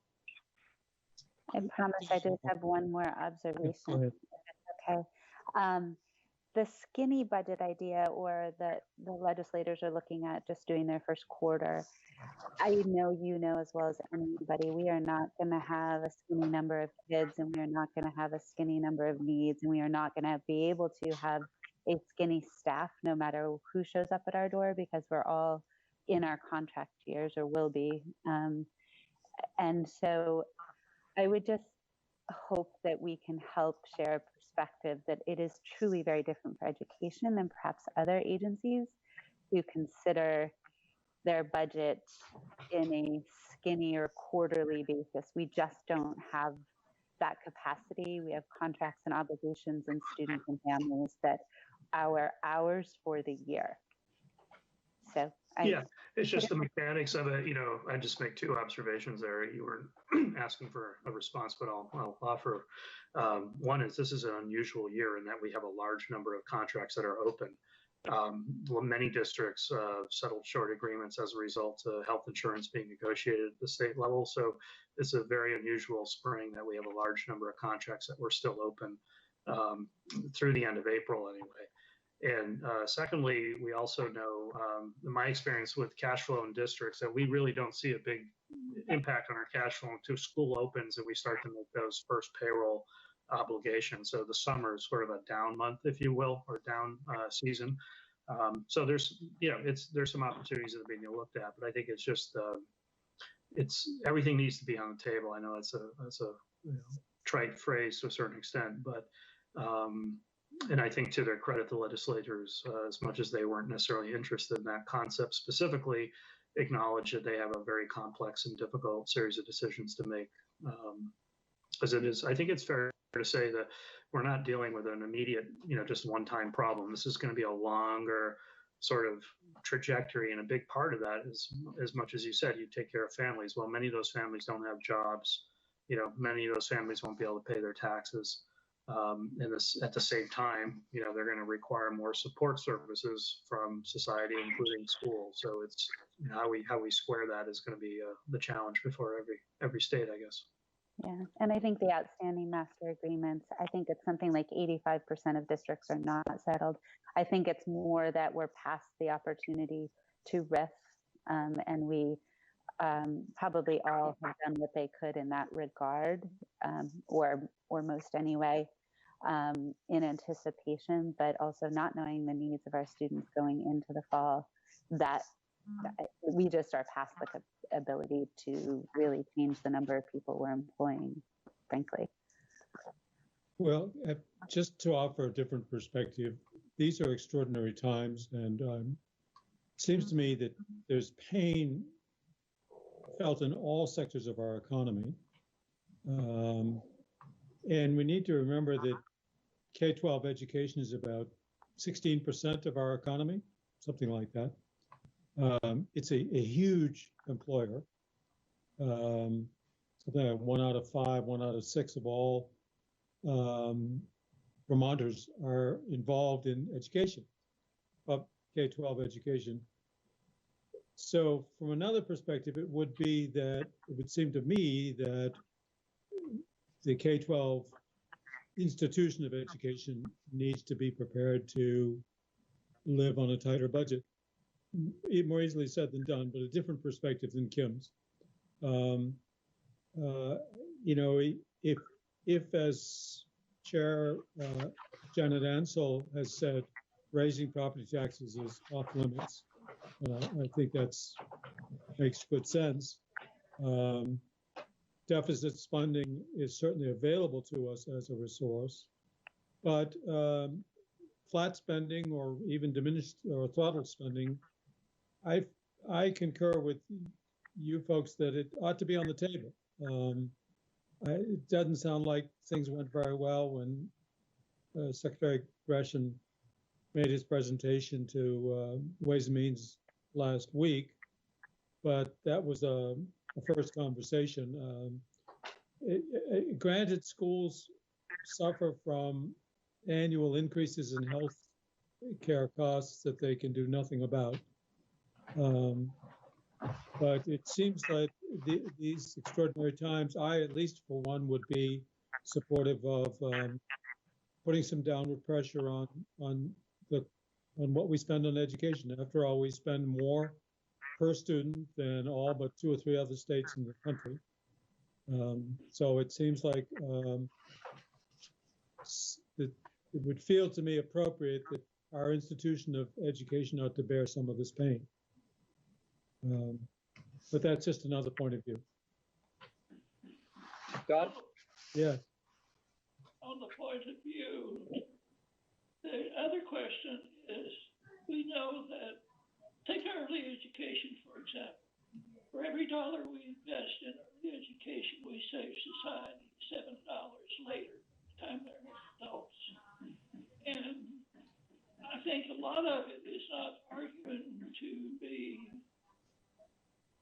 as, well, we need to be frugal, there's no question about that. But make the argument that you pay me now or pay me later. And I think we probably need to stand with that to a certain degree, not stupidly so, but just to a degree. And as you say, that's the point of view. John? Yes. It's all over here. So one thing I just want us all to be mindful of is, you know, we clearly have a short-term financial challenge, and there are many ways, as you pointed out, to go about resolving that challenge.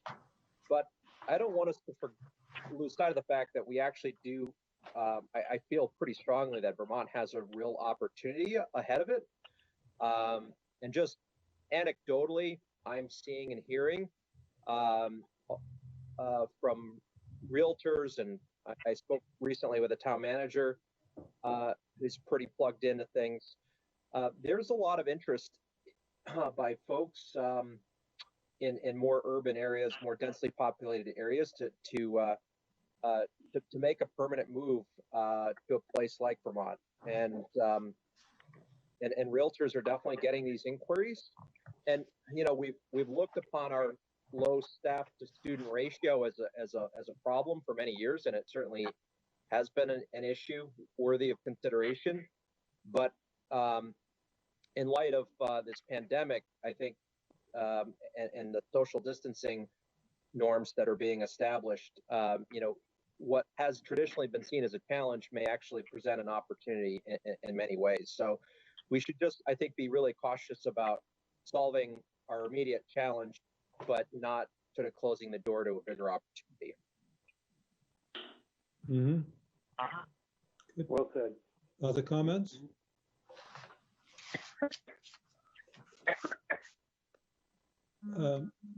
Dan, do you have any more you'd like to fill us in on? No, I think it's fair to say, I think planning for the fall is the bigger construct, and there's I can share any of those sort of documents with you. Every question that's been raised today is well understood and documented nationally in every state. You know, the nice thing, we're all working together on these issues. To your earlier observations, some are interjecting more political aspects into their decision making than others. I think we've been really fortunate as a state to put the science in the forefront of our decision making, and that will continue to be the basis by which we go forward. But what I'm seeing in the sort of broader pattern of work, there's some general ideas. We all understand there's going to be, it's not return to normal. There's going to be some remote learning. We're going to have to figure out how to keep schools clean and social, all those elements are well known. I think where the challenge now is how to adapt that to the specific Vermont context and to figure out the decision making to implement that sort of local or regional discretion within a larger public health framework that could ensure the safety of all Vermonters. So, we're just going to have to go forward into that, and I think we have the expertise, or at least can tap into the expertise that's necessary to do that. But that's really the focus of the work in front of us right now, and it's going to be an interesting, to say the least, series of coming months as we position the system to do that work. Dave. Dan, this is Peter. In regards to remote learning, I know you've mentioned this in the past that it would be most applicable to the secondary level, not the elementary level. Do you have anything more to say about what those opportunities might be coming next fall or beyond? Yeah, sure. I think there is a role for the state to, develop infrastructure, both from an equity standpoint and for giving people the ability to, develop new approaches and to share them. Back to this idea of sharing things across district boundaries, always sort of a perennial issue in Vermont due to our local control. So there's a series of discrete strategies we're using and system investments that we're making. One is we've made an investment not using COVID funds, but just our state and federal grants to expand access to the Vermont Virtual Learning Cooperative. That's an entity that's been around for about 10 years. This is essentially our virtual high school in Vermont. And they use a learning management system called Canvas, which learning management systems are an essential piece of infrastructure to deliver courses online. So we're basically eliminating barriers for districts to participate in that system. So they'll have access to a learning management system. They also get access to expertise on how to teach online, because one of the functions of VTVLC has been to teach teachers how to teach online. So we have a considerable amount of expertise in that organization to do that. And then lastly, that allows people also to buy courses online offered and developed by other Vermont teachers. So in the case of a small high school that didn't necessarily have a calculus teacher, the calculus course is more readily available. So that whole piece we sort of nailed down early on in our response, and that's really, I think, more appropriate for grades 6 through 12. I use the word course, in learning management systems. The course is the primary paradigm for organizing instruction. So we had to also think about not only how to address the primary grades and elementary aspect, but also how to address the issue where teachers can't necessarily share the new things they're developing. I think, as we say, the necessity is the mother of invention. And as much as we've thrown folks into the deep end of the pool with continuity of learning, we are seeing patterns of good practice emerge, and we want to be able to ensure those can spread more rapidly. So we have made an investment. We're about to announce that probably next week in a system that allows basically teachers to collaborate more readily, more fluidly, and also provides a very lightweight sort of learning management system that's organized around a class as opposed to a course, which is the more typical organization for the primary grades. So we'll be rolling that out next week, I believe. We're starting that. Another piece, this gets to the assessment conversation I started earlier, is you might remember the conversation earlier in the year on metametrics and Lexile and quantile scores. We've finalized that agreement with them, and this will there's a portal of tools that teachers will have for free that allows them, and parents and students as well, that allows them to identify resources that are benchmarked off a specific level, if you will. It also sets the stage for us to do more work statewide on benchmark assessment in addition to our SBAC testing. But this issue of figuring out where to focus remediation on and so forth. We'll be setting the stage to have a statewide framework that's not so subjective, although the subjective reference of teachers is important. This provides a more objective criteria that could be applied across the system. So, those three elements, putting the infrastructure, those pieces of infrastructure in place, and then the sort of last piece is just to provide the capacity of the agency to support questions that come in by teachers and board members and legislators and so forth. So trying to wrap around a complete support ecosystem and an FAQ, sort of knowledge-based, frequently asked questions, knowledge-based around that is sort of where we're going from an infrastructure standpoint. Great, thank you. Board, thank you, Dan. We're going to come back to Dan in a pretty short time. I just wanted to see, we're now at item I, and this meeting has given you a taste of the opportunity to start to grapple with some of the big picture stuff that's keeping Dan awake and occupying, I'm sure, 60 hours of his week. I wanted to see if the board has any instinct or vision about how its own work in the next through the summer might be engaged with issues of this sort. They're scheduled to have a meeting in June. We're scheduled not to have a meeting in July.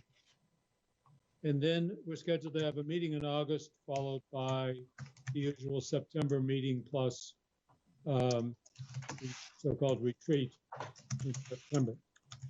So that's the current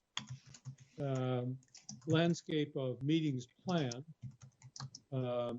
Although we're free to add or remove meetings as we collectively see fit.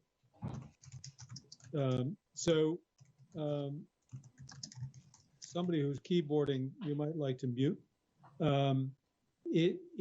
So the question gets to be, do you foresee the board in June or in August convening anything a little bit different than its usual meeting, in which we attempt to create a forum for a broader public understanding and our own understanding of the issues, maybe a little bit like what we did today with the conversation with the stakeholders, and again, just now with Dan.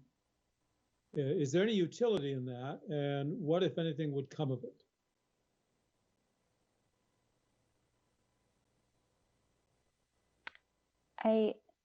It's Kim. So I wonder if June would be too soon to have the broader perspective. And I have a sense that if we were to get to a place where we were able to actually either partially be meeting in person or give people space to have a rear view mirror look at where we are, we might have more valuable feedback.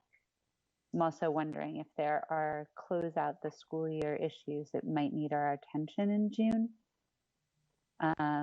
So I could certainly imagine it to be helpful to be convening conversations. I just am not sure that we would necessarily know what those would be just yet. And I would want us to be able to do so when it's most beneficial for as many people as possible, and gives us the feedback that people might be looking for. Thank you, Kim. Other thoughts? Yeah, this is Jenna. I just would echo what Kim was saying, and I think if the other organizations, if Jay and Jeff, if they're looking for public comment in terms of what's going to help guide their organizations moving forward, like I think we could be and offer a pretty good platform for that to happen. But I don't know if they'd be ready for June. I don't think they want to kind of debrief what everyone has just experienced. I think it's moving forward if they're looking for input to help lifts, heavy lifts in September, what that looks like, or even August planning. So June might be okay, or they might need more time. So I don't know if July might be the time to say, okay, well, this is what we're planning for. This is where public comment could be really helpful. I feel like they're doing the work, right? Like those are the organizations, the principal, superintendent. Like if that's valuable for them, I think this would be a good forum. Yeah. I mean, we could either add a meeting in July, or we could substitute a meeting in July for a meeting in June or August. We have all kinds of flexibility. I'm not quite clear, though. I mean, as much as I would like to see the board convene and serve the educational community as a place for bringing ideas into focus, I'm not quite clear whether how to do that in this virtual type meeting. I mean, it's one thing if you say, all right, we're coming to Bennington and we want to hear what you have to say. And people will come out and give us their thoughts.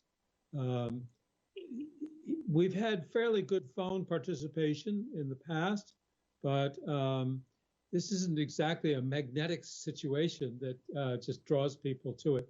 So I'm not sure how to make this work. I'd like to make it work, but I don't want it to be a force fit. I mean, Jenna's idea that somehow we could serve the stakeholders, but frankly, Sue pays real close attention to her stakeholders, which is all the state school boards and so on. I don't know. Do you think we can make something available to Jay that's not available to him already from his membership? Question.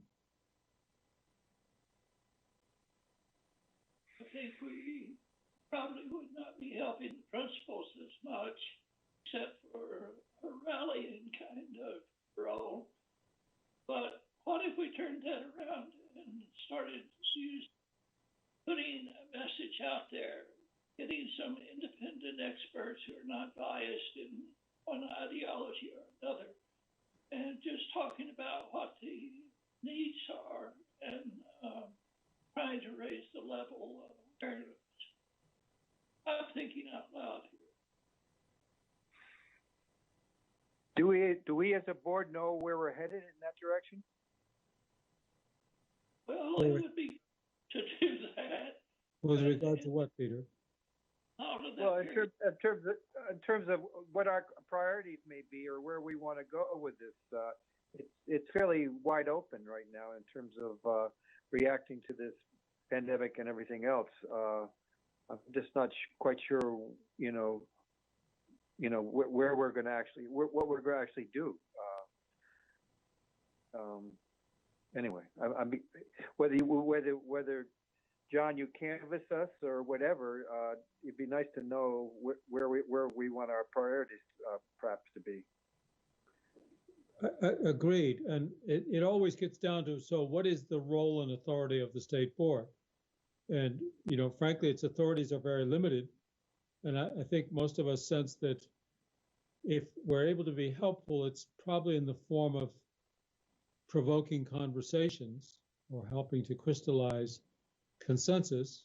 I think our first effort with proficiency-based learning was instructive, certainly for us, but then it turned out that the General Assembly had no appetite for dealing with strengthening or reforming or improving or promoting proficiency-based learning in any direction. They had other fish to fry. So we sort of did what we can do there. We could do more perhaps, but so yeah, your question, I guess, Peter, is, so what do we do with what we learn? Right. Agreed. We heard some pretty compelling testimony today from the four agencies or 4 groups earlier. Yeah. one of my reasons for doing that was to hope that the media might see this as an opportunity to hear from people like Jay Fannin exactly how they think this is all working out. And that seems to me the testimony we heard from each of them was arresting and important. And so if that gets shared by way of the media, that will be a valuable contribution, I think. To Bill's thought about spending an afternoon hearing from just sort of independent education thinkers, I can see some virtue in that. I've been approached, and perhaps some of you have as well, by Vermonters and others who have some experience and some expertise and, of course, opinions about how we might use this whole experience as kind of an inflection point to redirect education. That is, to rely more upon so-called distance learning. For example, the Vermont Virtual Learning Center is potentially an enormously valuable resource, providing academic courses that small schools simply cannot make available, but which are taught by Vermont teachers. So it gets to be, would there be a virtue in convening kind of a blue sky discussion? Not so much about the particulars of what's going to happen in September, but what new destination might we have to be moving toward in the next several years as we emerge from the depths of this crisis? Is that something that board would have an interest in convening and trying to, as we did with PBL, what are the lessons to be learned? I'd go for that. I think it needs to be structured very well. And what would that look like, Bill? Basically, it would be, I'm thinking of several segments of not too long each, 30 or 40 minutes to keep people's attention spans. Right. And talk about the pros and cons of virtual learning. Because there are cons. We've heard that there's been some good things happen. I think it's been miraculous in some regards. But then there's also some failures in the thing. And just to inform the public on the policy issues in a balanced way, I think would be a help.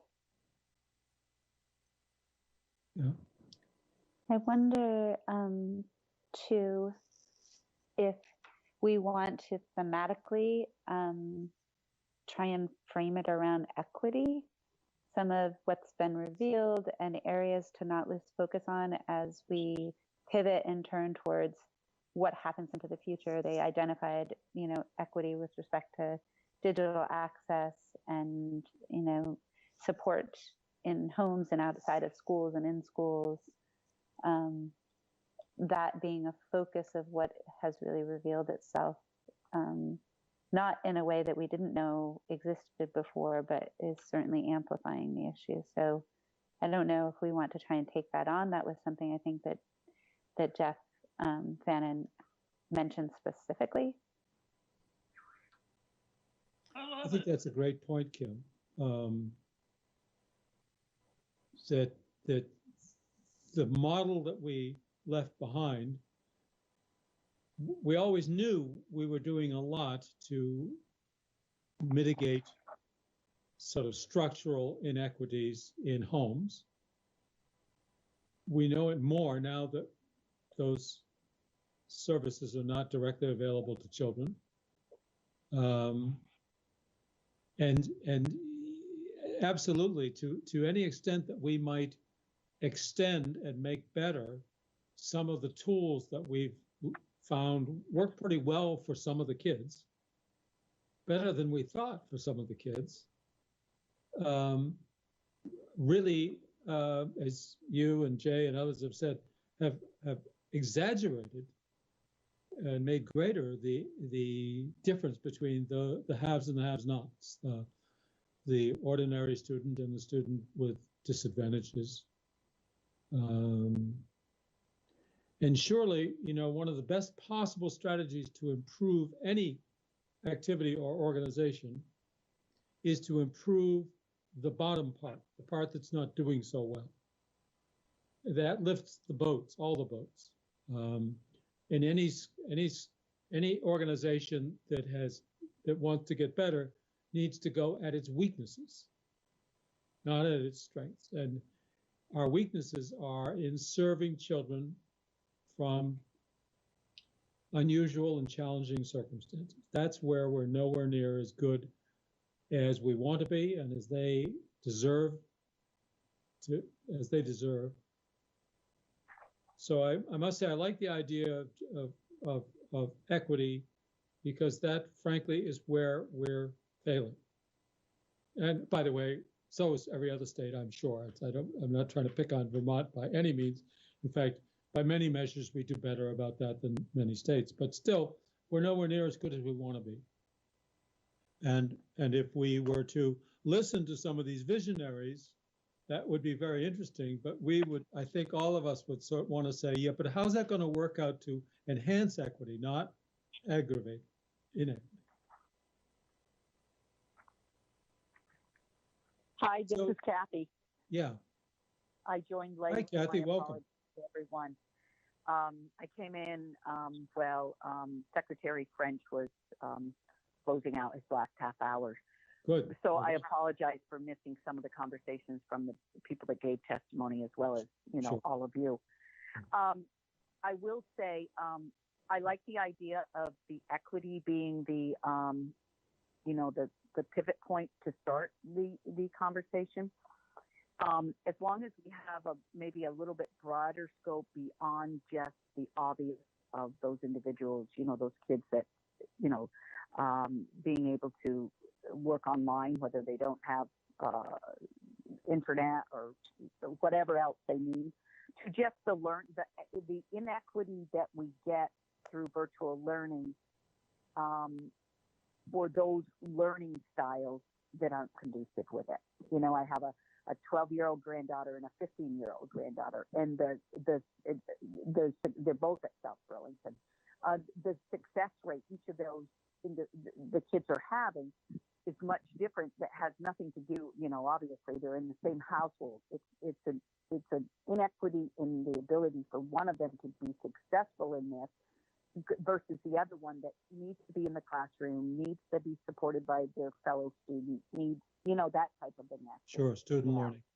Yep. So I think it's important that someplace in that lineup there is the inequity that exists because of the learning style, possibly. Let me just toss this back a little bit. Kim, you were the one who did the work of writing up and sort of synthesizing what we did with the proficiency-based learning. Presumably, we would want to produce something that would come out of a conversation like this. What's your sense about what it would take to do that?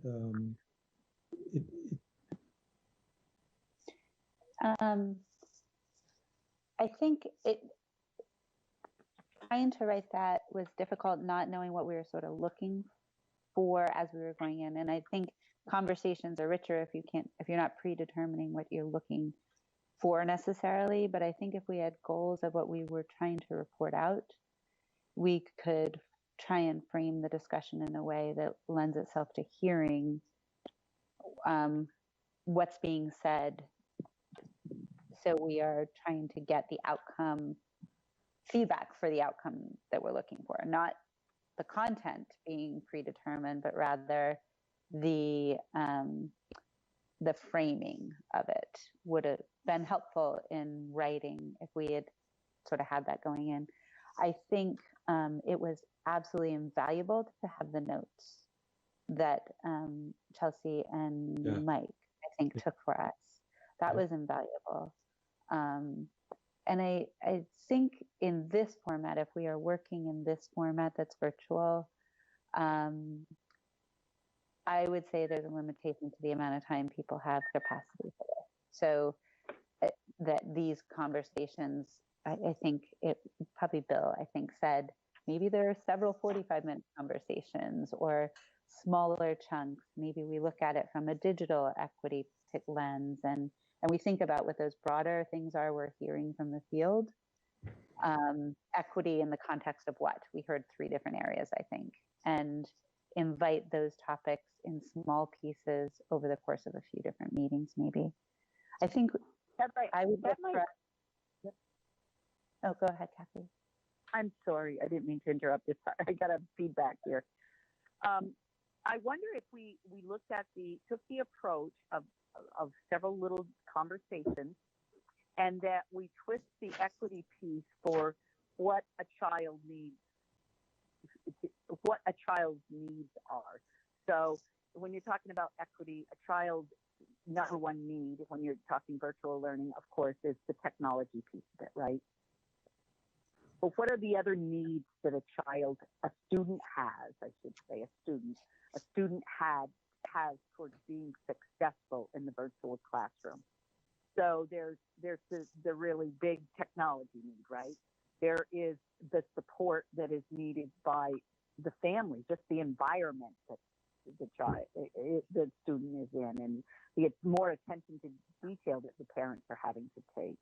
Then there's the social aspect. Maybe those by separating them, it would spur interest by people that have experienced one of those things as a parent or as a student, where they feel there's inequity because they don't have the ability to converse and be with their classmates that support them, or maybe it's the inequity of the technology, whatever. But I'm wondering if we approached it that way, it would trigger people that have had that experience with the student as a parent or a teacher or some other way, that it would spur a conversation or a thought. Yeah. I think between the two of you are getting onto something here, and it's starting to get enough granularity, I think, that we could actually arrive at some, if not recommendations, at least some insights about what to look for as any new paradigm for education emerges from all of this. I mean, as you're speaking, I'm hearing about technology, yes. I guess the other one is sort of the setting within which the learning happens. Right. Yep. We sort of have discovered from all of this that the setting of school really, really is vital for some kids. Whereas for other kids, the setting can be at home, could be at their mom's office. It probably could be any number of places. Right. And for some kids, the social setting and having classmates and all that and is important. And for other kids, it does not matter. And so it would be I think it could be quite wonderful to sort of parse out, if you will, what are the elements that contribute to success for children in different kinds of kids, so that we are making available to children the whole package of learning, the environment and setting of learning that works for them. And that we understand that and we think about that, and that is so that in some cases, virtual learning remotely would be just fine for some kids, for some courses, and would really be anathema for other kids. And that we need to sort of codify that a little bit if we could. Not that we know that much, but perhaps we could ask educators to help us think that through. I think we know that, and the three of you have just triggered some ideas, and one of them I'd call the 7 deadly sins, which is the way that we institutionally end up causing inequities or contributing to inequities, but we just don't address them. But they would break into segments pretty easily, like early education. It's not equally distributed. Tracking keeps kids apart. Teachers who are being assigned, the higher track students get the better teachers. Sorry to say it, but that's the truth. And it goes on, and it would be easy to put together at least an outline of what some of those things are if we wanted to use that kind of structured, coherent, concrete approach. All right, this is. Can I just add one thing to this Please. discussion? I think it kind of extends it a little bit beyond our scope, but just kind of when we talk about equity as a board, it's really place-based. We're really talking about what equity looks like in the classroom in our schools, and we're extending that construct and that working kind of definition or understanding of equity into other people's homes now. And I think we can come up with some, best practices to recommend to schools when trying to reach their students. And we can certainly recommend some guidelines, but they're really looking at now, parenting, right? Like, what does parenting look like in everybody's homes? And where there's some judgment around what equity means in or access, what that means or what that value is for families, because I think there's lots of also children who can be engaged, whose families are really opting out of this whole practice altogether, and they're well-educated families who would rather not have their children in front of computers that are saying, go play, go read a book. And so it's kind of this broader scope of equity, access, and kind of a belief system of what a kids need to be successful. And I just think it's a really interesting and dynamic conversation. Other to consider. Thank you, Jenna. I think that several of you have had some very important thoughts. How would you be willing, each of you, to just put pen to paper, as they say, fingers to keyboards, and just jot down your thoughts about many of which you've expressed, and wherever those thoughts take you, and send them to all of us. Let's maybe have a sort of an open conversation among us and see if from that there emerges sort of a way to begin to try to grapple with this. Ideally, we would take a stab at it in our June meeting. It doesn't have to be perfect, but I think if each of you would be willing in the next week, while you're thinking, is even better yet, in the next 48 hours while you're still thinking about it, is just jot down. It doesn't matter how you write it. It doesn't have to be well composed. Can be a bulleted list. I mean, you mentioned 7 deadly sins, Bill. Let's have them. And you've each, so do you know what I'm asking? It's sort of amorphous, but I think the only way we can move this forward is if we each sort of put out our thoughts and then look at each other's thoughts. And one among us will begin to be able to maybe consolidate it into at least a first attempt with some ideas about who would we want to hear from. Experienced teachers would be really interesting to listen to on this topic. I mean, people who really have a lot of experience with kids and know what happens in homes and about the different learning styles and all of that. I mean, the first kind of person I'd want to hear from is some parents and some parents of different persuasions, as well as educators, and maybe some kids. Yeah, I think that's a good idea, John. And you're right. I know I'm going to have to do it in the next 48 hours, or it's going to be, the excitement of the conversation is gone. But, yeah, we're all that way. Yeah. So give it a go if you don't mind. And then we'll share that and we'll see what emerges from it. All right. We've Dan, I'm very sorry. You can see what's happened. If you've left us, you have good excuse. No, I'm here. That's fine. No problem. You have many good things to be doing at the time. I hate to not make good use of it, but it looks like we cannot get to policy coherence, except we've been doing a lot of attempted policy coherence for the last 6 hours. We should take a break, I think, to give people a chance to stretch, because at 4 o'clock sharp, we start with our public hearing.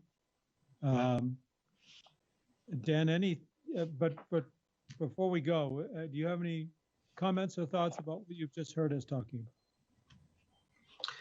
No, I think to Oliver's earlier observation, I mean, we hear often people nationally as well making the observation there's opportunity here.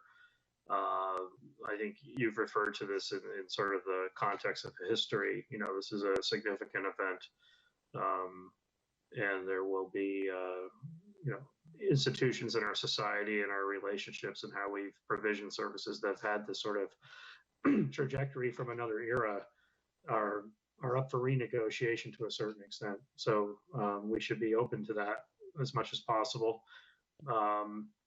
I think, you know, just since Dr. Mathis sparked my reminder to reference back to my Designing the Future document earlier in his email, is precisely that issue, I think, for me, about thinking what are the essential design elements of the system that are non-negotiable, that we need to ensure are preserved and enacted.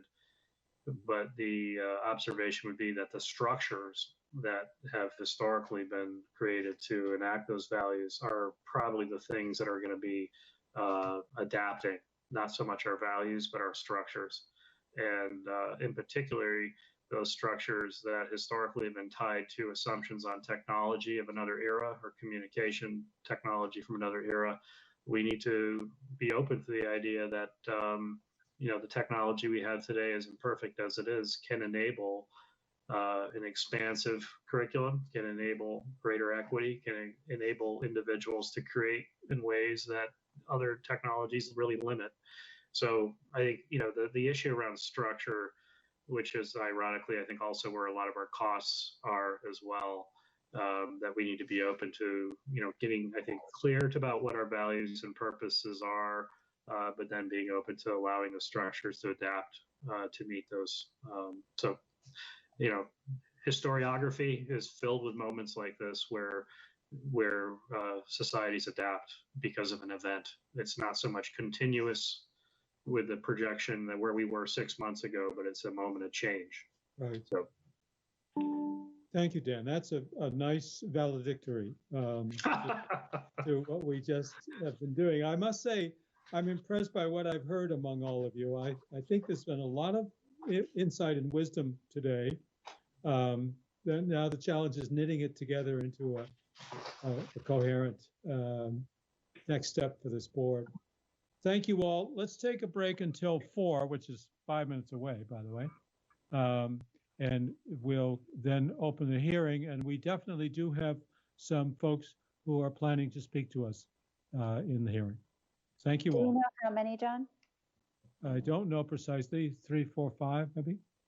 Okay. Somebody had inquired with me about how long they had for testimony, and I said that has varied based on how many people were testifying. So I didn't know if we were providing guidelines on that. It might be something we want to offer. Yeah, Suzanne will give us an overview at the beginning of the hearing. Okay. John? Yes, ma'am. I need to jump into my finance committee meeting for my other job, and I will come right back on. That's fine. It's not necessary that we have a quorum. Okay, I'll be back. Okay, thank you, Jenna. Thank you. Thank you. Another meeting at 6, but we should be over by then. Thank you. Okay, Bill, thank you. Suzanne, are you there? Yes, I am. Hi, it's Jana Osman.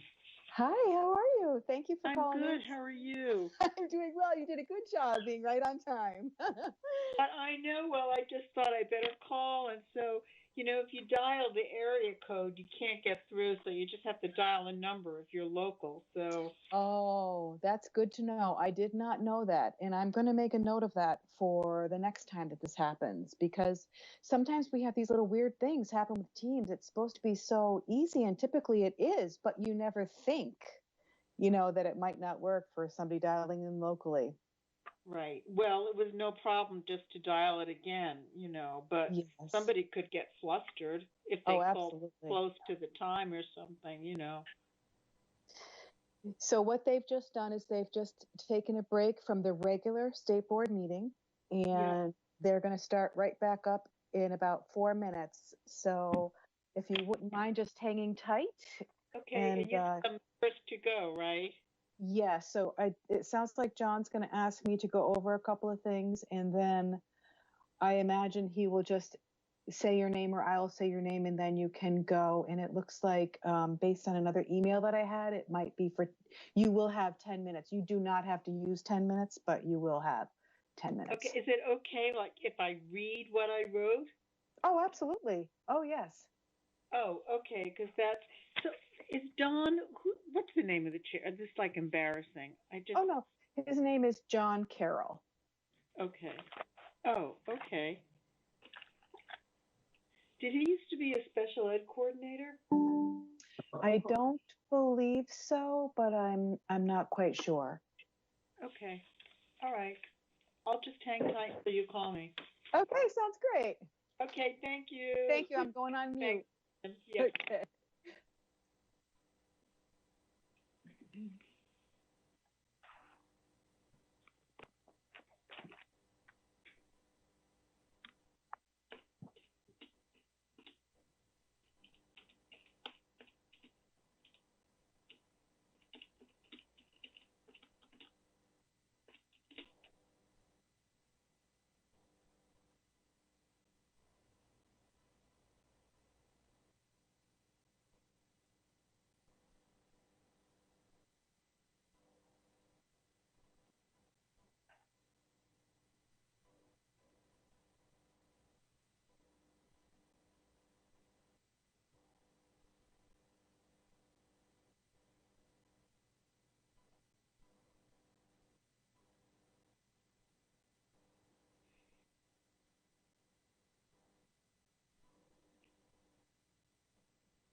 Not quite, no.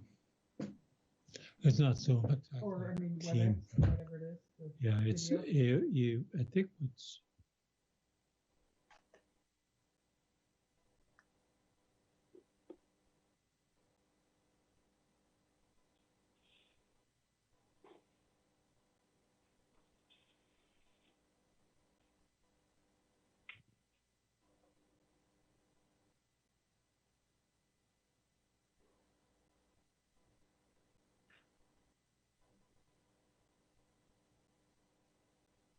All right, everybody, we'd like to resume our meeting.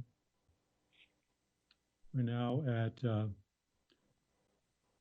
agenda item L, a public hearing regarding Rule Series 1300 and 2360. Suzanne, are you able to give us an idea as to our speakers? Yes, our first speaker is queued and she is ready to go. She is Jana Osman from the Stern Center, and we will cue her momentarily. We had another set of three, a trio of three that wanted to present right after that first public testimony was given, except one of them has had an emergency and they've asked to come back on around 5 or 5:30. So we will have somebody that I'm aware of later on. And then I think I heard that Rachel Seelig from the Disability Law Project may want to speak, but I'm not certain if she is on the line. I am here. I'm happy to wait till after Dan has gone, though. Thank you. Okay, thank you. So the first one to go would be Jana Osman. Okay, before you start, Jana, let me just, we received a communication from Nicole Zaghetti, but am I right in thinking that person is not speaking publicly? That's correct. Okay. And then the group of three, what are the names there? Their names are Katie Ballard, Sandra Chittenden, and Jamie Crenshaw, and they will be speaking around 5 or 5:30.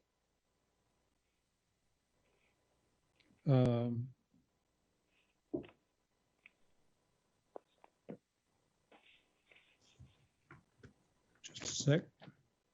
The third name was again, please? Was Rachel Seelig? No, Katie Ballard, Sandra Chittenden, and... apologies. Jamie Crenshaw. Thank you.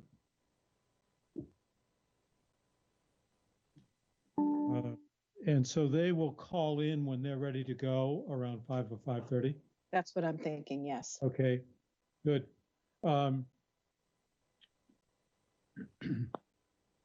Let us then begin to say, but with providing for 15 minutes each for Jana and Rachel. And then we probably will have, if we don't have more conversation there, then we'll have a break and then we'll pick up with Katie, Sandra, and Jamie and work something out with them. So, Jana Osman, if you are prepared to start, we are prepared to listen to you. Okay, great. My name is Jana Osman, and I currently serve as the Vice President for Advanced Learning at the Stern Center for Language and Learning. I've been at the Stern Center for 10 years, and prior to that, I was the Learning Disabilities Consultant for what was then the Vermont Department of Education. I was the special educator at the Rumney School in Middlesex for 18 years and worked as a practicum coordinator as adjunct faculty at St. Michael's with graduate students getting their master's in special education. And so I began working at the DOE, again, as it was called then, in 2000, when Vermont was in the process of operationalizing the adverse effect condition. As we know, one of the three criteria for determining eligibility. The evaluation and planning team was charged with identifying whether a student did or did not meet the disability condition based on the identifying features within the suspected disability condition, whether or not the student met the criterion for adverse effect based on performance that was one standard deviation from the mean or equivalent on 3 out of 5 different types of measures within a given skill area, and whether the student needed specialized instruction that couldn't be provided within the standard instructional conditions provided within the school. Well, as it happened, I was asked to address the adverse effect condition in the statewide trainings and wrote the guidance provided to educators throughout the state. So, prior to Miss Vermont, Osmond, can I ask you a question before you go much further? yeah, Can you give me some background as to where did the adverse effect concept come from? I mean, our impression from other witnesses in the last several weeks has been that Vermont is somewhat alone these days in dealing with no, this. well, I was going to get into that, but I'll just Okay. tell you adverse effect is in the IDEA, and it's been in the IDEA because we've been required to identify for eligibility for special education the disability condition, whether the disability has an adverse effect on learning, and whether the student needs specialized instruction. So what we used to do before Vermont operationalized, adverse effect. What Vermont did that was different was we operationalized it. Prior to that, the IDEA said you must determine whether the disability has an adverse effect. And so generally in our evaluation, because I was an evaluator for 18 years, we would say, yes, the disability has an adverse effect on learning, and if the student needs specialized instruction, the student needs special education and would therefore be found eligible. So Vermont took it and said, let's look at this area and let's operationalize it, because maybe not everybody needs to be in special education if the disability isn't adversely affecting their capacity, ability to learn. So that's what Vermont did, and they did it by having specific criteria that said that the student was performing one standard deviation below the mean on a standardized measure, but you didn't have to necessarily use a standardized measure. You had to look at 3 out of 5, maybe 6 now, different kinds of measures in order to determine if the student was performing among the lowest 15% or equivalent compared to average performing peers in the grade. I see. I mean, I'm not even looking at anything because I wrote all of this. And Yep. it had an adverse effect on everyone. I had threats on my life. I mean, I'm not kidding. People didn't know what to do with it. And I, in my Pollyanna way, believed that we were really telling the story of a learner. We were looking at multiple measures. It was a broader collaboration than what was in the evaluation. We were looking at evidence of teachers' evaluative information, whether it be criterion referenced or a summative measure. And so I thought, wow, this is great. We get to actually talk to each other as opposed to having an evaluation happen to a teacher, that kind of thing. So that's what happened, was that Vermont operationalized it. And I think we were the only state to do that. At one point, Maine was thinking about it, and they contacted me and said, we're thinking about operationalizing adverse effect. What are you doing in Vermont? Well, so, it seemed obvious at the time that if the student's failure to learn was based on, unless it was based on poor instruction, there would be an adverse effect. So I really thought we were drilling down and building this case study, a student profile, so we could develop the accommodations and supports for acquiring basic skills. But then what happened, it became clear early on that there were students who were identified with a disability who didn't necessarily meet adverse effect, but needed specialized instruction. And so it was apparent that the system was flawed, and it prevented students from accessing their learning because of not meeting adverse effect. They might have partially met adverse effect, but let's say you have a really bright student who is identified as having a disability, has an emotional disturbance that crosses the 3 areas, community, school, and home, and the criterion, there's chronicity and all of those things under the disability conditions, and the student meets that, and they're given a comprehensive evaluation, and on a standardized measure, they have a strong performance. But the student's disability is such, because of their emotional disturbance and their kind of school phobia, the student was unable to work. He was unable to write. He didn't hand in work. He didn't perform in the classroom. And so folks would say to me, well, what can I do for this student? And I would say, no evidence is evidence of adverse effect. The student wasn't submitting anything. There was no classwork. There was no performance on homework. I mean, nothing was happening for the student. And yet the student was denied, you know, meeting the adverse effect conditions because of the evidence that was chosen by the evaluation process. And so there are a lot of stories like this, where students may have strengths. This particular student could keep a journal at home, but in school he can't do it.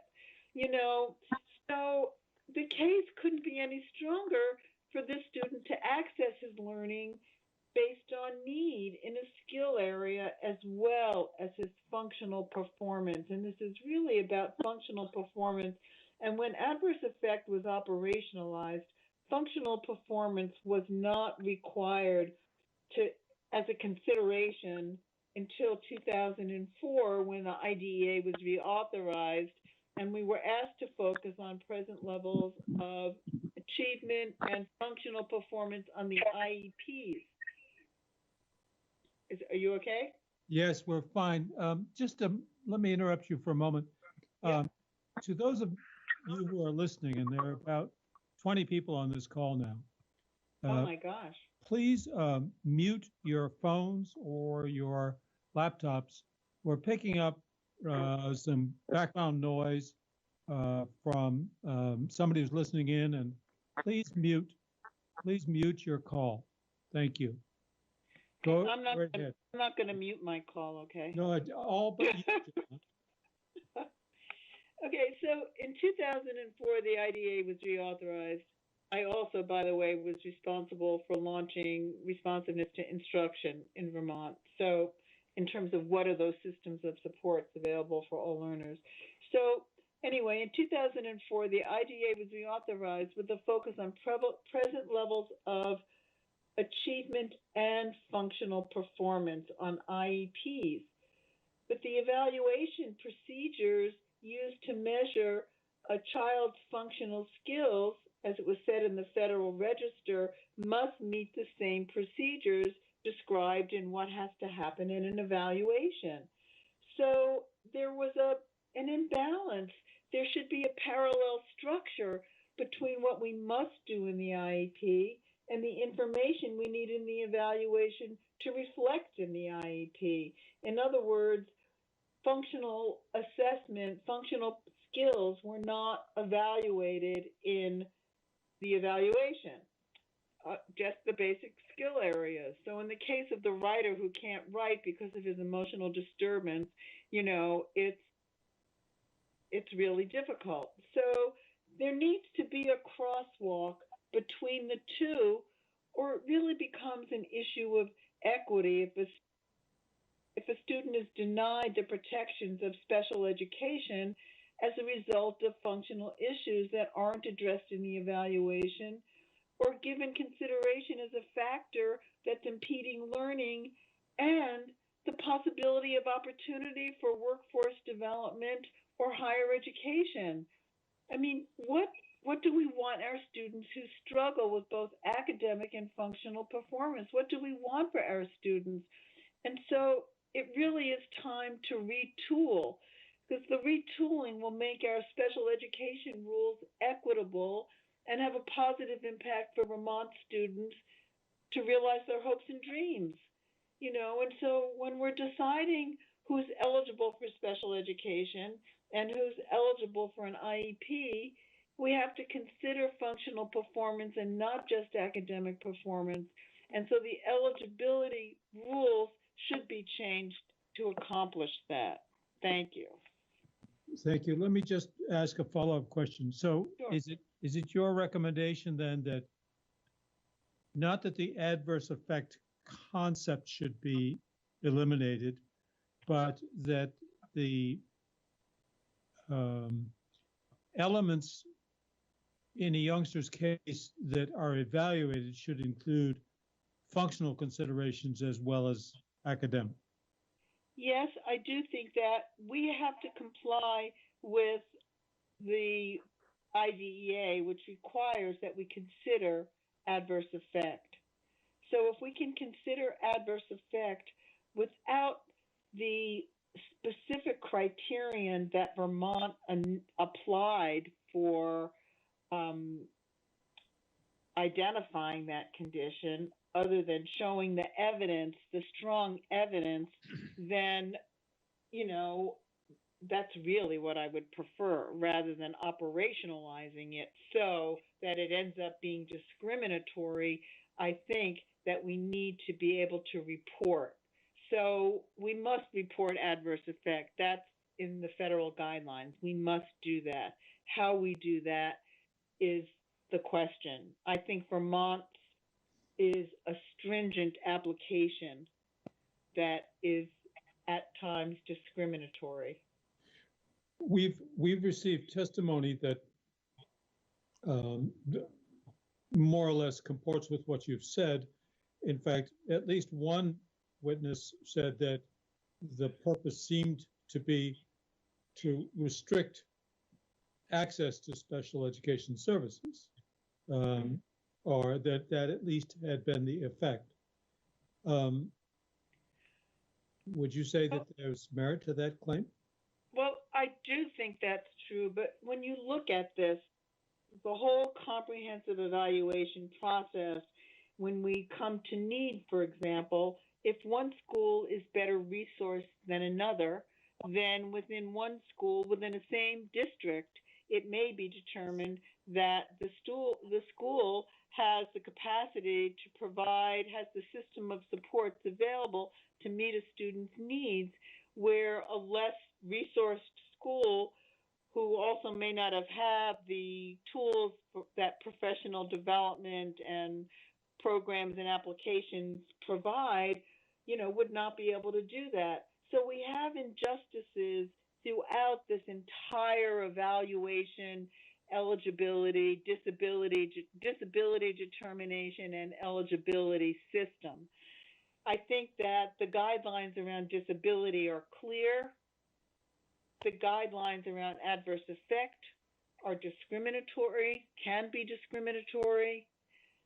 The guidelines around need are variable and there's not a one-to-one. If you are in one school and you move to another that doesn't have that system of supports, you would have to reconsider whether or not that school was able to honor the evaluation that might have identified that the student needed support under Section 504, or whether they needed more explicit support that could only be provided in the IEP. Okay.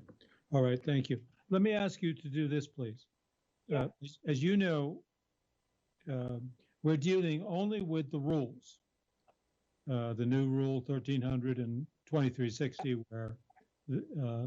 so if you would be prepared to give us in writing your recommendation of exactly how the present rule, the present proposed rule, should be modified, that would be very helpful to us.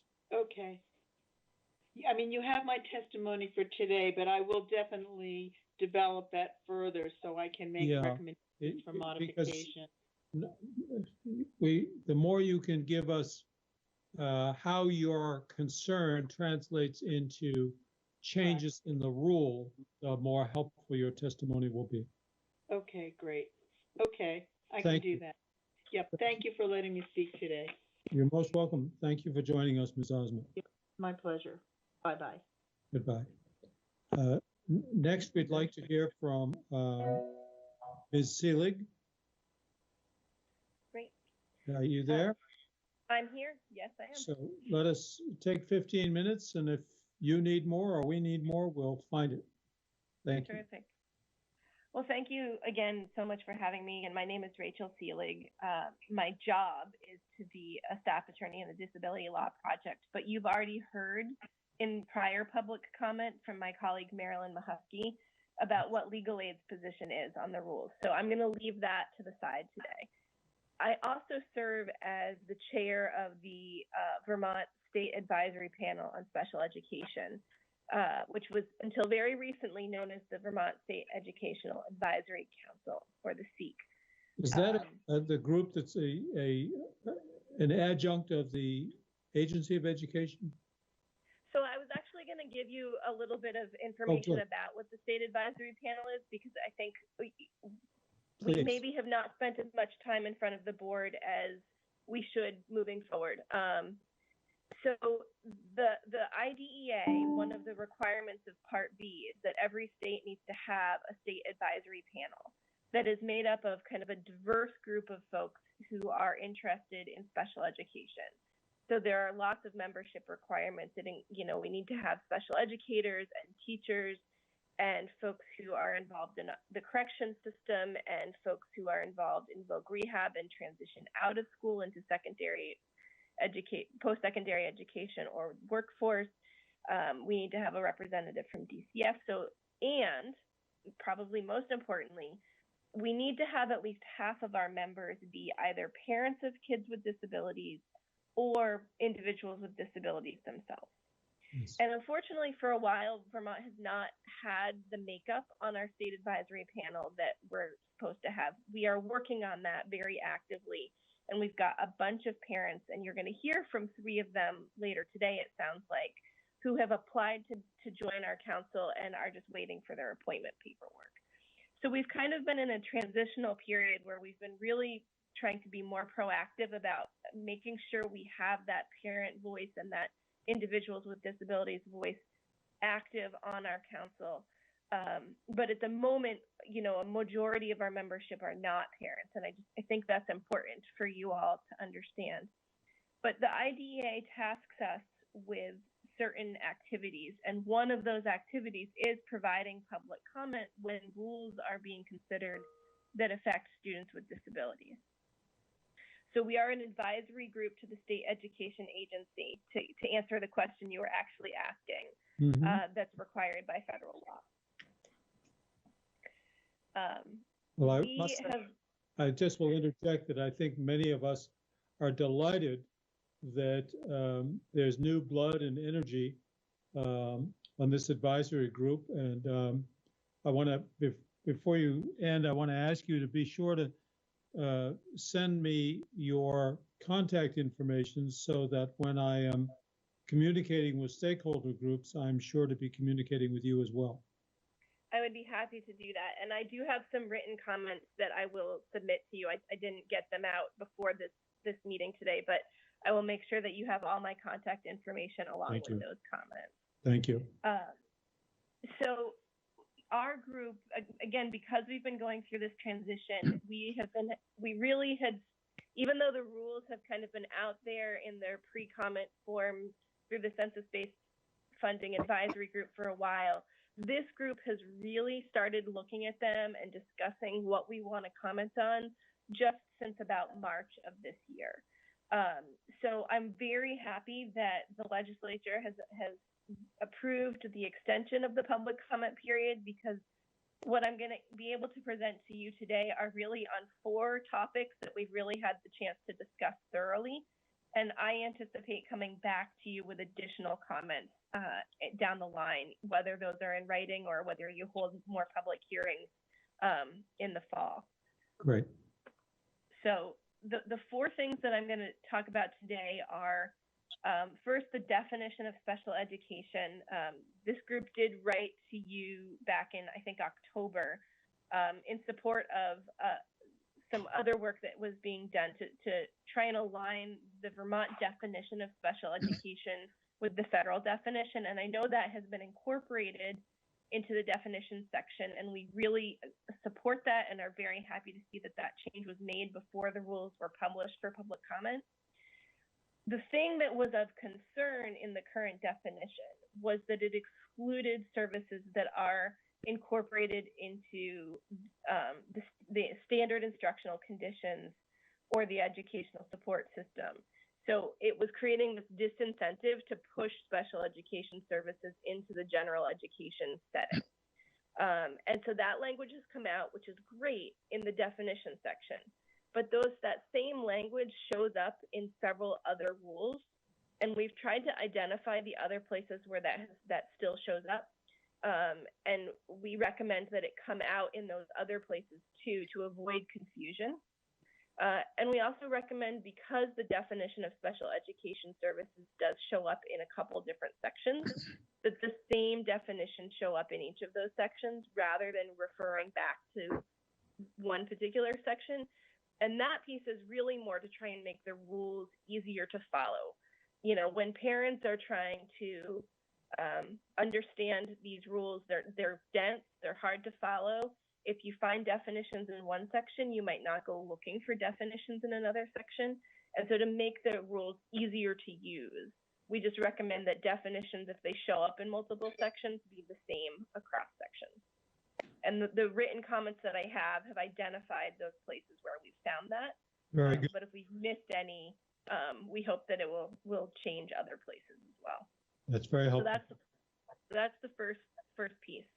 It really flows then into the second thing that we've talked about pretty significantly, which is we have very specific definitions of what the disability categories are, which is the first gate for eligibility.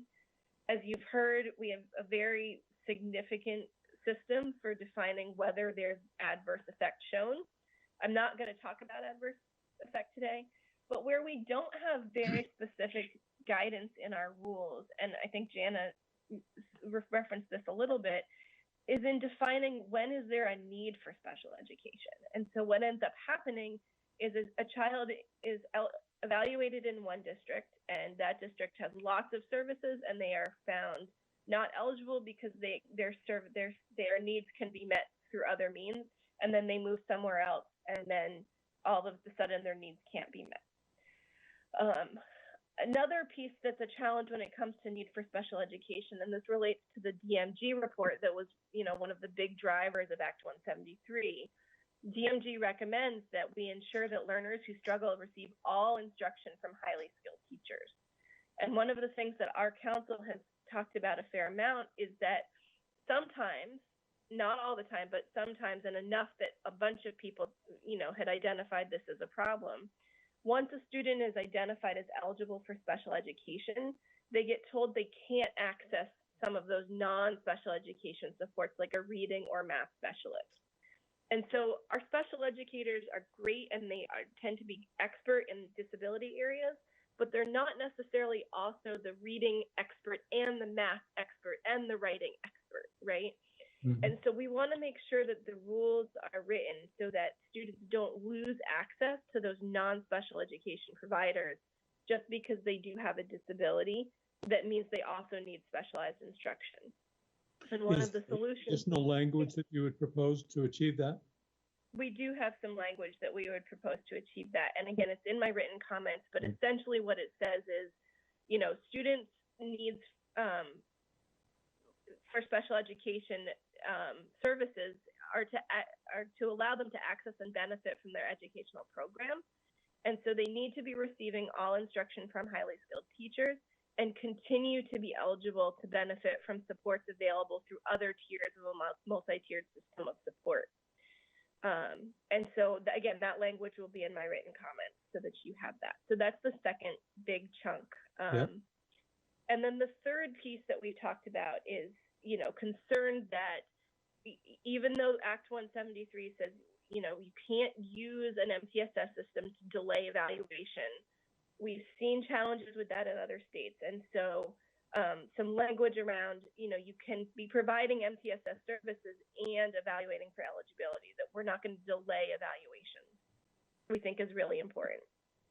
So those are the three things that we've really discussed in depth in terms of the special education rules. The fourth thing that we've— Before you leave the third point. So I'm sorry?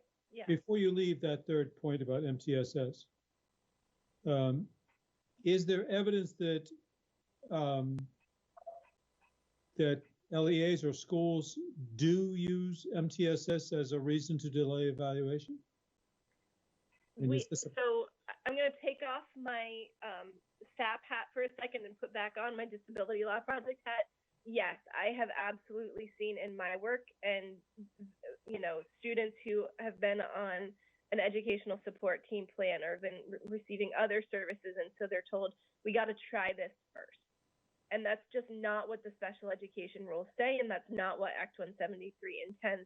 If you have a student who is suspected of having a disability and may be in need of specialized educational services, and someone asks for an evaluation or someone's referred for an evaluation, we evaluate, we don't wait. Now you can provide services in the meantime through an MTSS system so that they're not just languishing with no support. But we think it's really important that that child find obligation be just reinforced so that students don't end up with delayed referral to special education. And again, hopefully, a strong MTSS system will mean that we maybe don't suspect as many kids are going to be in need of special education interventions, especially if it provides those services earlier. But some kids will still need that. Yeah. But did you just say that the existing rule aligns with this requirement? So if that's the case, then the problem is more of practice than of rule. I think it's a little bit. I think it's a little bit of both at this moment in time. I think that there is a practice piece that some additional professional development and training can help with, and I think if we look at, unfortunately, Texas implemented a system where an MTSS system was frequently used not just to delay but to completely deny evaluations. As we move into the census-based framework and refocus on MTSS, it's just all that more important that our rules are abundantly clear on this issue. So you have language that would somehow make it abundantly clear. That's the goal. I hope that's what it would succeed in doing. Yeah. All right. So then the last piece that we talked about as a council, and this is actually going to come to you in a second document, is that we do agree that there should be a separate rule series on MTSS. And it doesn't need to be a big, long, hundreds of pages long rule series the way the special education rules are, but we think that there needs to be a rule that lays out what kind of policies and procedures each LEA needs to have in implementing its system. And you will have seen already from Marilyn Mahusky what those 6 elements would be, but I've got those in my written comments as well. And so those are things like identifying when a student needs different tiers of support in a multi-tiered system of support. How do we establish benchmark performances for those students? What is that a district needs to have a mechanism and a time frame for monitoring progress and of communicating to parents when MTSS is needed for a student, giving parents the option to have a meeting to understand what's going on, and sharing progress monitoring with parents. And then also a process that includes identifying, okay, if progress hasn't been made, how do we move to other levels of support for that student? And there is a pretty thick field guide. Guidance is great and helpful to the field, but doesn't have the force of law. And to make sure that these kind of fundamental policies and procedures are in place in every district, we think is important because we've just seen so much variation across districts in terms of what's been implemented so far. So is it your sense then that by having MTSS rules as separate and distinct, this will kind of reinforce the guidance? It'll reinforce the guidance, and the reason we think it should be separate and distinct is that MTSS is not a special education system, right, in and of itself. Right. It provides services to kids with and without special education needs. And so to wrap it into the special education rules, we had a lot of members who were very concerned that it would then become viewed as just special education and not really be generalized across general and special education. I see. So this wouldn't be part of 2360, it would be a standalone or affiliate. That's the recommendation that we have for you, yeah. Yeah, okay. Yep. Now, is this your number 4? Is this in exact alignment with Marilyn Mahusky's proposal? Yes. Okay. And all 4 of these, are they being made, you making these recommendations with which hat on? You may have said, but I need to. I did, yeah. So these are recommendations that are the recommendations through a discussion and voting process of the Vermont State Advisory Panel on Special Education. Okay, so you're speaking in this case with your State Advisory Panel hat on. Correct. Thank you, that's very helpful. And that's all I have for you, unless there are more questions from the board that I can answer for you tonight. And as I said, we will be very happy to come back with more recommendations as we continue our discussions. Board members, any of you wish to ask or Ms. Seelig any questions or make comments? No, just thank you. I'm sorry, this is Kathy LaVoy. Go right ahead. I don't have any other questions, but I want to thank you. It was this testimony was great. It's difficult for me to believe that it's taken this many years for some of this very concise direction to come. And as John said, I'm very happy to see the new breath of fresh air in your committee.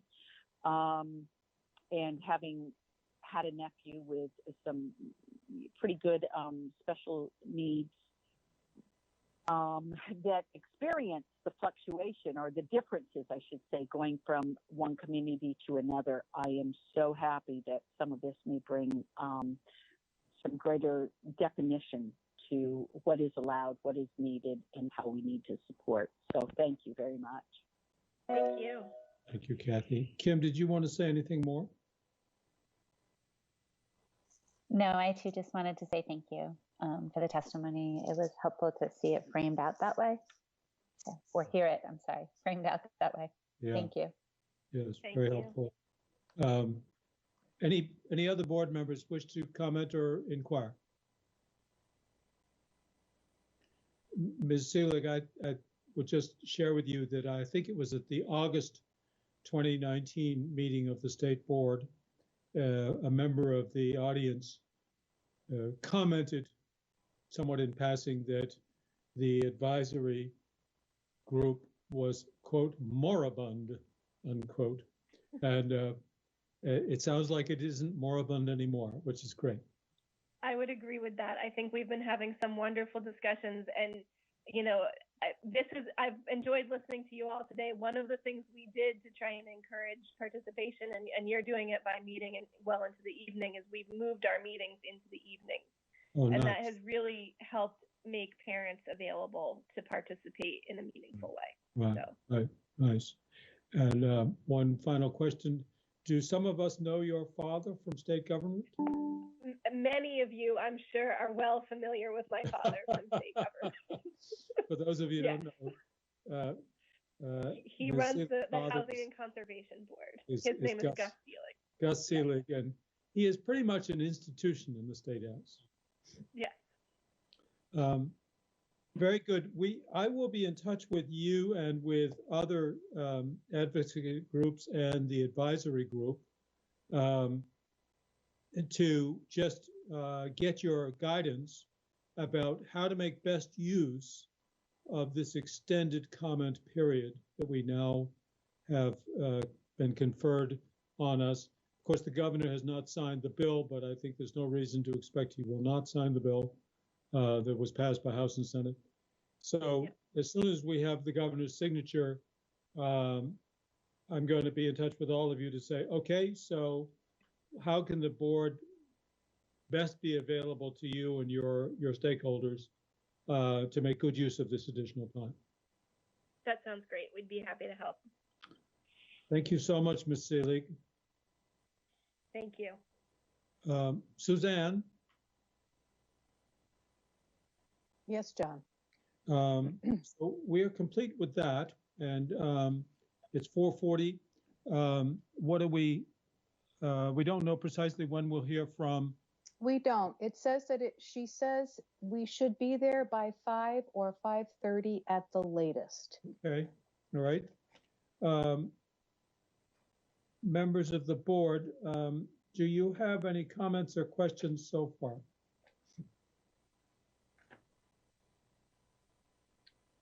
Hearing none, then I would suggest that we all feel free to stand down till 5 minutes of 5, or even 5 o'clock. Yeah, let's stand down till 5. Suzanne, when those folks come on, if they come on at 5 or a little bit before, just ask them to stand by. I will do that. And John, before we hang up or before we break, Yeah. Bill Mathis just texted me that he has a question. Oh, good. Bill?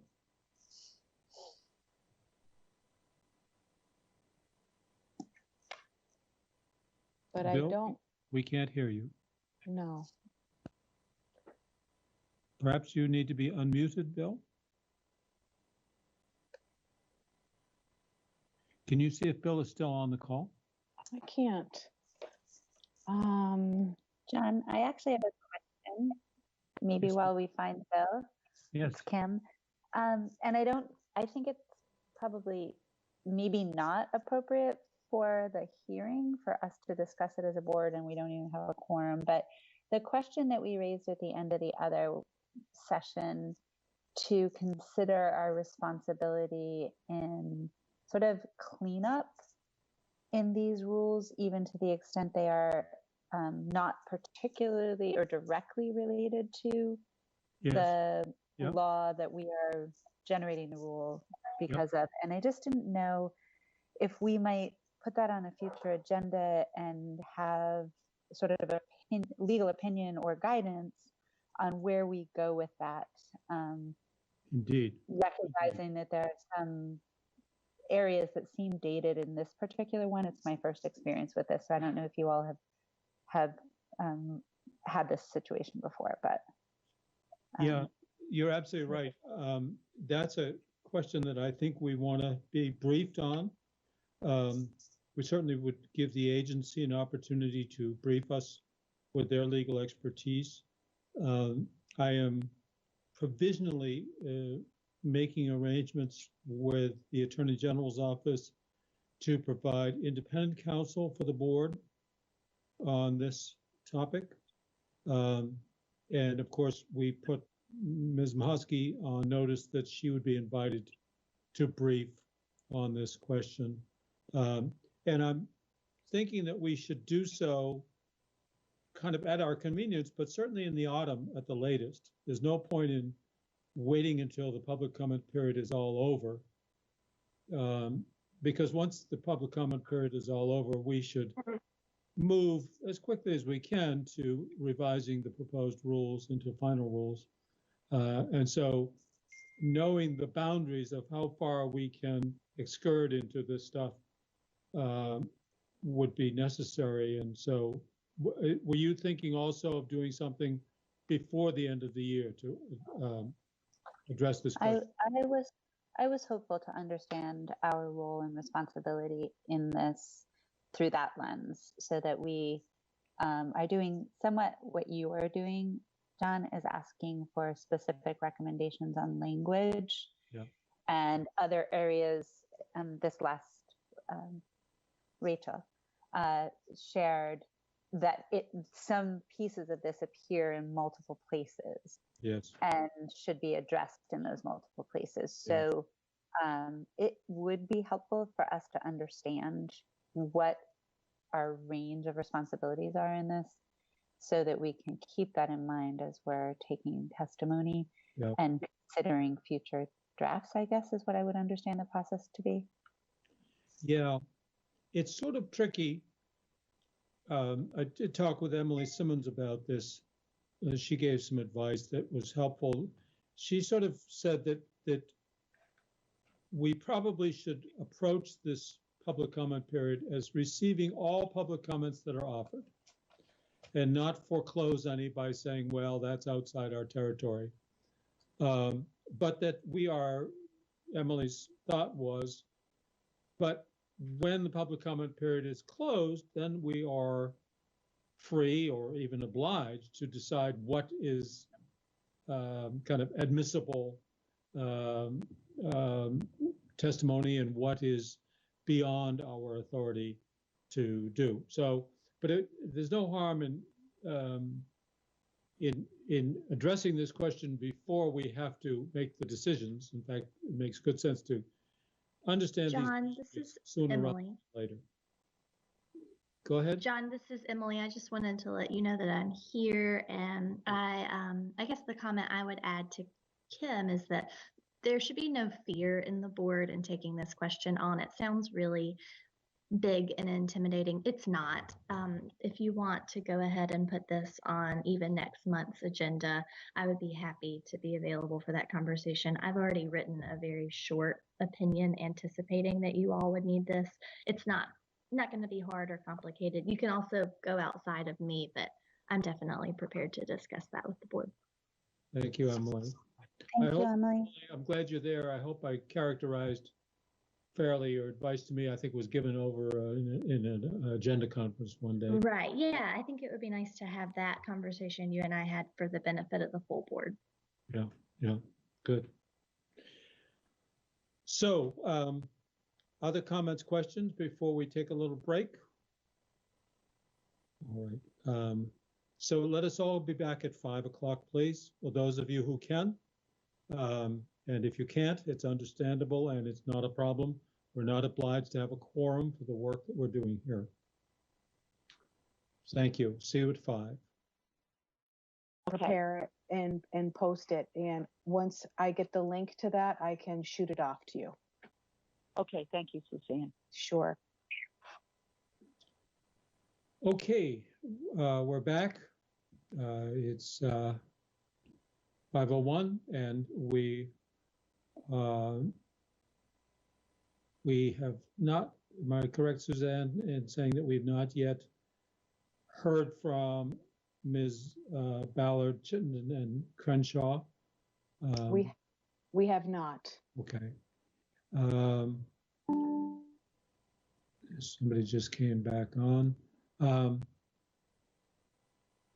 And there's a fourth person who may call in separately.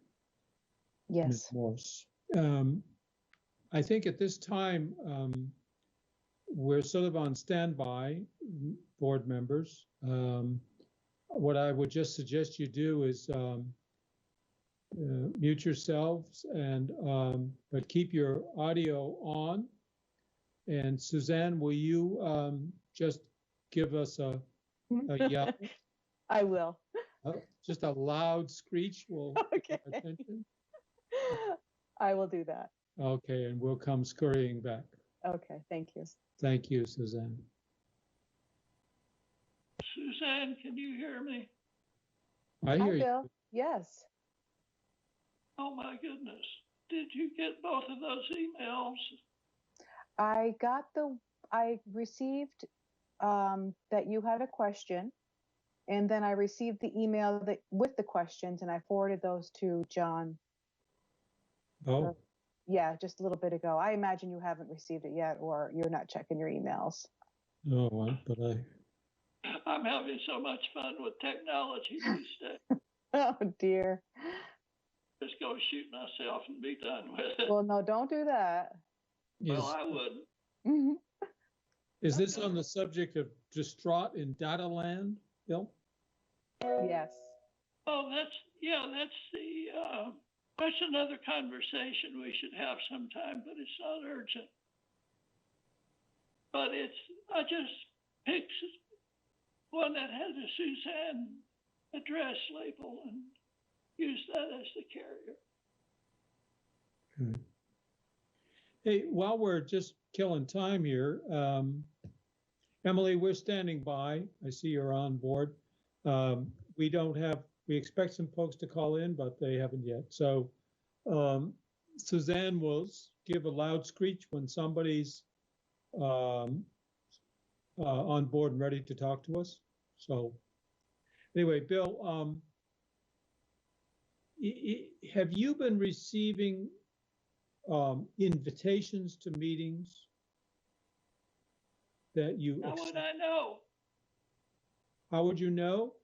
You would get an email from Suzanne that would say something like, Suzanne is inviting you to a meeting. And then you click on it, and the meeting would open in your calendar. Yeah. And you click accept. Yeah.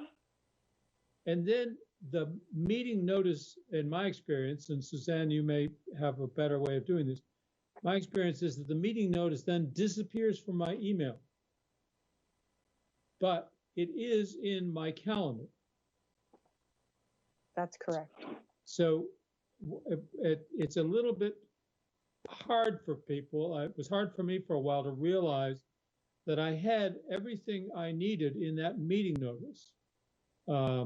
It was a list of who was going to be there, who had accepted, who hadn't.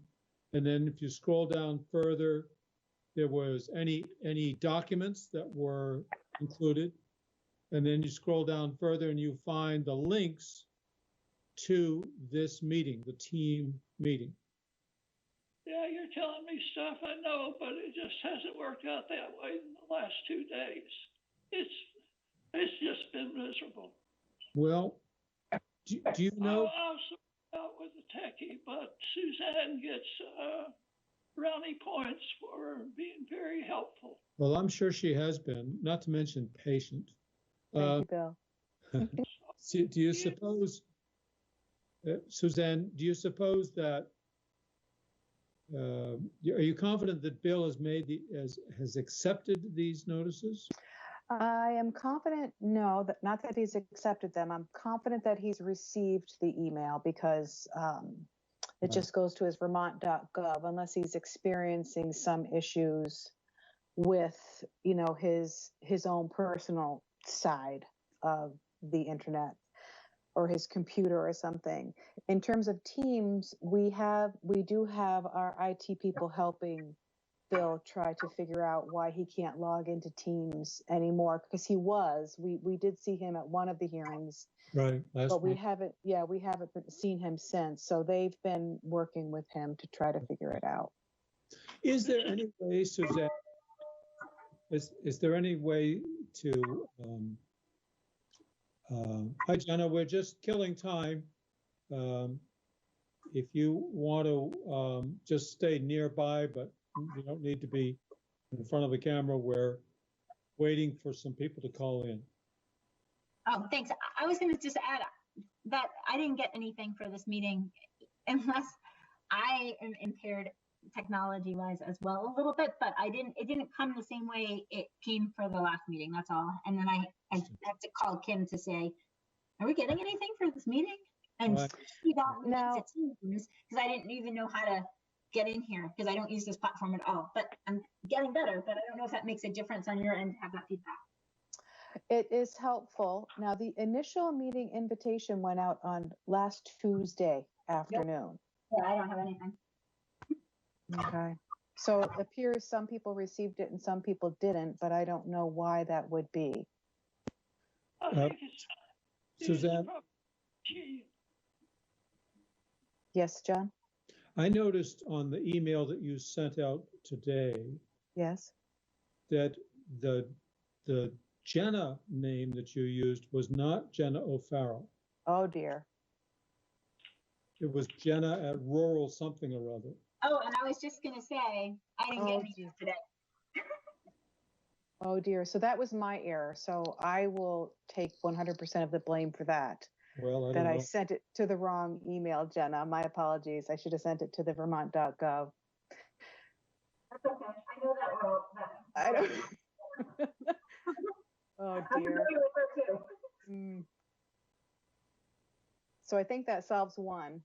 Jenna, I'm sorry, Suzanne, is there any way that I can change my settings so that when I receive the email that has the invitation, the meeting notice and invitation, and I click on it and I accept, that I don't lose the email that carried it. I think it might be in your deleted items. I don't think it goes away altogether. It goes out of your inbox and it sets in your deleted items until you delete it. I see. Okay. There's no way you can change your settings on the sending end, because I would think that there must be a setting that says delete after acceptance or not. Well, I don't know, John. You know, I won't do it now, but I will do some experimentation tomorrow and see if I can figure something out. Yeah, possibly, because for a lot of us, for me anyway, it's my email that is sort of the repository of all my communications. And it turns out that this communication disappears from email and is available only in my calendar, which is an Apple application. I presume if your Bill is perhaps using Microsoft, he must have a calendar presumably to which the meeting notice goes. Yeah. And in which it resides. Actually, I think I probably got all the stuff from the agency. All right. Okay. I think it just has to do with my system. All right. Suzanne, this is Peter. My Outlook was non-functioning, and then Harry Ruffner helped me get it back on, but now it is just miserably slow. It takes minutes, over 5 minutes to come on, and then I just put it on, and it's still not fully operational. I don't know what's going on with it, but it's very frustrating. Okay, well, what I can do is I can have Harry give you a call or reach out to you by email, one or the other. I'm not sure what what he's doing, but I'll put in a help desk ticket and ask him to reach out to you to try to rectify the problem you're having. Yeah. It's just the timing is gruesomely slow, very slow. That's frustrating. It is. Thank you. Sure. You're welcome. Suzanne, what would the three of us here, Bill and Peter and myself, if all else, doesn't work out in your career, you could always work in a nursing home. You're so funny. Yeah. And you'll be attending all three of us. Yeah.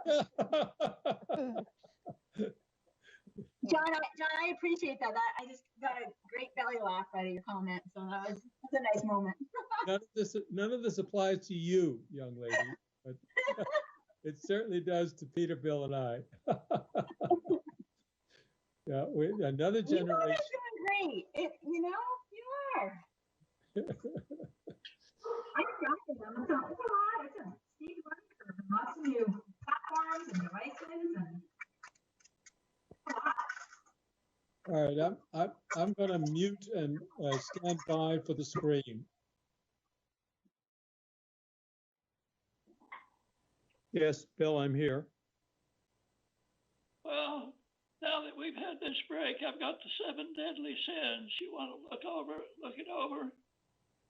Yes, send it home. Send it along. Okay. I'm just going to sit. If we had you on video, you could pantomime them for us.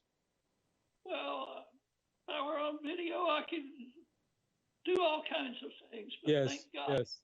Thank the baby Jesus that you're not. Exactly. So, Bill, send that too, if you don't mind. Yeah, send it to everybody, Bill.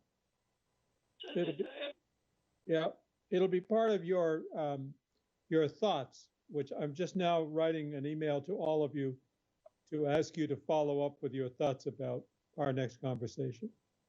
Okay, well, this is what this does. Good. But we'll expect more. Bill, we know you. Oh, it's a topic of great interest to me. It certainly is. It's something you speak about often. Yep, I'm afraid I do.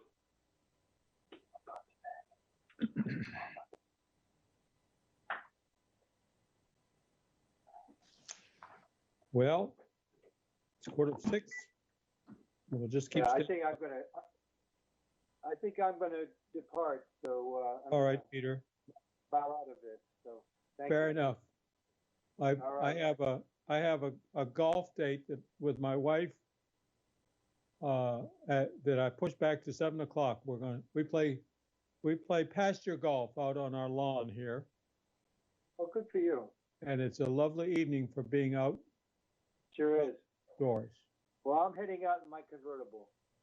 Bless Well, I you. got my too.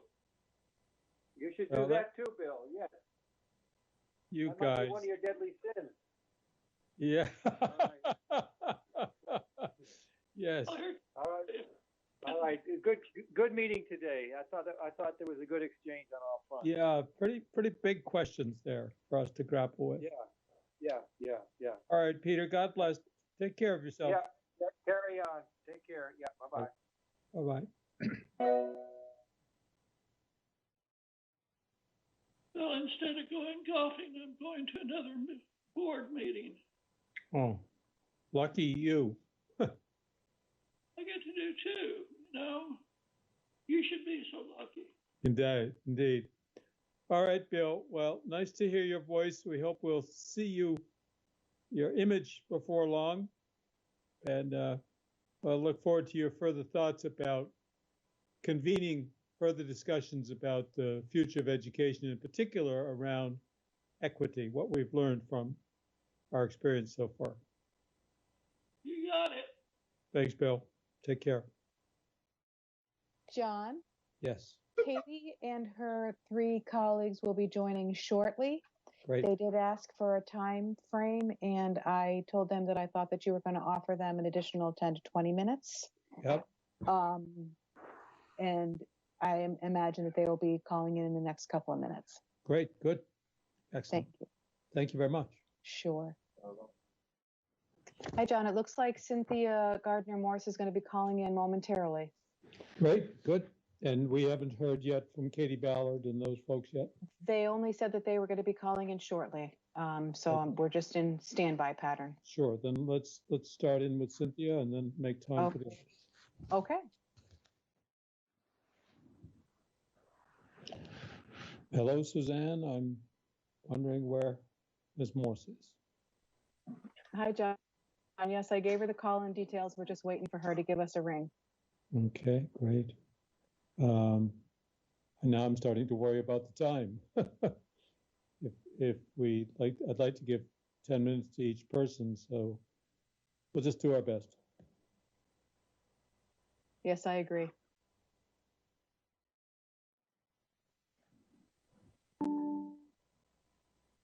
Hi, Cindy.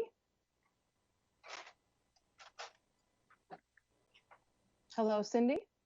Hello. Hi there. Chairman Carroll, Cynthia Gardner-Morse is on the phone. Ms. Morse. Hi, I'm Cynthia Gardner-Morse. I appreciate being able to partake in this conference. So I work as a literacy tutor, and I've been doing that for a very long time. Excuse me, I don't know, before more than 15 years. Yes. Yes. Before you start, can let us talk about how long you will speak. Where this hearing closes in 30 minutes, and we think there are some more folks eager to speak to us, but we're not sure about that. So will 10 minutes suffice for your presentation? Oh, heavens, yes. All right. That's more than enough. Go right ahead, please. I work as a literacy tutor. I've been doing that for more than 15 years. My training and background are as a elementary education teacher, and I taught first and second grade and kindergarten, which meant I was teaching reading. And I got my master's in teaching reading because I wasn't happy with how the instruction was going for the students I was working with. They really needed phonics and direct instruction and phonemic awareness and that sort of thing. So I'm calling in this time right now because it's come to my attention that about 85% of SLD students are not identified until they're in 3rd, 4th, and 5th grades. These students can't read, but we're not teaching reading by the time we get to 3rd and 4th and 5th grade. Hold on, can you get back to that other screen with the list? Thanks. So my concern is that we're not identifying students early enough. when you say we're not teaching reading in third and fourth grade, does that mean that we are teaching it in first and second? Well, some places are doing a better job of that than others, as you can see from the scores that schools are getting. It seems to me that the schools that are, and it seems to the research that I've read about reading, that the students who are being taught to read are using direct instruction, they're using phonemic awareness, they're using phonics, and they're using, especially for students who are dyslexic, they're using a program that is repetitive and supports the skills that the children are learning at the time that they're learning them. And those are the students that are being taught to read. I don't think I want to address whether we're not teaching any kids to read in Vermont, although it looks to me like we're not doing a very good job with about 60% of our kids based on our reading report card. So very few students are identified as specific learning disabled, SLD, in kindergarten to third grade. They're usually diagnosed later than that. And yet SLD is our largest group of special education students by the time we get to fifth grade. And I think this is because we're not teaching reading well in the lower grades, and we're not catching dyslexic kids by screening them in kindergarten or pre-K in order to give them the instruction that they need. And I think this is important not only because they need to learn to read, but because it'll save us money if we catch them at the right time, and it will save their social emotional state. Okay. So I would like to see the rules changed to include to ensure early identification of students. And can you suggest, Ms. Morse, where those changes would best be made in the rules? I can work on that, and I can send you that in a follow-up letter, which I will do.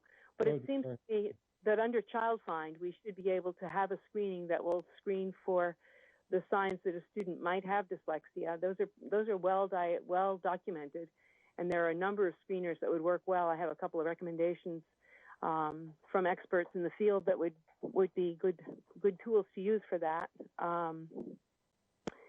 So I think I'd like to get back to you on how that screening would work, but it would come under Child Find. One problem that I see, so I work with a lot of students now as a private literacy tutor. I often get students in 5th or 6th grade, sometimes later, sometimes as late as 7th grade or 8th grade, that really can't read, and they've been struggling along, and they're smart, and they have good verbal skills, they have good vocabulary, so it looks like they can read. But when you sit them down and have them read something without pictures, something where they need to sound out the words, they really don't have the phonics skills that they need to work with that. They've been taught to guess by the pictures, to guess by the first letter. This is a reading system that people are using to teach kids to read, and the more successful I am with the students depends on how well I can get them to stop guessing like that. It's very hard once you've been taught to guess what it might be to change that. So I see. I think early identification and better reading instruction in the lower grades would be really helpful for that. Yes, yes. Another problem that I see is the discrepancy model to base for eligibility. It looks to me like there's a couple of ways that we can determine whether kids are eligible for special education. One is RTI, the response to intervention, or the MTSS, compared to the discrepancy model. So the science-based best practices, eligibility is already within the rules, but the criteria are too restrictive. It only allows students in the lower 7% to be eligible. Yet we know that 10 to 15% of students have dyslexia, and they'll benefit from the repetitive instruction in phonemic awareness and phonics. By repetitive, I don't mean tedious and boring. I mean that you work with the students until you see that they've mastered a skill. I'm looking for them to master it at 80 to 90%, probably 90%. And then I come back and revisit the skill a week or 2 weeks later and make sure they still have the skill. That's the kind of instruction that students benefit from. We know that 32% of our fourth graders, based on the nation's reading report card, 32% of the fourth graders cannot read, and yet we're not teaching reading by fourth grade. So how are they going to get the instruction they need to catch up with their peers? That's one of my concerns. And I guess I have two other points that I'd like to make. Just to clarify about the discrepancy model, you say the criteria are too restrictive. Could you again Yes, Would you it's follow only up? catching students in the lower 7% of the 1.5 standard deviations below that. So it's that's what I mean by too restrictive. And if that's not clear, I'll put it in a follow-up letter. Yeah, again, if you're able to refer to the section in the rules that you believe needs to be different, Needs to be reworded? Yeah, I can work on that. that would be very helpful. Okay, I'd be happy to do that. And who am I talking with? This is John Carroll, and I'm Okay. chair of the state board. There are other members of the state board on the call, listening in as well. And there are staff from the Agency of Education also listening in. So you're actually talking to about 5 to 10 people. That's great. Thank you. I appreciate that opportunity. So another concern that I have is that we have something in Vermont we call adverse effect on educational performance. I believe Vermont's the only state in the country that's using this adverse effect to restrict students being eligible for special education. Some people refer to it as the wait to fail model, and really I've been in special education meetings where people say this child qualifies for help, meets all the criteria. We can see that they have a disability based on their WISC scores and the other scores that we're looking at, but it's not having an adverse effect on their schoolwork. We need to wait for them to fail. They use that word sometimes, those words sometimes, so that then they would be in the bottom 15% or 1 standard deviation below the mean on 3 of 6 measures. So 3 of the measures are subjective. The school grades are pretty subjective, and curriculum-based measures are also subjective, and their student work or portfolios is again subjective. And one problem with this is that because so many students aren't being taught to read, a lot of their peers aren't reading very well either. So I work with a little boy in Barrie, and when the parents went in for the meeting, he's in 7th grade now, or maybe 8th grade, and they said, well, he's reading about the same as most of his peers, and his father said, but he's not reading, so I'm worried about all of his peers. This is really not a good reason not to be giving our son the help that he needs. So schools are using these subjective measures to help deny students the support and help that they need, the instruction that they need. The other thing I wanted to say about this instruction is it's going to help all students with their spelling and with their reading skills to receive instruction in phonics and sequential instruction.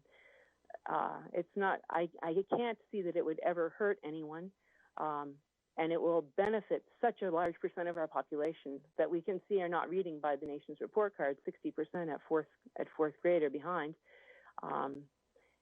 And the rest of the people will be able to spell better, because spelling is a big part of the instruction. You can tell that's going on with that.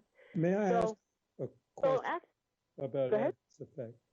So we have heard comments from others about this, and some have suggested that it is a way almost of limiting caseloads. Is that your impression? Well, it is certainly denying services to students that I work with in the upper elementary grades or in high school that should have had services earlier. And we know from the research that if we reach these children when they're younger, they make better progress, they have better self-esteem. And I don't know if you've heard of something called the Matthew effect in education, but the students who have better vocabularies tend to keep building better vocabularies. The students who are falling behind tend to keep falling behind. So it's really a socioeconomic, social justice kind of an issue, in my opinion. Mm-hmm. I wanted to also say that the reason I think this adverse effect, this wait to fail, should be addressed under Act 173 is because best practices would be RTI, would use RTI and MTSS. That's what the recommendation was, and that would help us catch a lot of students. So once the students fall behind their peers, remediation is harder, they've lost confidence and self-esteem, and it costs us more money to remediate older students. And the time, it just takes longer to teach them the reading that they need. Sure. And you had a fourth topic, I think. Yeah, I just wanted, I guess, so that's one of the goals of Act 173 is to use best practices, use RTI. Yeah, my last point here was that I'm really concerned about special education funds being given to school districts in block grants. I go into classrooms and I sometimes see the special educator who should be working with a particular student being used to float around the room and help all the students who are behind. And I think the students are behind because we're not using a very effective method to teach reading with them. But the point of having that person in the room is to give instruction to that student. And I'm not saying an aide should, or a special educator should not answer questions, but to see them intentionally being floated around in a reading period to help all the students or most of the students or even a third of the students when they're in there for a specific child who's on an IEP, I find that really worrisome. And I think that if the funds are coming in a block grant, it'll be easier for schools to let that happen. And I think the funding and the point of PL 94-142 is to help people that have special needs, special disabilities that interfere with their ability to get to access public education because they have trouble reading or they have trouble spelling or whatever the problem is.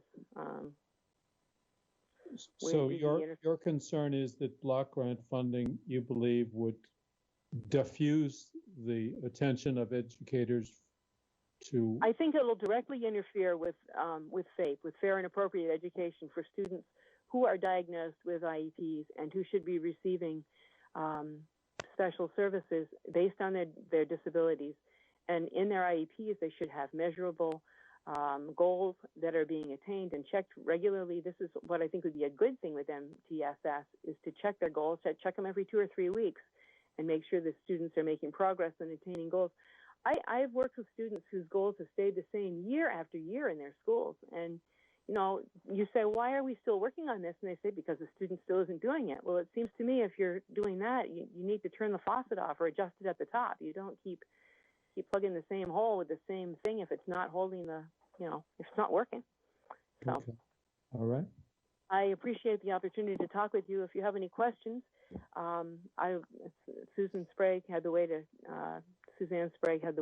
contact me, and that would be fine to call me. If Yes. there's anything else I can provide information for, I would be more than happy to do that. And I have a graph of reading that I'd like to send down to you, so I'll send that in. Well, that would be very helpful. If you would be so kind as to follow up with your specific enumeration of rules or parts of the rules and the language that concerns you. I will do that. When do you need? At your convenience. Within the next 2 or 3 weeks would be just fine. Okay. And most efficient is to send it to the attention of Suzanne Sprague. Okay. All right. I'll do that. And to send it by email then. Yes. Send it electronically. Yes, all right. as attachment to an email. Thank you very much, Mr. Carroll. I appreciate this opportunity. Thank you, Ms. Morse. It was very interesting testimony. All right. Thank you. Have any questions? Don't hesitate to be in touch with me. Thank you so much. Thank you. Bye-bye.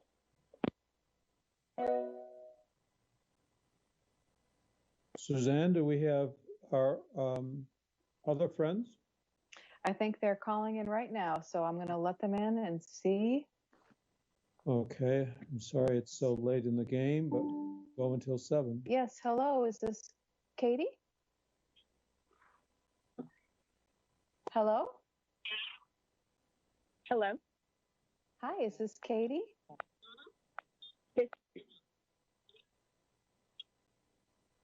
think the connection's just a little bit bad. May I ask you to repeat yourself? Hi, yes, this is Katie Ballard. Hi, Katie. This is Suzanne, and I have Chairman Carroll on the phone who will take it over from here. I also have Sandra Chittenden with me. Ms. Ballard and Ms. Chittenden, thank you both for joining us. So there's just the two of you. There was possibly a third person, but she's unavailable, I take it. Unfortunately, she is, but we'll also be providing this in writing with some additional comments from her. Great. Well, we're very happy to hear from you at last. We have, I'm sorry to say we have a hard stop at 7, but as far as I'm concerned, you have our attention undivided until then. We both really appreciate that, and given that, we're gonna go as quickly as we can, and if there's any information that we can provide after or questions, we'd be happy to respond in email or writing as well. Yes, and I might say, just so you don't feel terribly rushed, this is not your last opportunity to address the board. There will be, the comment period has been extended until the end of the year. So we will make sure there are plenty of opportunities for you and others to appear before the board in future. So let's get started. And we really appreciate that. If you feel you need more time, there'll be an opportunity. Excellent. Thank you. So good evening and thank you for taking public comment tonight on the special education rules. I'm a parent of 2 children in special education, as well as a special education parent advocate supporting families across Vermont. In addition to my direct advocacy work with families, I just finished the year-long intensive course through the Council of Parents, Attorneys, and Advocates, and am a graduate of the Vermont Leadership Series. I've also spent a lot of hours in the last several months testifying and engaging at the State House in advocacy for literacy through our work with decoding dyslexia. Hello, my name is Sandra Chittenden, and I'm the parent of 2 children in special education, as well as a parent who is a special education parent advocate supporting families in Vermont. I will be taking seat 1 for COPA, Council of Parents, Advocates, and Attorneys, and I attended the 22nd Annual COPA Conference in Baltimore, Maryland in March 2020. I completed the Vermont Leadership Series in 2020.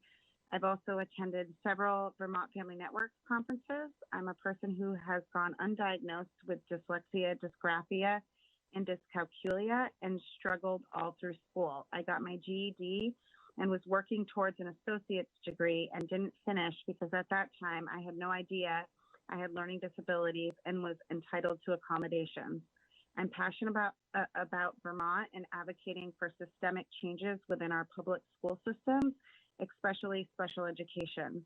Thank you for giving me the time and opportunity to make public comment tonight and look forward to collaborating with you in the future.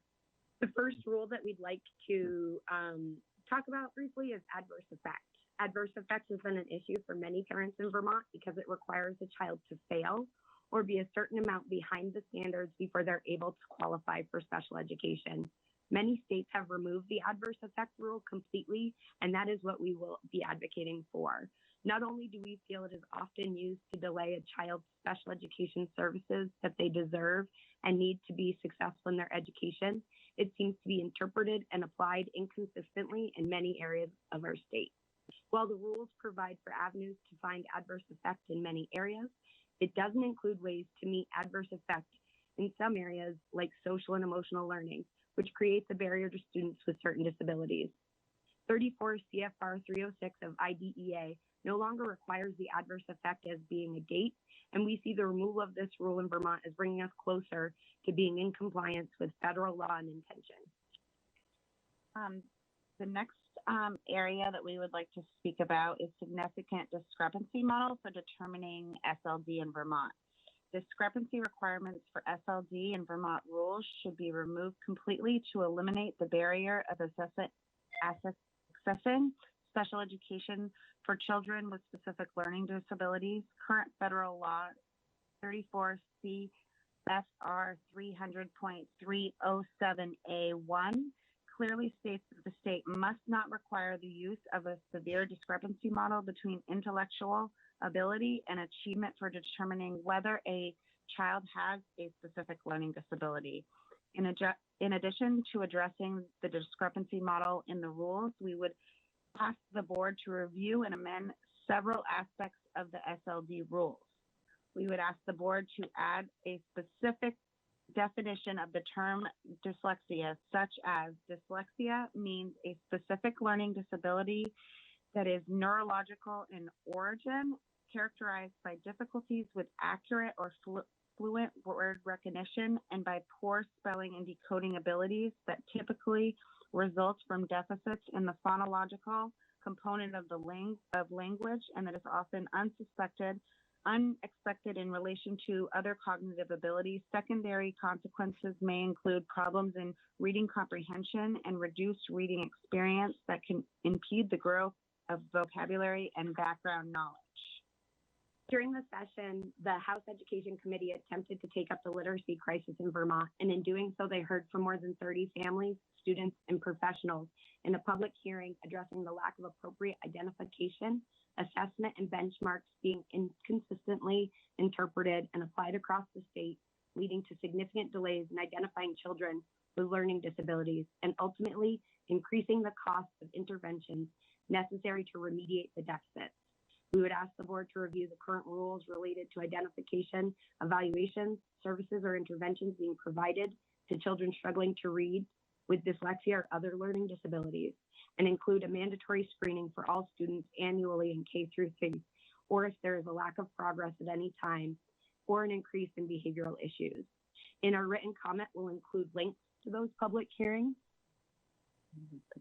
and the petition that was signed by hundreds of Vermonters who believe this is an important area that needs to be addressed.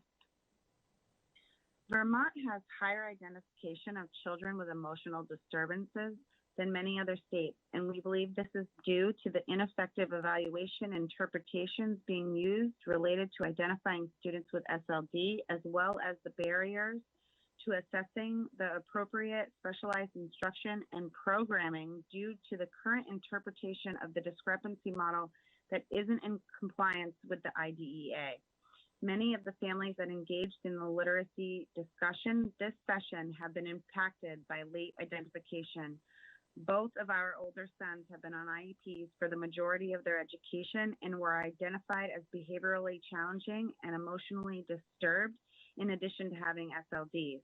We would ask the board to include language that would require any evaluator or educator that has concerns about a child related to a learning disability or that is identified as having an SLD to make recommendations to the IEP team and parents that would further evaluate and identify if a child has dyslexia, dyscalculia, dysgraphia, or any other learning disabilities. Both of us have provided testimony to the House Education Committee on multiple occasions this session, as well as the Senate, where we discussed the experiences of our families. Due to time limitations, we won't repeat them, but ask that the board consider reviewing some of the below information before deciding on the rule, and that will be in our written testimony. The next, just a question, Ms. Ballard and Ms. Chittenden. By the way, I think I sat in on some Senate committee hearings and heard one or the other or both of you there, and you were forceful and articulate then, and you are now. I want to just ask that in your written documentation, the more that you can suggest or point out weaknesses in language and suggest specific improvements in language in the rules, absolutely, the better. For example, this uneven performance or uneven screening around the state. I guess the question that comes up for me is, how do we fix that in rules? And if you, I mean, ordinarily, I'd be happy to provide that to you. Okay, great. That would be very helpful, because actually, of course, we're not doing guidance and we're certainly not doing supervision. So we have to rely upon rules that accomplish the objectives you have in mind. Absolutely. And one of the things that myself, Sandra, and Jamie have spent a lot of time doing as members of Decoding Dyslexia has been connecting and researching other states, what their rules are and what they have used in their rules to address this. So we will be providing ample information related to that. We just wanted to try and hit some of our bigger points and not get bogged down. That'll be very, very interesting to us. Absolutely. The next category is along the lines of emotional disturbance. While we understand that this is the language used by IDEA in the eligibility categories and aren't sure if there's even a possible way to do this, we would ask the board to consider using different language to identify this population. There are other states that use variations from the IDEA as long as they establish a definition that substantially corresponds with the national definition in IDEA. We would encourage the board to consider the use of a mental health impairment or other non-stigmatizing terminology to identify the students that are diagnosed with a mental health impairment or meet the emotional disturbance requirement in a similar manner to OHI. As a state, we are trying to destigmatize mental health and increase accessing supports and services. And it's very hard for kids to believe that's sincere and safe when they're labeled as disturbed early. The next section, we wanted to talk about placement. We would ask the board to consider reviewing and updating the language related to placement in the rules due to a large number of concerns. The challenges with the least restrictive environment are well documented, but we support any changes that provide for the most inclusion possible while understanding it isn't always best for every child. Many parents, ourselves included, feel that the current rule around continuum of alternative placements is never discussed or raised, and parents are not provided with any clear information related to the options for placement and are often not given sincere opportunity to provide meaningful input even when they try. In Vermont, there is limited access to high quality alternative settings and placements, especially for students with specific learning disabilities that require structured literacy programs and interventions from educators with expertise and remediation specifically for those with profiles consistent with dyslexia, dyscalculia, and dysgraphia. 1 in 5 students in this country have dyslexia, and the fact that many Vermont students struggle with long-term barriers due to being presented with inappropriate instruction or materials while IEP teams are trying to find the right placement. Currently, Vermont has 63% of 4th graders who are not proficient in reading. They are basic or below basic, which, as Secretary DeVoy stated, really means they can't read.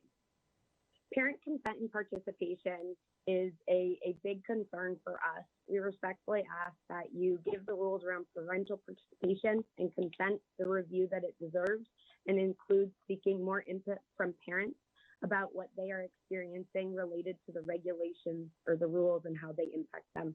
As parents who are well informed of our rights and the procedural safeguards and regulations and rules, we find ourselves constantly struggling to be allowed to participate as an equal member of our children's IEP teams.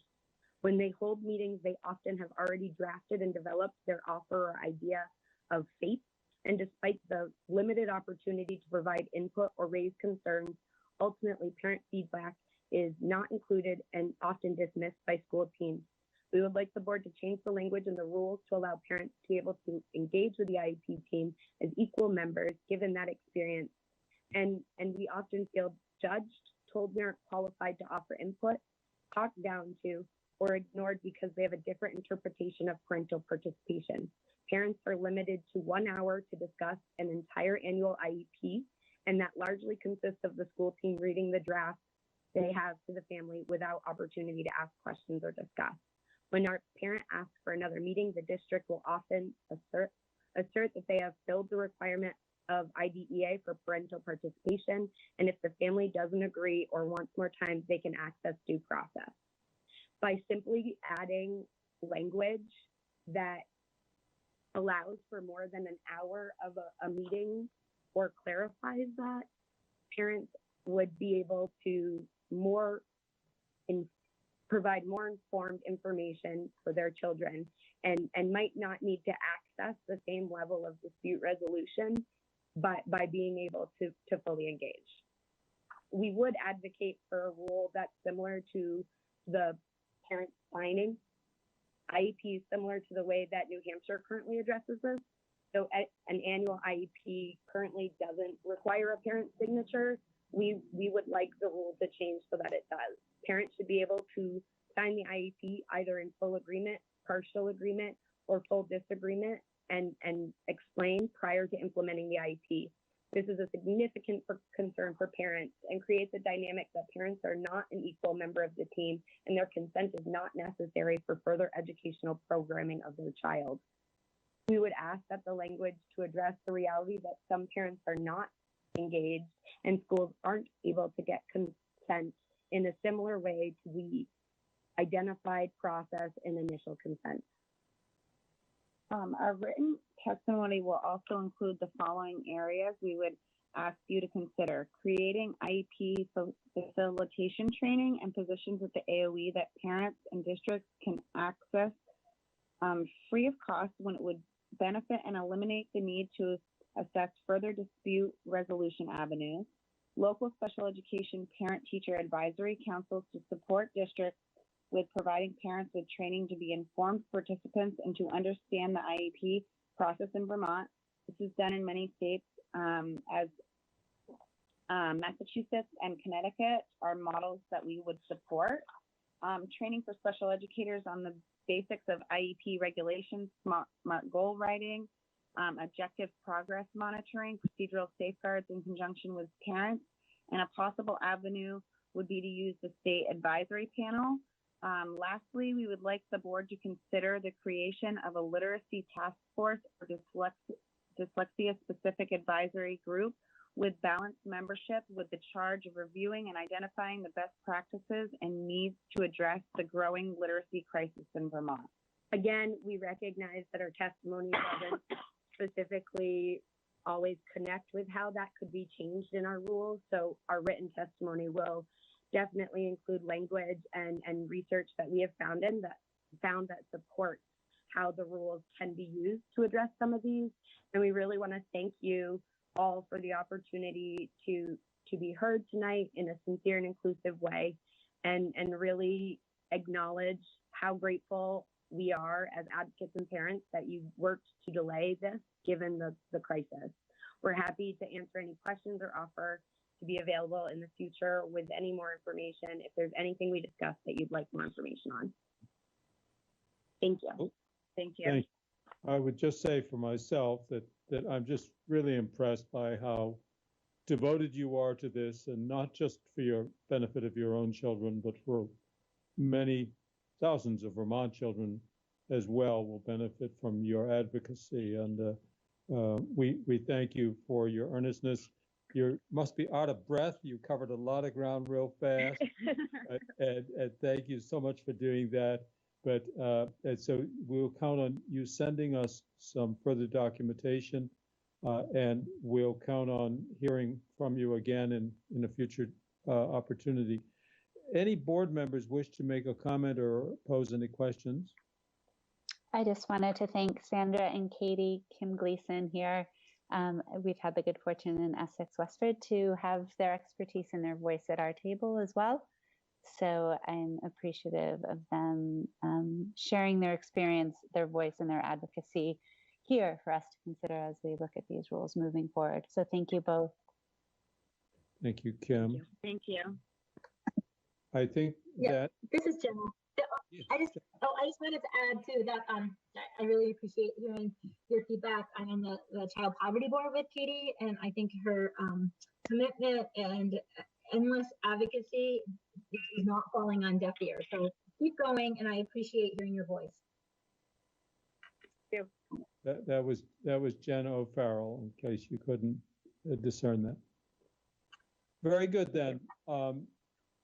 We thank you both very much. We're so glad you made it under the wire today, but don't feel like this is the end. We're happy to hear from you anytime for the next 7 months. Well, you will hear from us, and we really appreciate. Have a wonderful evening.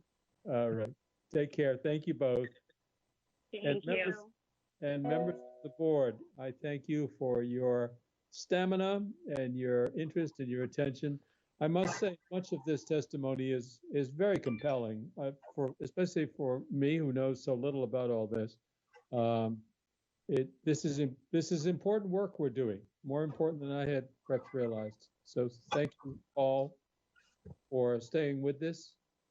Are there any comments from board members before we close? Thanks to everybody. Enjoy what's left of this lovely evening. Thank you. And Suzanne, we thank you for keeping things moving and keeping things going for us all evening. Thank you, John. All righty. I think we stand adjourned. Thank you all.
Hi, this is Pat McDonald, your host for Vote for Vermont, where our tagline is listening beyond the sound bites. Across the room is Ben Kinsley.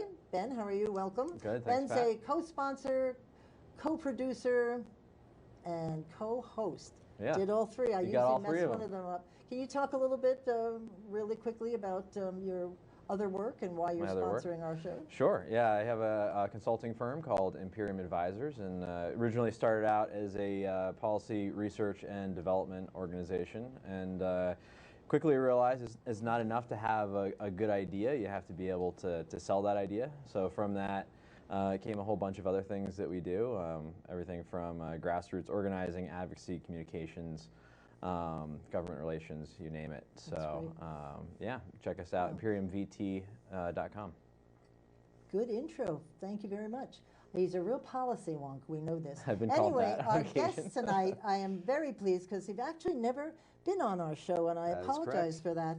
This is Senator President Pro Tem Tim Ash. Welcome to the show. Thanks for having me. Thank you. So we just had a discussion before about half the people, what is a pro tem? Maybe just quickly you could talk about, so who are you exactly? In Yeah, this, it's, I don't think people take Latin in high school Yeah, no, anymore, oh, so using yeah. the word pro tem, people's face sort of look, they go blank. They even know how to pronounce it. Pro tempore, they have to cut it down Oh, to pro that's right, tem. there's a little, yeah. So the short story is the lieutenant governor presides over the Senate, and the origin of the title of my position basically means president for the time being, which means when the lieutenant governor is not there, I preside. Over time, the position has really changed to become the elected leader of the Senate. So while the lieutenant governor presides and is technically the president, I am effectively the leader of the Senate because the other 29 voted for me. Someday we'll have to do a show on when Peter Shumlin asked me to do a plate on Senate Pro Tem.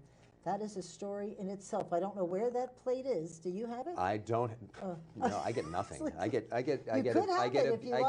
abuse and hostile emails, but no license, and a parking space. But that is true. Other than that, nothing. The pro tem and the lieutenant governor get some of the best parking spots. No, it's closest to the building. However, it's the most difficult spot to park in because it's on a complete arced bend in the driveway leading up to the State House. So almost every morning I pull in, and I'm not an early riser, and I have an audience of people watching me try to park. And of course, the governor's SUV is right behind my spot, his security thing. So I'm always like partially worried I'm going to hit his car, and people will see There'd be a headline. Yeah, That'd be name recognition. So even the parking space is sort of, and that vehicle is a little bigger than the parking space too, so you don't have a whole lot of wiggle room. Exactly. All right. So anyway, would like in the beginning of the show, we ask our guests to tell a little bit about their background and maybe why you came to be the Senate Pro Tem. Sure. So I came to Vermont to attend the University of Vermont and in the mid-90s and graduated in 1999 and wasn't quite sure what was going to happen next to me, but probably the professor with whom I was closest at the time, Richard Sugarman, who incidentally was a religion professor, but I had done work study under him because that was one of the ways I paid my way through school. He said, "How would you like to work for Bernie Sanders?" And I had not been someone who was particularly clued into political stuff in college, and but they were very close, and Bernie needed someone in a kind of entry position, and this was when he was a House member. And I said, "Well, how's this going to work?" He said, "When they call for the interview, just go." Yeah, right, exactly. And sure enough, I got a call, and Bernie's then chief of staff for Vermont called and introduced himself, said, "Bernie would like to interview you in 15 minutes. Whoa. So I'm, about to be college graduate, I don't own any clothes appropriate for a job interview at the time. And when I explained this to his chief of staff, he said, "All that matters is you get here." There you go. So I threw on a pair of blue Dickies and hustled my way to the end of Church Street and had an interview with Bernie, and that kind of got me going in this world. And over time, I was on the Burlington City Council for 4 years, so was sort of in the thick of things in municipal government and was an affordable housing developer at Cathedral Square, which people in northwestern Vermont would be more familiar with, but we also manage properties in downtown Waterbury and other places, which was affordable senior housing and housing for people with disabilities. And which we desperately need all over this yeah, place. we would open a building and it would be full within a day, and there'd already be a waiting list that had grown overnight. And so my professional experience has largely been in affordable housing and community development. And back when I was leaving the Burlington City Council, I decided to run for Chittenden State Senate, and Jim Condos had been in one of the 6 seats but left. And I thought, well, what the heck, I'll take a shot at it. I didn't really have a lot of organizational support, but I squeaked in just barely, and have had I felt really blessed for the last 12 years to be there in different roles, and in the last 4 as the president of the Senate. And, really Can I do a sideline question? They didn't break up the 6-pack yet, did they? Are they thinking about it next year? Because I thought they did already. No, next year. It's a good question. So I have always believed that the Chittenden Senate District, which for your viewers might not know, there is no Senate district in America that has more than 2. Oh. The only ones more than 2 are in Vermont. There are three 3-seaters, including Washington County, Windsor County, and Rutland County. And then the only one exceeding 3 is in Vermont, and that is Chittenden County with 6. I've always believed that it's just not the right relationship between an elected representative and 150,000 people, especially when we have no resources to communicate. It creates a distance and a lack of real connection. And so I've had other attempts fail, like trying to do a constitutional amendment to break up the district.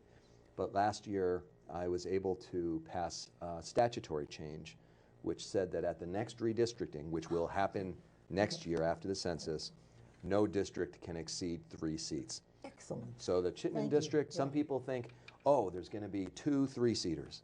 Well, no, we have made no such decision. The only decision is that there will no longer be 6.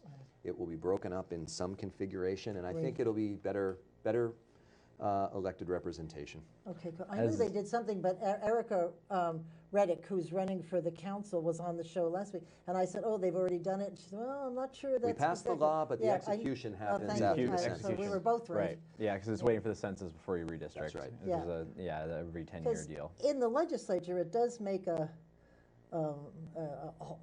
cabal of some sort. There's 6 of them if they choose to. If we chose to, and I will be honest though, and I think as people who've been in Montpelier, Chittenden County is unique amongst Vermont counties in terms of its proximity to the airport, to the university and other colleges. It has an economic vitality, which is not to be taken for granted, but it is different. It is different. But I'll say the senators representing Chittenden County, when I think about which senators I've served with are more provincial, meaning just taking care of home, back home. The Chittenden senators have taken a more expansive view as a general rule, even though we get beat up on all the time. And well, what happens in Burlington absolutely has an impact. That's right. On the state. You can't deny. I mean, you can't deny that. I always say that the strength of the state really depends on Chittenden County. All the rest of the counties benefit when Chittenden County does well. Chittenden County benefits when everyone else does well. People live in Chittenden County because they love the whole state and they want to be able to get out and experience all the rest. The rest of the state benefits by the good work that happens in Chittenden County. So I sometimes get not upset, but worried that there's a demonization of Chittenden County that happens politically in Vermont by people in all parties. But that comment about the other Vermont? Well, it's a... Sometimes you do say that. Well, that Burlington's as close to living in Vermont as it gets. But there are, the current administration from time to time really emphasizes that Chittenden County has it good and everybody else is where the emphasis has to go. And the truth is, we need to be supporting all of the 14 counties because a drop-off in Chittenden County may still look good relative to the other counties, but that's a loss of revenue, which supports a lot of government programs. It's a lot of jobs. And so, for me, it's always been all 14 counties. And I think, in general, the Chittenden delegation, despite its potential to cabal up as 6 people, have taken a much broader view. Oh, that's good to know. So, I honestly think I'm biased in saying it, but that's my view. My impression is sort of out there, and it's good to hear that it's not the case. As a resident of Chittenden County, I do appreciate the sentiment of trying to break up. I mean, I think it's really hard to have a district with 6 seats that's representative of that. I would travel. Before that, we lost a couple towns in the last redistricting. Huntington and Buell's Gore, I guess a town in a gore. But from I pride myself in constituent service and trying to be everywhere at the same time as much as possible. And yet I know that I can't do the job over the last number of years that I wish I could. When I'm being asked to be in Milton at one moment and Bolton at another, it's so overwhelming. And Chittenden County, where it really is different than being a senator in many other communities, almost every town in Chittenden County has a level of local government which is very, I don't mean advanced in a pejorative sense about other communities, but it has economic development department within the town governments. It has really high-end planning operations. It has commercial centers, which are a little bit bigger than maybe some of the second or third largest in other counties. So there's a lot more demands pulling at you, and that's why I think I have always said I want the people in Bolton to feel like I care as much about them as Burlington, but there's just no way they can feel that way, the way it's currently configured. The dynamics of it all. Well, and another thing too that I would say to another point you'd made about like how how Chittenden County feels like the gravity center of Vermont, and that's true in a lot of states. A lot of states feel that way about certain areas. I mean, you look at New Hampshire, 2/3 of their population is in 2 counties, and those are southern counties, and that's true in Maine too. Like the bulk of their population is in their southern 2 counties, and the ones that are closest to New Hampshire and Massachusetts, and New York, same story. Like the overwhelming majority of their population is in New York City, and yeah, they have a couple decent-sized cities outside of that, but it's much weighted towards the city. I like Burlington. It's got good stores. Yeah. Well, what I like about Burlington, and good restaurants. And Tim kind of pointed to this, is that it's big enough that it has all the amenities that you want, but not so big that I can still be out in the woods in half an hour and get lost. It's Vermont. Yeah. So I was just wondering, certainly, what do you think, as being pro tem for how many years? This did we is say? year 4. Year 4. What has been your biggest accomplishment, and going forward for this year, what are you hoping to accomplish? It's been rolling along. Yeah, it's I've always struggled with the question of what's been the biggest accomplishment. In part because I have a lot of interests, and so I put them all on the table, and I say, well, they're all kind of special and important for people. I think that there are a few things we've done that have been a bit sight unseen, which have been really positive, and things that I think we should be expanding upon. I'll give an example. In the last few years, we've had a program with VHFA, the Vermont Housing Finance Agency, to create down payment assistance. Now, to the average person in the public, they're not going to go to a ribbon cutting for a bill to celebrate this. But more than 1,000 people have become first-time homeowners using this program in 174 towns just in the last 3 or 4 years. And we've taken that program and expanded it through the VHFA, and probably could do more of that. That gets to the heart of affordability, especially for young people. So that's one that's very important to me. Having attended UVM and getting out and seeing the only friends I have who buy homes can only afford to buy them in the ring towns because they can't afford the home prices. So that's been really important. For me, I think, it's been hard. I became pro tem of the Senate basically the same time that Donald Trump became president of the United States, and so there have been moments of sort of not personal pride, but on behalf of the whole Senate, and frankly working sometimes with the governor and with the House, protecting women's reproductive rights is something that I feel like isn't just important to do because I happen to believe it's the right thing, but it was against the sort of prevailing winds going on at the national level and in many other states. So I felt that that was something that the state of Vermont really could feel proud about, and I was glad to play a role there. Firearm safety is another area where it has eluded previous governors and legislatures to take reasonable steps that protect people's Second Amendment rights but help try to save people's lives. One of the pieces of legislation, which is the so-called red flag law, extreme risk protection orders, has been used, I believe, in 13 out of 14 counties already in just a year and a half, primarily to protect people who are at risk of killing themselves. And so it's a suicide prevention tool as much as anything else. We finally found a long-term source of funding for water quality, eluded previous governors. Especially speaking of Burlington. Well, Chittenden County, Franklin County, Lamoille County, Addison, Rutland. I mean, it's bedeviled all these communities, and working with the speaker, and ultimately the governor signed on, we were able to come up with a long-term funding plan for that. I don't think people realize the economic impact of Lake Champlain on the whole state. I mean, what happens to the lake will impact us. It just will. Yeah, and we've passed a series of bills that relate to clean drinking water and clean sort of natural waters. Right. And sometimes it seems almost, it seems very vague to people why it matters to have clean water programs. Just this last weekend, Burlington had a water main break. And I first we were on a boil water notice for 48 hours. I saw on Facebook Yep. people saying, I don't have water coming out of my faucet. Well, then 2 hours later, it was citywide boil water. Now, I've been in Burlington now since 1995. I've never seen that happen. Wow. No. Went to the supermarket downtown. They have a sign up that says, closed because of the mandatory or the advisory water boil Right. for a day and a half. You couldn't go to the downtown supermarket. Oh, wow. Many people, of course, haven't received the email alerts or Right. received a text saying, Right. don't drink the water. They're happily drinking it away. Oh. And so for me, as someone in a city that has, you know, a sophisticated infrastructure to clean Right. the water and all that, it was very eye-opening about how hard it must have been in Bennington when people suddenly had to go to Right. bottled water and couldn't drink out of their own Right. tap. The 3 communities that have PFOA contamination, Yeah, that's scary.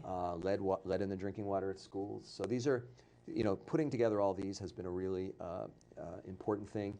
And anyways, and then there's 1,000 other things that I feel really good about. But That's it. I think sadly the public doesn't, they hear about 1 or 2 that have caught the attention of the guns and the abortion.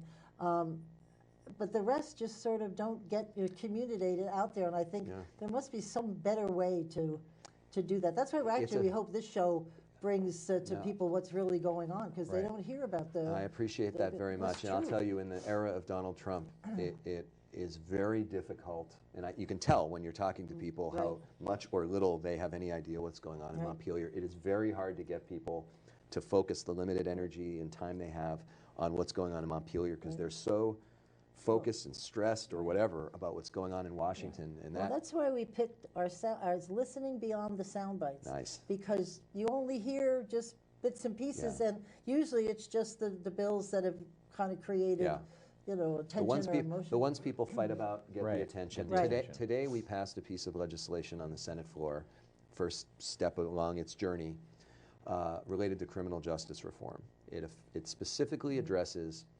sentencing and the kind of sanctions that happen if you are out in the community on supervision of corrections, but you make a mistake. It is the result of the judicial branch, the legislative branch, and the executive branch coming together and looking at all the data and the best practices, a series of strategies that we think will reduce the inmate population by about 120 people over the next few years, which is real savings. Yeah. It's a big deal, Right. both in terms of its policy implications, but as a matter of public safety. And my guess is very few members of the public will really notice that happened. Now, they'll benefit because it is going to help create more public safety. It'll help people turn their lives around. And obviously, most of what we do is like that, and we don't do it to get constant recognition. But it is important that people know that. And so part of our challenge in a legislature where you don't have resources you don't have a communications team, you don't have too bad you don't have somebody. You don't have a budget for mailing, you don't get money to host a website for yourself, you don't get any of that. And yet you've got to find a way to break through all that noise people have in their lives. We do our best we can. I don't know if you heard about the thing that B.T. Digger did. When did I go to the Dudley Davis? This is like last week or 2 weeks ago? Yeah. It was about fixing our jails. Yes. And that was one. There were 3 things that they mentioned that I was so supportive of. The 4th one, not so much, but it was really solid, right thing to do. You know, keeping people in prison after they've done their time because there's no housing. Really? That's not right. That's exactly right. And so there's a couple others like that, and the one big one that I was like, what? Yeah, and we'll talk about that later. Exactly. Well, you know, so to your point, isn't it $70,000 or $80,000 a year that it costs to incarcerate someone? It's a tricky math. Tricky math. Basically, if you added up the total costs of our in-state jails and divided by the number of people in in-state jails, it's probably somewhere around that number.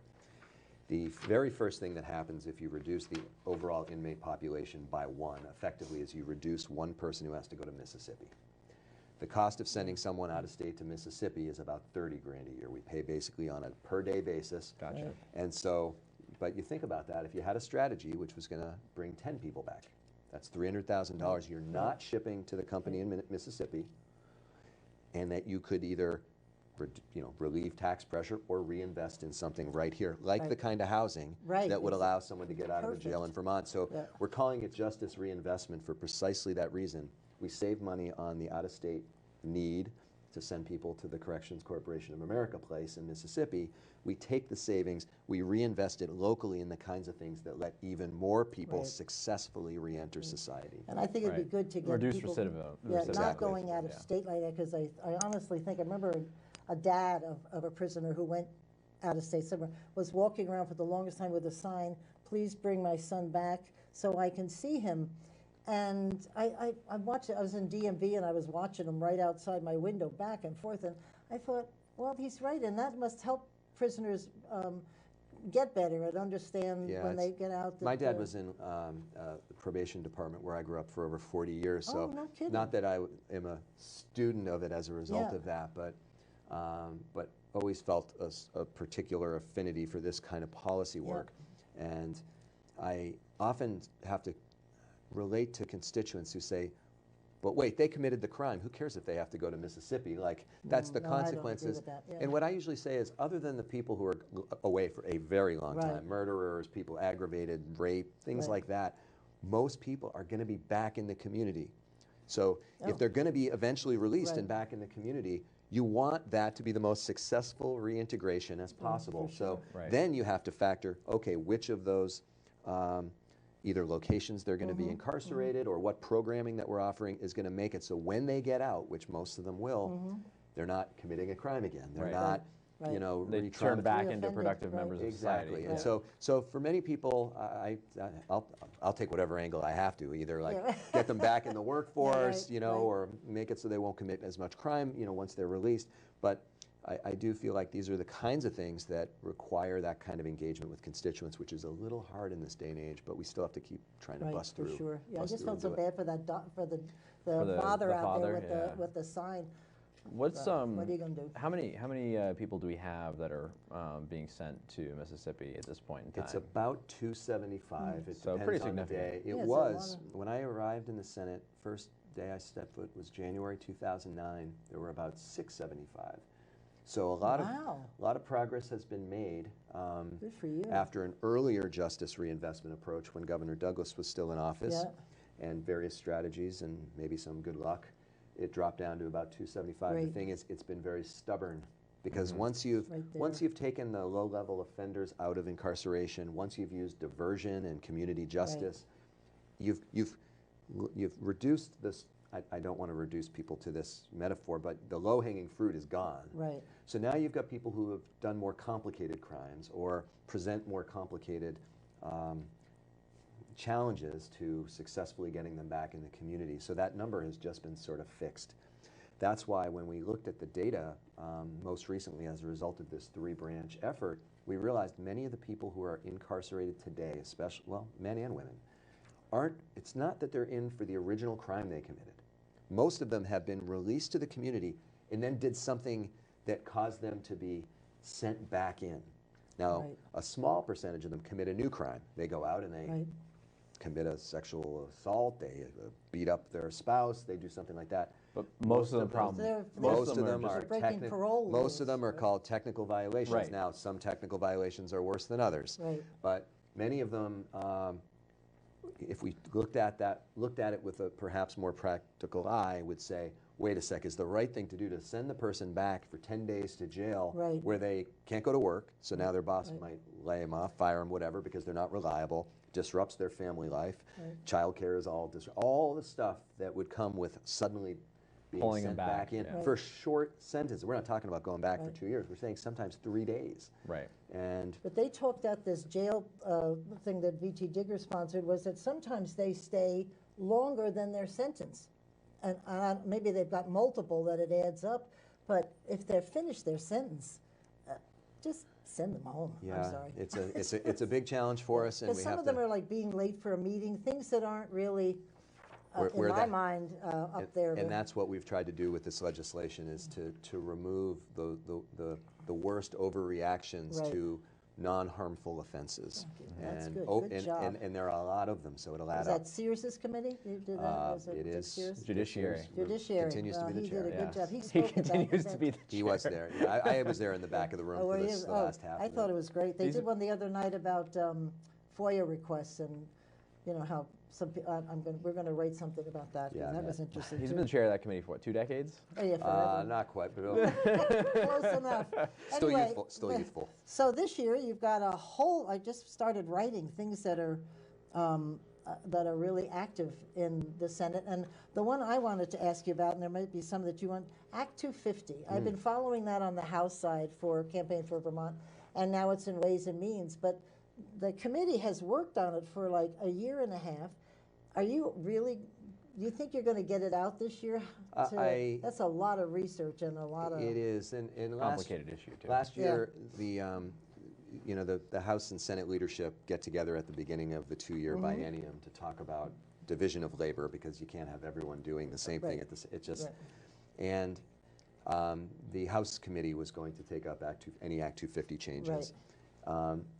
To be fair, there was a new chair of the committee, and almost every member of the committee was new. So, yes, I noticed that. So it was not as if you took people who had been through this material over and over and then just said, okay, put together your best thinking and get it out. It was a lot of getting up to speed with the policies and really understanding how Act 250 works.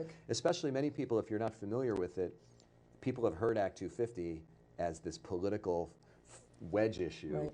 But once you get beyond the soundbite of Act 250 stifling development, or the other people saying, oh, they just want to kill the environment. Once you get past that, it's actually really complex, and you realize there's a lot to be commended, and then there are challenges that we should probably be working on. And so they did not get us a bill last year, is the short story. This year, they believe that we will get a bill more or less around our typical crossover deadline. Oh, really? Because it's got to go to one more committee in the House. And I Probably forget which one. appropriations. Oh, of course, appropriations. But we have, I've instructed the Senate Committee on Natural Resources, which is the one that will receive this, to stay on top of the work that's been done in the House. And whenever something's been identified as pretty much a lock that it's going to come over, to start the work now. Good decision. If we didn't do that, we would get the bill in April or something, and there'd be no time, because we're not going to take out. I abolished the rubber stamps when I became pro tem of the Senate. We don't just rubber stamp anything. Just pass it and then read it later. Yeah, we'll read it later. I've seen that happen sometimes. And so we will get some changes, and I think it's a good sign that. I mean, I hate to break people into these categories because life is so much more complicated, but many of the groups that sort of focus on environmental protection have been working with groups that have been focusing on development, housing, and things like that. And they've worked together on a kind of a package of items which they felt represented things that, not all the stuff were comfort zone items, but nothing went so far to make them truly uncomfortable. And so they were able to put that on the table. That's what the House has been working from. I'm particularly interested in seeing some progress, in part because I've been through Act 250. There are a lot of people. This is 94 pages of stuff. I know some of it, but some of it's legislation can look more. Can skim over it. I've seen a single word mean more than 10 pages. May to shall can mean more than 10 pages of technical jargon. But I've been through Act 250, and there are a lot of people who talk a good game about Act 250. But it is important that it be sort of reharnessed from time to time to reflect the world that's changed around us. And a very simple example of the kind of changes that I really look forward to voting on are communities that have very rigorous and comprehensive local review of projects planning and zoning. Should not compel the person who's the applicant to go through two effectively mirror image processes that stagger time-wise, so you're doubling the length of time, plus all the fees that go to the local community, plus the local fees that are going to go to the state for Act 250. And it should be one process. One process, as long as you're not diminishing the kind of sensitivity to the environment and transportation impacts. From the, I think the two, often you get, whoever's proposing a development, right, and then, there's usually some community group or environmental group that's opposing it for various reasons, and oftentimes they're legitimate reasons, or they just But the real question, I think, is the developers want a predictable process, right? It's not so much that they want it to be quick and easy. They just want to know we do all of these things the right way, we're going to get to a resolution. And then folks who are potentially appealing that process, they want an opportunity to make sure their voice is heard and they have a fair opportunity to weigh in. And I think one of the probably most stark examples of where I think a lot of people would say the process may have failed is Costco's gas station, right? Which is an example in our backyard, right? For sure. Of two business groups in this case, one of which wants to put in a low-cost gas station. There happens to be an existing one right next door to it, who's appealing on all these different grounds, right? And has been for what, 15 years? It's been a long time. It's been a long time. And the And biggest... Costco's ready to go. Those things are they've up got the and- daily price that you would pay. Yeah. Exactly. I love the big poster they put up of like, we will turn the pumps on as soon as the appeals stop. Skip's, Skip's upsetment for sure. Well, right? he has a right to do it under the current conditions. Under the and current so conditions. While I wish that Costco would be competing to benefit the people who have to pay their gas bills, to fill up at the pump. He hasn't broken any rules doing it. Right. So it's I think and so what it really points to is the process piece, right? Is that this process that has gone on for years and years and years with, sometimes legitimate complaints, but oftentimes contrived complaints, right? Well, I hope we'll get to the other side of it. Another area that's really important to me is addressing for the long term the issue of trails. So we have everything from Kingdom Trails and other bike networks to Vast Trails to the Catamount Trail, even the Long Trail, the issues of how we handle development that occurs. And when people think development, they always think, a big hotel going up somewhere, but it takes a lot of manipulation of the ground and rocks and all that, moving stuff and trucks to make these trails and the runoff. And so right now it's becoming more and more prone to falling into these gray areas where it's not clear if it triggers Act 250. Now, if you let's say you own a property that, let's say it's 20 acres and you live on the road at the front, but somewhere in the back, a trail, you give permission for someone to run part of a trail network through the back of your property. The question is, does that make your whole property now suddenly trigger Act 250, even though you're just the home on the front of the land? Those are the kinds of issues that I also hope will resolve. And then who is also responsible for making that application, right? And all those organizations you just mentioned do exactly that. They go across private land, usually, always with permission, and they're constructing a trail, which, especially in terms of mountain biking trails, can be pretty. It's intensive. It's intensive. Yeah. I was chair of the Barry City Bike Path for years. And just stepped down, about a year ago, I think. That process needs to be looked at. Well, that's why I'm saying I'm hoping we'll make progress. And people need it. They want it. It's, the health, the prevention. It's great. Let's skip to the running for LG, because I think I'm looking at the time, and you need lots of times to talk about this. Well. So, yes. All right, we'll use this show to keep people appraised of what's going on in the legislature. But on January 8th, you announced that you want to run for lieutenant governor because Lieutenant Governor Zuckerman was deciding to run for governor. Right. So why are you interested in? I love that job, though. Lieutenant Governor? That's a great gig. You like saying it? Is that it's a great job. And I love the office. It's really the whole thing. That chandelier in that office is the best one in the State House. Well, the President of the Senate, my office is a very small. Yeah, you have a closet. There's a lot of jealousy. You lost that but that's not why I'm running for Lieutenant Governor. Honestly, there's really two things. There's the transitioning out of the Senate. I've felt so blessed to be representing the Senate as the president for 4 years, but Chittenden County Senate now 12 years.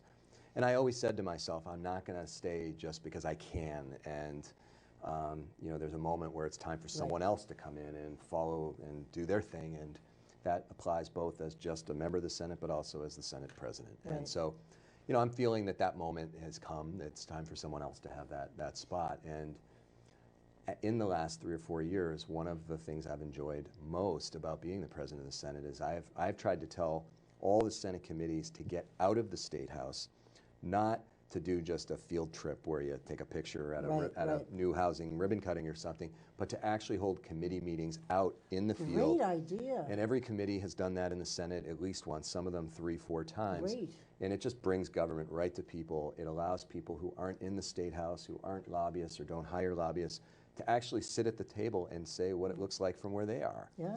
And I have supported that by doing my own rounds around the state and trying to fact find on different topics and then bringing them back and handing them off to all the committees in the Senate and the House. So I toured all the mental health agencies in the state. When I say toured, we asked to meet directly with all the frontline staff who are actually doing the work to ask them what they're seeing out there, what are the things that would make their jobs easier, what would make it easier to recruit and retain people, because That's a they big suffer. deal. Big issue, They yeah. suffer mightily. Some of Yep. them have frontline staff turnover of 50% Yep. a year when you're Yeah. dealing with very challenged population. So after going around the state, came back with a series of recommendations that I heard directly from people, was able to put it on the table in the appropriations room in our Health and Welfare Committee, which does the policy around this, and then we see things turn into action from that. Met with primary care docs around the state over the course of a couple months, did a series of events. One of the things they flagged was the very desperate need for adult dental access, especially for people who don't have much money, because they're seeing people show up at the emergency room with dental pain that is all avoidable, except that they just couldn't get a dentist to see them or didn't have the money to do If it. something's wrong with your teeth, it actually It doesn't end well. It impacts your whole body because it's just bad. We've not thought about dental health as you're right. associated with physical health, but it is very, very much linked. And so as a result of that, came back, discussions with my peers in the Senate. We did the largest adult Medicaid expansion in 30 years. Now, some people might say, oh, well, you're just throwing more money at a government No, that's program. important. But the thing is, it will save money over time as people get that care up front rather than showing up at the emergency room. Right. So I was able to do that on a whole bunch of issues. Youth employment, which was actually maybe the kind of my passion project, meeting with everybody from tech centers to local employers, colleges, trying to figure out how to get young people, especially people between the ages of, say, 16 and 22, who just fall through the cracks if they don't have family that have connections who can get them into internships and things. And as a result of that, and working, actually, this has been a issue I've been able to work with the governor for 2 years in a row on. We've created opportunities across the state for a whole bunch of young people to learn some job skills, get a little money to be paid while they're doing it. And that came as a result of going out to people. So the job of lieutenant governor, that is almost the most potential the position brings, is actually precisely to be able to elevate some of those issues, interact with people outside the Montpelier bubble, come back and deliver good ideas, and then be the voice piece to kind of pound away and see that they happen. And so to me, that's a very exciting prospect. They always talk about the children that are in state care and the cliff. When they're 18, there's very little, I think, support. They just, you're gone, and that's it, and you're out on your own. And there's not much help for them to get jobs, to know what to do. It's a real problem, and Frank Coffey, who you'll both be familiar with, the GBIC, which is the Economic Development Corp in my community, talked to me 2 or 3 years ago about this issue of thousands of kids in that age range who are just dropping kind of off the radar altogether. They're not going on to any schooling. They're not going on to any jobs. And you say, well, where the heck are they going? And we don't really know. But what we know is they're probably not fulfilling their potential. For sure. And so to me, with all the demographic challenges we have, with the skill disconnect we have in terms of people being job ready for even relatively low skill positions, to me, we can't afford to be losing thousands of young people every year or two while we face those headwinds. I didn't realize that number was that large. It's not a good picture. No. And these are largely kids coming from households with a lot of challenges, and it's not easy work to help equip them, but that is the job of government and public partnerships with nonprofit and private resources. It's a half part-time job is the word I was looking for. Well, but it's not really. But you have another half a day. You have some flexibility. To get out. Yes. You have the flexibility that you don't have if you're pinned managing the day-to-day in the Senate, and so. So that's a good question, because you have a reputation for being a policy guy, right?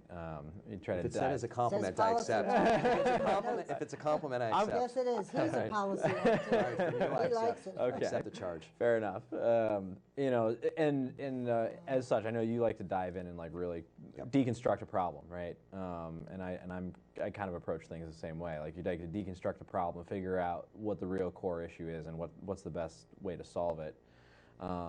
You know, and a lot of that is in the sausage making process in the legislature, and the lieutenant governor role kind of steps back from that a little bit.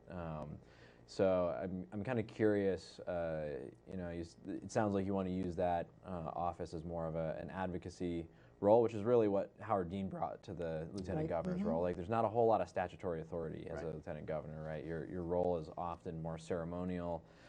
You can use it as a platform to advocate for things, and that's really the flavor that Howard Dean and most of the lieutenant governors since then has brought to that. Is that really the path you're going down, is to grab some of these things you're really passionate about and bring them to the state? Yeah, one of the things that it's the blessing and curse of being the president of the Senate is that you get to have your hand in all the issues because you're working with your committee chairs and the other members of the committees every day on the whole menu of items that are being considered. What you lose a little, though, is the part where you bring your passions to the table. Right. I mean, don't get me wrong, I get to work on things. I continue to be proud of the work we do, some of which are things that I help get to the finish line personally. But I don't spend 100% of my time focused on the issues I care most about. Right. I'm focused on 100% of my time is on what the group has decided, and that includes not just the majority party, but also the minority party. And so that's been my job for 4 years. I've been dutiful. I give everything I have to it. But the lieutenant governor's position allows you to pick the things that you are personally passionate about, go out, elevate those, and advocate. And it is true, once you hand it off to the legislature, they typically don't say, hey, Mr. Lieutenant Governor or Madam Lieutenant Governor, come help us write the bill now that we're in the committee room. It doesn't go down like that, and I'd have to appreciate that. But to me, a couple of the themes that are often talked about, but we don't get the coherent action that would be ideal. I really believe that rural economic vitality is something that there's a lot of talk about, and we've made some inroads in recent years, and we've tried to prioritize it in the Senate, and I'm sure in the House. But really thinking realistically and strategically about all 14 counties and what we do for communities that aren't going to get the old factory back, which used to be the source of employment for people with a high school diploma. So to me, going out to communities and then being able to come back and say, hey, legislature, especially knowing how much appetite there is for it, here's the best thinking in community X about how we can really strengthen the assets that they have to work with. Young people in the workforce would be another one. I believe very firmly that the demographic challenges are real. I am always amazed the politicization of demographic trends. They are what they are right now. Right.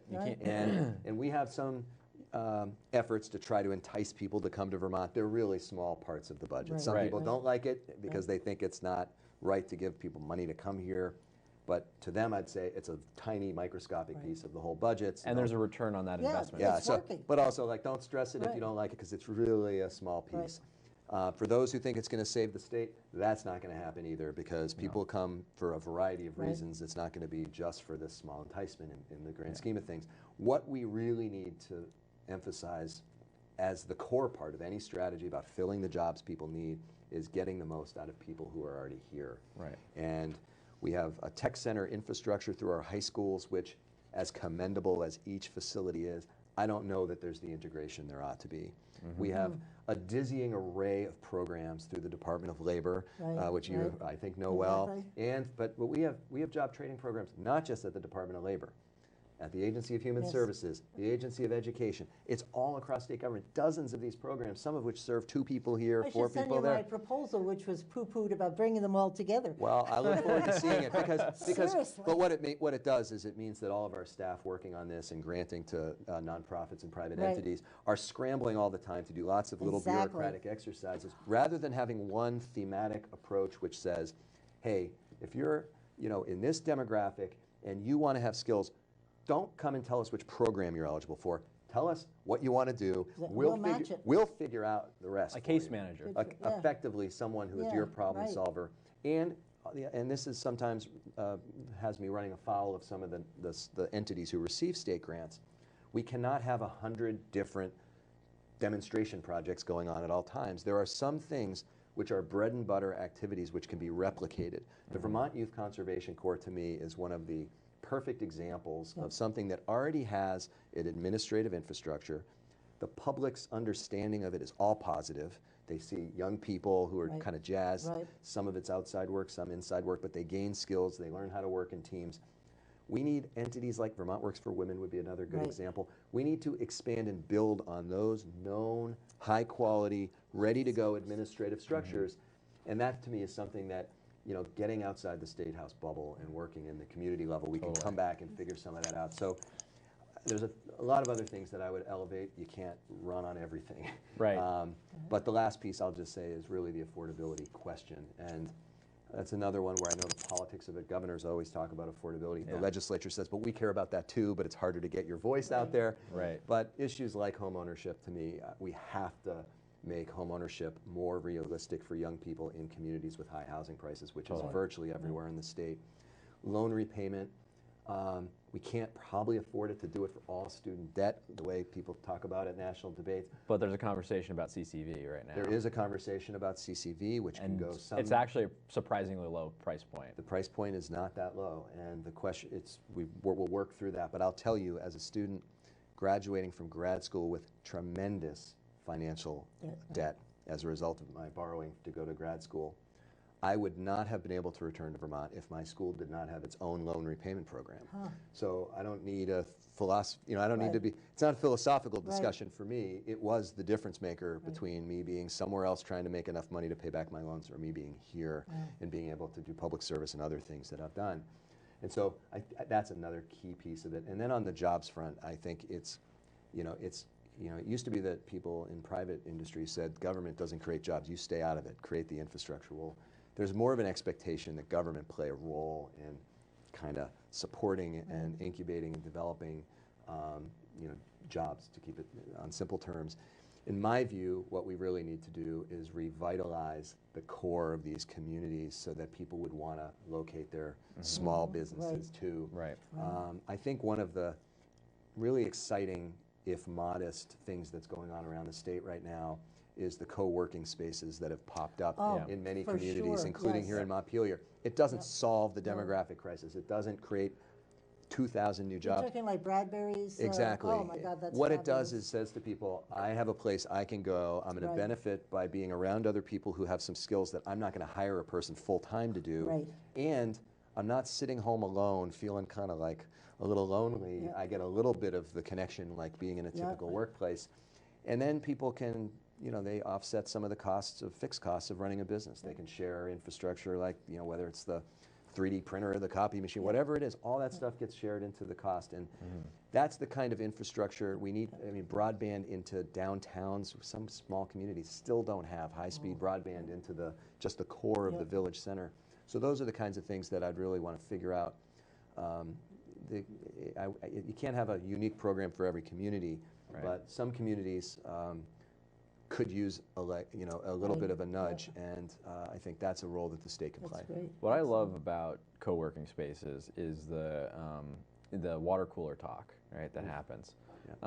Because that's normal in a business office, right? You get people that run into each other in the hallways or in the kitchen or whatever, and conversations happen and ideas get sparked from that. But in co-working spaces, it's sometimes even more than that, because you have people from totally different industries. You can get technical expertise from people they'll share. Yeah, well, someone that's totally outside of your industry, totally outside of your knowledge base.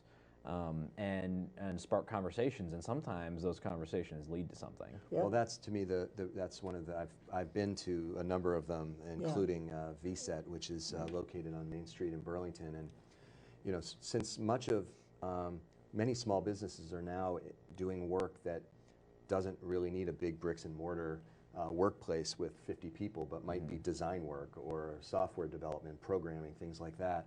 That kind of office cooler discussion that you're describing often leads to someone getting a job that is linked to by the other person. Right. Someone who needs someone for, you know, a 1-month project, but you're around people who are constantly feeding you those opportunities that you wouldn't get if you're sitting back at your home, you know, making coffee with Mr. Coffee. Have you ever been to Dave Bradbury's setup? Yes. It is so Yeah, funky. it's I just awesome. love it. It's open and everybody supports everybody. It's fabulous. Around the state, there are many others that don't I've have heard the. that. I They haven't- don't have the level of. They don't have the cool factor Oh, that really? VSET It's does. Some of so them, cool. they're cool because of what they're doing. Yeah. Even if their resources are more Have modest. you talked to Matt Dunn?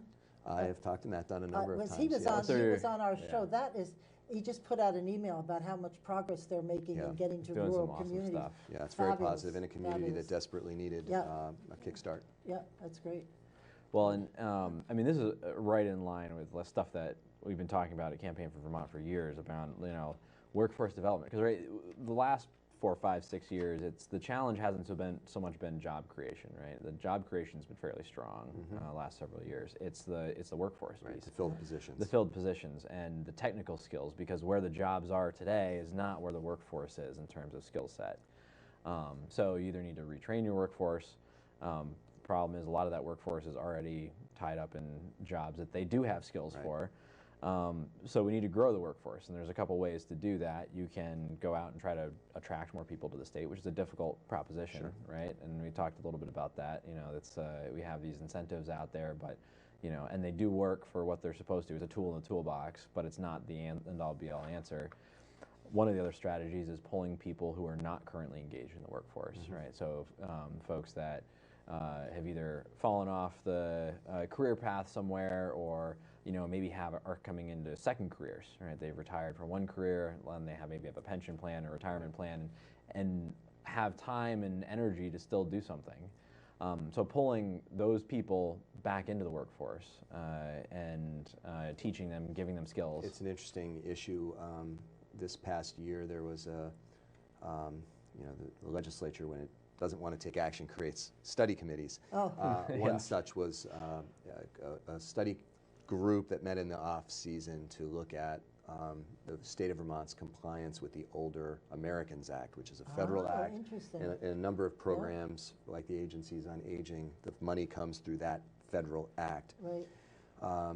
Several of us in the Senate said, well, you know, obviously we have to comply with the federal law in order to get these funds, but our state needs to be thinking about aging much more broadly, because many And we're living longer too. many older because of Vermonters this. are not receiving those kinds of public benefit programs, and yet still have a lot to offer. And so one of the things that we've worked with our counterparts in the House to do is say that we want probably the Secretary of Administration, who your listeners might not know, basically runs government for whoever the governor is, to have a master plan on aging that isn't just focused on people who are on public benefit programs, precisely so that we're not neglecting the opportunity to utilize the skills and time and willingness to work that many older Vermonters today have, but just aren't being connected to the opportunities. And in the coming years, as we know, because the demographic trends, there are going to be many more people. We're gonna get hit by that, and it's gonna be like a school bus hit. It is going to be like a school bus unless we do some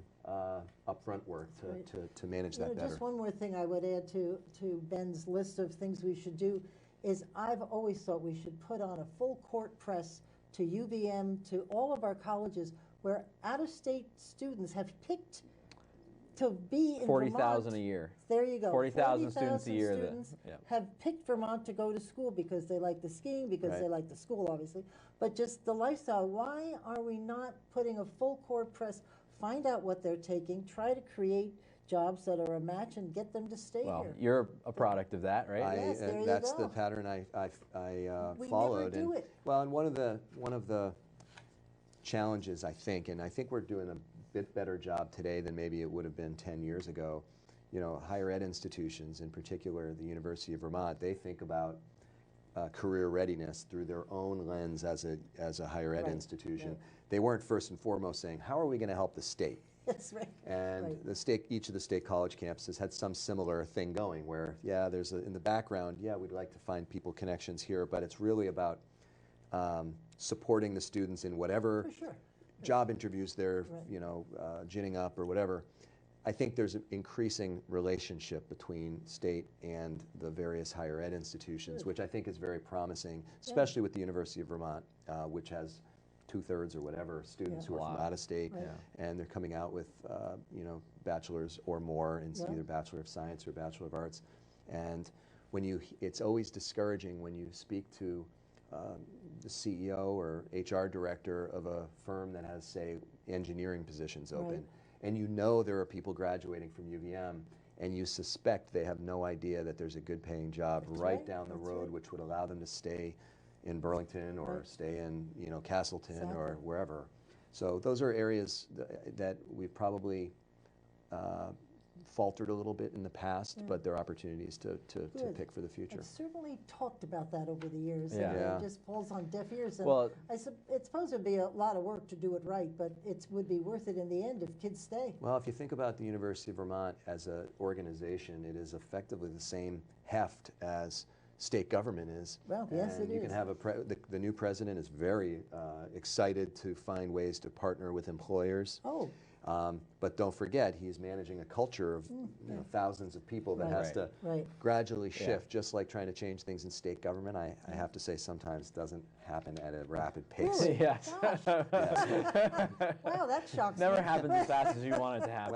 When I want the change, I wish it was rapid. When I Yeah. don't want it, I wish it was glacial. So, Tim, we have 2 minutes left, and I wanted to give you a chance to talk about why we should vote for you, why you present the right qualifications for the lieutenant governor job, because, as Governor Dean found out, sometimes you have to sadly step up when something happens to the EOC. You didn't mention that. Yeah. Well, it's first of all, to run and be considered for lieutenant governor is already an amazing opportunity, and it's a little daunting and a privilege to even be in the mix. But what